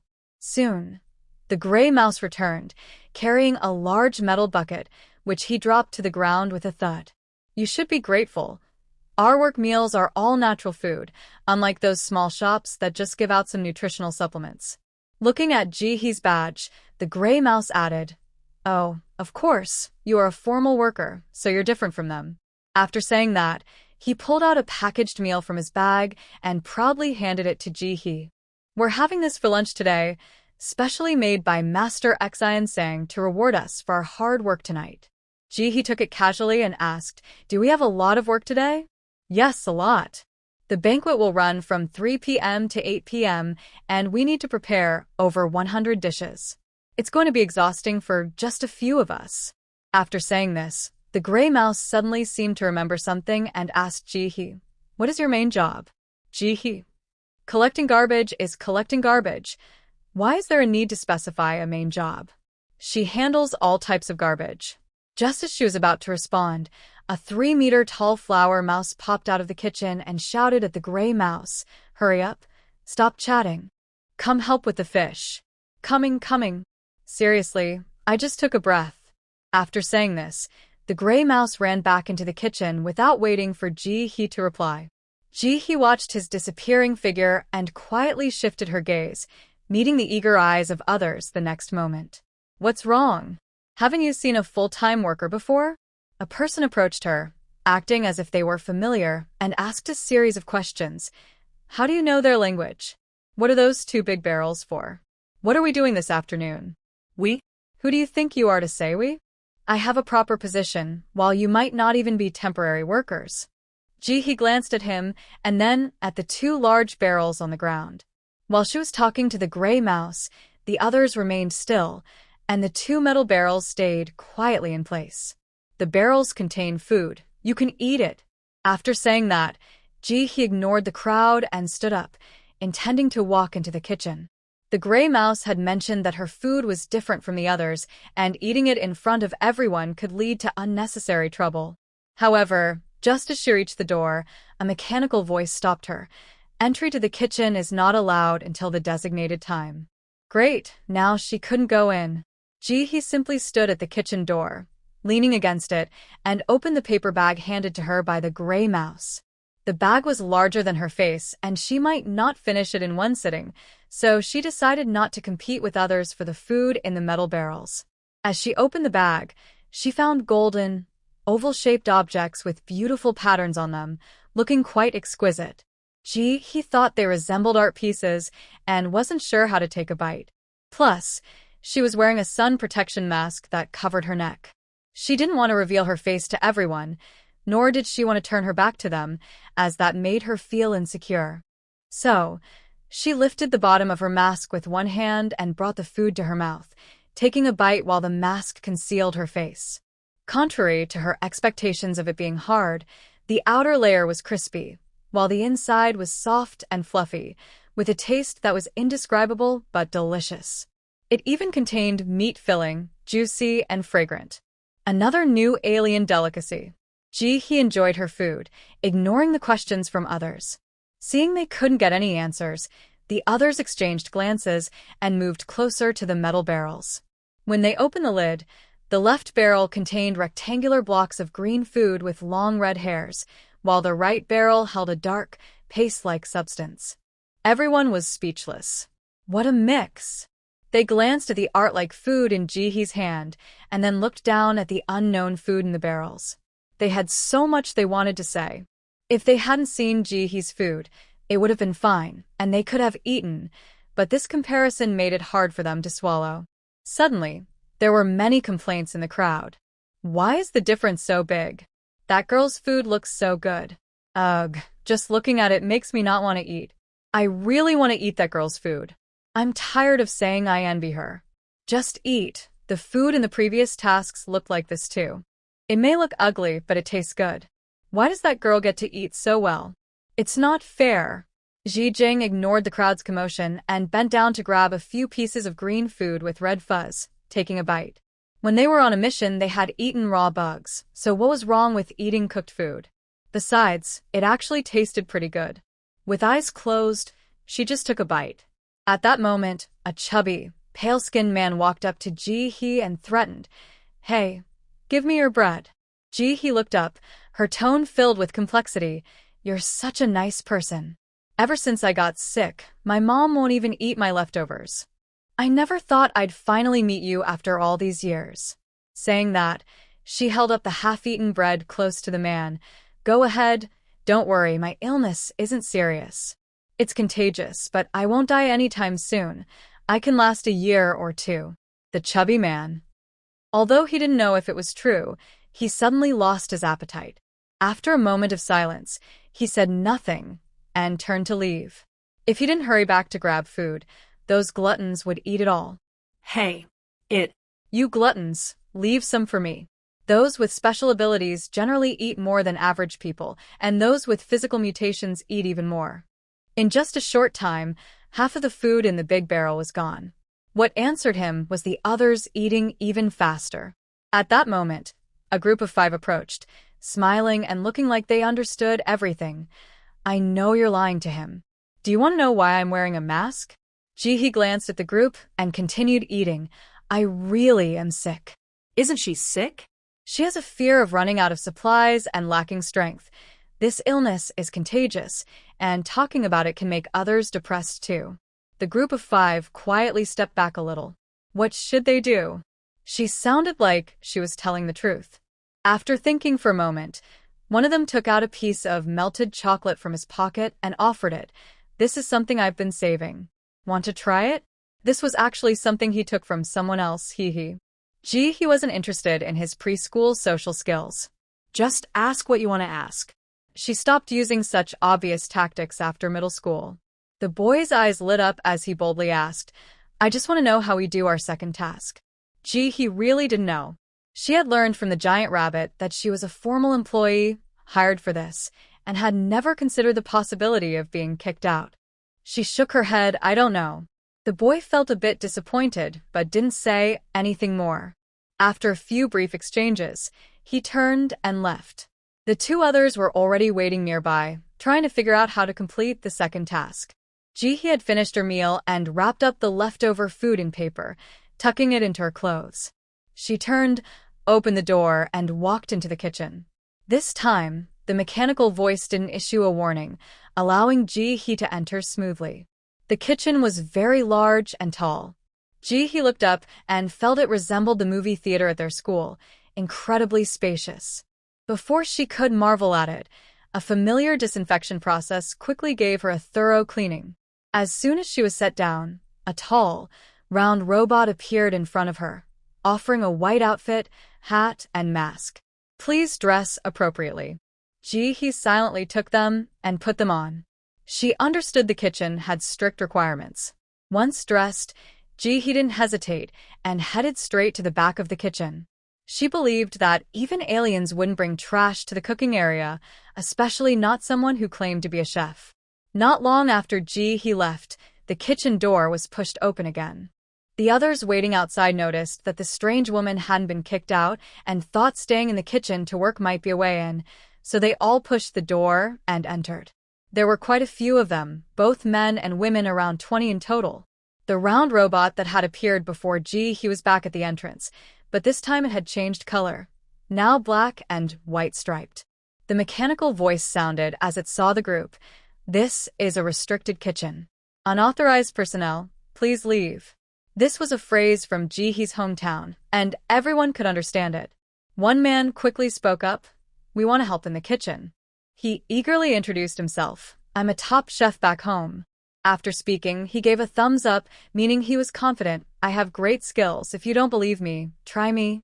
Yes, and me. I may not be able to flip a pan, but I can chop vegetables really well. I can make desserts. I have a green belt.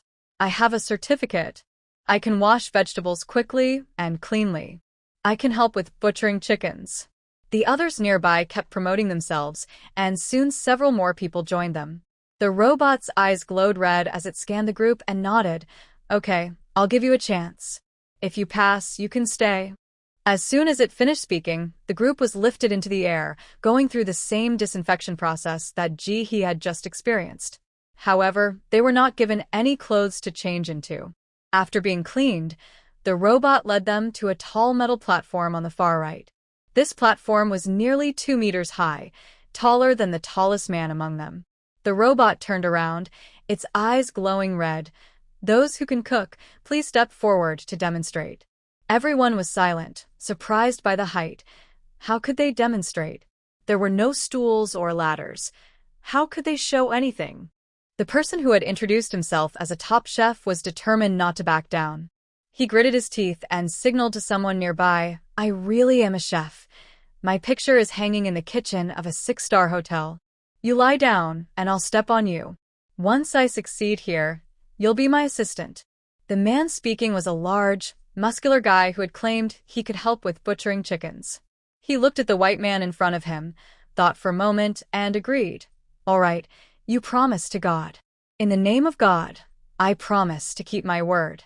After they made their plan, the strong man climbed down, getting on all fours to create a platform with his back. The man took a deep breath and stepped onto the man's back. At this height, he could barely reach the metal platform, but it was not comfortable at all.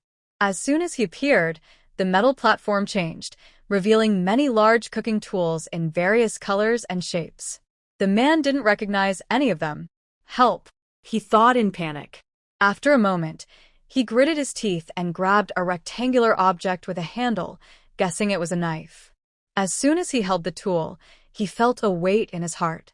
This knife was incredibly heavy, but he gritted his teeth and lifted it with all his strength. Before he could catch his breath, a round, white, furry creature over 1 meter tall suddenly appeared on the metal table in front of him. It was lively and active. The moment it saw the man, its eyes widened, and it let out a strange sound. Then, wings sprouted from its back, and it flew straight into the kitchen, causing a series of gasps. The man, holding a knife with all his strength, thought, "This is it. I have a bad feeling." It felt like when he was a head chef and saw a disappointing new recruit. What should he do? Just as he was about to jump down to catch it, a black and white striped robot turned its head and said in a mechanical voice, "Not qualified. Please leave." "Oh no, give me another chance, please. You have to believe me. I can do this," the man pleaded, unwilling to give up.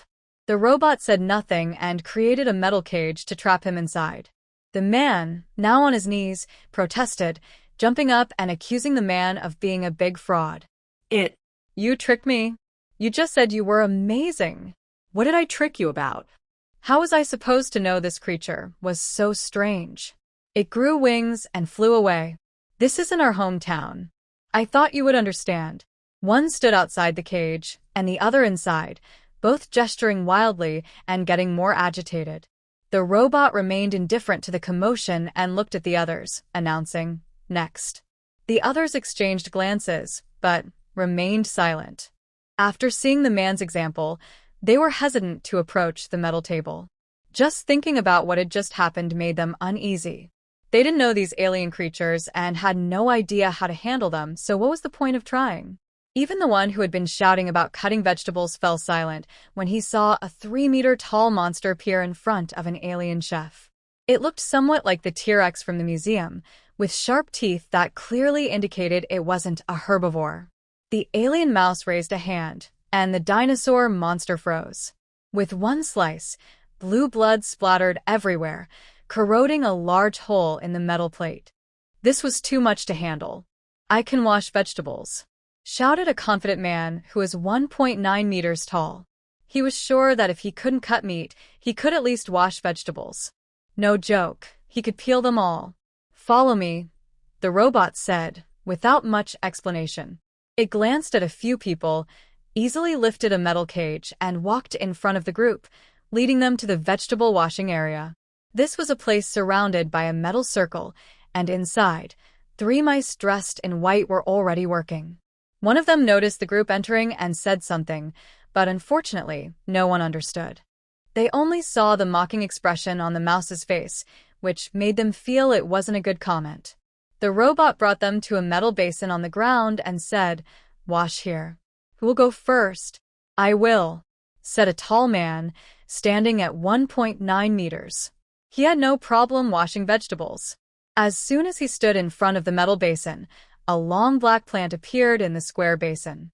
In the next moment, the plant quickly started moving in the basin using its roots. In the blink of an eye, half of it had already stepped out of the basin. The tall man quickly reacted and grabbed the escaping vegetable. Before he could catch his breath, 5 black plant tendrils suddenly appeared above him, striking his face, body, and arms. The others nearby could even hear the sound of the tendrils slicing through the air. To prevent the plant from escaping, the man didn't resist and endured the strikes. Just as he felt relieved, red welts appeared on his cheeks and neck, gradually turning redder. Then, the plant pulled his leg, causing him to fall to the ground, hitting the back of his head against the edge of the washing basin with a loud thud. In the next moment, the robot's cold voice echoed, "Unqualified." "Next." "What?" The tall man was stunned. What went wrong? This was too sudden. At that moment, sharp laughter came from the side. The group turned to see the mice washing vegetables. They were squatting in front of the metal basin, and even with just their upper bodies, they were much taller than the people. Meeting the group's gaze, the mice chattered away, their expressions full of sarcasm, as if the tall man had made a clear mistake. Unfortunately, he was speaking to an audience that couldn't understand him. The group thought, is this real? Seeing mockery on a mouse's face? It's infuriating. I'll catch a few black mice to eat when I get back. The following applicants also had no luck. Amid the mice's laughter, everyone failed. There were still a few people who wanted to apply for the dishwashing position. Unfortunately, the robot coldly rejected them, saying, "What do you want me to do? Hurry up and leave." Then everyone was ruthlessly chased out of the kitchen. Everyone. Is being able to cook and wash vegetables really that impressive? It seems to be quite impressive. Ji-hee was standing in the far corner of the kitchen, packing ingredients into her space. When she first saw the trash collection area, she was shocked. The over 100 square meter independent space was almost filled with garbage. Moreover, ingredients were continuously being transported through the passage. No wonder that gray mouse seemed a bit anxious. If they didn't hurry to clear it out, there wouldn't be room for other meat and vegetables. Ji-hee didn't dare to delay, and quickly grabbed a huge piece of red meat to put into her space. Zhou Yao. The meat contains wonderful energy and can cure insomnia. Note: the essence has already been taken. What's left is just useless waste. Ji-hee. You have money, you're arrogant. Eating meat is just a burden. Take it all away. Just from this Zhou Yao, Ji-hee spotted over 20 pieces, all missing a chunk of meat. Is meat a crime? Back meat is delicious, and neck meat, ribs, and leg meat are also good. Each has its own merits. How can there be discrimination? Do you not eat if it doesn't cure insomnia? All of it goes into my space. She never picks when it comes to meat. She definitely eats it all. Ji-hee guessed that the people eating today were quite large. Big in size means they eat a lot, and being picky, a single animal would only provide a small piece of meat, leading to a lot of wasted food at this feast. But it worked out for her. Ji-hee was happily collecting in this little space, feeling like she was earning extra money, with a sense of happiness overflowing. While collecting, she also spotted her good friend, the big fat fish. This fish was mostly intact, only missing a piece of meat from its belly, and even the insides were untouched, with the roe and swim bladder still inside. Such a waste. Do people only eat the belly of the fish? What? Are you afraid of getting pricked by bones? Ji-hee packed over 40 fish into her space, and just as she was about to take a breath, she saw another big fat fish being transported through the portal, again missing belly meat. All right, no time to rest. She needed to hurry and pack. While packing, Ji-hee also discovered her neighbor, a 3-colored big fat pig over 4 meters tall. According to the alien's usual practice, this pig was missing only its 4 legs, while the rest of its body was fully intact. Ji-hee. If everyone in our hometown ate like you, even scavengers would get rich. Just after bringing this pig into the space, Ji-hee saw another pig without 4 legs. Next, Ji-hee collected more than 20 pigs from this place, all of them huge, with one reaching about 5 meters in length. If Ji-hee had to slaughter pigs on a farm, she might just get knocked up to the sky. Just as she stored all the ingredients from the kitchen, before she could catch her breath, she saw a large duck over 1 meter tall coming through the portal. It was beautiful, with a white base and green patterns. When Ji-hee picked up the duck, she was a bit dazed. The duck still had its feathers and wasn't gutted. What had it been eating? After searching around, she discovered that it was missing its tongue. The mice had cut the duck's neck and simply tossed the tongue into the recycling bin. An alien duck is still a duck. How big could its tongue be? To fill them up, wouldn't they need to remove the tongues from over 200 ducks? Ji-hee thought it was a great idea to stand by the portal, collecting 1 duck at a time while counting. In the end, she collected 286 ducks at once. That's a lot of ducks for one dish. Just when Ji-hee thought more meat would appear, a large fruit came through the portal. Mei cake fruit. If placed in an environment below 0 degrees, it will turn into mei cake. Note: this is leftover cake batter, a bit dry and not great. Jihi. No culture. This isn't called leftover cake batter, it's called chiffon cake. She loves it. It's incredibly delicious. You people really don't know how to eat. Cake is definitely better with cream and batter together. Then he collected over 500 cake fruits, all of them without filling. She sensed that these people had heavy tastes and preferred strong flavors over light ones. While he happily continued to collect, the others were facing a dilemma. Previously, the system had arranged tasks for them, and they just had to complete them. Now, the system hadn't assigned any work, only telling them to stay at the estate until the banquet was successfully completed. This led to 2 different outcomes. Some thought it was great. No tasks meant they could just lie down somewhere and wait until the banquet was over. But it wasn't that simple. There are many working robots in the manor, some for trimming bushes, some for cleaning up trash, and so on. When these robots see people wandering around the manor, they scan them and quickly realize that they are neither staff nor invited guests. So, they must be chased away, without mercy. But how can people just be driven away? Their task is to stay in the manor. They wouldn't want to leave. Wouldn't that mean they failed their mission? Some proud individuals began to resist, but their abilities were no match for the robots. Anyone who tried to fight was dealt with according to the robot's standards for intruders. The rest had no choice but to play hide and seek with the housekeeping robots holding vacuum cleaners and scissors, making for a chaotic scene as they tried to escape. Another group wanted to find jobs, but they had no skills for the work in the manor. They had never even heard of high-tech tasks, and even if they were presented with them, they wouldn't know what to do, like illiterates from a distant galaxy. Basic tasks like cleaning were already handled by robots. One person tried to sweep the floor but ended up being chased by a robot with a mop for quite a distance. How frustrating that humans couldn't even leave the robots' jobs alone. After some running away, a few did not give up and kept trying to volunteer in the manor. Eventually, with thick skin, they successfully got hired as restaurant servers. The master says having real people as servers makes it more upscale. You clumsy ones can't carry trays as steadily as I can. If you don't come, I'll be the one serving trays at tonight's banquet. How annoying. Humph. Change into your uniforms now. Get to work. No talking, no breaks. If you make a mistake, I'll have to fire you. Looking at the various people in front of him, the robot felt reluctant. They didn't seem like professional servers. What if they ruined the master's perfect banquet? It was important to be stricter. Besides those few, many others also successfully got hired as restaurant servers. Everyone silently changed into their uniforms, ignoring what the spherical robot said. Finding work was tough these days, so they thought a few complaints were fine as long as they weren't fired. After changing, with some time left before the banquet started, they were first assigned to set up the banquet hall. Have you heard?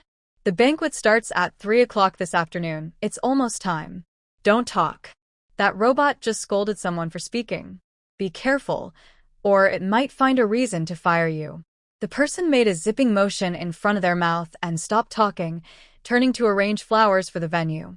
In the center of the banquet hall, there was a large screen showing how the venue should look when finished. Everyone needed to set up according to this 3D image. The robot was constantly patrolling, and if it found someone doing something wrong, it would step in and give a reprimand. 3 mistakes would lead to dismissal. Jing carefully placed a large red flower while looking up at the 3D image in the sky. He really wasn't good at flower arranging. If you asked him to complete a mission, rescue hostages, or chase criminals, he wouldn't be afraid. But when it came to delicate tasks like flower arranging, he felt overwhelmed. However, thinking about those outside who couldn't find jobs and had to hide like mice, Jing calmed himself down. He repeated in his mind, "This is a task. This is a task. No task is unimportant. I must face it. It's just flower arranging, right? He can do it." At that moment, a quiet voice from behind reminded him, "Hey, you picked the wrong red flower. That one looks similar, but the color is different. You should choose one that's slightly more pink." Jing. Again, he misjudged the color. But he didn't say anything more. He quietly took out the flower he had arranged, stood up, and compared it carefully. It seemed the color in the picture was indeed a bit lighter than his, just a tiny bit. So frustrating. Help me. The banquet started promptly at 3 o'clock, and guests invited by Xian Sang arrived one after another in the hall. There were beings similar to humans, dressed in formal attire, walking in with an air of pride. There were also oddly shaped creatures, but they interacted harmoniously without any communication barriers due to their different appearances. While Ji Jing was focused on serving dishes, he turned around and bumped into a slimy creature that immediately extended its tongue and gave him a full-body spa treatment. Ji Jing's face went blank, his hand holding the plate trembled. Just as he was about to wipe his face, he locked eyes with a robot standing in the corner. Gua gua. Keep an eye on him. Ji Jing. Never mind, he will endure. It's just too sticky, which is a bit uncomfortable. But in the next moment, he suddenly understood what this creature meant. It wanted to eat Mei Mei cake. He nodded in acknowledgement, turned around, and left without saying a word. People's limits are constantly being lowered. Now he can act as if he has a runny nose and sticky stuff all over him. He's really impressive. The most important question is, what is Mei Mei cake? What does it look like? Everyone was in a flurry of activity. In the kitchen, he was finally on her break. The kitchen is busiest just before a banquet starts, and once it begins, she has little to do. All the meat and vegetables had been taken away by Ji, and the trash area was spotless. There was no reason to stay, so she thought about stepping out for a moment. Then she saw the gray mouse she had encountered at the door, looking cheerful as it approached her.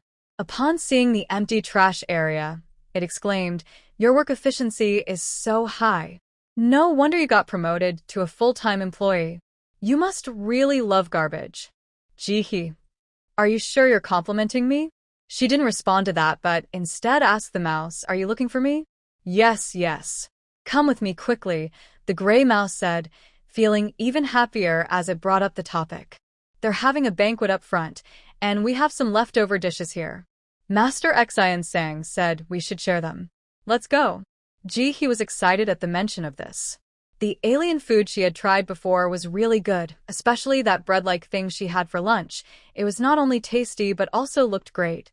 When the mouse and Ji arrived in the kitchen, the other mice were already eating, leaving a huge platter for Ji.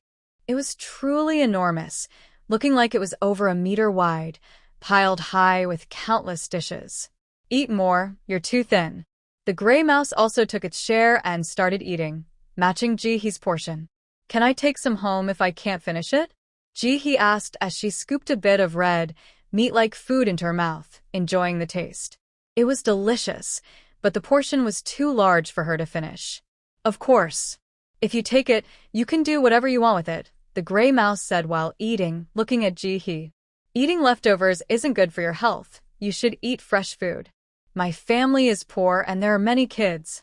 I want to take some home for them to try. Ji casually made up a story about supporting her family as she ate. It really was a tough situation. It was so hot over there and many people were eating grasshoppers and gnawing on tree bark. How could they not be struggling? How pitiful. No wonder you have to work at such a young age. The voices of the two were so loud that even the nearby mice could hear. One female mouse, after saying this, asked Ji, "We have some vegetables that we need to throw away soon. Do you want them?" Then she added, "They're not spoiled, just made this morning when the master was testing dishes. You should eat them today, don't let them sit overnight." Ji was delighted and smiled widely. "Yes, thank you so much. You're welcome. Otherwise, we would have to get rid of them anyway, so it's easier for us to give them to you."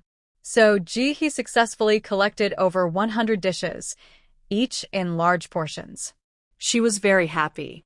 After gathering the food, Ji wanted to ask the mice for a break to go outside, but was quickly turned down by the gray mouse. "Not today," the gray mouse shook its head.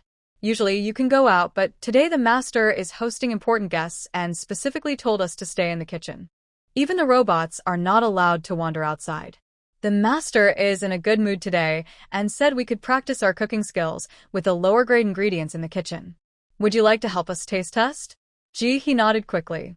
All right, if she couldn't go out, staying in the kitchen to try the dishes was still good. At that moment, a pink mouse called out to He from a distance. Come here, little one. Let's have some drinks. This juice is really good. He had already gotten familiar with them during lunch, so she didn't mind the nickname. After all, she was only 1.6 meters tall, while the other mice were over 3 meters. Wasn't that a little one? I'm coming. He happily tasted the dishes made by the mouse chefs in the kitchen while also taking some to enjoy later. Outside, people who had been hiding and looking for work finally found a moment to rest. They squatted in corners, trying to catch their breath. They were almost caught by the robots in the manor. These robots didn't need rest and moved quickly. If they didn't want to hurt anyone, they would have already sent everyone out. Although they didn't know why the robots had stopped appearing, they didn't want to think too much about it. They just wanted to rest. If they kept running, they felt like they might burst. Time's up. Players who did not stay in Chef Xiansang's manor within the time limit are automatically failed and disqualified from the game. All players are now being teleported out of the instance. After he left the instance, she looked at the time 1 a.m. She sighed and lay on her bed, staring at the top of the space capsule. Instead of getting up immediately, she quietly waited for the game notification. Borrowing 500 billion from the sky again, congratulations on successfully completing the game. Now starting the game reward summary. Task completion level A, rewards as follows. 2 tomato seeds, 1 cucumber seed, 1 chili seed, 1 cream bread, 200 milliliters of milk, totaling 5 silver coins. Additional tips. 2 silver coins. After deducting a 50% service fee, you have 1 silver coin left. Please continue to work hard and provide better service to your clients. The time for the next game is unknown. Please stay tuned. He raised her eyebrows. She received a lot of silver coins this round. Each of the 2 tasks gave 1 silver coin, totaling 2 coins. Treating the Bug Clan and cleaning the basement for the Giant Rabbit Clan each earned her 1 silver coin, adding up to 4 coins. With the 1 silver coin from tips, she had a total of 5 silver coins. After thinking it through, He sat up and looked at the 4 seeds in front of her. This game is quite user-friendly. Knowing she has plenty of water stored, it didn't give her bottled water this time, but instead provided seeds. Is this encouraging her to farm? She had just received some news about seeds from the dungeon. Over the next few days, she could take out the seeds she bought earlier to experiment. Carefully storing the seeds in her space, he looked down at the cream bread. The bread was square, about the size of her palm, with a golden brown crust, wrapped in paper, resembling a small brick. Not noticing anything special, she waved her hand to store it in her space. She had just eaten her fill in the dungeon and couldn't eat anymore, so she planned to try it in the morning. The milk was even simpler in a white transparent package with no labels, looking like a generic product. She took a quick glance and returned it to her space, planning to drink it with the bread tomorrow. Getting up from the space pod, He stood in the yard, listening to the sounds around her. There was still an hour until the daily water and gas delivery, and everything was quiet. It seemed the neighbors had gone to look for diesel and natural gas. Feeling relaxed, he returned to the house to take a shower. The snow melt from the mountains was piled high in her space, enough for her to drink for several years. The water she had stored was completely sufficient for her daily needs. Even so, he didn't waste anything. After her shower, she used the bathwater to wash her dirty clothes and hung them up to dry. As an orphan, frugality was ingrained in her nature. Even now that her circumstances had improved, the habits from her childhood would stay with her for a long time, perhaps even for life. Lying in bed, He took out a box of ice cream, eating while organizing her thoughts. She had gathered a lot on this trip, both edible and inedible items. Among them, the most were snow water, Plalin, and Tengala. She thought the nutritional supplements had significant research value, but she wasn't sure if people would accept them since they were made from Tengala, which likely didn't taste great. People weren't desperate yet, so she guessed the nutritional supplements wouldn't sell well. For now, she would set them aside since they didn't take up much space. In addition to these, she also obtained a good amount of fresh meat and vegetables. While she could display them in her shop, the prices would be sky-high, as even the smallest piece was over a meter long. It seemed that only large corporations and governments could afford them. Ji-hee planned to try selling them first. If that didn't work, she would spend time processing the meat into smaller pieces, which would take a lot of effort.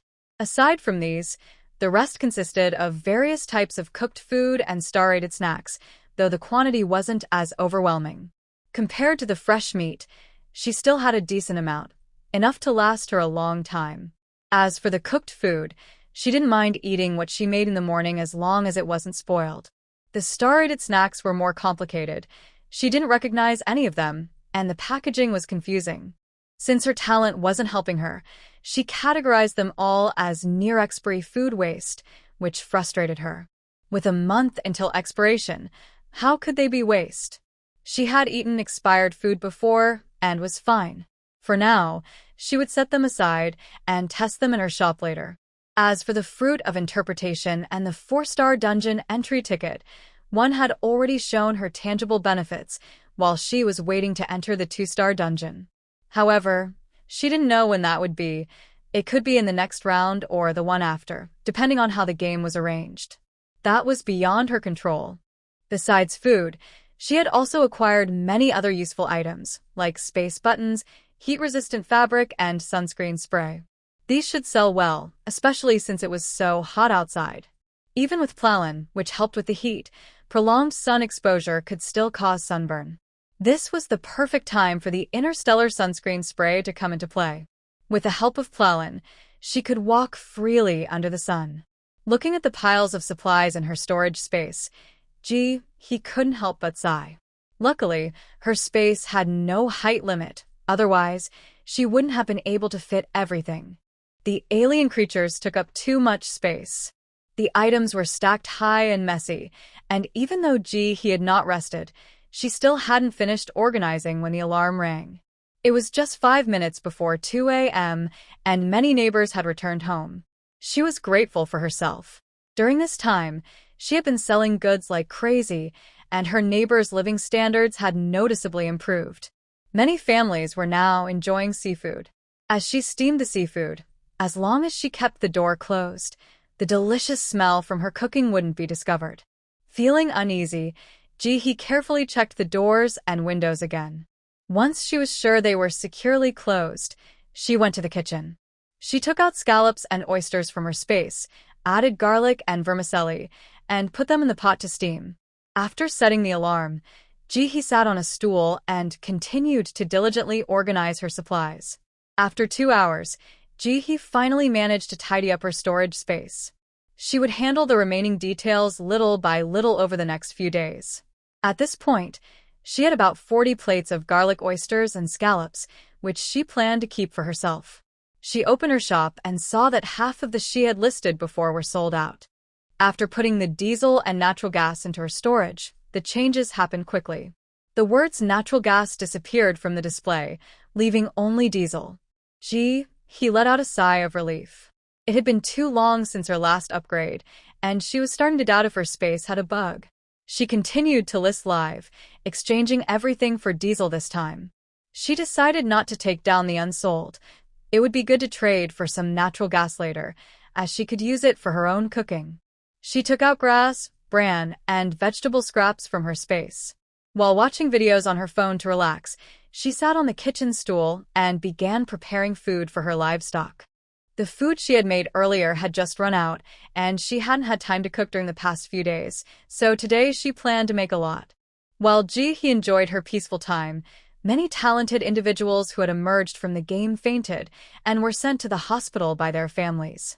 This wave of events also exposed many talented individuals who had been hiding their identities. This is actually unavoidable. After completing game tasks, their injuries do not heal automatically. Minor injuries are manageable, but serious injuries require a trip to the hospital for treatment. They could spend silver coins to buy healing sprays in the shop, but at 8 silver coins each, most people find it too expensive. Many families are in distress and crying out for help. A significant number of serious players are feeling the game's challenges and are considering giving up their player status to return to a stable life in society. After all, being a gifted person already allows them to live much more easily than ordinary people. The next afternoon, Ji-hee was eating bread while browsing the game chat interface. Wang Yoja. Everyone, stop spending money on food in the shop. We were wrong. The game gives us silver coins to buy seeds. I got reliable information that the germination rate for seeds is very low right now, and only shop seeds can sprout normally. They yield well, require little water, and are perfect for hot environments. Everyone hurry and plant them. Feng Zhong Kung Shu. Haha. In this game, I worked 2 jobs and earned 4 big carrots and 3 silver coins. I'm not the same person anymore. If Pralin still sells silver coins, I could buy them instantly. Yu Jiao, I'm so envious. My family really needs vegetables right now. We've been eating less lately, and everyone has mouth sores. Chun Fengyu and I. The difficulty of the dungeons is increasing. Relying solely on individual strength is very limited. I've started a club in City A with members from our game. We can brainstorm together and share game experiences. If anyone needs help, feel free to message me. Xiao Bao. We encountered someone who can communicate with the monsters in the game dungeons. She can actually speak the monsters' words. If possible, I hope she can step forward and share her knowledge with everyone to reduce unnecessary casualties. Quail Xiaoshiankai. I don't believe it. Yu Jiao. Not believing it +1 Xiao Bao. I wouldn't lie to you. We saw those dungeon monsters giving her special treatment while we had to eat strange food. She was doing really well in the dungeon.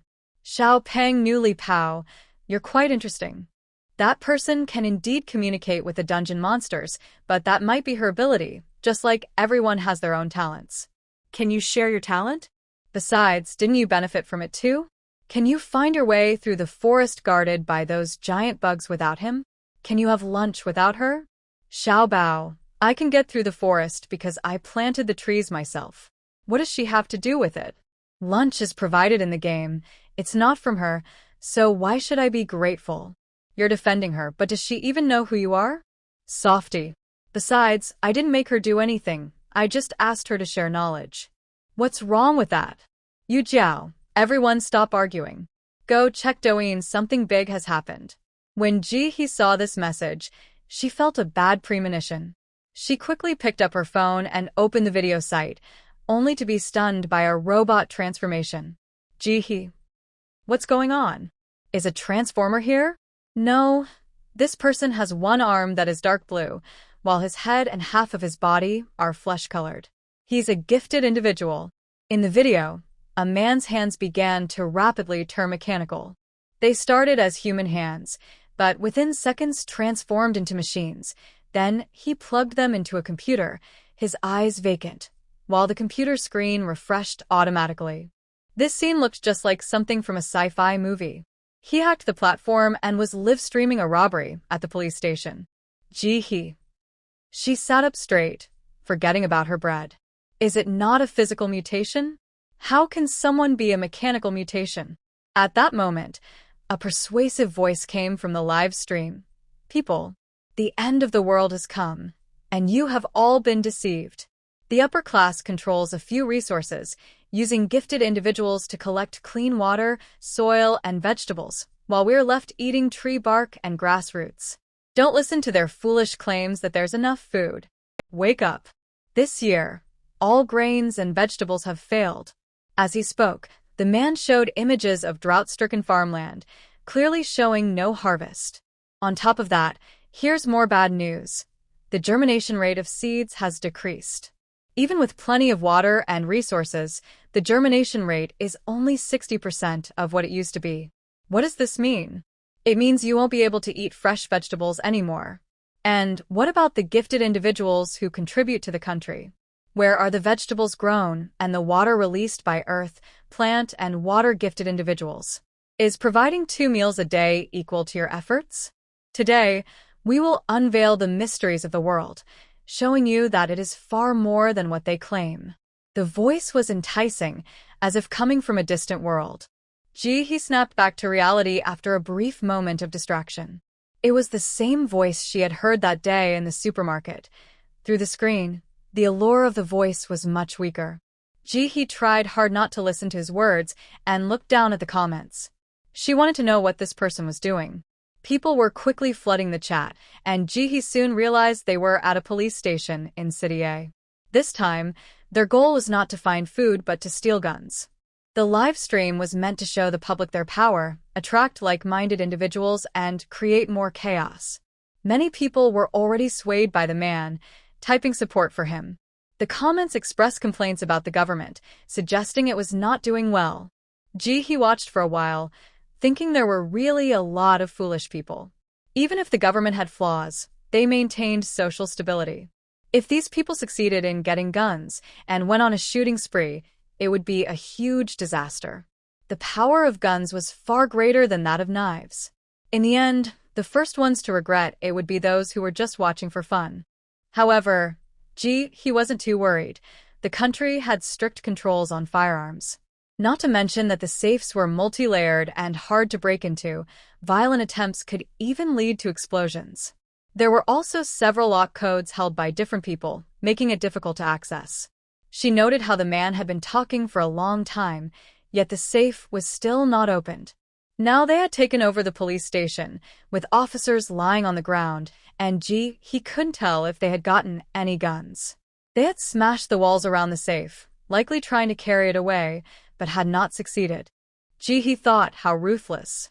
In their city, people were still stealing food and engaging in guerrilla warfare, while here they were already attacking a police station and using high-tech methods. It was frightening. She stared intently at her phone screen, feeling anxious, worried that the man might open the police station safe. Not to mention the lives that would be lost if guns were stolen, it would also be a slap in the face to the government, embarrassing them in front of everyone. The upper authorities would face challenges and would find it harder to manage in the future. While he and others were on edge, the mechanical man opened his eyes and turned to speak to the masked man beside him. Suddenly, a series of police sirens sounded from behind. The group stiffened, and the persuasive voice paused. They walked to the window to look outside, and those holding phones followed. Through the window, about 10 police cars and several military trucks arrived. As soon as the police got out of their vehicles, they found cover and drew their weapons, including submachine guns, sniper rifles, and rocket launchers. This time, not only regular police but also armed police and special units were involved, totaling several hundred people. Just when he thought the police would act like in a TV show and use a loudspeaker to communicate, the people outside immediately transformed and charged forward without hesitation. At that moment, someone nearby grabbed a loudspeaker and shouted, "You are surrounded. Surrender now. Get down and cover your head. Stop resisting." Accompanying the shouts, mutated soldiers wearing special bulletproof vests led the charge, followed by psychically altered soldiers who unleashed various powers directly at the buildings. They were going to demolish the houses. The tension on the phone screen was palpable, completely different from the usual feeling of watching a movie. The comments flooded in, so densely packed that he could hardly see anything. What a waste of time. She quickly turned off the comments. The people inside were momentarily stunned, and then several of them transformed, their screams and roars merging into a chorus. Then, the phone was smashed to the ground, and he could no longer see what happened next, only hearing some changes through the sounds. Then the screen went black. He was also logged out. This is unacceptable. Just when it was getting to the crucial moment, what happened next? What are these people doing? They wanted to live stream, but it ended up being a mess, leaving viewers hanging. What a disaster. Do you know? It's a disaster. Hurry up and pick up the phone to continue the live broadcast. After logging out, he tried to log back in several times, but still couldn't see what she wanted. Reluctantly, she switched to another screen. The video had exploded online. After watching for a while, there were all kinds of comments and short essays were quickly written. Foreign conspiracy. This is definitely an overseas organization trying to disrupt our peace. Condemnation. Strong condemnation. Mechanical mutation. A completely different direction from physical and psychic mutations. The combination of machinery and the human body. Machines will rule the world. Surprising. The true identity of the man is. Is there a fourth type of mutation? What should ordinary people do? Another civilization is rising. Ji-hee, filled with curiosity, clicked through the content one by one. Slowly, her expression changed to that of an old man on the subway looking at his phone.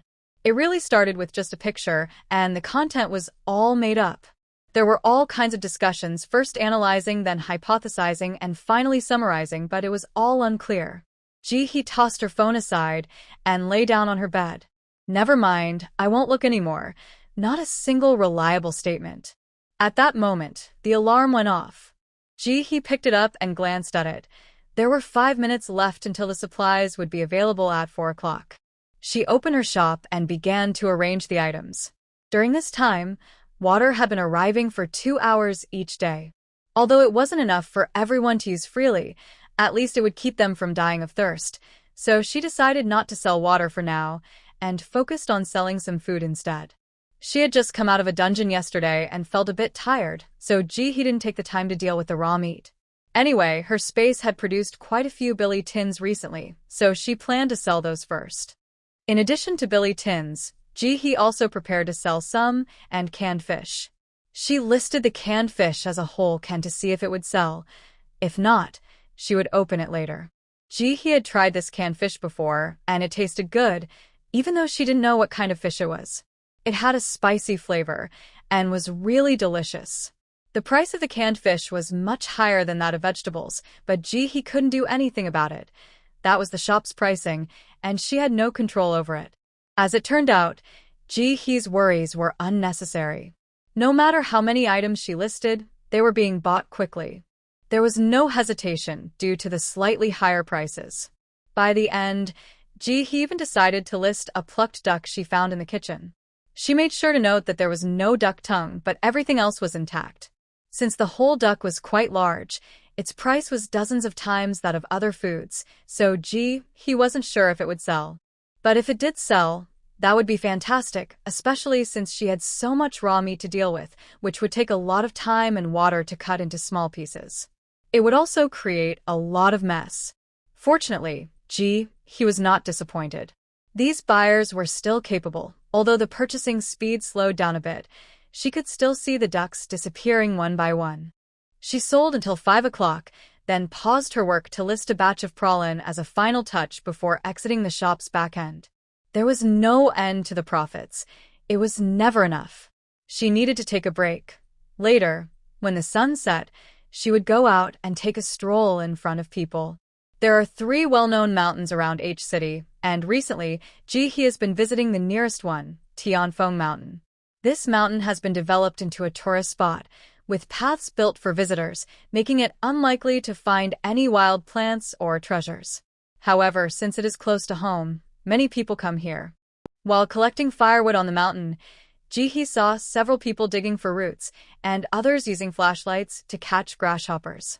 However, their finds were clearly not good, and they had collected much less than before. Ji-hee also ran into several neighbors from her area. After greeting them, she enthusiastically shared the benefits of eating maggots.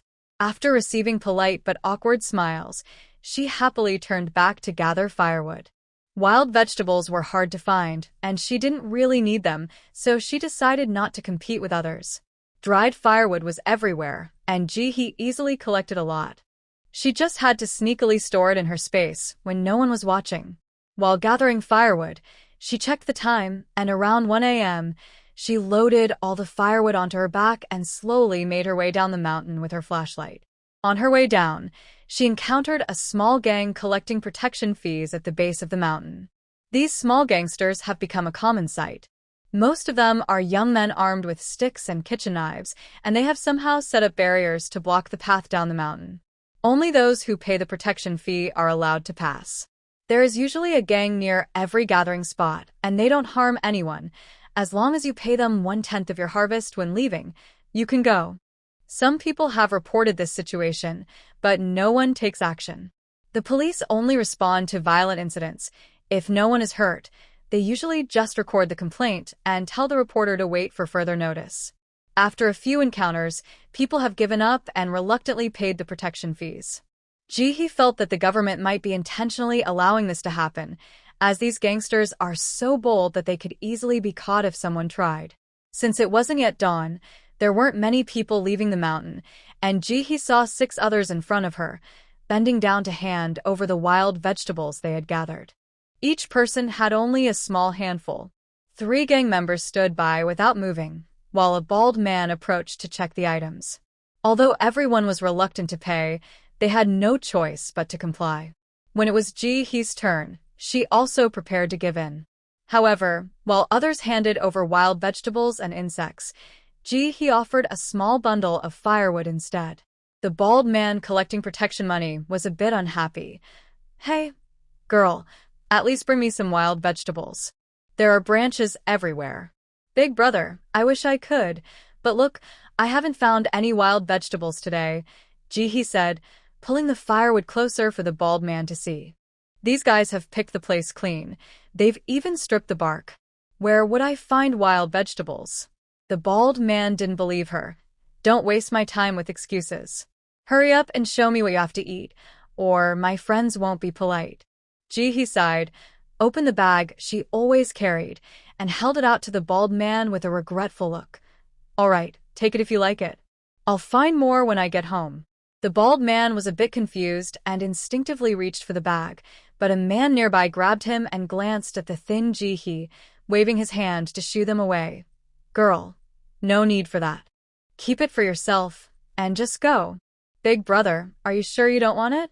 It's really good. Just go." The others glanced at Ji-hee and quickly looked away, pretending not to see. Next, Ji-hee stood there watching the 2 leave, shrugged, adjusted her firewood, smiled at the group collecting protection money, and continued down the mountain. She could still hear a few men talking nearby. "Hey, you just got here and don't know, let me tell you, this girl is famous around here. If she's unlucky, she finds nothing and goes home to eat maggots. It's not an act, really. We even checked her firewood before, and there were no wild vegetables hidden inside. Did you see the shovel on her back? It's for digging up maggots. Last time someone bothered her, she used it and, Well, there's nothing to gain from her. even dogs wouldn't eat that. Better to stay away." Ji-hee listened to the conversation behind her and smiled. Wasn't it just a few days ago that someone bothered her, and she showed them what she could do? She meant well, wanting to share the joy of food with them. Why didn't these people appreciate food? Feeling good, Ji-hee tightened her grip on the firewood and walked home with a light step. She had endured so much at her young age for this firewood. On her way home, Ji-hee suddenly heard a series of gunshots in the distance. She paused to look in that direction, which was toward the outskirts. Then, without hesitation, she quickened her pace to get home. What a joke. This noisy scene is not suitable for her. She might as well go home and check the news on her phone. As soon as she entered the house, Ji-hee took out her phone, but it was still the same policy news, with no other updates, not even about the riots in City A. Instead, there were many videos of unrest from abroad, showing that things were even crazier there. Looting and destruction were happening, leaving once thriving cities in ruins. Since she couldn't find anything useful, Ji-hee tossed her phone aside, turned around, took a big sip of cold water, and then started boiling water to cook. Every day, she decided what to make based on the smells coming from her neighbors. If there were many delicious smells, she would cook. If not, she would just boil water. Today, the smells around her were decent. She could tell that at least several neighbors were frying food. She decided to follow suit. She planned to make cold mixed jellyfish and spicy fish head. Ji-hee had tried jellyfish before.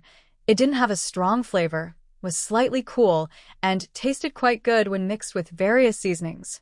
Today, she planned to prepare it like seaweed, adding garlic, vinegar, chili oil, and cilantro to make a cold dish. The spicy fish head was even simpler. She just had to cut the fish head and add chili. She didn't have chopped chili, so she just used whole peppers, which was fine for her. The next day at 3 in the afternoon, Ji-hee woke up on time. During this time, she had somewhat adjusted to her reverse sleep schedule. At first, she felt groggy during the day, but now it was much better. It wasn't time to restock at the shop yet, so Ji-hee took out her phone to check the news and current events. The reservoir's water temperature is too high. Dead fish cover the surface, polluting the water source, and water resources will become even scarcer. Following the poultry, a large number of fish are dying. Are humans facing an apocalypse? The government states, gasoline will be classified as a strategic resource and will not be sold to individuals. Experts say, mosquitoes are about to dominate the earth. Insects are rich in nutrients and can officially be included in the human diet. Tips to save water. Use sand instead of water to flush the toilet. Ji-hee casually flipped through the news, which was similar to before. Various experts were either predicting the end of M-Planet or forecasting disasters to come. They had said both positive and negative things. However, the host who previously introduced the gifted individuals was back again. Usually, when he appeared, it meant there was an announcement. Last time, he introduced the gifted, and this time she wondered what it would be. Feeling curious, Ji-hee sat up and took a big sip of soy milk. The host seemed to be in decent spirits, although his clothes were a bit dirty, and his hair was cut very short, resembling a buzz cut. His lips were chapped, clearly a sign of dehydration. He stood in a dimly lit studio, speaking loudly and with emphasis. I know many of you are curious about the video that circulated online recently. Some say it was computer-generated, while others claim it was a robot transformed into a human. But I want to tell you that you are all mistaken. Those individuals are indeed humans, just gifted ones whose abilities have not been revealed to the public. Now, let me introduce the newly discovered gifted individuals. In addition to physical and mental mutations, there is a third type, mechanical mutation. Humans can achieve a balance with machines and wisely use the power of technology. With the help of machines, our lives will become more convenient and safe. We are entering a new era. At the same time, criminal forces will have nowhere to hide. Now, let us welcome the mechanical mutants to showcase the power of technology. Ji-hee slowly sat up straight, her eyes fixed on the screen. She saw a man wearing a mask and dressed in green military attire remove his gloves, revealing that half of his arm had turned into a mechanical hand. He then reached into a laptop in front of him, and countless images floated across the screen, eventually transforming into small red dots. The background behind the red dots gradually became clearer, with regular lines being magnified until a small line of text appeared. 321, Cross Street, Taiwan District. Ji-hee widened her eyes in disbelief. Was that a map? Then the host's emphatic voice came through. These red dots represent all the small groups that caused trouble in Cydia recently. They are scattered among the crowd, but they cannot hide from the mechanical eyes. And today, we will surely bring them to justice. Ji-hee was shocked. This was incredible. Before the heat wave, big data was already impressive. She had heard that personal calls could be monitored through phones and satellites, and now there were mechanical mutants. Was this going to the next level? She sat up straight, found 2 unused phones, and used tape to cover all the cameras. Although she didn't plan to do anything wrong, it was better to be cautious. She needed to be careful when speaking in front of her phone in the future. Who knew what abilities these mechanical gifted individuals possessed? It was frightening. Putting the phones down, Ji-hee began to think about her own space again. Although she has a space button now and can push it if discovered, she still hopes not to be found. If she had 10 or 8 space buttons, she would hand them over, but with just one, she wants to keep it for her own cover. If possible, she will try not to use the space when going out to avoid being detected. Many people are acting like Ji-hee, all wary of this mechanical talent user. In the Beijing studio, as soon as the live broadcast ended, the mechanical talent user collapsed in his chair, pale and sweating, too weak to stand. Show off and get struck by lightning. Don't you know my level? A live tracking nearly drained me. It seems you want me dead. The person standing below, Zijing, ignored him and turned to someone next to him, saying, "Did you record everything? Quickly send someone to track him down while he's still here." Then he looked at the man slumped in the chair. You won't be needed for now. Go help adjust the back end. Check which IDs haven't bought anything at the supermarket. We'll need to screen them again later. Zijing hadn't slept for 24 hours. Since the mechanical talent user's emergence, there had been riots in many places, and he felt like he needed to split himself into three. If you want to kill me, just say it. I really can't take it anymore. I can't do this. And now you're pushing me even harder. I really can't go on. Even if his abilities become amazing later, he is still a newly awakened talent user, and this is too much for him. Zijing replied, 1 serving of steamed crab with garlic butter lobster. Got it, boss. I'll take care of it right away. At this moment, Ji-hee was sitting at her wobbly table, eating while watching a variety show to relax. She had garlic butter lobster, garlic scallops, braised duck heads, braised chicken heads, and stir-fried greens, a total of 5 dishes. She is no longer who she used to be. She is Ji, the farm owner, the tycoon he. Although she still can't waste food like those who bathe in mineral water, she can eat until she's full. Suddenly, a notification sound came from the community group. It was Director Su's announcement. Director Su. Starting today, the supermarket will resume operations. The hours will be from 11 p.m. to 1 a.m. daily for 2 hours. If anyone needs anything, please line up early. Western Ginseng. 2 hours? Isn't that too short? It's far for us, and even if we line up, we might not get in. Director Su, the credit point exchange window next to the supermarket now, also offers a way to trade for food. There aren't many people there, so everyone can take a look. You can exchange items like rebar, kitchen knives, iron rods, gasoline, spices, and fabric for food. The idea of exchanging goods for credit points was suggested before, but it didn't really take off. Not many people responded. People would rather stand in line to buy things than go through the trouble of exchanging items. The main reason might be that during that time, people had enough food at home and could manage. Now that Director Su has brought it up again, I wonder if it will be implemented this time. Mom Kiki, it's so chaotic outside. We only have a few kitchen knives at home, and we need them for protection. If we trade them away, what will we use to defend ourselves? Brother Sean. Exactly. Last time I went shopping, over 10 people followed me. To protect that half a pound of rice, I almost didn't make it home. Director Su, everyone should trust the government. The chaos is only temporary. It won't last forever. Sister Shui, at least there's a road. We can't starve.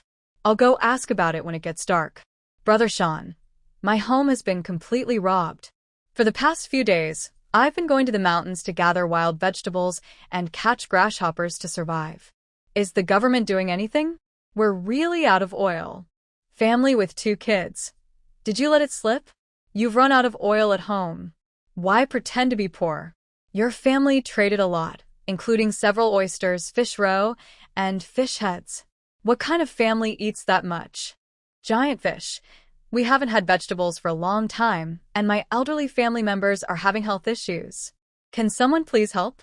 We really can't go on like this. Mom Kiki at Giant Fish, can you recommend a good security door and iron gate for my home? I have elderly family members, and I really don't feel safe going to the supermarket to buy food. Nyo, I'm not going to the supermarket. I have no money, and even if I went, I couldn't buy anything. I might as well go to the mountains to catch grasshoppers or peel tree bark. If worst comes to worst, I can eat maggots. Giant fish, no problem, but my family needs supplies, not money. If you have gasoline or other goods, that would work too. A beauty and nail salon at Giant Fish. What are you talking about? You've run out of food, and you still want to build a wall and install a security door? Giant Fish. Just because I'm out of food doesn't mean I'm out of people. If I don't secure my home, what will I do if someone comes to steal from me again? A beauty and nail salon. You're overthinking it. There are still many neighborhoods in the city that haven't been robbed. Why are they stealing from you and not from them? Western Ginseng. I have a different opinion. Yesterday, I heard gunshots, and I think the government must have caught those robbers to allow the supermarket to open. After all, those with mechanical talents are so capable. Catching a robber should be easy for them. Ji-hee agreed with this idea. She believed the government couldn't just let those people roam free. They have been actively recruiting talented individuals lately, and so many people joining the government means they are not just idly wandering around. Moreover, once the supermarket opened, a portion of the military had to be assigned to it. With dozens or even hundreds of supermarkets in the city, the effort required each day is significant. If they hadn't caught those criminals, they wouldn't be able to deploy so many troops at once. Also, things have been quite chaotic lately. Not only the robbers, but even ordinary citizens have participated in the looting. Many of these people have had everything stolen from them and, not wanting to starve, resort to stealing. This creates a vicious cycle. If they don't steal, they will starve, so they might as well take the risk. Of course, this has nothing to do with Ji-hee. She has no money and can't afford to go to the supermarket. In the following days, Ji-hee kept herself busy. Besides finding time to work on the farm in her space, she also had to regularly stock food in her shop. The supplies in her storage space were rapidly decreasing. After sunset, she would put on her work clothes, grab a shovel, and take a walk around the neighborhood, chatting with her neighbors to show her efforts. In addition to this, she also made time to break down the giant animals she received in the kitchen of the instance into smaller pieces. She sold the smaller ones whole, but the larger ones were difficult to sell due to their size. The system priced them by the ton. Ji-hee had to store them in her space and process them slowly. Because of their size, each one took a lot of her time. However, she couldn't just take them out to break them down. The strong smell of blood would give her away. One was manageable, but if there were many, anyone would notice. One day, after putting Diesel into her space, Ji-hee habitually glanced at the display panel. Just one look, and she was overjoyed. The reason? Her space had finally upgraded. The word Diesel had disappeared from the display, and the content had been updated to current level 5. Daily stay in the space is 6 hours, with a total of 82 hours accumulated.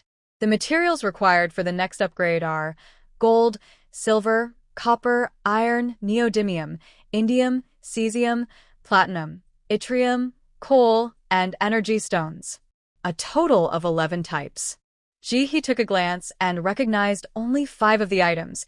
She had never heard of the remaining 6. The energy stone sounded strange and didn't seem like something from this area. She picked up her phone and searched for it.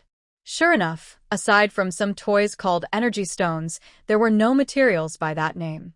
The other unfamiliar items were rare metals used as raw materials in industry. Calmly, Ji-hee opened her shop and removed all the food items listed. She decided to list some bright pink heat-resistant fabric instead. She would exchange the rare metals, starting with the ones she didn't recognize. She chose to buy 30 times the lowest price in the shop. Don't blame her for being shrewd. These items were unlikely to be accessible to the lower class, as they were all controlled by the government and wealthy elites. The resources they had were thousands, if not tens of thousands, of times more than what she had, so she wouldn't hesitate to take advantage of them. Of course, if they didn't sell, she could always lower the price. Ji-hee had plenty of heat-resistant fabric in various colors, but she found the bright pink and red too flashy and planned to trade them away. The rabbit sister loved to stockpile, and her collection of fabric was nearly 10,000 meters, far more than Ji-hee could use. She didn't mind trading some away. In addition to exchanging heat-resistant fabric for rare metals, she continued to list food items, this time choosing 5 common metals for others to trade. After notifying her team, Ji-hee closed the shop and stepped into her space. Finally reaching level 5, she hadn't yet had a chance to see what had changed in her space. Upon entering, she immediately noticed a new small earthen house. Curious, she walked inside. The room was about 20 square meters and had a stove and a sink near the entrance. Aside from those 2 items, there was nothing else. The stove was metal, about a meter high, with empty space underneath for storage. On top, there were 2 deep black screens that resembled an electric ceramic stove she had seen on TV. Curious, she pressed the flame icon on one of the screens, and a small flame appeared in the center of the stove. She took a pot from her storage space and placed it on top. The flame gently enveloped the spatula, without flaring up. It's a bit big. Where's the adjustment button? He muttered to herself. Just as she was about to look down for it, the flame shrank in size. He exclaimed, "Wow. It's so smart and voice-activated." Grow. Shrink. Grow. Off. He tested it out, and the response was very sensitive. She was pleased. Now, if she had any dishes with strong smells, she could use the space to prepare them. Turning off the small flame, he looked at the sink. This sink was also metal, similar to the one at the farm. She closed the drain below and tentatively said, "Drain water." The faucet started to flow automatically. Clear water gushed out, much thicker than what she had at home, and soon the reservoir below filled up with a lot of water. He was overjoyed. She still had a pile of snow ice that she hadn't finished, and now she could use water freely. Who would have thought that not long ago she was saving water, afraid to take a shower, and only wiping her body? Now she had reached a point of water freedom. Happiness came so suddenly. He thought to herself, since water was no longer a concern, maybe when water became scarce again, she could sell some of the water from the freshwater lake in her space and from the faucet to others. It would be a good experiment to see if the lake would automatically replenish after selling some water. After testing the faucet and stove, he casually placed a bed and 2 nightstands in the room before turning to leave. She hadn't had a chance to see the changes in the planting space yet. The changes in the planting space were significant. He stood still and looked around. It seemed to have expanded quite a bit. On the farmland side, the original black soil had expanded outward, creating more arable land. What shocked her the most was that all the plants on the land were now fully mature. He didn't rush to harvest. She first took a look at everything, which was growing very well. Then she found a ruler and carefully measured the black soil, which had now become about 140 square meters. This area was enough for her to plant, and now she could bring back plenty of supplies from the copy, so food was not a concern. Filled with joy, he quickly walked around the planting space. Besides the enlarged black soil, the ocean, lawn, freshwater lake, and fruit tree hill in the planting space had also expanded significantly. He didn't measure it with a ruler, but just by looking, she could tell it was at least half bigger. Of course, that wasn't the most obvious change. The most noticeable change was that all the livestock, aquatic products, grains, and fruit trees in the planting space had instantly matured. Before, it was a small chubby pig, but now it has turned into a big pig, grunting in the pen from hunger. Once a small cow, it has now grown into a large cow, constantly bending down to munch on grass. In the ocean and freshwater lakes, all the fish have suddenly grown large. He can see them densely packed in the water from the shore. All the fruit trees on the hillside are now bearing fruit, creating a scene of abundance. Even the bees at the beehive have a new queen, ready to start a new colony. It's as if the entire space has hit the fast-forward button, and in an instant, all the crops have matured. Even the cacti and aloe vera that he planted in plastic baskets have suddenly grown much thicker. So, the reason this upgrade requires so many supplies is partly to help mature the crops and livestock. He is feeling both pain and joy. The pain comes from having a large amount of meat in her storage that hasn't been processed yet, while her planting space has matured a lot.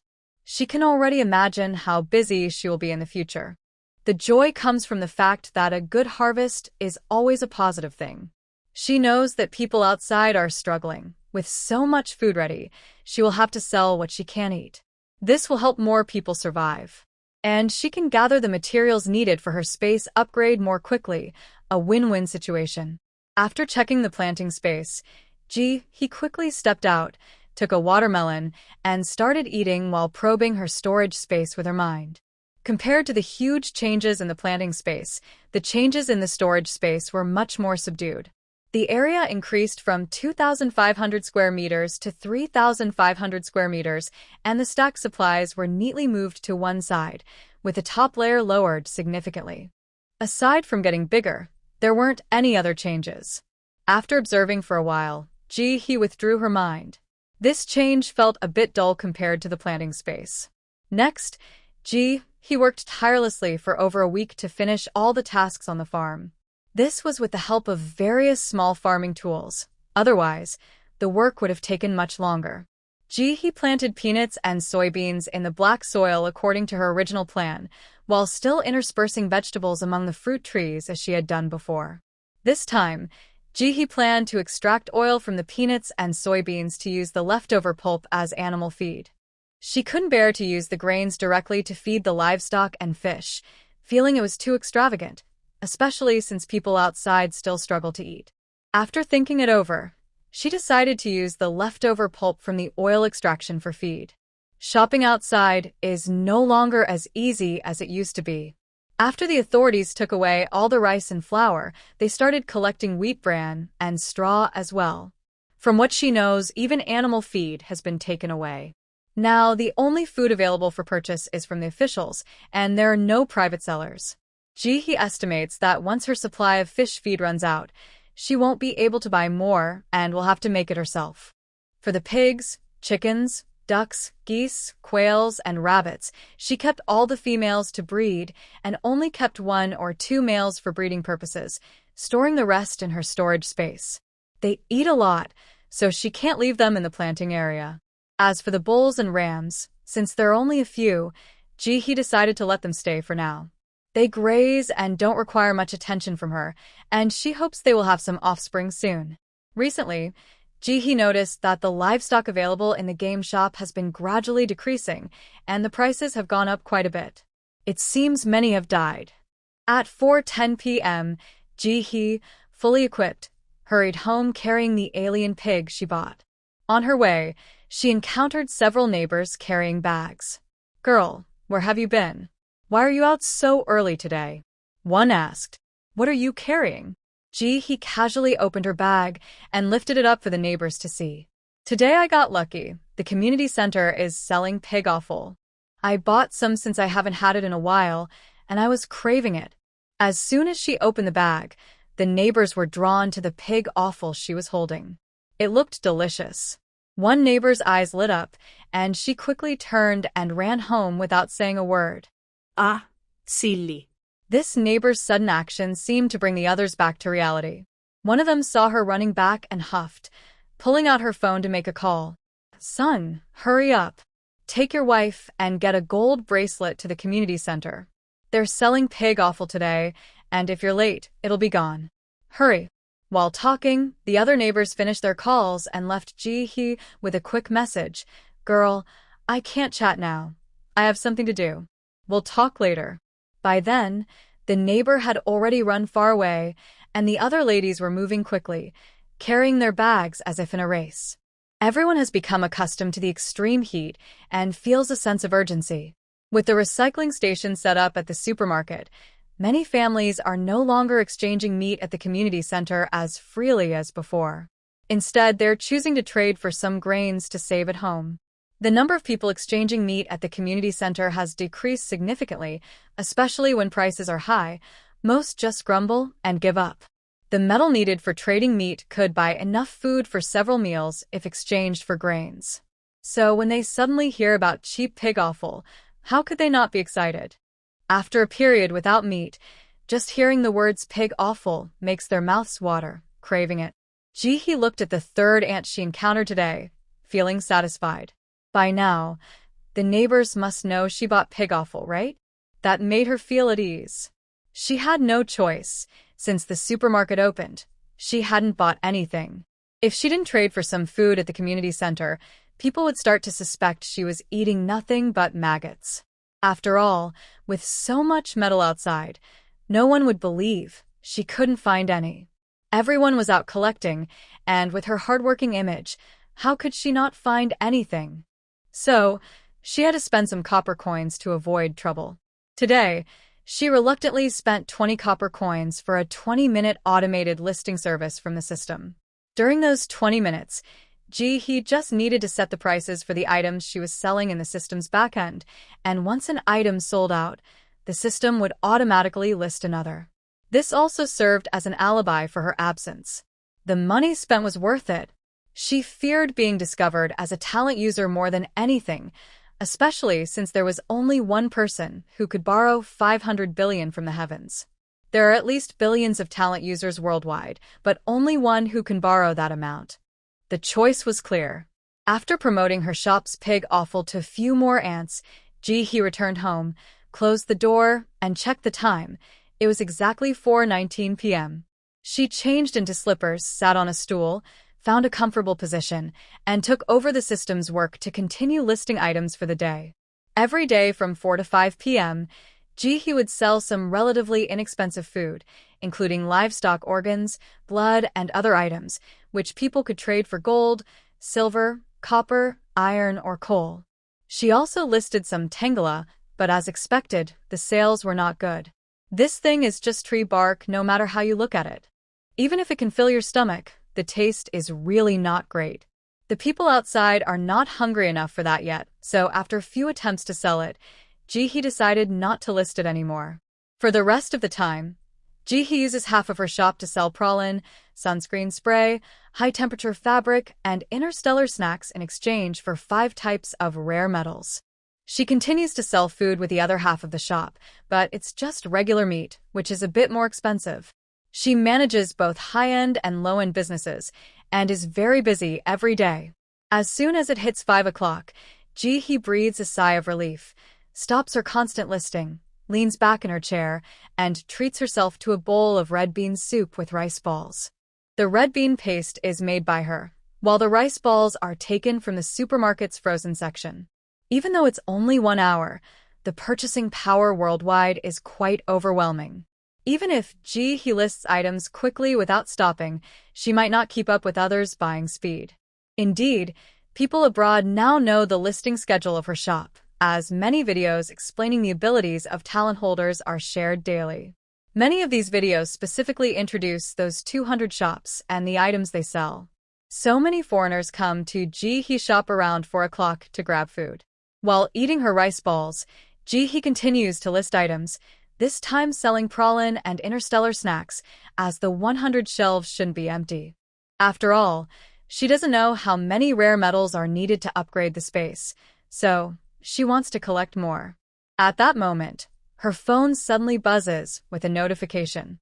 It's a community announcement group. Director Sue. Starting tomorrow, water and gas will be suspended.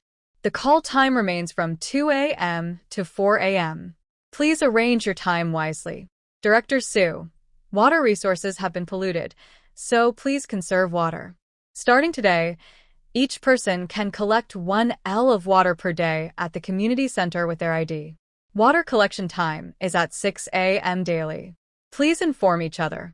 Director Sue, we are hiring talent holders, so please sign up enthusiastically. Good benefits. Priority for water, plant, and earth talent holders. 2 regular meals provided daily. For details, please consult at the community center. Director Sue, our government has recently captured the group responsible for the last robbery. They will be executed live at 11 o'clock tonight. Although most of the members have been caught, a few are still on the run.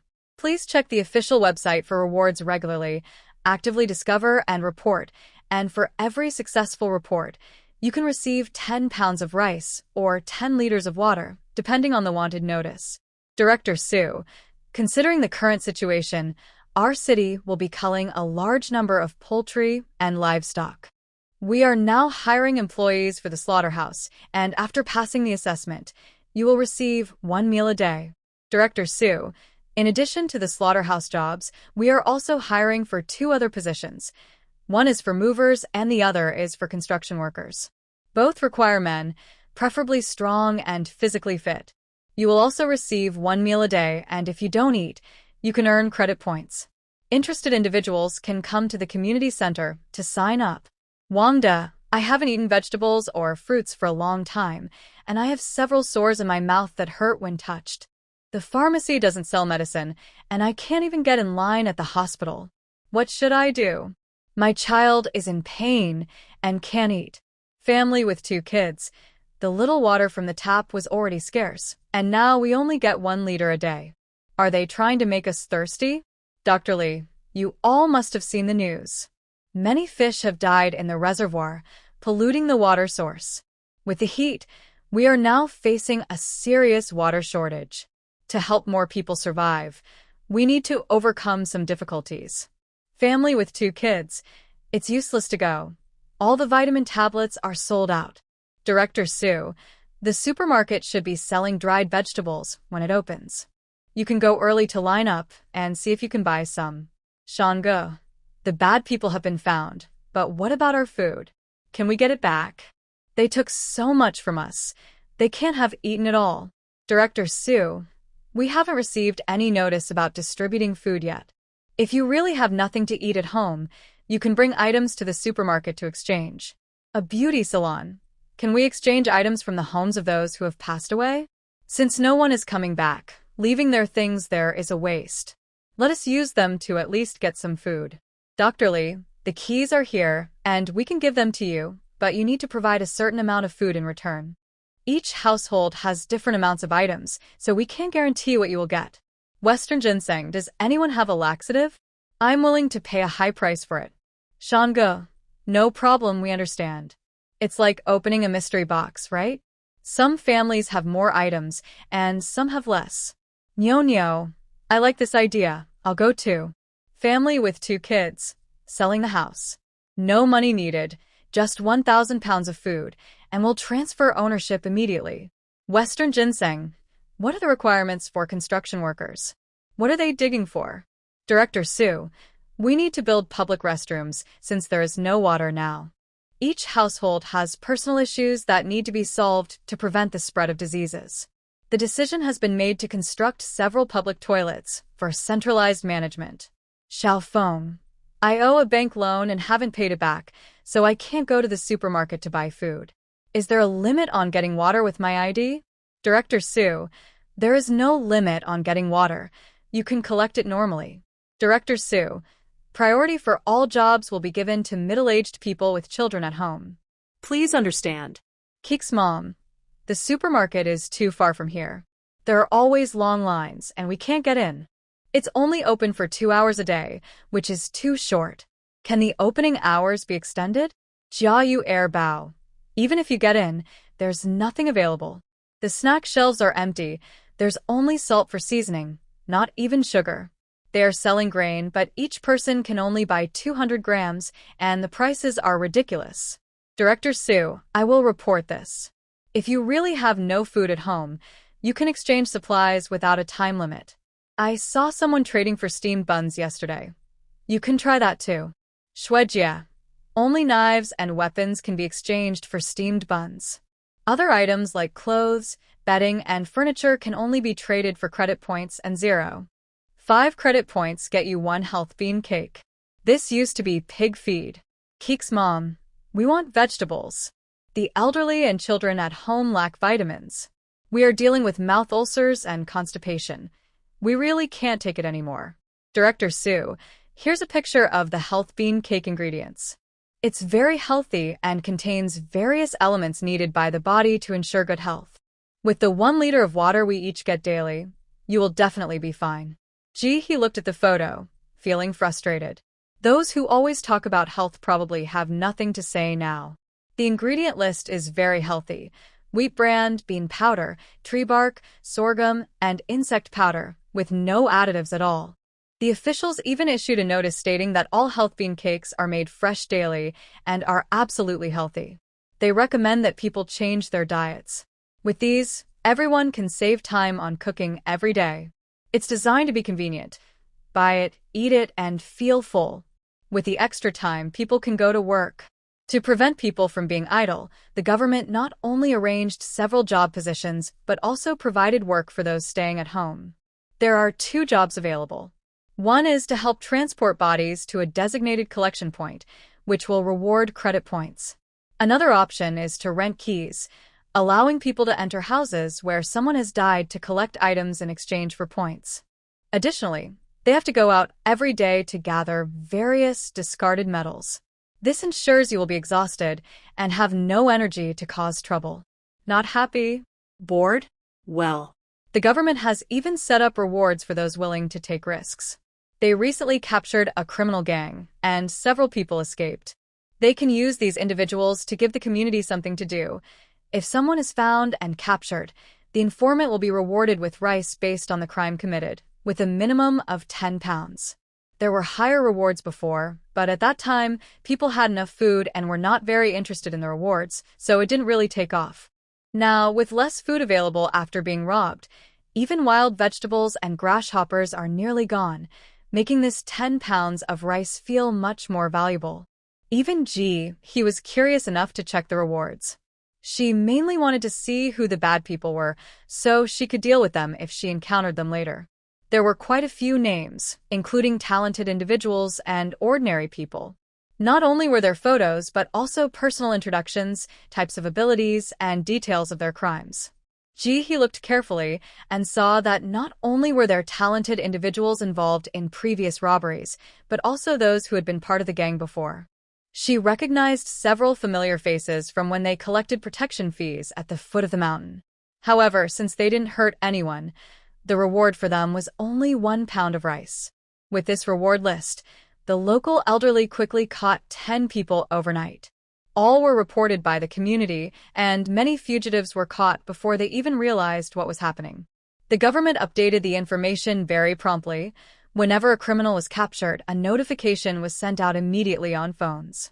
This created a sense of urgency around the captures, as if others would get them first if they didn't hurry.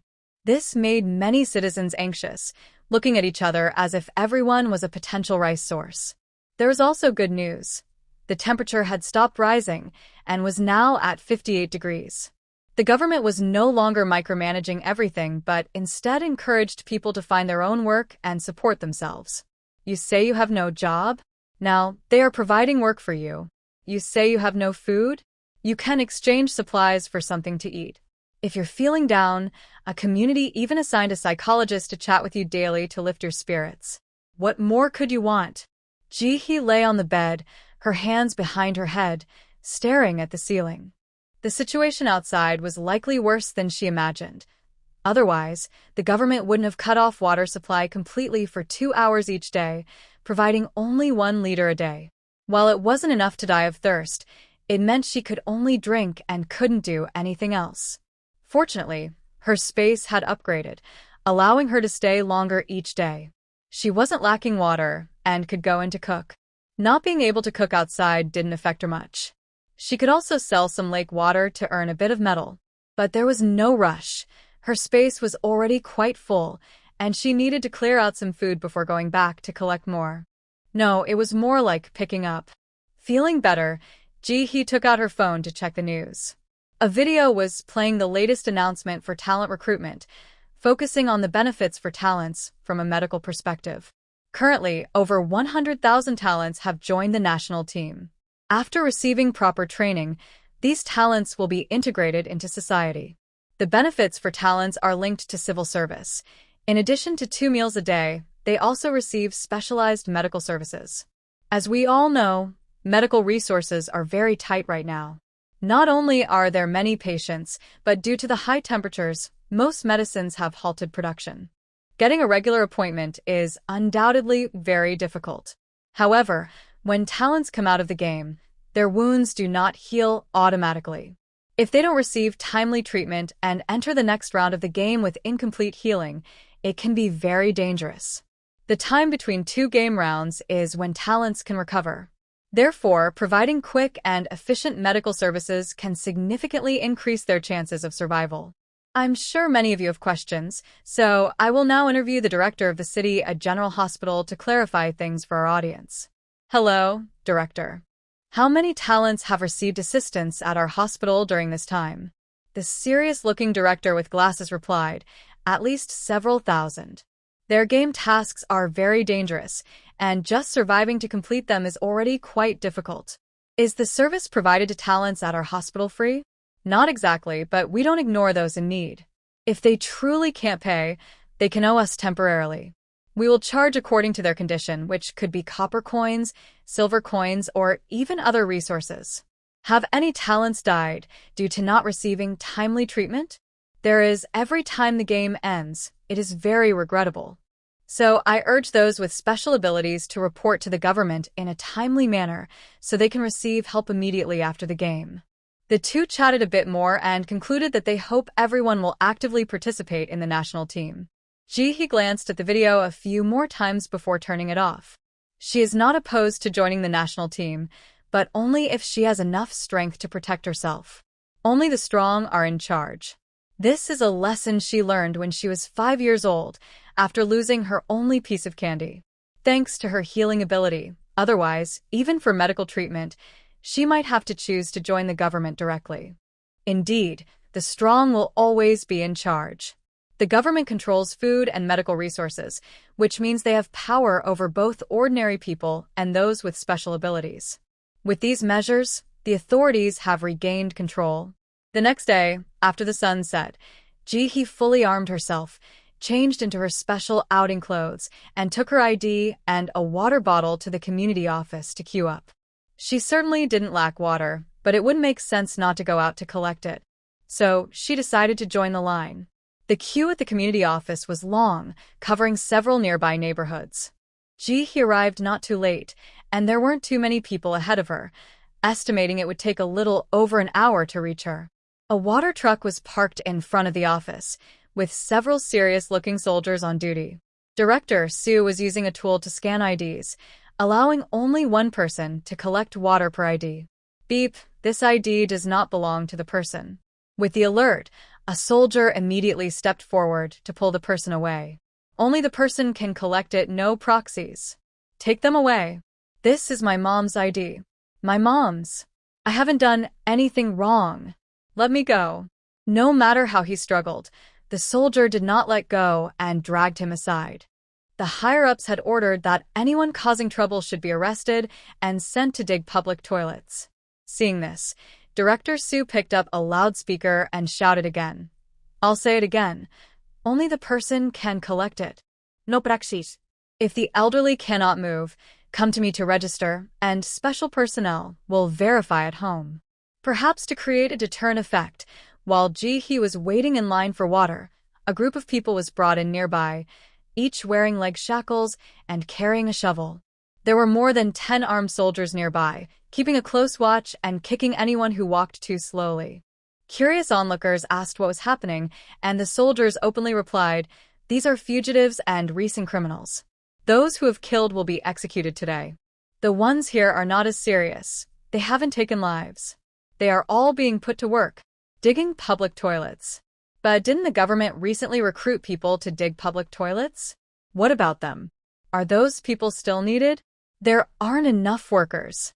Those hired through normal channels get a meal of coarse grains every day, while these people only get one healthy bean cake daily. This statement drew gasps from the crowd.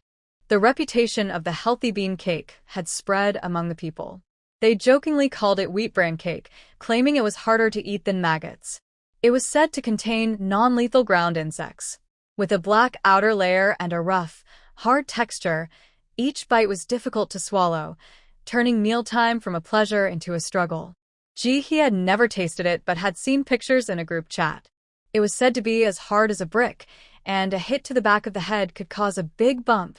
Once bought, it could be eaten or used as a weapon, 2 uses in one. Many who had no food at home traded clothes, bedding, and electronics for it, but it was limited to 2 cakes per person each day to avoid waste. The only reported advantage was that it could stave off hunger. After one meal, you wouldn't want to eat it again. After waiting for over half an hour, Ji-hee finally received her 1 ell of water and slowly turned to head home. She glanced at those digging holes. With gasoline and diesel being rare resources, digging public toilets relied entirely on human labor, with each person using a shovel. Those with leg shackles were the criminals, watched by armed soldiers, while those without shackles were regular workers, not under scrutiny and not facing reprimands. Even just digging a public toilet created 2 very different attitudes, showing clear hostility towards the criminals. This served as a silent warning to the public, making them aware of the serious consequences of wrongdoing. It instilled fear, which helped maintain social stability. Once home, Ji-hee didn't have time to rest. She grabbed her bag, locked the door, and prepared to go to the nearby mountain to collect firewood. With natural gas cut off, cooking would become more challenging in the future, and she expected even more people would be out gathering firewood today. Gee, he didn't really need to pick up this little bit of firewood. It's just that all the neighbors were out, and since everyone had nothing to do, they gathered to chat. If she didn't show up, it would be awkward. Now, who around here doesn't know she's struggling financially? While secretly sipping watermelon juice through a straw, Jihi thought about trading some of her supplies for a batch of coal to store. It would be much easier to use than twigs. Cooking wasn't a problem anymore, but what if it got colder? Her space couldn't accommodate her living there. At night, while Jihi was picking up firewood on the mountain, she overheard some elderly women talking loudly nearby. Good riddance. Look at the terrible things they did. My neighbor's girl was only 15 and got shot. They're gone, but what about the innocent people? My neighbor's elderly and children were all killed. Only a couple is left. So tragic. I heard those who committed serious crimes were executed, and the less serious ones were taken to build public toilets. Oh, my poor food. When we had rice, my son complained. Now he regrets it every day. That bran and bean cake made my throat swell. You can boil it with some water and add wild vegetables. It might taste okay. Wild vegetables? Do I look like wild vegetables to you? This bag is full of tree bark. Eating it feels worse than dying. Having something to eat is better than nothing. I want to get water today, and someone in front of me got taken away. I heard he robbed a neighbor a while back and no one noticed. How did they catch him? I heard as soon as he scanned his ID, there was a warning that he was a high-risk person, and armed guards surrounded him and took him away.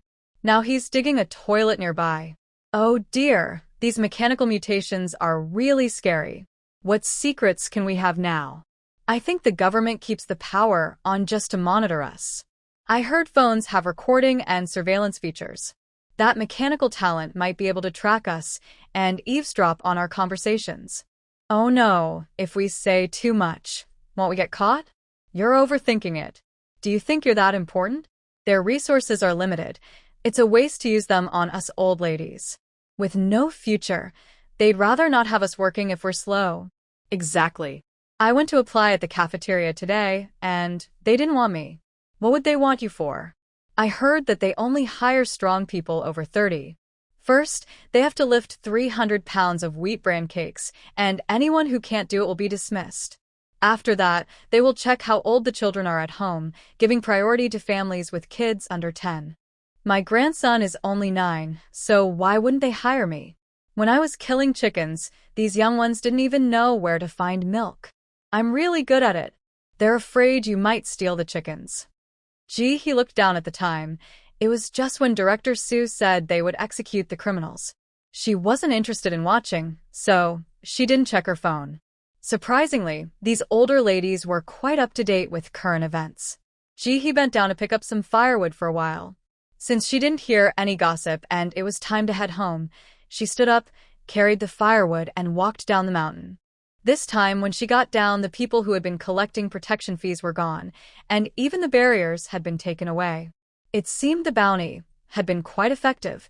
They probably got caught digging toilets. Gee, he felt a bit regretful. Those people were quite interesting. On her way home with the firewood, she met many people in groups of 3 or 5, all heading out together. They were pushing various small carts and carrying big bags, clearly heading to the supermarket to exchange for credit points. The weather was hot, and even though he had a water bottle, she felt extremely thirsty every day. While sneaking sips of water, she thought about buying a sewing machine. She still had the heat-resistant fabric she got from Sister Rabbit last time, but she didn't know how to use it. Previously, she thought that with the time spent making clothes, she could just wear a t-shirt from the night market for 10 yuan. But now, she had a problem. She didn't dare take the fabric out to ask someone else to help her make it. Maybe she should just buy a sewing machine. What if she needed it? Having made up her mind, he hurried home. As soon as she walked in, she noticed there were more mosquitoes. Normally, she would remember to light insect repellent incense at home and extinguish it before leaving. But in just a little while, many mosquitoes had flown in, and each one was bigger than the ones before. He frowned, feeling a bad premonition. The number of mosquitoes was a bit unusual. It was so hot outside that even the maggots had been sluggish these past few days, yet the mosquitoes seemed unaffected and even more aggressive.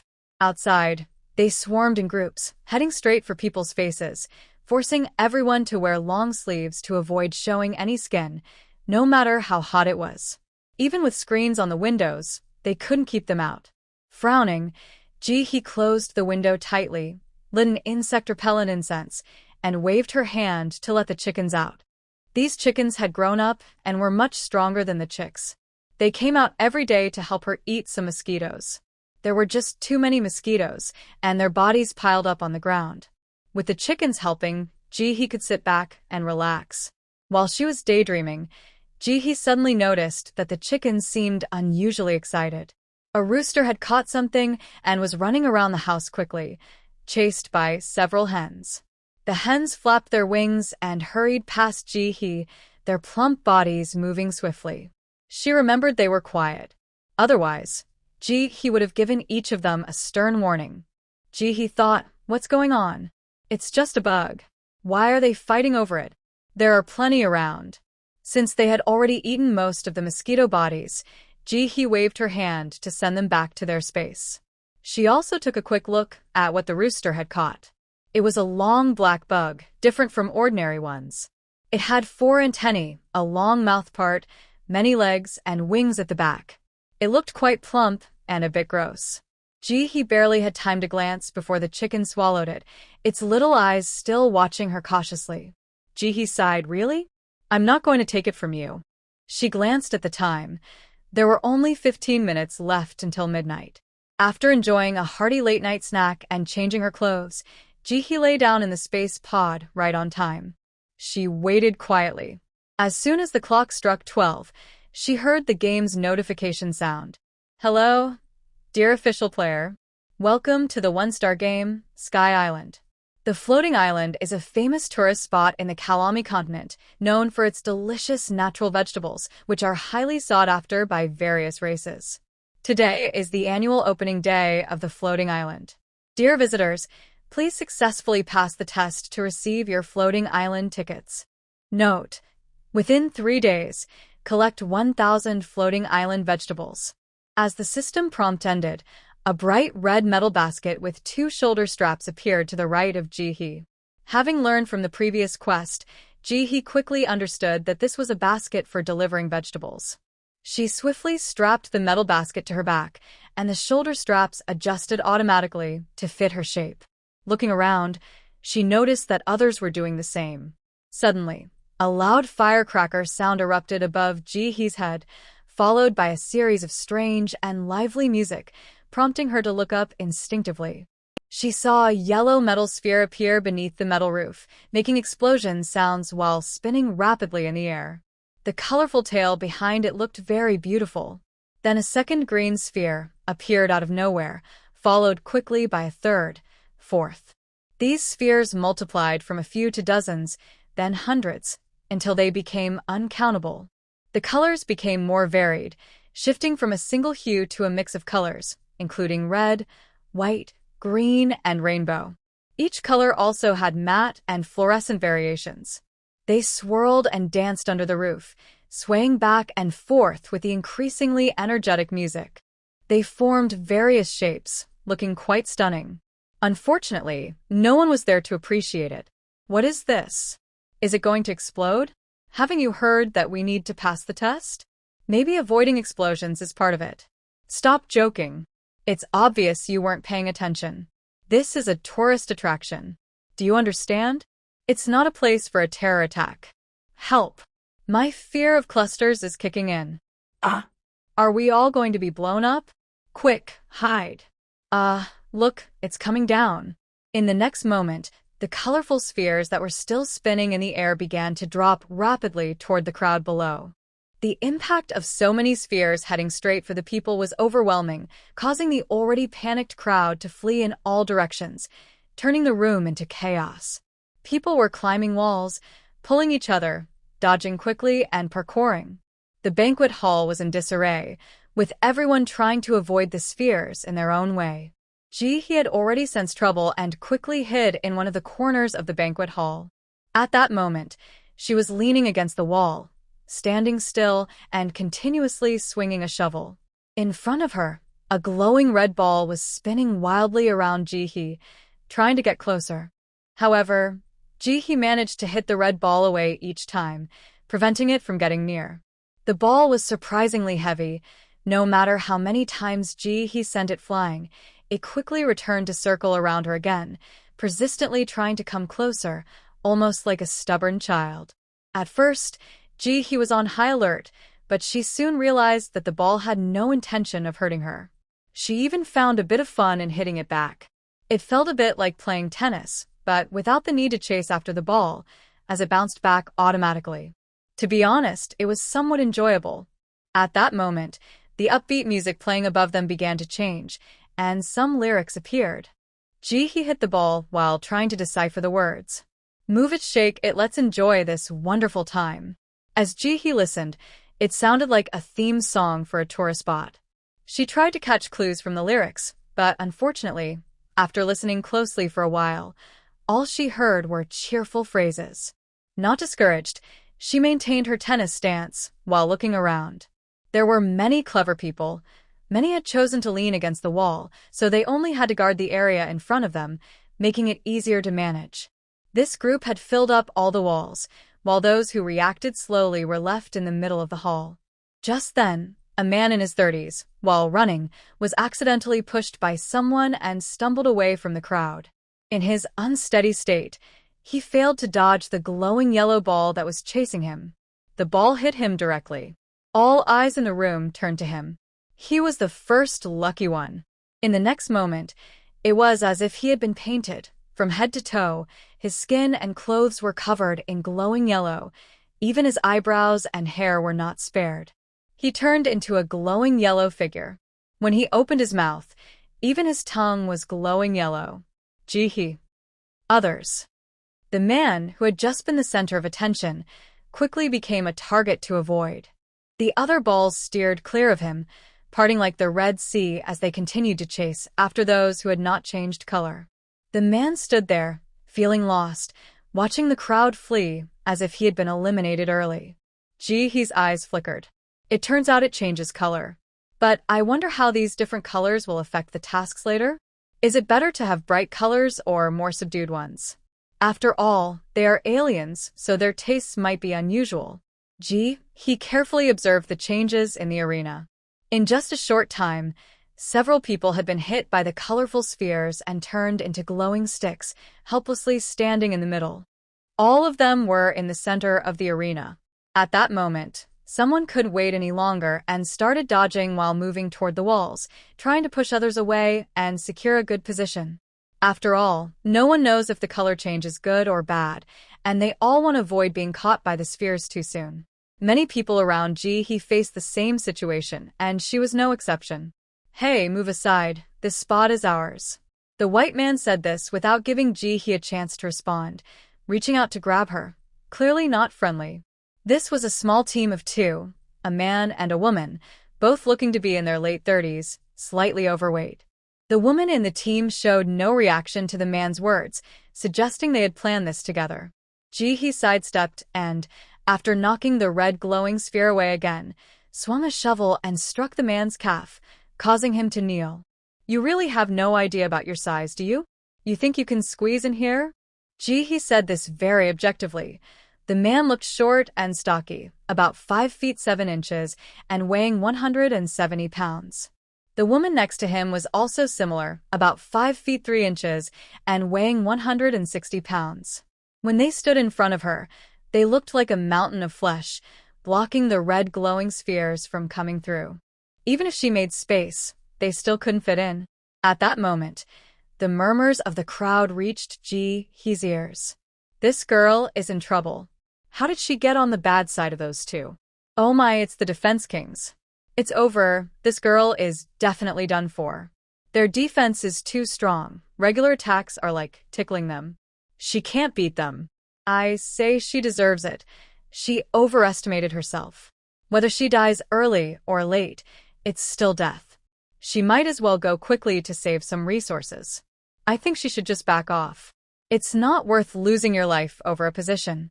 Fat defense and earth defense, these two are tough opponents. Even if the Metal King came personally, he might not fare well against them. Are you behind the times? In the last game, they teamed up and defeated the Metal King. This remark drew gasps from the crowd. Some people whistled, cheering for the white man to take action quickly. At that moment, someone shouted at Ji-hee, "Miss, come over to our side and let them take your spot." "Yeah, just one spot. Let them have it, it's not necessary." Amid the chatter, the fallen white man had already gotten back on his feet. Although Ji-hee had knocked him down, he seemed unharmed. He brushed off the dust from his clothes, stood up, and looked Ji-hee up and down with a malicious grin. "You dare hit me? Today, I will make you pay." With that, he lunged at Ji-hee, his face twisted with rage. The woman behind him cheered him on, laughing wildly. "Yes, Peter, don't kill her, just leave her alive to serve us, ha ha ha." Despite their bravado, their earth-based defense was impenetrable. Not even a small object could get close to them. Clearly, they were not to be underestimated. Ji-hee's expression darkened. Just before the man reached her, a Gatling gun suddenly appeared in her hands. She lifted it, aimed at the two, and with a grin said, "This is for you. No need to thank me." Then, without hesitation, she fired. Ha-ta-ta-ta-ta-tat.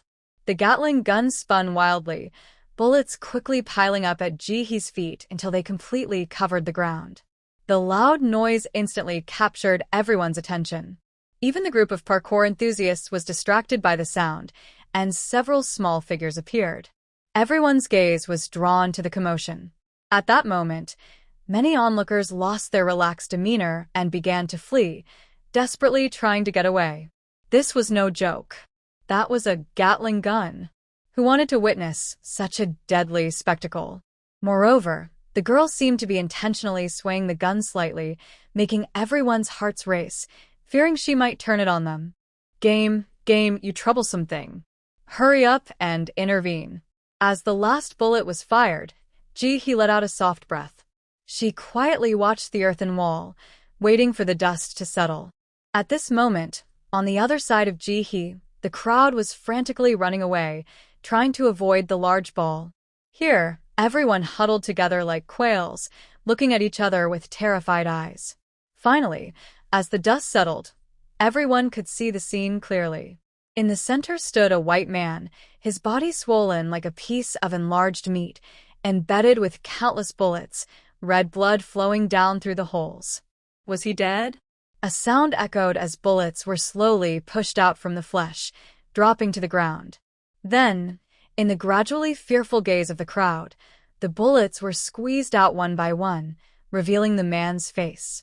Behind him stood a woman, completely unharmed. The two had survived the Gatling gun's attack. A gasp rose from the crowd, followed by a murmur of chatter. The man's eyes turned red as he glared at Ji-hee.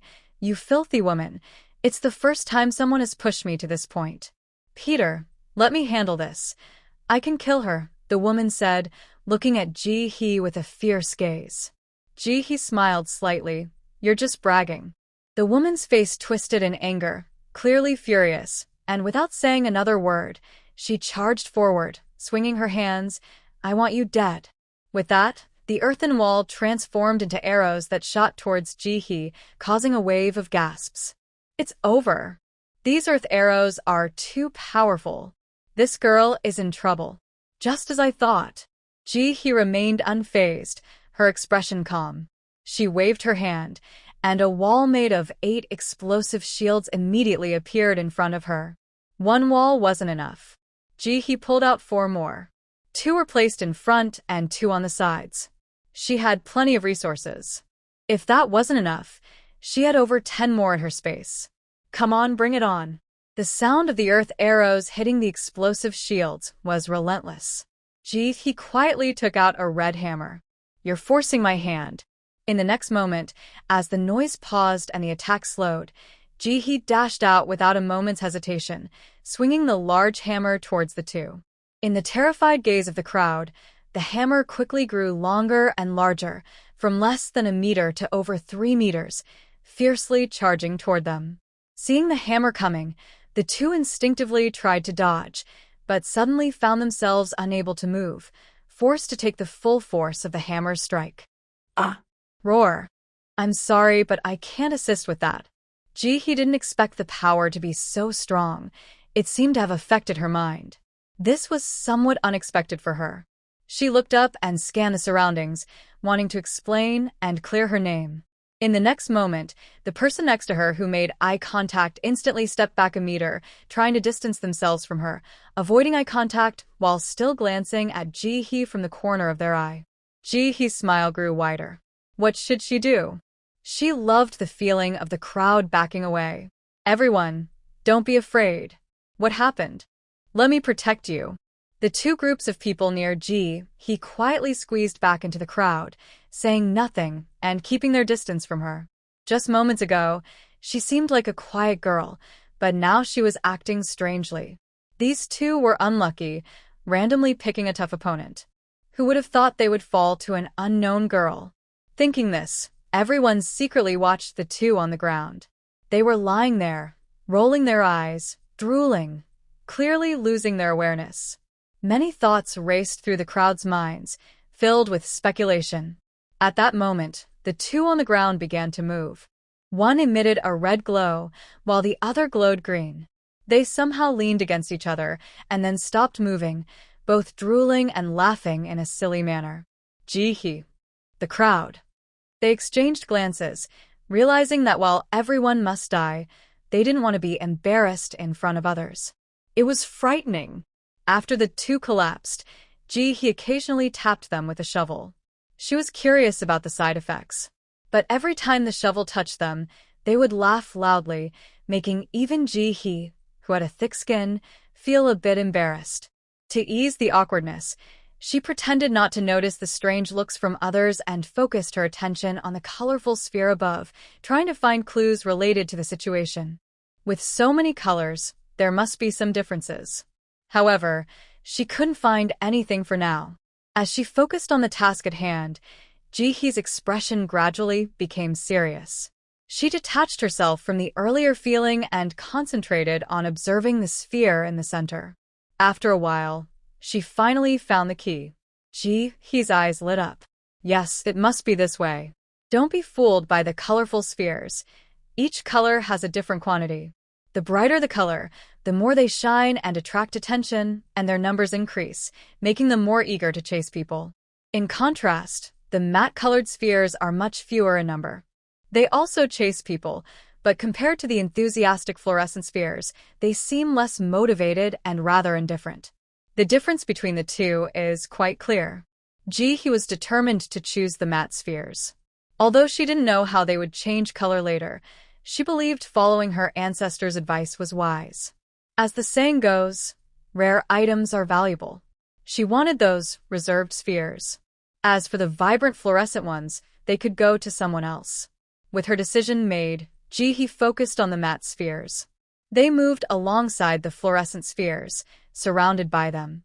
If she didn't time her approach correctly, she would be touched by the enthusiastic fluorescent spheres and turn into one of them. While observing the changes in the arena, she swung her shovel to knock away the fluorescent red spheres that tried to stick to her, sending them flying onto two nearby people, who responded with surprised "oh" and "ah" sounds, drawing curious looks from others. She paid no attention and continued watching the scene unfold. The matte spheres were not all the same. They included red, blue, black, green, and more. Although these colors were slightly better than the fluorescent ones, they weren't significantly different. Ji-hee scanned the crowd, looking for the rarest color, like light white or gray. These lighter spheres, caught among the fluorescent yellow and green, seemed to lack energy, appearing as if they were lazily surrounded by the other spheres. About a third of the people in the venue had already turned colorful. They were all dazzling fluorescent colors, reminiscent of concert light sticks, and their presence was strongly felt at a glance. These people no longer chased by the spheres were wandering aimlessly, occasionally reaching out to tease those who hadn't changed color yet. They had changed, so why shouldn't others? It was only natural to dislike seeing others do well. Ji-hee noticed this and realized she couldn't wait any longer. She needed to take action. However, She couldn't leave the two people lying on the ground like that. He was about to take action when her gaze suddenly met that of a girl nearby. The expression in the girl's eyes was very complicated. Even without speaking, he could see it clearly. He thought, no. Please don't look at me like that. Listen to my explanation. The truth is not what you think. She is innocent. Really, just look into her sincere eyes. He smiled, her eyes squinting, but before she could say anything, the girl quickly stepped back a few paces. Her teammate rushed in front of her, carefully shielding her behind him. The two of them watched he with caution. Forget it, I'm tired. Just let it all end. Believe it or not, I don't care. In this game, my role is that of a ruthless, twisted female assassin. With a blank expression, he lowered her head and looked at the two people on the ground who were dazed. Then she took out a shovel and struck one of them on the back of the head, sending them both to meet their fate. The crowd reacted with expressions of I knew it. She turned to look at the scene. Just a few seconds ago, the situation had changed again. Many of the people hiding could no longer hold back and rushed out, heading straight for the matte-colored ball, clearly thinking the same thing as he. Unfortunately, the once welcoming ball suddenly became reserved. It no longer chased anyone but instead formed a swirling mass in the center, surrounding the matte ball. The outer layer was a shocking fluorescent pink, fluorescent yellow, and fluorescent red. Whenever someone tried to get close, the fluorescent balls rushed at them like wolves drawn to beauty, pushing forward with great force. You might dodge one ball, but what about 10, 20, 30? In no time, many of the pioneers turned into colorful fluorescent sticks standing helplessly in the center. He watched calmly, assessing the situation. She had her eye on a particular ball, a milky white matte ball. This ball floated lazily in the air, occasionally dropping suddenly to tease the crowd before speeding away. Many who lunged for it would be colored by the other fluorescent balls. Each time it dropped, there were no other fluorescent balls nearby. If she timed it right, catching this white ball shouldn't be a problem. Deciding on her plan, he prepared to act. She felt the smooth metal wall behind her. It was too slick to climb. Jumping from above wouldn't work, so she had to move carefully on the ground. After hitting the red ball away again, he quickly dashed into the crowd at the right moment. She swung her shovel as she ran, while carefully watching out for others trying to sneak up on her. Earlier, she had seen many people trying to play dirty from behind.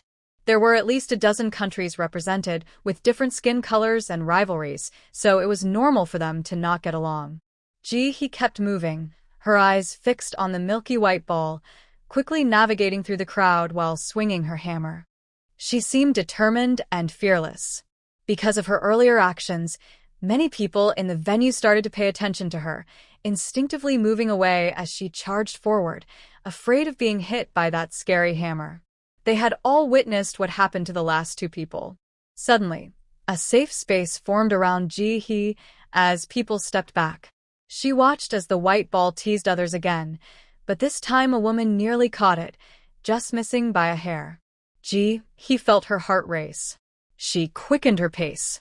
By chance, the white ball escaped, slipping through the woman's fingers, and in the next moment, the woman turned bright green, standing still and glaringly visible. Seeing this, he's eyes darkened with determination.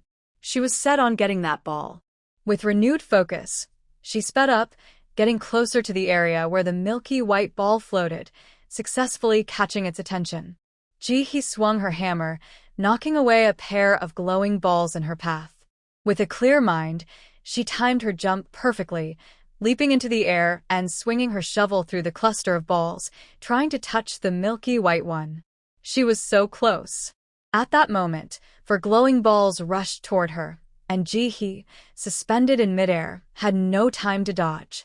In the next second, her hammer struck the milky white ball. In an instant, just before the two glowing balls collided with her, she transformed into a light white color from head to toe. The two balls bounced off her body and flew away. Surrounded by a swirling mist, they circled around and continued chasing after others. He touched the spots where she had been hit. They felt soft and didn't hurt at all, even less than being hit in the back by a basketball. After confirming the colors, Ji-hee felt relieved and was no longer in a hurry. She looked around. Among the people, about 60% had been colored, while 40% had not.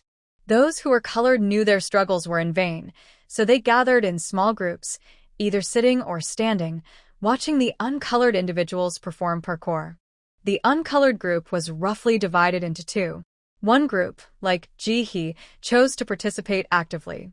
The other group was determined to avoid being touched. They frantically dodged and jumped around the hall, refusing to let the colored balls hit them. They firmly believed that avoiding the balls was the key to victory, while those who got colored were considered eliminated. Leaning against the wall with her arms crossed casually over the hammer, Ji-hee quietly observed the scene, where a few people were still trying to evade the glowing balls. Her mood changed, and watching the scene became quite entertaining. The lively music matched the swirling, glowing balls. In front of her, people were running frantically.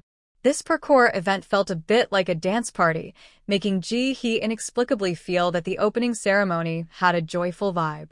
As the number of uncolored individuals gradually decreased, only one person remained in the spotlight. This person had small wings about a meter long on his back, but the wings were sparse and a bit bald, unable to support long flights. However, he could flutter and fly about 3 or 4 meters high.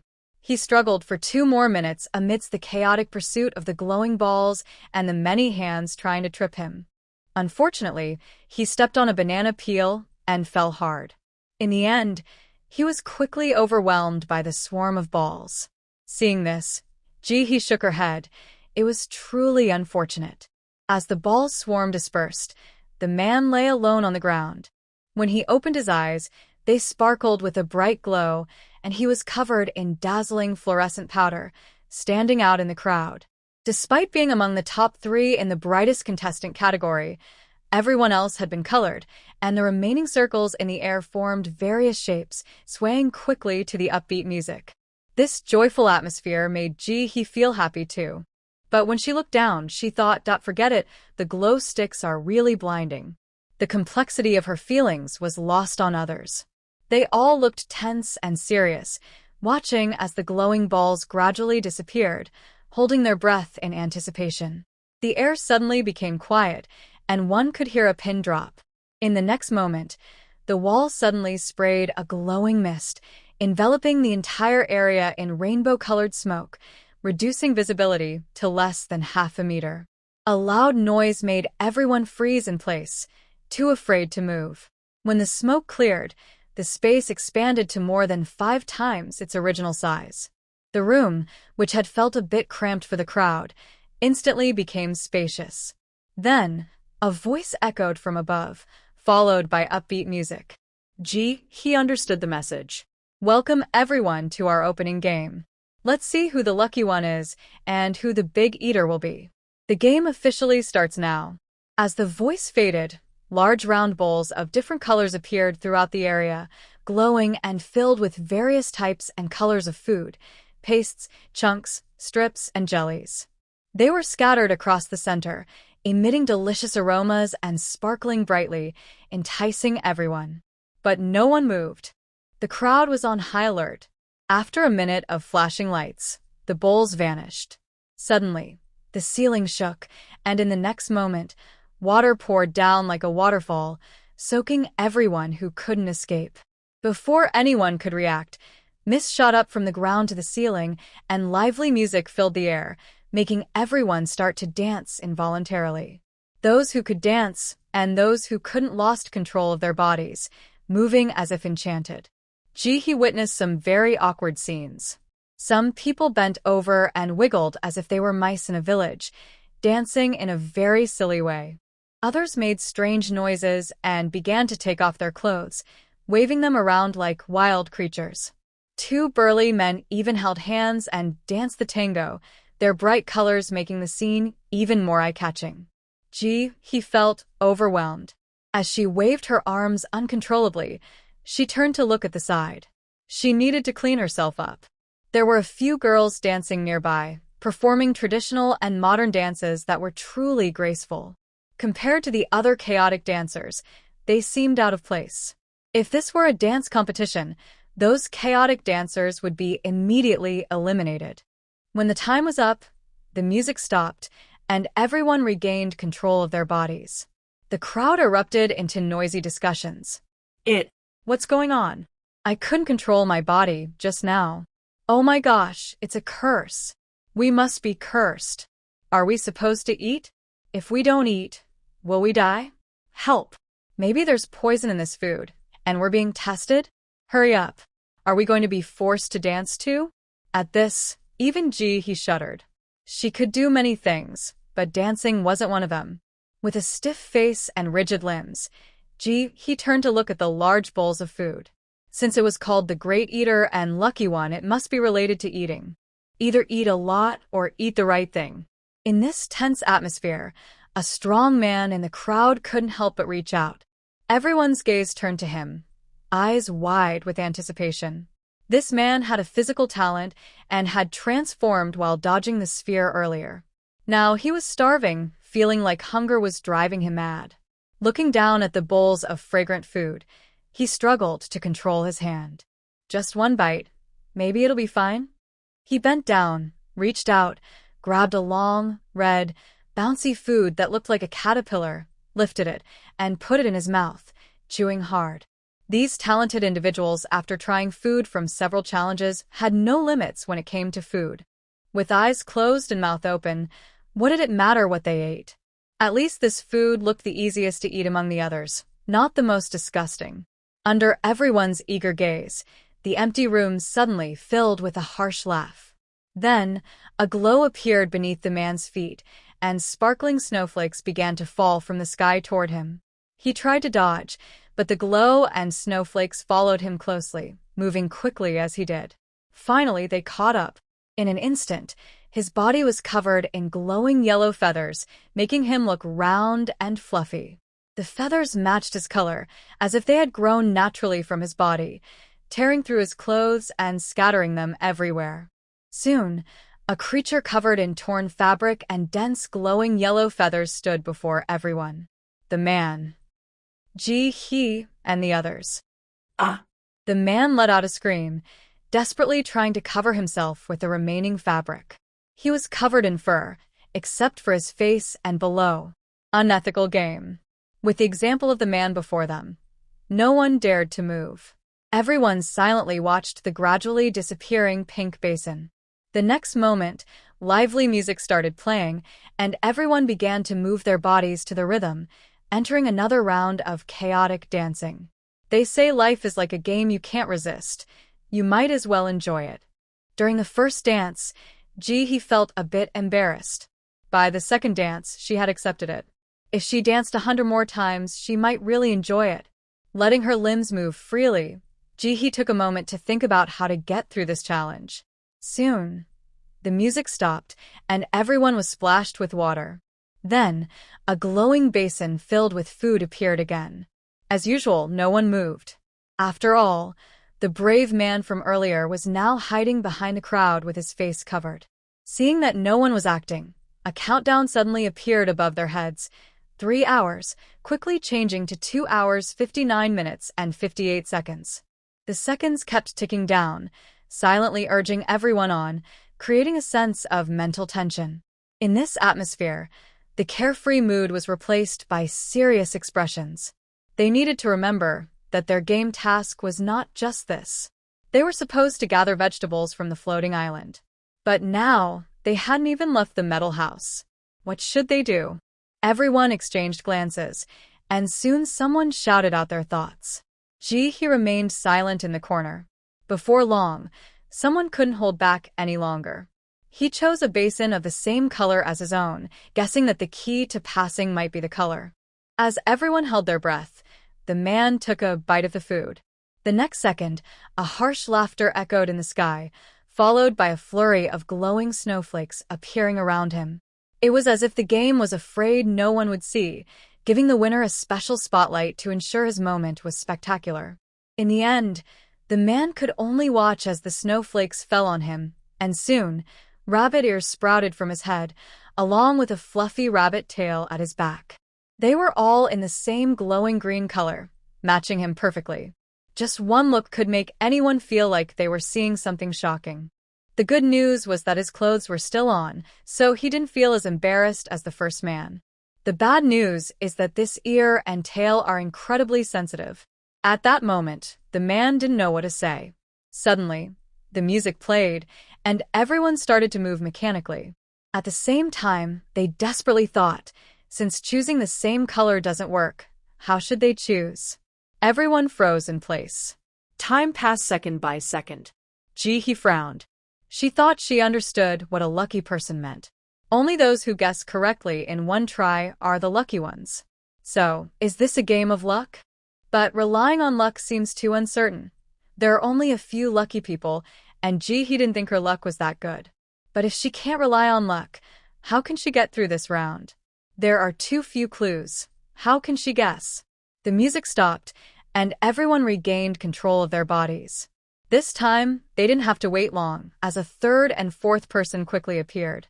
They also didn't become the lucky ones, and all chose incorrectly, facing the punishment of falling snowflakes. He frowned, walking and observing the large bowls on the ground. Looking at the bright colors, she still felt that color was key.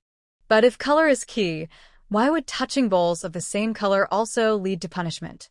Just as she was puzzled, Ji-hee suddenly saw two large bowls glowing in yellow. One contained a paste, and the other contained noodles. The colors were the same, but the contents were different. Suddenly, she had a flash of inspiration. Yes, that's it, this is the key. Ji-hee quickly looked around. Indeed, even bowls of the same color contained completely different foods. Food. Everyone look. The food in the bowls of the same color is different. Ji-hee shouted after her discovery instead of staying silent. The countdown above felt significant. If it were just about finding differences, it wouldn't take 3 hours. There must be more to it. The urgent task now was to find the clue to pass quickly. With her excellent hearing and loud voice, Ji-hee quickly caught the attention of those around her, and everyone began to look down at the food bowls. Soon, voices of agreement came from the crowd. It really is like that. That's right, in bowls of the same color, the food is different. Maybe the key isn't just color, but how they combine. But how do we combine them? With so many colors and types of food, including hot soup and cold drinks, who can guess?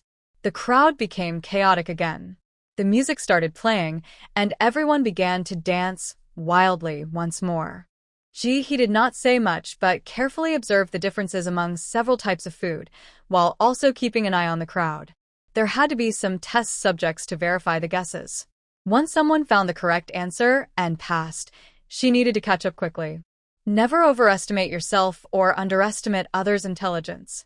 Ji-hee bent down to closely examine the food in front of her. At first glance, the food looked strange and unusual, with odd colors and shapes, each emitting different scents. If this were back home, it would definitely be the king of additives. Here, however, it was the key to success. This game was quite unfair for outsiders like them, as they had no understanding of it. She didn't even know the ingredients or names of these dishes. Ji-hee stood up and looked around, seriously searching for a large, milky white bowl. The fluorescent-colored bowls were the most common on the ground, while the matte-colored bowls were much fewer. Each time the colors refreshed, they could appear far away, leading to several people competing for them. Regardless of whether they knew the correct answer, some stubborn individuals rushed in. Ji-hee carefully observed others' choices and noted them in her mind. The fluorescent pink bowl contained green soup, red block food, pink strips, and black paste, all of which were incorrect. Everyone who touched them faced punishment. At that moment, Ji-hee suddenly noticed a man completely covered in fluorescent pink, who disappeared after touching a bowl filled with small green granules. She immediately perked up. She had found it. This was the one. Ji-hee was not the only one who noticed the man. There was now a first successful participant. Soon, a second correct answer appeared. The fluorescent yellow bowl contained pink noodles. After that, all the contestants with fluorescent yellow rushed in like mad to grab the bowl with pink noodles, even resorting to fighting. Ji-hee quietly avoided the chaotic scene among the fluorescent yellow contestants, mentally noting the correct answer and quickly discovering a pattern. In this round of the game, each differently colored bowl contained different foods. For example, the fluorescent pink bowl corresponded to the small green granules, meaning that these granules would not be the correct answer in any other colored bowl. So far, he had not noted any conflicting answers in her mind. After he dodged another glowing figure that lunged at her. The countdown showed 2 hours, 45 minutes, and 57 seconds remaining. Apart from there were still 6 others who had not faced any penalties, while the rest had experienced some changes. Some became cute, while others became less attractive, all depending on luck. Under the pressure of the ticking countdown, only a few remained calm. Most people began to feel anxious. Those who had faced penalties, upon realizing their changes were only superficial, started to give up. With nothing to lose, they boldly approached the glowing food bowls. With this rapid trial-and-error approach, the correct answers were gradually discovered, and more people began to disappear, leaving the area feeling increasingly empty. At that moment, a large milky white bowl appeared about a meter in front of filled with golden, flake-like food. He mentally ruled out some incorrect options. 5 colors remained, each corresponding to a different type of food, including the milky white bowl and dark green blocky food. The chance of selecting the correct option was about 1 in 25. Having been away from high school textbooks for too long, she had forgotten some probability concepts. If she made a mistake, she appreciated any corrections. Should she take the risk? He gritted her teeth, glancing at the dwindling crowd and the 2 milky white figures approaching her. With determination, she decided to take a chance. She pushed off with her right foot and dashed forward like an arrow, reaching the milky white bowl just before the other 2 could get there. She grabbed the bowl and stuffed the food into her mouth, chewing frantically. In the next moment, it felt as if she had been thrown into a washing machine. The scenery around her began to spin rapidly, turning into a blur, and she felt dizzy as everything whirled around her. Just as he struggled to resist and try to see her surroundings, the sensation abruptly stopped. She found herself in a sealed metal room. In the center of the room, the countdown from the banquet hall was still displayed, now showing 2 hours, 41 minutes, and 37 seconds. The metal bowl she held had transformed into a silver one, and the food inside had changed to dark green blocky objects. The metal room was very empty, with only a table and a stool, and there were no windows. However, the light reflecting off the metal walls made it feel less dark. He gently placed a metal basin on the table and turned around to look around the room carefully from top to bottom. She noticed that the metal seemed to be a single piece, perfectly fitted together. Only in a hidden corner was there a small hole. Inside was a small box, meant for using the restroom and nothing else. Was this an escape room? He stood up and casually threw a few skills at the wall, but her talent showed no response. She walked over to the table, picked up some food from the metal basin to examine it closely, and tried another skill, but still no reaction. She recalled the name from the start of the game. The lucky ones already had a match. That left only the big eater. With a wave of her hand, she stored all the food from the table into her space, leaving only the empty basin. In the next moment, a countdown appeared in the sky, showing the number 1. He realized this was an eating competition. Looking down, the food that had just disappeared from the basin was refilled, as if the food she stored was just her imagination. He smiled. In a competition about eating, she wouldn't hold back. As she waved her hand to store more food, she thought about how advantageous this game was for those with physical talents. They would get hungry quickly after transforming, and in this competition, wouldn't they be like perpetual motion machines? They could eat endlessly without getting full. As bowls of food kept disappearing and reappearing, he continued until she reached the number 125. Then she sat down at the table and started eating the food with a blank expression. She had a feeling that in the big eater competition, eating was essential.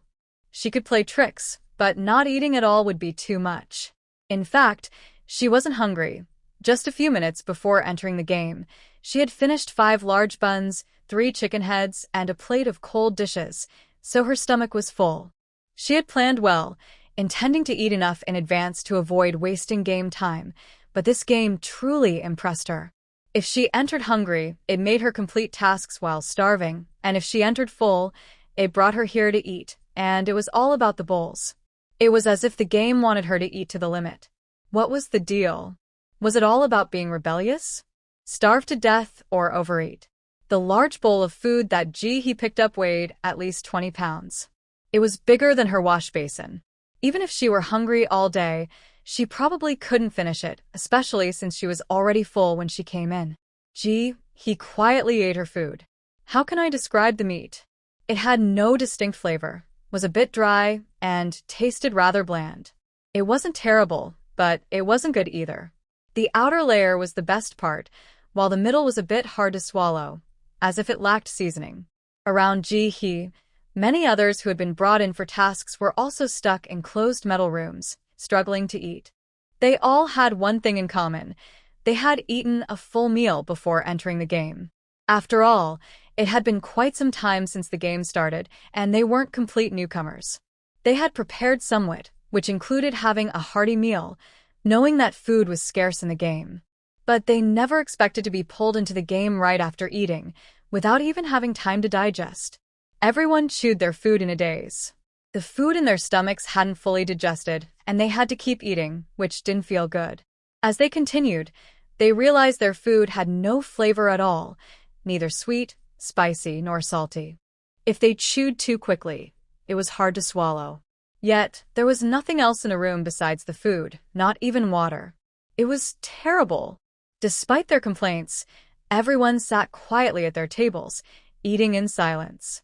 They envied the physically gifted individuals who seemed to thrive in this situation. Many young girls started crying as they ate, feeling so full they thought they might be sick. If this task were in real life, with a bunch of hungry relatives, they could probably eat until they cried. But now they felt like crying because they had eaten too much. On the other hand, the physically mutated individuals were enjoying themselves as if they were in paradise. Many of them didn't dare to eat freely outside because they had families and children to feed. If they ate all the food, their loved ones would go hungry. So, most of the time, they could only eat until they were half full. Now, they were experiencing a long-lost feeling of fullness and felt incredibly happy. But why did the food have no flavor? Unsure, they tried another bite. However, after Ji-hee finished her 12th piece of food, she simply couldn't eat anymore. She felt like she was about to be sick. Ji-hee stood up and looked up at the ceiling, once again using her special skill on this strange-looking food. This time, her skill, which had not worked since entering this game instance, finally responded. Crispy cloudworm meat, a special dish for the floating island's opening day. Everyone who attends must eat it, hoping to awaken some race's love for cloudworm meat. The more you eat, the deeper the love, and the happier the island master will be, so the earlier you can put it in. Note: cloudworms are a staple of the floating island, and no matter how hard you try to get rid of them, they just keep coming back. No one wants to eat them, making them a nuisance for the island master. Note: everyone must eat at least 18 pieces. It's a take-and-eat situation. Ji-hee. Silence was the theme of the day. Indeed, words spoken are like boomerangs. They will eventually come back to you. Although she had always promoted eating worms, she had never actually tried them. Now that she suddenly realized she was eating worm meat, her feelings were quite mixed. After a brief moment of silence, Ji-hee began to wave her hands to continue storing cloudworm meat in her space. Now that she had eaten, it was too late to be picky. She was very understanding, and thinking about all the people outside who hadn't tasted this delicious worm meat made her feel a bit regretful. To avoid that regret, she decided to bring some for the hungry folks outside the instance. She wanted everyone to share the joy and the challenges together. Ji-hee smiled and continued to store the meat. Come on, let's eat together. No one should look down on anyone else. Wheat bran was once used to feed chickens, and now it's made into healthy bean cakes. That gelatin was once fish food, and now people complain about the small quantity when served cold. So, what's wrong with worm meat? It's not poisonous. With Ji-hee's current mental strength, she could store 30 bowls before needing a break. However, during her break, she kept pacing around the room. With 2 hours left until the countdown ended, she still had 6 pieces of worm meat to eat. She needed to walk around more to make some space in her stomach. As for whether she could win the title of the biggest eater, Ji-hee never considered there could be any other outcome. She was definitely going to be first. After all, while others had to chew, she didn't. Who could eat faster than she could store? She was sure the island master would see her deep love for this cloudworm meat. While Ji-hee focused on storing the cloudworm meat, the person with the fast-eating physical talent encountered a problem. After finishing just 2 bowls, he really needed to use the restroom. He really needed to find a bathroom and was desperate. There was no choice but to transform back and walk around the metal room, searching for one. Going to the bathroom right there was absolutely not an option. He would never do that. People may die, but they shouldn't lose their dignity. Previously, in an ocean-themed game, someone had carelessly relieved themselves in the water and was immediately kicked out of the game, losing their player status. Not only that, but the game also announced the reason for their disqualification, which caused them great embarrassment. Even now, this person is occasionally brought up in game forums, making others feel uneasy. Losing player status doesn't mean losing life, but living with such shame certainly requires courage. Finally, just as this player was about to panic, he noticed a small, subtle sign in the corner. He reached out and touched it, and suddenly a small box popped up. The bottom of the box had 2 letters, WC. He felt a wave of relief. As everyone else was busy with their tasks, time passed by quickly. The countdown reached 0. Ji-hee collected the last bowl of cloudworm meat, stood up and looked around. At that moment, 3 small doors suddenly appeared in the metal walls, as if they had been cut open. Ji-hee hesitated, unsure of the differences between the 3 paths. After thinking for a moment, she chose one that looked appealing and walked in. Outside the door was a long corridor that seemed endless, with no one in sight. Ji-hee quickly walked down the corridor, feeling like she might be in first place. After walking for more than 10 minutes, Ji-hee finally saw a large metal door. She hurried to it and pushed it open with all her strength. Before her was a vast expanse of white clouds, looking like giant cotton candy. As she stepped outside, the door slowly closed behind her and then gradually disappeared. Ji-hee looked around and found herself standing on a large mass of white clouds, surrounded by countless colorful clouds that formed various landscapes, including round houses and a cloud forest. Among the different landscapes, some clouds floated back and forth, scattering colorful glitter that sparkled against the blue sky, creating a beautiful scene. In addition to the clouds, Ji-hee could also see towering, colorful plants in the distance. Each one was several stories high and looked very impressive. This must be the floating island vegetables they needed to collect. In the farthest distance, she could vaguely see a tall tower made of metal. It was magnificent. No wonder it's a famous tourist spot. The scenery is indeed beautiful. Ji-hee felt a bit excited, and her childlike spirit emerged as she wanted to dive into the pink cloud in front of her. As soon as she entered, the cloud pushed her back out. Ji-hee. At that moment, a white cloud floated behind her, matching her color. It was very welcoming and quickly wrapped her up completely. Ji-hee suddenly understood. So the color was used for this purpose. She was white, so she could only enter the white cloud, while the pink one had clearly refused her entry. Thinking of this made her happy again. She had noticed that the white clouds were the most numerous, making up more than half. Unlike the flashy ones, the white clouds served as the main theme for all the buildings. Though ordinary, they were essential. But was the purpose of this color just to block others from entering? What was the point of fighting for them? There must be something more, right? Ji-hee calmed down and cautiously began to explore the cloud with her hands. She wanted to see if there was anything hidden inside. Contrary to her expectations, entering the cloud felt cool, with a gentle breeze blowing that made her feel very comfortable. The heaviness in her body seemed to disappear, making her feel light as if every step was a wonderful experience. Visibility inside the cloud was poor. He couldn't even see her outstretched hand. After about a minute of feeling her way forward, she suddenly touched something. Pulling it closer, she saw it was a plant resembling a large cabbage, much bigger than a regular one, about the length of her forearm, and it was pink, giving off a faint fragrance. Floating island vegetable. He quickly opened her small basket and stuffed the vegetable inside.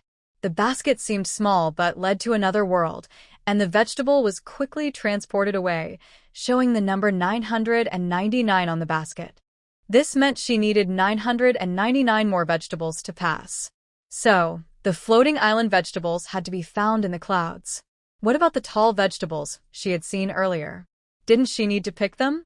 He was puzzled, but didn't let it slow her down, quickly exploring the white cloud thoroughly.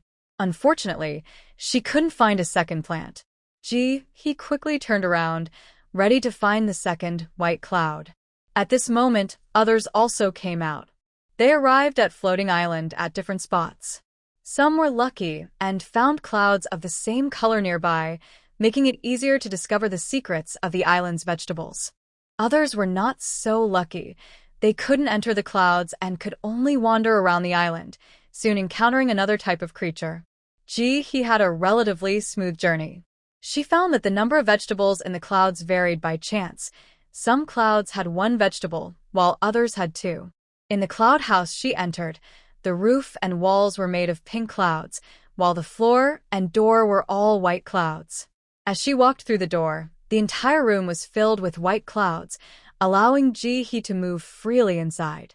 Wherever there were white clouds, she could easily navigate. Inside this house, she was fortunate to find 4 floating island vegetables, each looking different. Some resembled flowers, while others looked like sweet potatoes. She placed all of them in her basket, unsure if she could take the floating island vegetables with her, but she thought it should be fine. Since they were visitors, they likely had some freedom, and taking a few vegetables shouldn't trigger a warning from the system. Of course, she still needed to complete the task and submit the 1,000 vegetables required by the system first. Determined, he finished searching the first floor and headed to the second floor. After finding one more vegetable, she was about to go downstairs when she suddenly saw through the white cloud window a pink plant over 2 meters tall in a nearby flower bed, guarded by a green creature that looked somewhat like a large bug. Instead of a hard shell, it had something resembling a cloud on its back. Ignoring its tall size, 6 antennae on its head, and the sticky liquid covering its body, it actually looked quite cute. A fluorescent yellow man was confronting this bug. He carefully hid in the cloud house, peeking out to observe closely. This must be the cloud bug mentioned in the talent description. It resembled the snails from her hometown, which was not too hard to accept. At least it was better than a centipede. Speaking of which, some people back home love eating snails, although she had never tried them. The plant guarded by this bug must also be a floating island vegetable, but it looked quite different from the giant vegetables, more like a mini version. He felt frustrated and wanted to complain.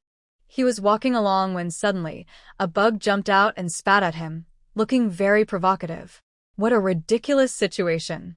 Even though he was angry, he still had some sense. He decided to walk around it and let it go. After playing so many games, he knew that the monsters in the game were very strong, and he didn't want to cause trouble, fearing he might get beaten up in return. Thinking this, he wiped the spit off his face and prepared to walk away. But then, the bug, seeing he wasn't moving, became displeased. It slowly crawled closer and suddenly opened its mouth, spitting a large amount of saliva all over him, giving him an unexpected shower. With the smell of spit all over him, he couldn't hold back his frustration anymore. This was too much. He turned around and threw a punch at the bug, expecting it to have no effect. But to his surprise, that one punch knocked the big bug down to the ground. He was stunned. Was he really that strong? Could he take down a 2-meter-tall monster with just one punch? Thinking about this, he squatted down and gave the bug several more punches. The bug couldn't even get back up. He was confused by his sudden strength. The bug, though down, was still determined. It turned its head and spat at him again. Angry, he squatted down and hit it several more times. But no matter how much he hit it, the bug just kept spitting. It was like a water bottle that wouldn't stop pouring. Finally, he grew impatient and raised his hand to give the bug one last hit. Just as he sighed in relief, feeling like victory was in his grasp, the defeated bug suddenly released a foul-smelling yellow gas that enveloped him completely. He exclaimed, "Ugh," as he felt sick. In the next moment, everyone heard a game notification. Due to excessive vomiting on the floating island, Dallin Kongkong has severely damaged the environment, causing a negative impact. The penalty is an increase of 500 vegetables needed for the floating island task, and all rewards for this mission have been cancelled. Please be mindful and act as a respectful visitor. The system sent out 3 warnings, as if afraid no one could hear. His mind was blank. Watching from upstairs, he was also speechless. As the yellow gas cleared, the person stood still, looking very pale. What bad luck. He was just walking when he was attacked by bugs. Just when he thought he was getting ahead, he was tricked by a dead bug. What did he do to deserve this? Even in death, they wouldn't leave him alone. He wanted to curse. At that moment, he noticed a change in the pink plant in front of him, which distracted him. The 2 bunches of vegetables hanging from the pink plant suddenly changed color. There were fluorescent red, fluorescent pink, green, blue, and more. The colors were all different. He walked closer and reached out to pick a vegetable, but found it was hard to pluck. He pulled with all his might, but it still hung on the branch. He instinctively pulled harder, but before he could twist it off, the pink plant whipped him in the face with a vine, leaving him dazed. He just wanted to pick a vegetable. Why was it hitting him? Already feeling frustrated, he broke one of the plant's branches in anger. Let's see how you hit me now. But before his grin could settle, he felt as if he had been struck by lightning. At that moment, a voice echoed in his ears that only he could hear.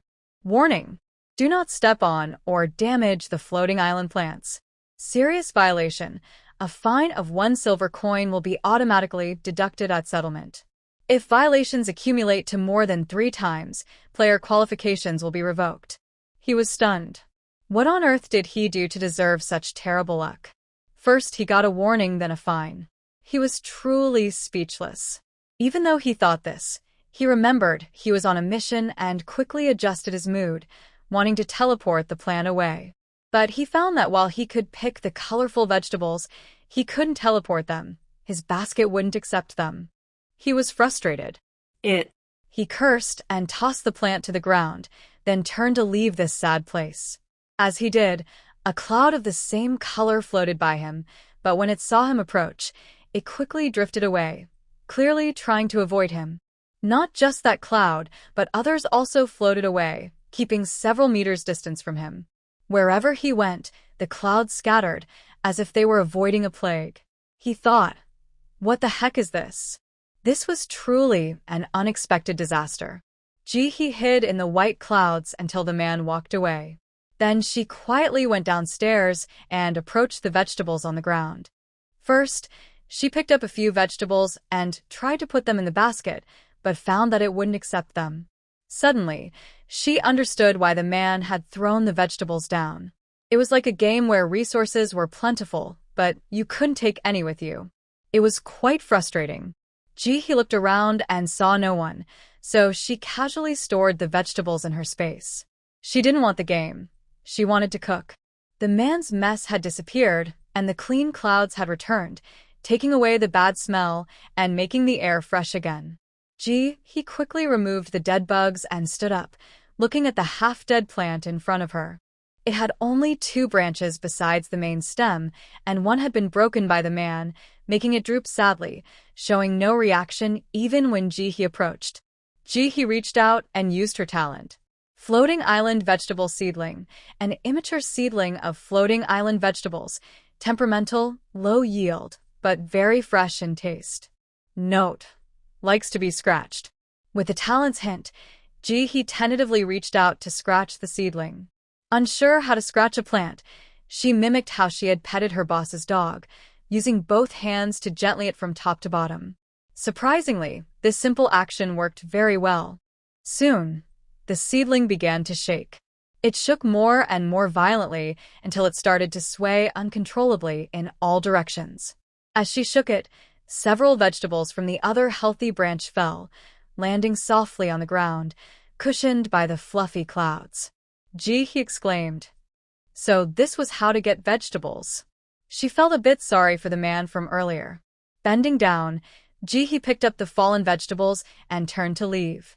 The seedling seemed reluctant, extending its only branch to touch Ji-hee, but she coldly rejected it. We're not a match. Don't love me. It won't end well. After saying that, she quickly left. She settled down in the clouds, feeling a bit relieved, and began to test the vegetables one by one. She still wasn't ready to give up. It didn't make sense that they were all vegetables, yet some were being rejected. Although this vegetable was small and couldn't compare to the larger ones, it was tender. Wasn't it the essence? Why was there still discrimination? Just when she was feeling discouraged, ready to give up after the first 5 baskets were rejected, the last white vegetable was successfully transported. Ji-hee twitched her mouth. She was quite picky. Earlier, she had gathered various vegetables in the clouds, all different colors, and now she was being strict. After thinking for a moment, she realized that the basket could only transport small vegetables of the same color. The reason she could successfully send the colorful vegetables was that they were all mature. This one was too small and not mature enough, so the basket didn't want it. But she wanted it. She liked tender vegetables. After coming to this conclusion, Ji-hee took out the bug again. Cloud bug, non-toxic, a specialty of the floating island, with bland and tasteless meat. Note: trash. The only good thing is that it's non-toxic. It tastes terrible. Ji-hee thought for a moment. If she ignored its appearance and name, the meat was still edible. She had just eaten some, and it was somewhat similar to chicken in texture. Although it had no flavor and was a bit tough, if she fried it and sprinkled some cumin and chili on it, it shouldn't taste too bad. If all else fails, she could boil it and dip it in chili powder. With so many chefs around, surely a few could figure something out? Even if it was terrible, could it be worse than that healthy bean cake? If she really couldn't sell it, she could keep it in her space to feed the fish. After convincing herself in a second, Ji-hee waved her hand and stored the cloud bug in her space. She planned to catch some live ones later to see if she could raise them. This bug had low attack power, which was perfect for her. As for the spitting, that wasn't important. Standing up, Ji-hee continued to search the white clouds for vegetables. After finding a few more patches of cloud, she discovered that the number of cloud bugs was several times more than she had imagined. Just as she stepped out of the cloud, she locked eyes with a fluorescent yellow cloud bug. Behind it was a pink plant, covered with light pink vegetables. This was its initial form. The cloud bug stared at Ji-hee with its beady eyes, and before she could back away, it moved forward a bit, opened its mouth wide, and spat a stream of saliva over a meter away. Ji-hee. What a provocation. Absolutely a provocation. If she hadn't dodged in time, she would have been hit by that spit. She knew this game shouldn't let them play so comfortably. This wasn't about letting them touch vegetables. It was about letting them fight bugs. Bugs were everywhere, and they were even provoking her. With so many around, if they didn't get rid of them, who would want to visit? What a headache. On the first day of the floating island's opening, they must have hired people, right? Ji-hee thought to herself while quickly diving into the white clouds. After putting on rubber gloves and grabbing a rope, she emerged fully prepared. When the bug saw Ji-hee, its eyes widened, and it spat at her again. Ji-hee was not one to talk much. Without hesitation, she rushed over, reached out her left hand, and firmly grabbed the bug's large mouth, preventing it from opening. Then, she quickly tied a knot with her other hand around the bug's mouth. In the next moment, she tossed it into her space. The whole process was smooth and took less than a minute. One bug was gone. You spit when you're alive and smell bad when you're dead, right? Then I won't kill you. I'll deal with it slowly when I have more time later. After sending away the bug that spat at her, Ji-hee felt refreshed. She turned around and looked at the seedlings on the floating island. Before the seedlings could react, she quickly touched them with both hands, rubbing up and down. It looked a bit like someone taking advantage of a young girl, but surprisingly, the girl seemed very willing and even proactive. The entire plant first stiffened, then began to shake violently. As Ji-hee increased her rubbing speed, the seedlings shook more, and fruits started falling one after another. Once the last fruit dropped, Ji-hee quickly withdrew her hands, bent down, and started picking them up swiftly. After gathering them, she turned and left, brushing aside the reluctant branches of the seedlings. "You have no vegetables left, so you can't exchange for my smile." Goodbye. This time, luck was on her side. The yield was larger than the previous plant, totaling 16. Among them, there were 2 white ones, which Ji-hee sent off with the vegetable basket. The remaining 14 went into her space. These were hers. From then on, Ji-hee's actions went very smoothly. She carefully avoided others, trying not to let anyone spot her. Whenever there were white clouds, she dove in. Whenever there were bugs, she caught them. In addition to the bugs she caught, she also found many bug corpses lying on the ground. There were really a lot of bugs on this island, densely packed. Except for a few that someone took away, most of the bugs were just left on the ground. Ji-hee didn't miss any of them, quietly dragging them into the clouds and storing them in her space. A little chili powder would definitely make them tasty. Aside from the cloudworm bodies, Ji-hee also attacked many vegetable seedlings, collecting quite a few vegetables in her space by the end of the afternoon. Unfortunately, she could only gather a few at the beginning. Later, when everyone realized the cloudworm bodies were useless and the vegetables couldn't be taken away, they gradually stopped fighting the worms. They prefer to take a longer route rather than waste time and risk being attacked by the bad smell. As for being spat on at first, that couldn't be helped. It was like being bitten by a dog. Could she really bite back? Ji-hee felt helpless. If she couldn't collect them, then so be it. It wouldn't waste much time anyway, as she could catch them herself. To be honest, Ji-hee thought this instance was not as difficult as the previous ones. Even though there were many worms, they were not very harmful. As long as she could endure the smell and worked a bit harder, she should be able to pass this level smoothly. However, that thought changed shortly after night fell. As night deepened, the floating island began to glow. In the dark sky, all the clouds shone with beautiful colors, even the white ones, decorating the entire floating island like a dream. It looked like a magical paradise in the starry sky. Even without streetlights, Ji-hee could see everything clearly under the light of the clouds.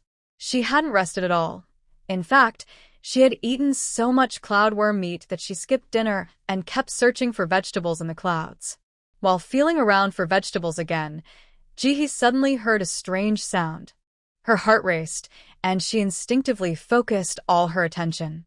She silently approached the edge of the cloud and peeked out. To her surprise, she locked eyes with a huge black furry backside.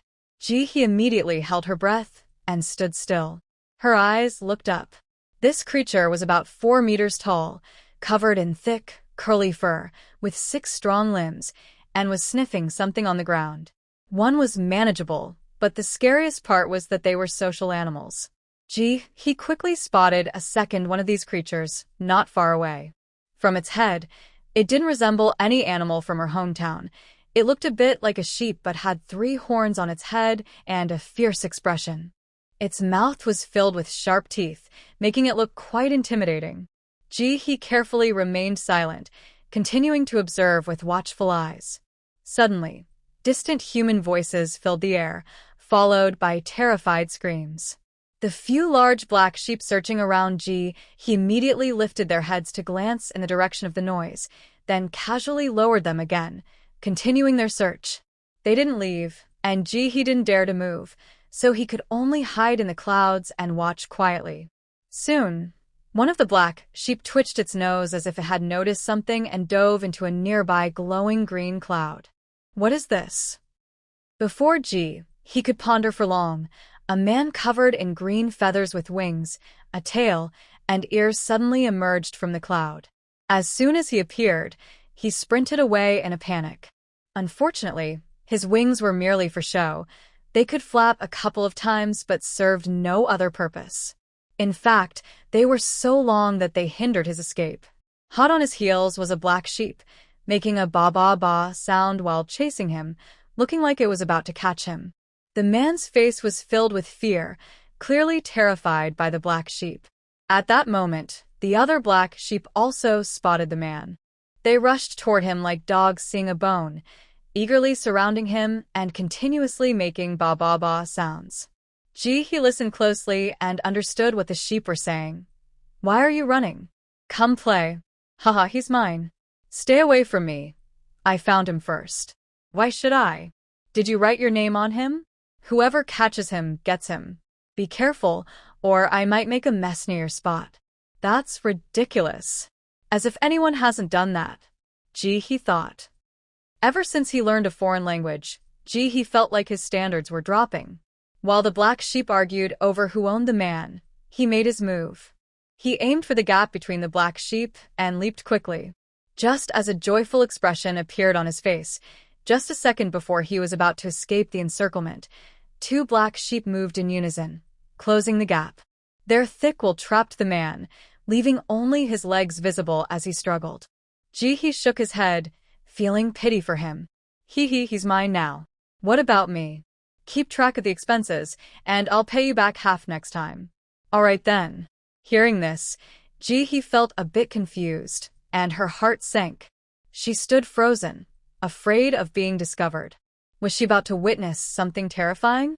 Just then, a man was knocked into the air by one of the large black sheep, flying over 10 meters before quickly falling back down.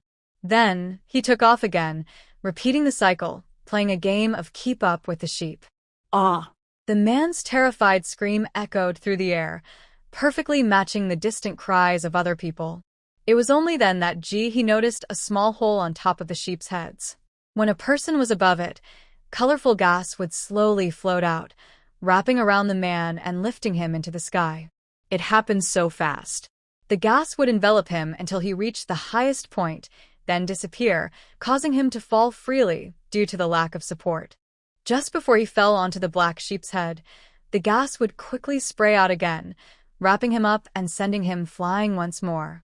This repeated over and over.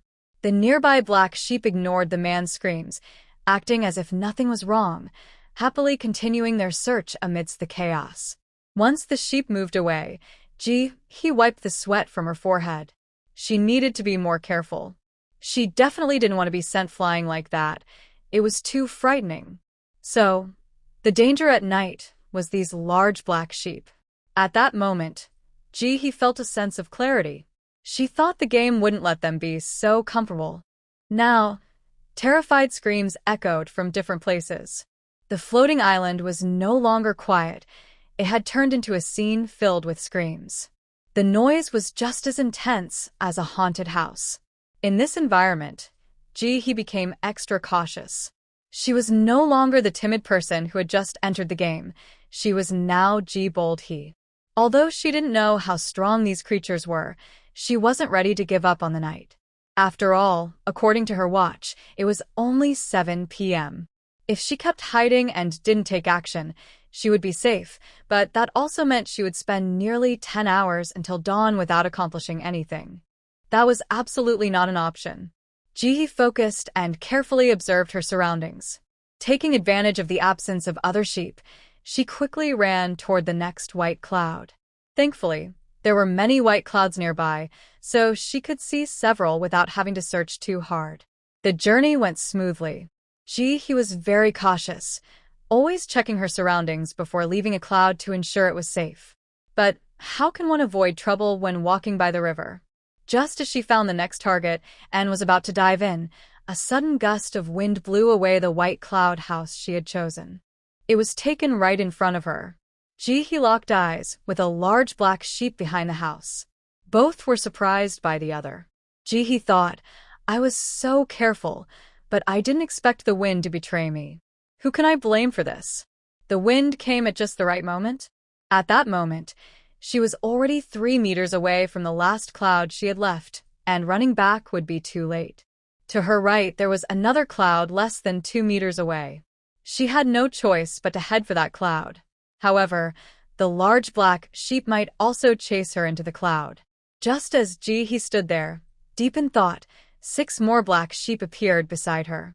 Each sheep had several humans spinning around on them, resembling a carousel. Their screams were weak, as if they were running out of breath. They only let out terrified cries when suddenly dropping, reminding everyone they were still alive. This was normal. After shouting for hours, anyone would lose their voice. Ji-hee thought, should I dive into the space now? I might not even be able to handle one, let alone 7 at once. As she hesitated, unsure of what to do, the black sheep in front of her suddenly spoke. Wait, is the cleaning staff really this free now? What's wrong with cleaning staff? Do you have no manners? This is a respected guest. Ahem. Respected guest, you really have bad luck. How unfortunate. Would you like to sign up with me? I also offer paid services. Exactly. It's a shame not to experience our unique attractions while you're here. Choose me, I have great skills. Choose me. I can really hard, just see for yourself. After saying this, Ji-hee noticed that the black sheep's blowhole suddenly increased its blowing speed, making the human Ferris wheel spin twice as fast. This caused a series of even more terrified screams. Ji-hee. No, thank you. Want to play? Ji-hee felt that the black sheep had no intention of grabbing her, so she tried to communicate with them. Yes. It's the floating spinning wheel. This is a safe activity for our night tour on the floating island. Every transformed visitor can enjoy it for free until they leave the island. It's super fun. Listen to the cheers from the visitors on us. They must be so happy to shout like that. It would be a shame if you don't join us. Right. Since you're here, how about this? You can spin on the outer circle alone, faster than everyone else. What do you think? I'm really good at this. I can make you soar up dozens of meters in an instant. It's thrilling. Why would I play with you? I won the highest throw competition last time. I'm the fastest at spinning. I'm both fast and high. I can throw rings, and in a cross pattern. Ji-hee. No. She didn't want to join any of them. So, she stood aside, watching the black sheep argue over her, just using words and not actions. As they started to compete, the humans on them screamed louder. Ji-hee quickly intervened. No need, I don't have any money. I won't play.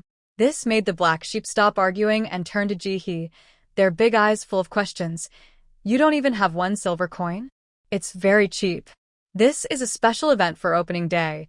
It's not usually this price. Usually, it's at least 3 times more. Exactly. Females should treat themselves better. If you don't have money, do your partners or admirers not have any either? Didn't the system transfer their assets to you?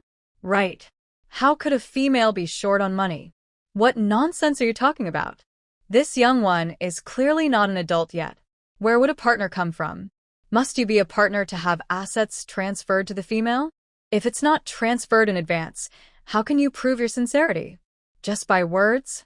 Yang Qiao, I didn't expect you to be so shallow. You deserve to be single forever. I'll tell Lily to keep her distance from you. What are you saying? I have long transferred all my assets to Lily. Among all the males pursuing her, I love her the most. It's too late. I have already recorded what you just said and sent it to her. You might as well prepare to be single for life. Lily is mine. Why should it be you? I have the most loyal heart in pursuing Lily. You wish. I earn much more than you. Tonight, I received 15 tourists, while you only had 10. How can you compare with me? You're just not good enough. As the sheep continued to argue loudly, Ji-hee's expression changed from alertness to numbness. She watched the love-struck sheep comparing their efforts with no expression on her face. She felt a bit sorry. Why hadn't she encountered such extreme love-struck individuals? Actually, she wasn't against having admirers. If there were 10 or 8 suitors willing to transfer their assets to pursue her, she wouldn't mind giving it a try. Let them pursue her. She could see how it goes for 10 or 8 years. She would treat each sheep fairly and equally. Unfortunately, these sheep only wanted to do business with her, to earn coins and prove their worth. showing no interest in her at all. Finally, the sheep grew tired of arguing and turned to Ji-hee. Who do you think among us is the best? Who is most suitable for Lily? Ji-hee, I don't think any of you are that impressive. Instead of arguing here, why not let a human love expert or time management master give you a few lessons to analyze things properly? Maybe tonight you could win over Lily. You could end up with the beauty instead of being empty-handed. If only there wasn't a language barrier, those charming humans could probably earn coins in this scenario and quickly reach the peak of their lives. Ji-hee thought about it but responded without hesitation. What good does it do if I say you're excellent? It's Lily who needs to think you're excellent. Ji-hee spoke sincerely, her expression very earnest. In our hometown, we have a saying, people rely on their appearance, meaning that a beautiful exterior needs to be enhanced. Would you like to hire me to help groom you? That way, you could stand out among Lily's suitors. The sheep exchanged glances, having never thought of this idea. One of them looked at Ji-hee, filled with doubt. But you're so small. What can you do? I can help groom you. Ji-hee was excited to see that they were alive and stepped forward to promote herself. Let me show you some photos. I have all kinds, and I guarantee you'll be satisfied. If not, you can send them to Lily, and if she likes them, I can help you with the grooming. Ji-hee had previously worked at a pet grooming shop. She could do basic grooming, and while her skills weren't as good as the experts, she wouldn't ruin the sheep's appearance. Simple grooming was manageable. In addition to grooming, Ji-hee also did nail art. Whenever a client contacted her, she would bring her nail kit to provide services. Her prices were affordable, and she was somewhat well-known in their university area. If the sheep didn't look so much like rams, she would have offered a full beauty service. Let's take a look. Upon hearing this, Ji-hee nodded eagerly. Opportunities must be seized, and this was her chance. She quickly took out her phone and found the pictures of pet dogs she had taken nearby. There were various breeds, including bichons and poodles, looking as cute as little lambs. Sometimes, she would download pretty pictures to use as her phone wallpaper, and now they would come in handy. She held her phone high so the large animals could see better. What is this? It looks so small. I can't see it clearly. It's too tiny. It seems quite nice. Isn't this a bit too delicate? Will Lily really like it? What kind of outdated device is this? Where's your smart device? Can't you project it? It's smaller than my nephew's toys. Hearing their comments, Ji-hee quickly established her image. Don't you think that less is more? I like these little things. I find them adorable. That was a lie. She didn't avoid using a smart device because she didn't want to. It was simply because she didn't have one. Before they could say anything else, Ji-hee swiftly scrolled through the photos and loudly suggested, how about you send these pictures to Lily? See if she likes them. If she does, I can groom them. If not, I won't. Who knew what Lily's taste was like? Ji-hee just wanted to do business, without angering these sheep. With those sharp teeth, they didn't seem easy to handle. If she spent all that time grooming and Lily didn't like it, and they got upset, what would she do? Not getting paid was one thing, but failing the task was another. They exchanged glances and all agreed that Ji-hee was right. They quickly took photos and sent them to Lily. Anxiously, they waited for a response. Soon there was a reply. One of them received the message the fastest. After reading it, he immediately looked at Ji-hee and said loudly, Lily really likes it. She wants to get this hairstyle. Can you help her with it? Yes, Lily wants to cut it, they all chimed in. Ji-hee nodded quickly. She could definitely help. They chatted a bit more and decided that they would come to find her tomorrow morning. Unfortunately, they were still at work and couldn't leave early, so they had to wait until after their shift. Let me see if I can cut your wool. Ji-hee suddenly remembered before they parted ways and stopped. This sheep was not like the ones from her hometown. What if its wool looked soft but was actually very tough? She might not be able to complete this job. No problem, one of the sheep said generously, extending its foot toward Ji-hee to let her try. Ji-hee reached out and touched it.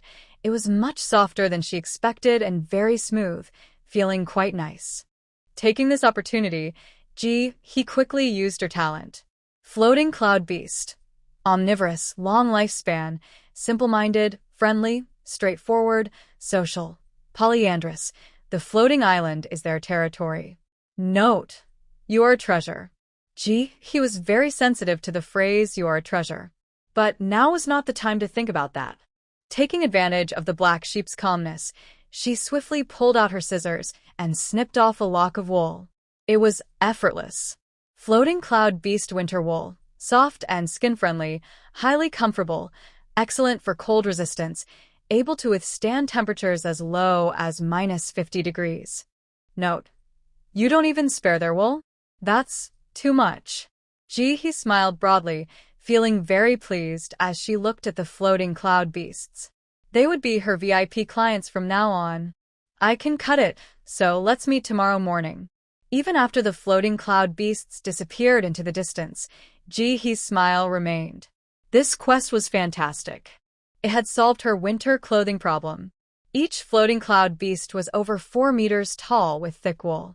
If she could shear so many, she would surely profit. This wool could withstand temperatures as low as -50 degrees. The more she thought about it, the happier she became. She decided not to sleep tonight and instead spend the remaining time looking for vegetables, aiming to complete her task quickly without delaying her plans for tomorrow morning. Determined, Jihee quickened her pace and swiftly dove into the white clouds. Earlier, while chatting with the floating cloud creatures, she learned that the reason people were blown into the sky was due to a previous contest where they chose the wrong answers. They were punished by the officials.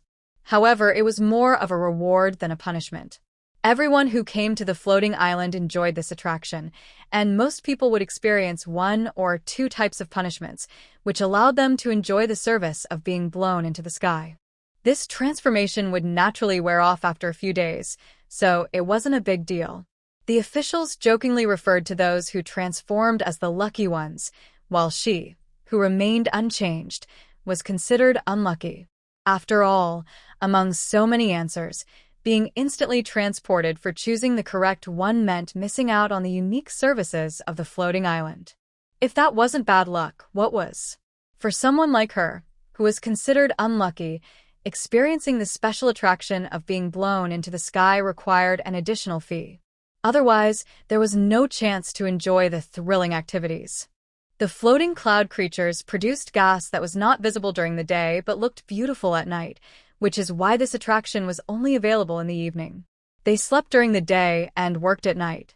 Visitors could enjoy the thrill of being blown into the sky while marveling at the stars, making for a delightful night. This was a major feature of the floating island. The floating cloud creatures she saw earlier were working, and their leader would calculate their wages at the end of the month based on the number of visitors they served. The island was a joint venture for their community. That's why they were so eager to invite people to experience the attraction. They were truly dedicated.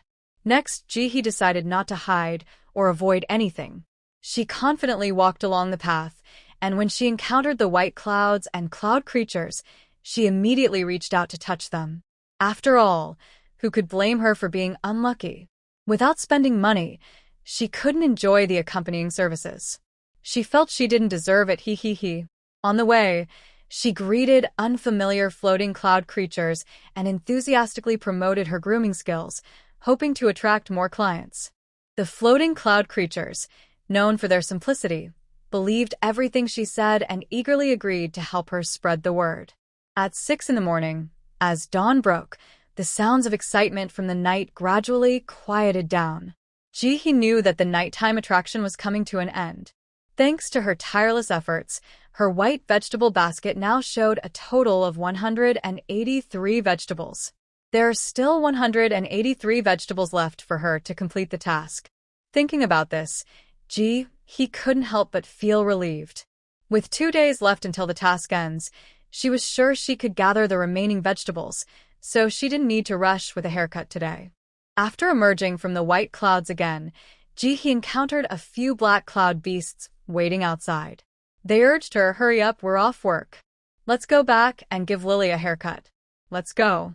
With a positive response, the cloud beasts didn't even wait for Jihee and quickly took off, appearing more than 10 meters away in the blink of an eye. Jihee. All right. Jihee resignedly lifted her legs and hurriedly followed the cloud beasts. They kept running forward without looking back, and Ji-hee watched them with a blank expression. Steel beasts indeed. By the time Ji-hee finally reached the metal tower in the middle of the floating island, she was so exhausted that she couldn't speak. It felt like her lungs were about to burst. Her legs felt weak. Making money is hard, and life can be tough. That saying is absolutely true. She was working so hard for just a little reward.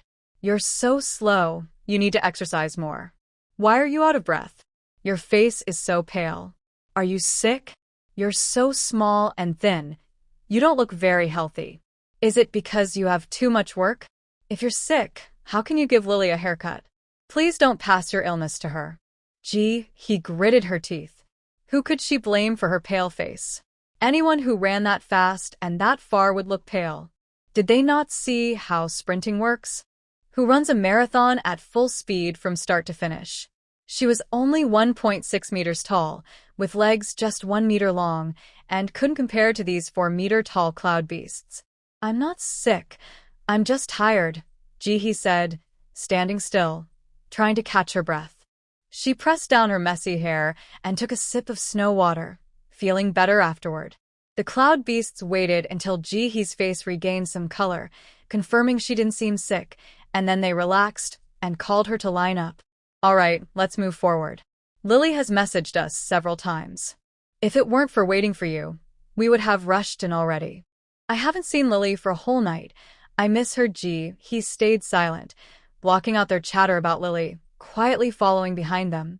She is afraid that if she listens too much, she will become lovesick. From a distance, the metal tower looks like a thin line, but up close, you can see it has a square design, resembling a square box with a lightning rod on top. In front of the metal tower, a line of fluffy cloud creatures is waiting to enter. I just noticed that many seedlings have been broken by visitors. This group of tourists has low quality. I noticed that too. It's really frustrating. These seedlings were growing well. We need to inform the team leader to keep track of the broken seedlings so that they can be compensated later. Yes, just compensation isn't enough. We should also impose a fine to teach them a lesson. How can they break someone else's seedlings at a tourist spot?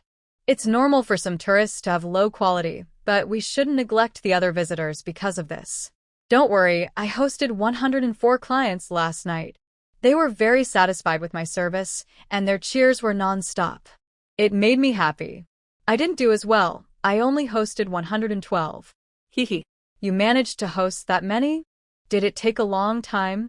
Nana likes a necklace, so I want to earn some extra money to buy it for her at the end of the month. Hee. Did Nana agree to be with you? I'm so envious. These guests are quite mischievous. I think they might have some special preferences and enjoy the feeling of being challenged. They always resist a bit during the hosting. Yes, I noticed that too. They like the feeling of being conquered, which makes it exciting for them. I've been working so hard to please them. Whenever their cheers quiet down, I quickly increase my energy. I can't relax at all. I end up sweating a lot. Working a whole night feels like 2 days. I even played hide and seek with the visitors, and they were so happy they cried. The team leader said I would get extra food today. You all did great. We are at a tourist spot, and we should treat every customer warmly. We shouldn't look down on visitors. Every race has its characteristics, and maybe their behavior is just part of their culture. We shouldn't be biased and should try to accommodate everyone. You're right. Tonight, I will use a more assertive approach to engage them. Hee. Then I will play a game where I chase them as a cosmic beast. I'll act fierce. That's a good idea. I'll play the role of a dark cosmic predator, devouring planets with a crunch. He stood in the crowd, listening to the floating cloud beasts happily discussing how they would play tricks on humans tonight. She felt no expression on her face, but she truly sympathized with the humans' plight this evening. They had been shouting all night yesterday, and today it seemed they would continue. She didn't know what to say. These poor lucky ones were calling out from the sky, nearly passing out, but the floating cloud beasts were completely unaware. They thought this time the visitors were especially enthusiastic, mistaking the humans' terrified screams for joyful applause, believing their service was excellent. They even increased their blowing speed. eager to make the humans spin like a whirlwind in the sky. They were determined to work hard, even at their own expense, to ensure the visitors had fun. He didn't know who to feel sorry for. What kind of service spirit was this? After some thought, she decided to speak up, guided by humanitarian principles. Have you ever considered that maybe these people don't want to play? Their loud screams might just be from fear?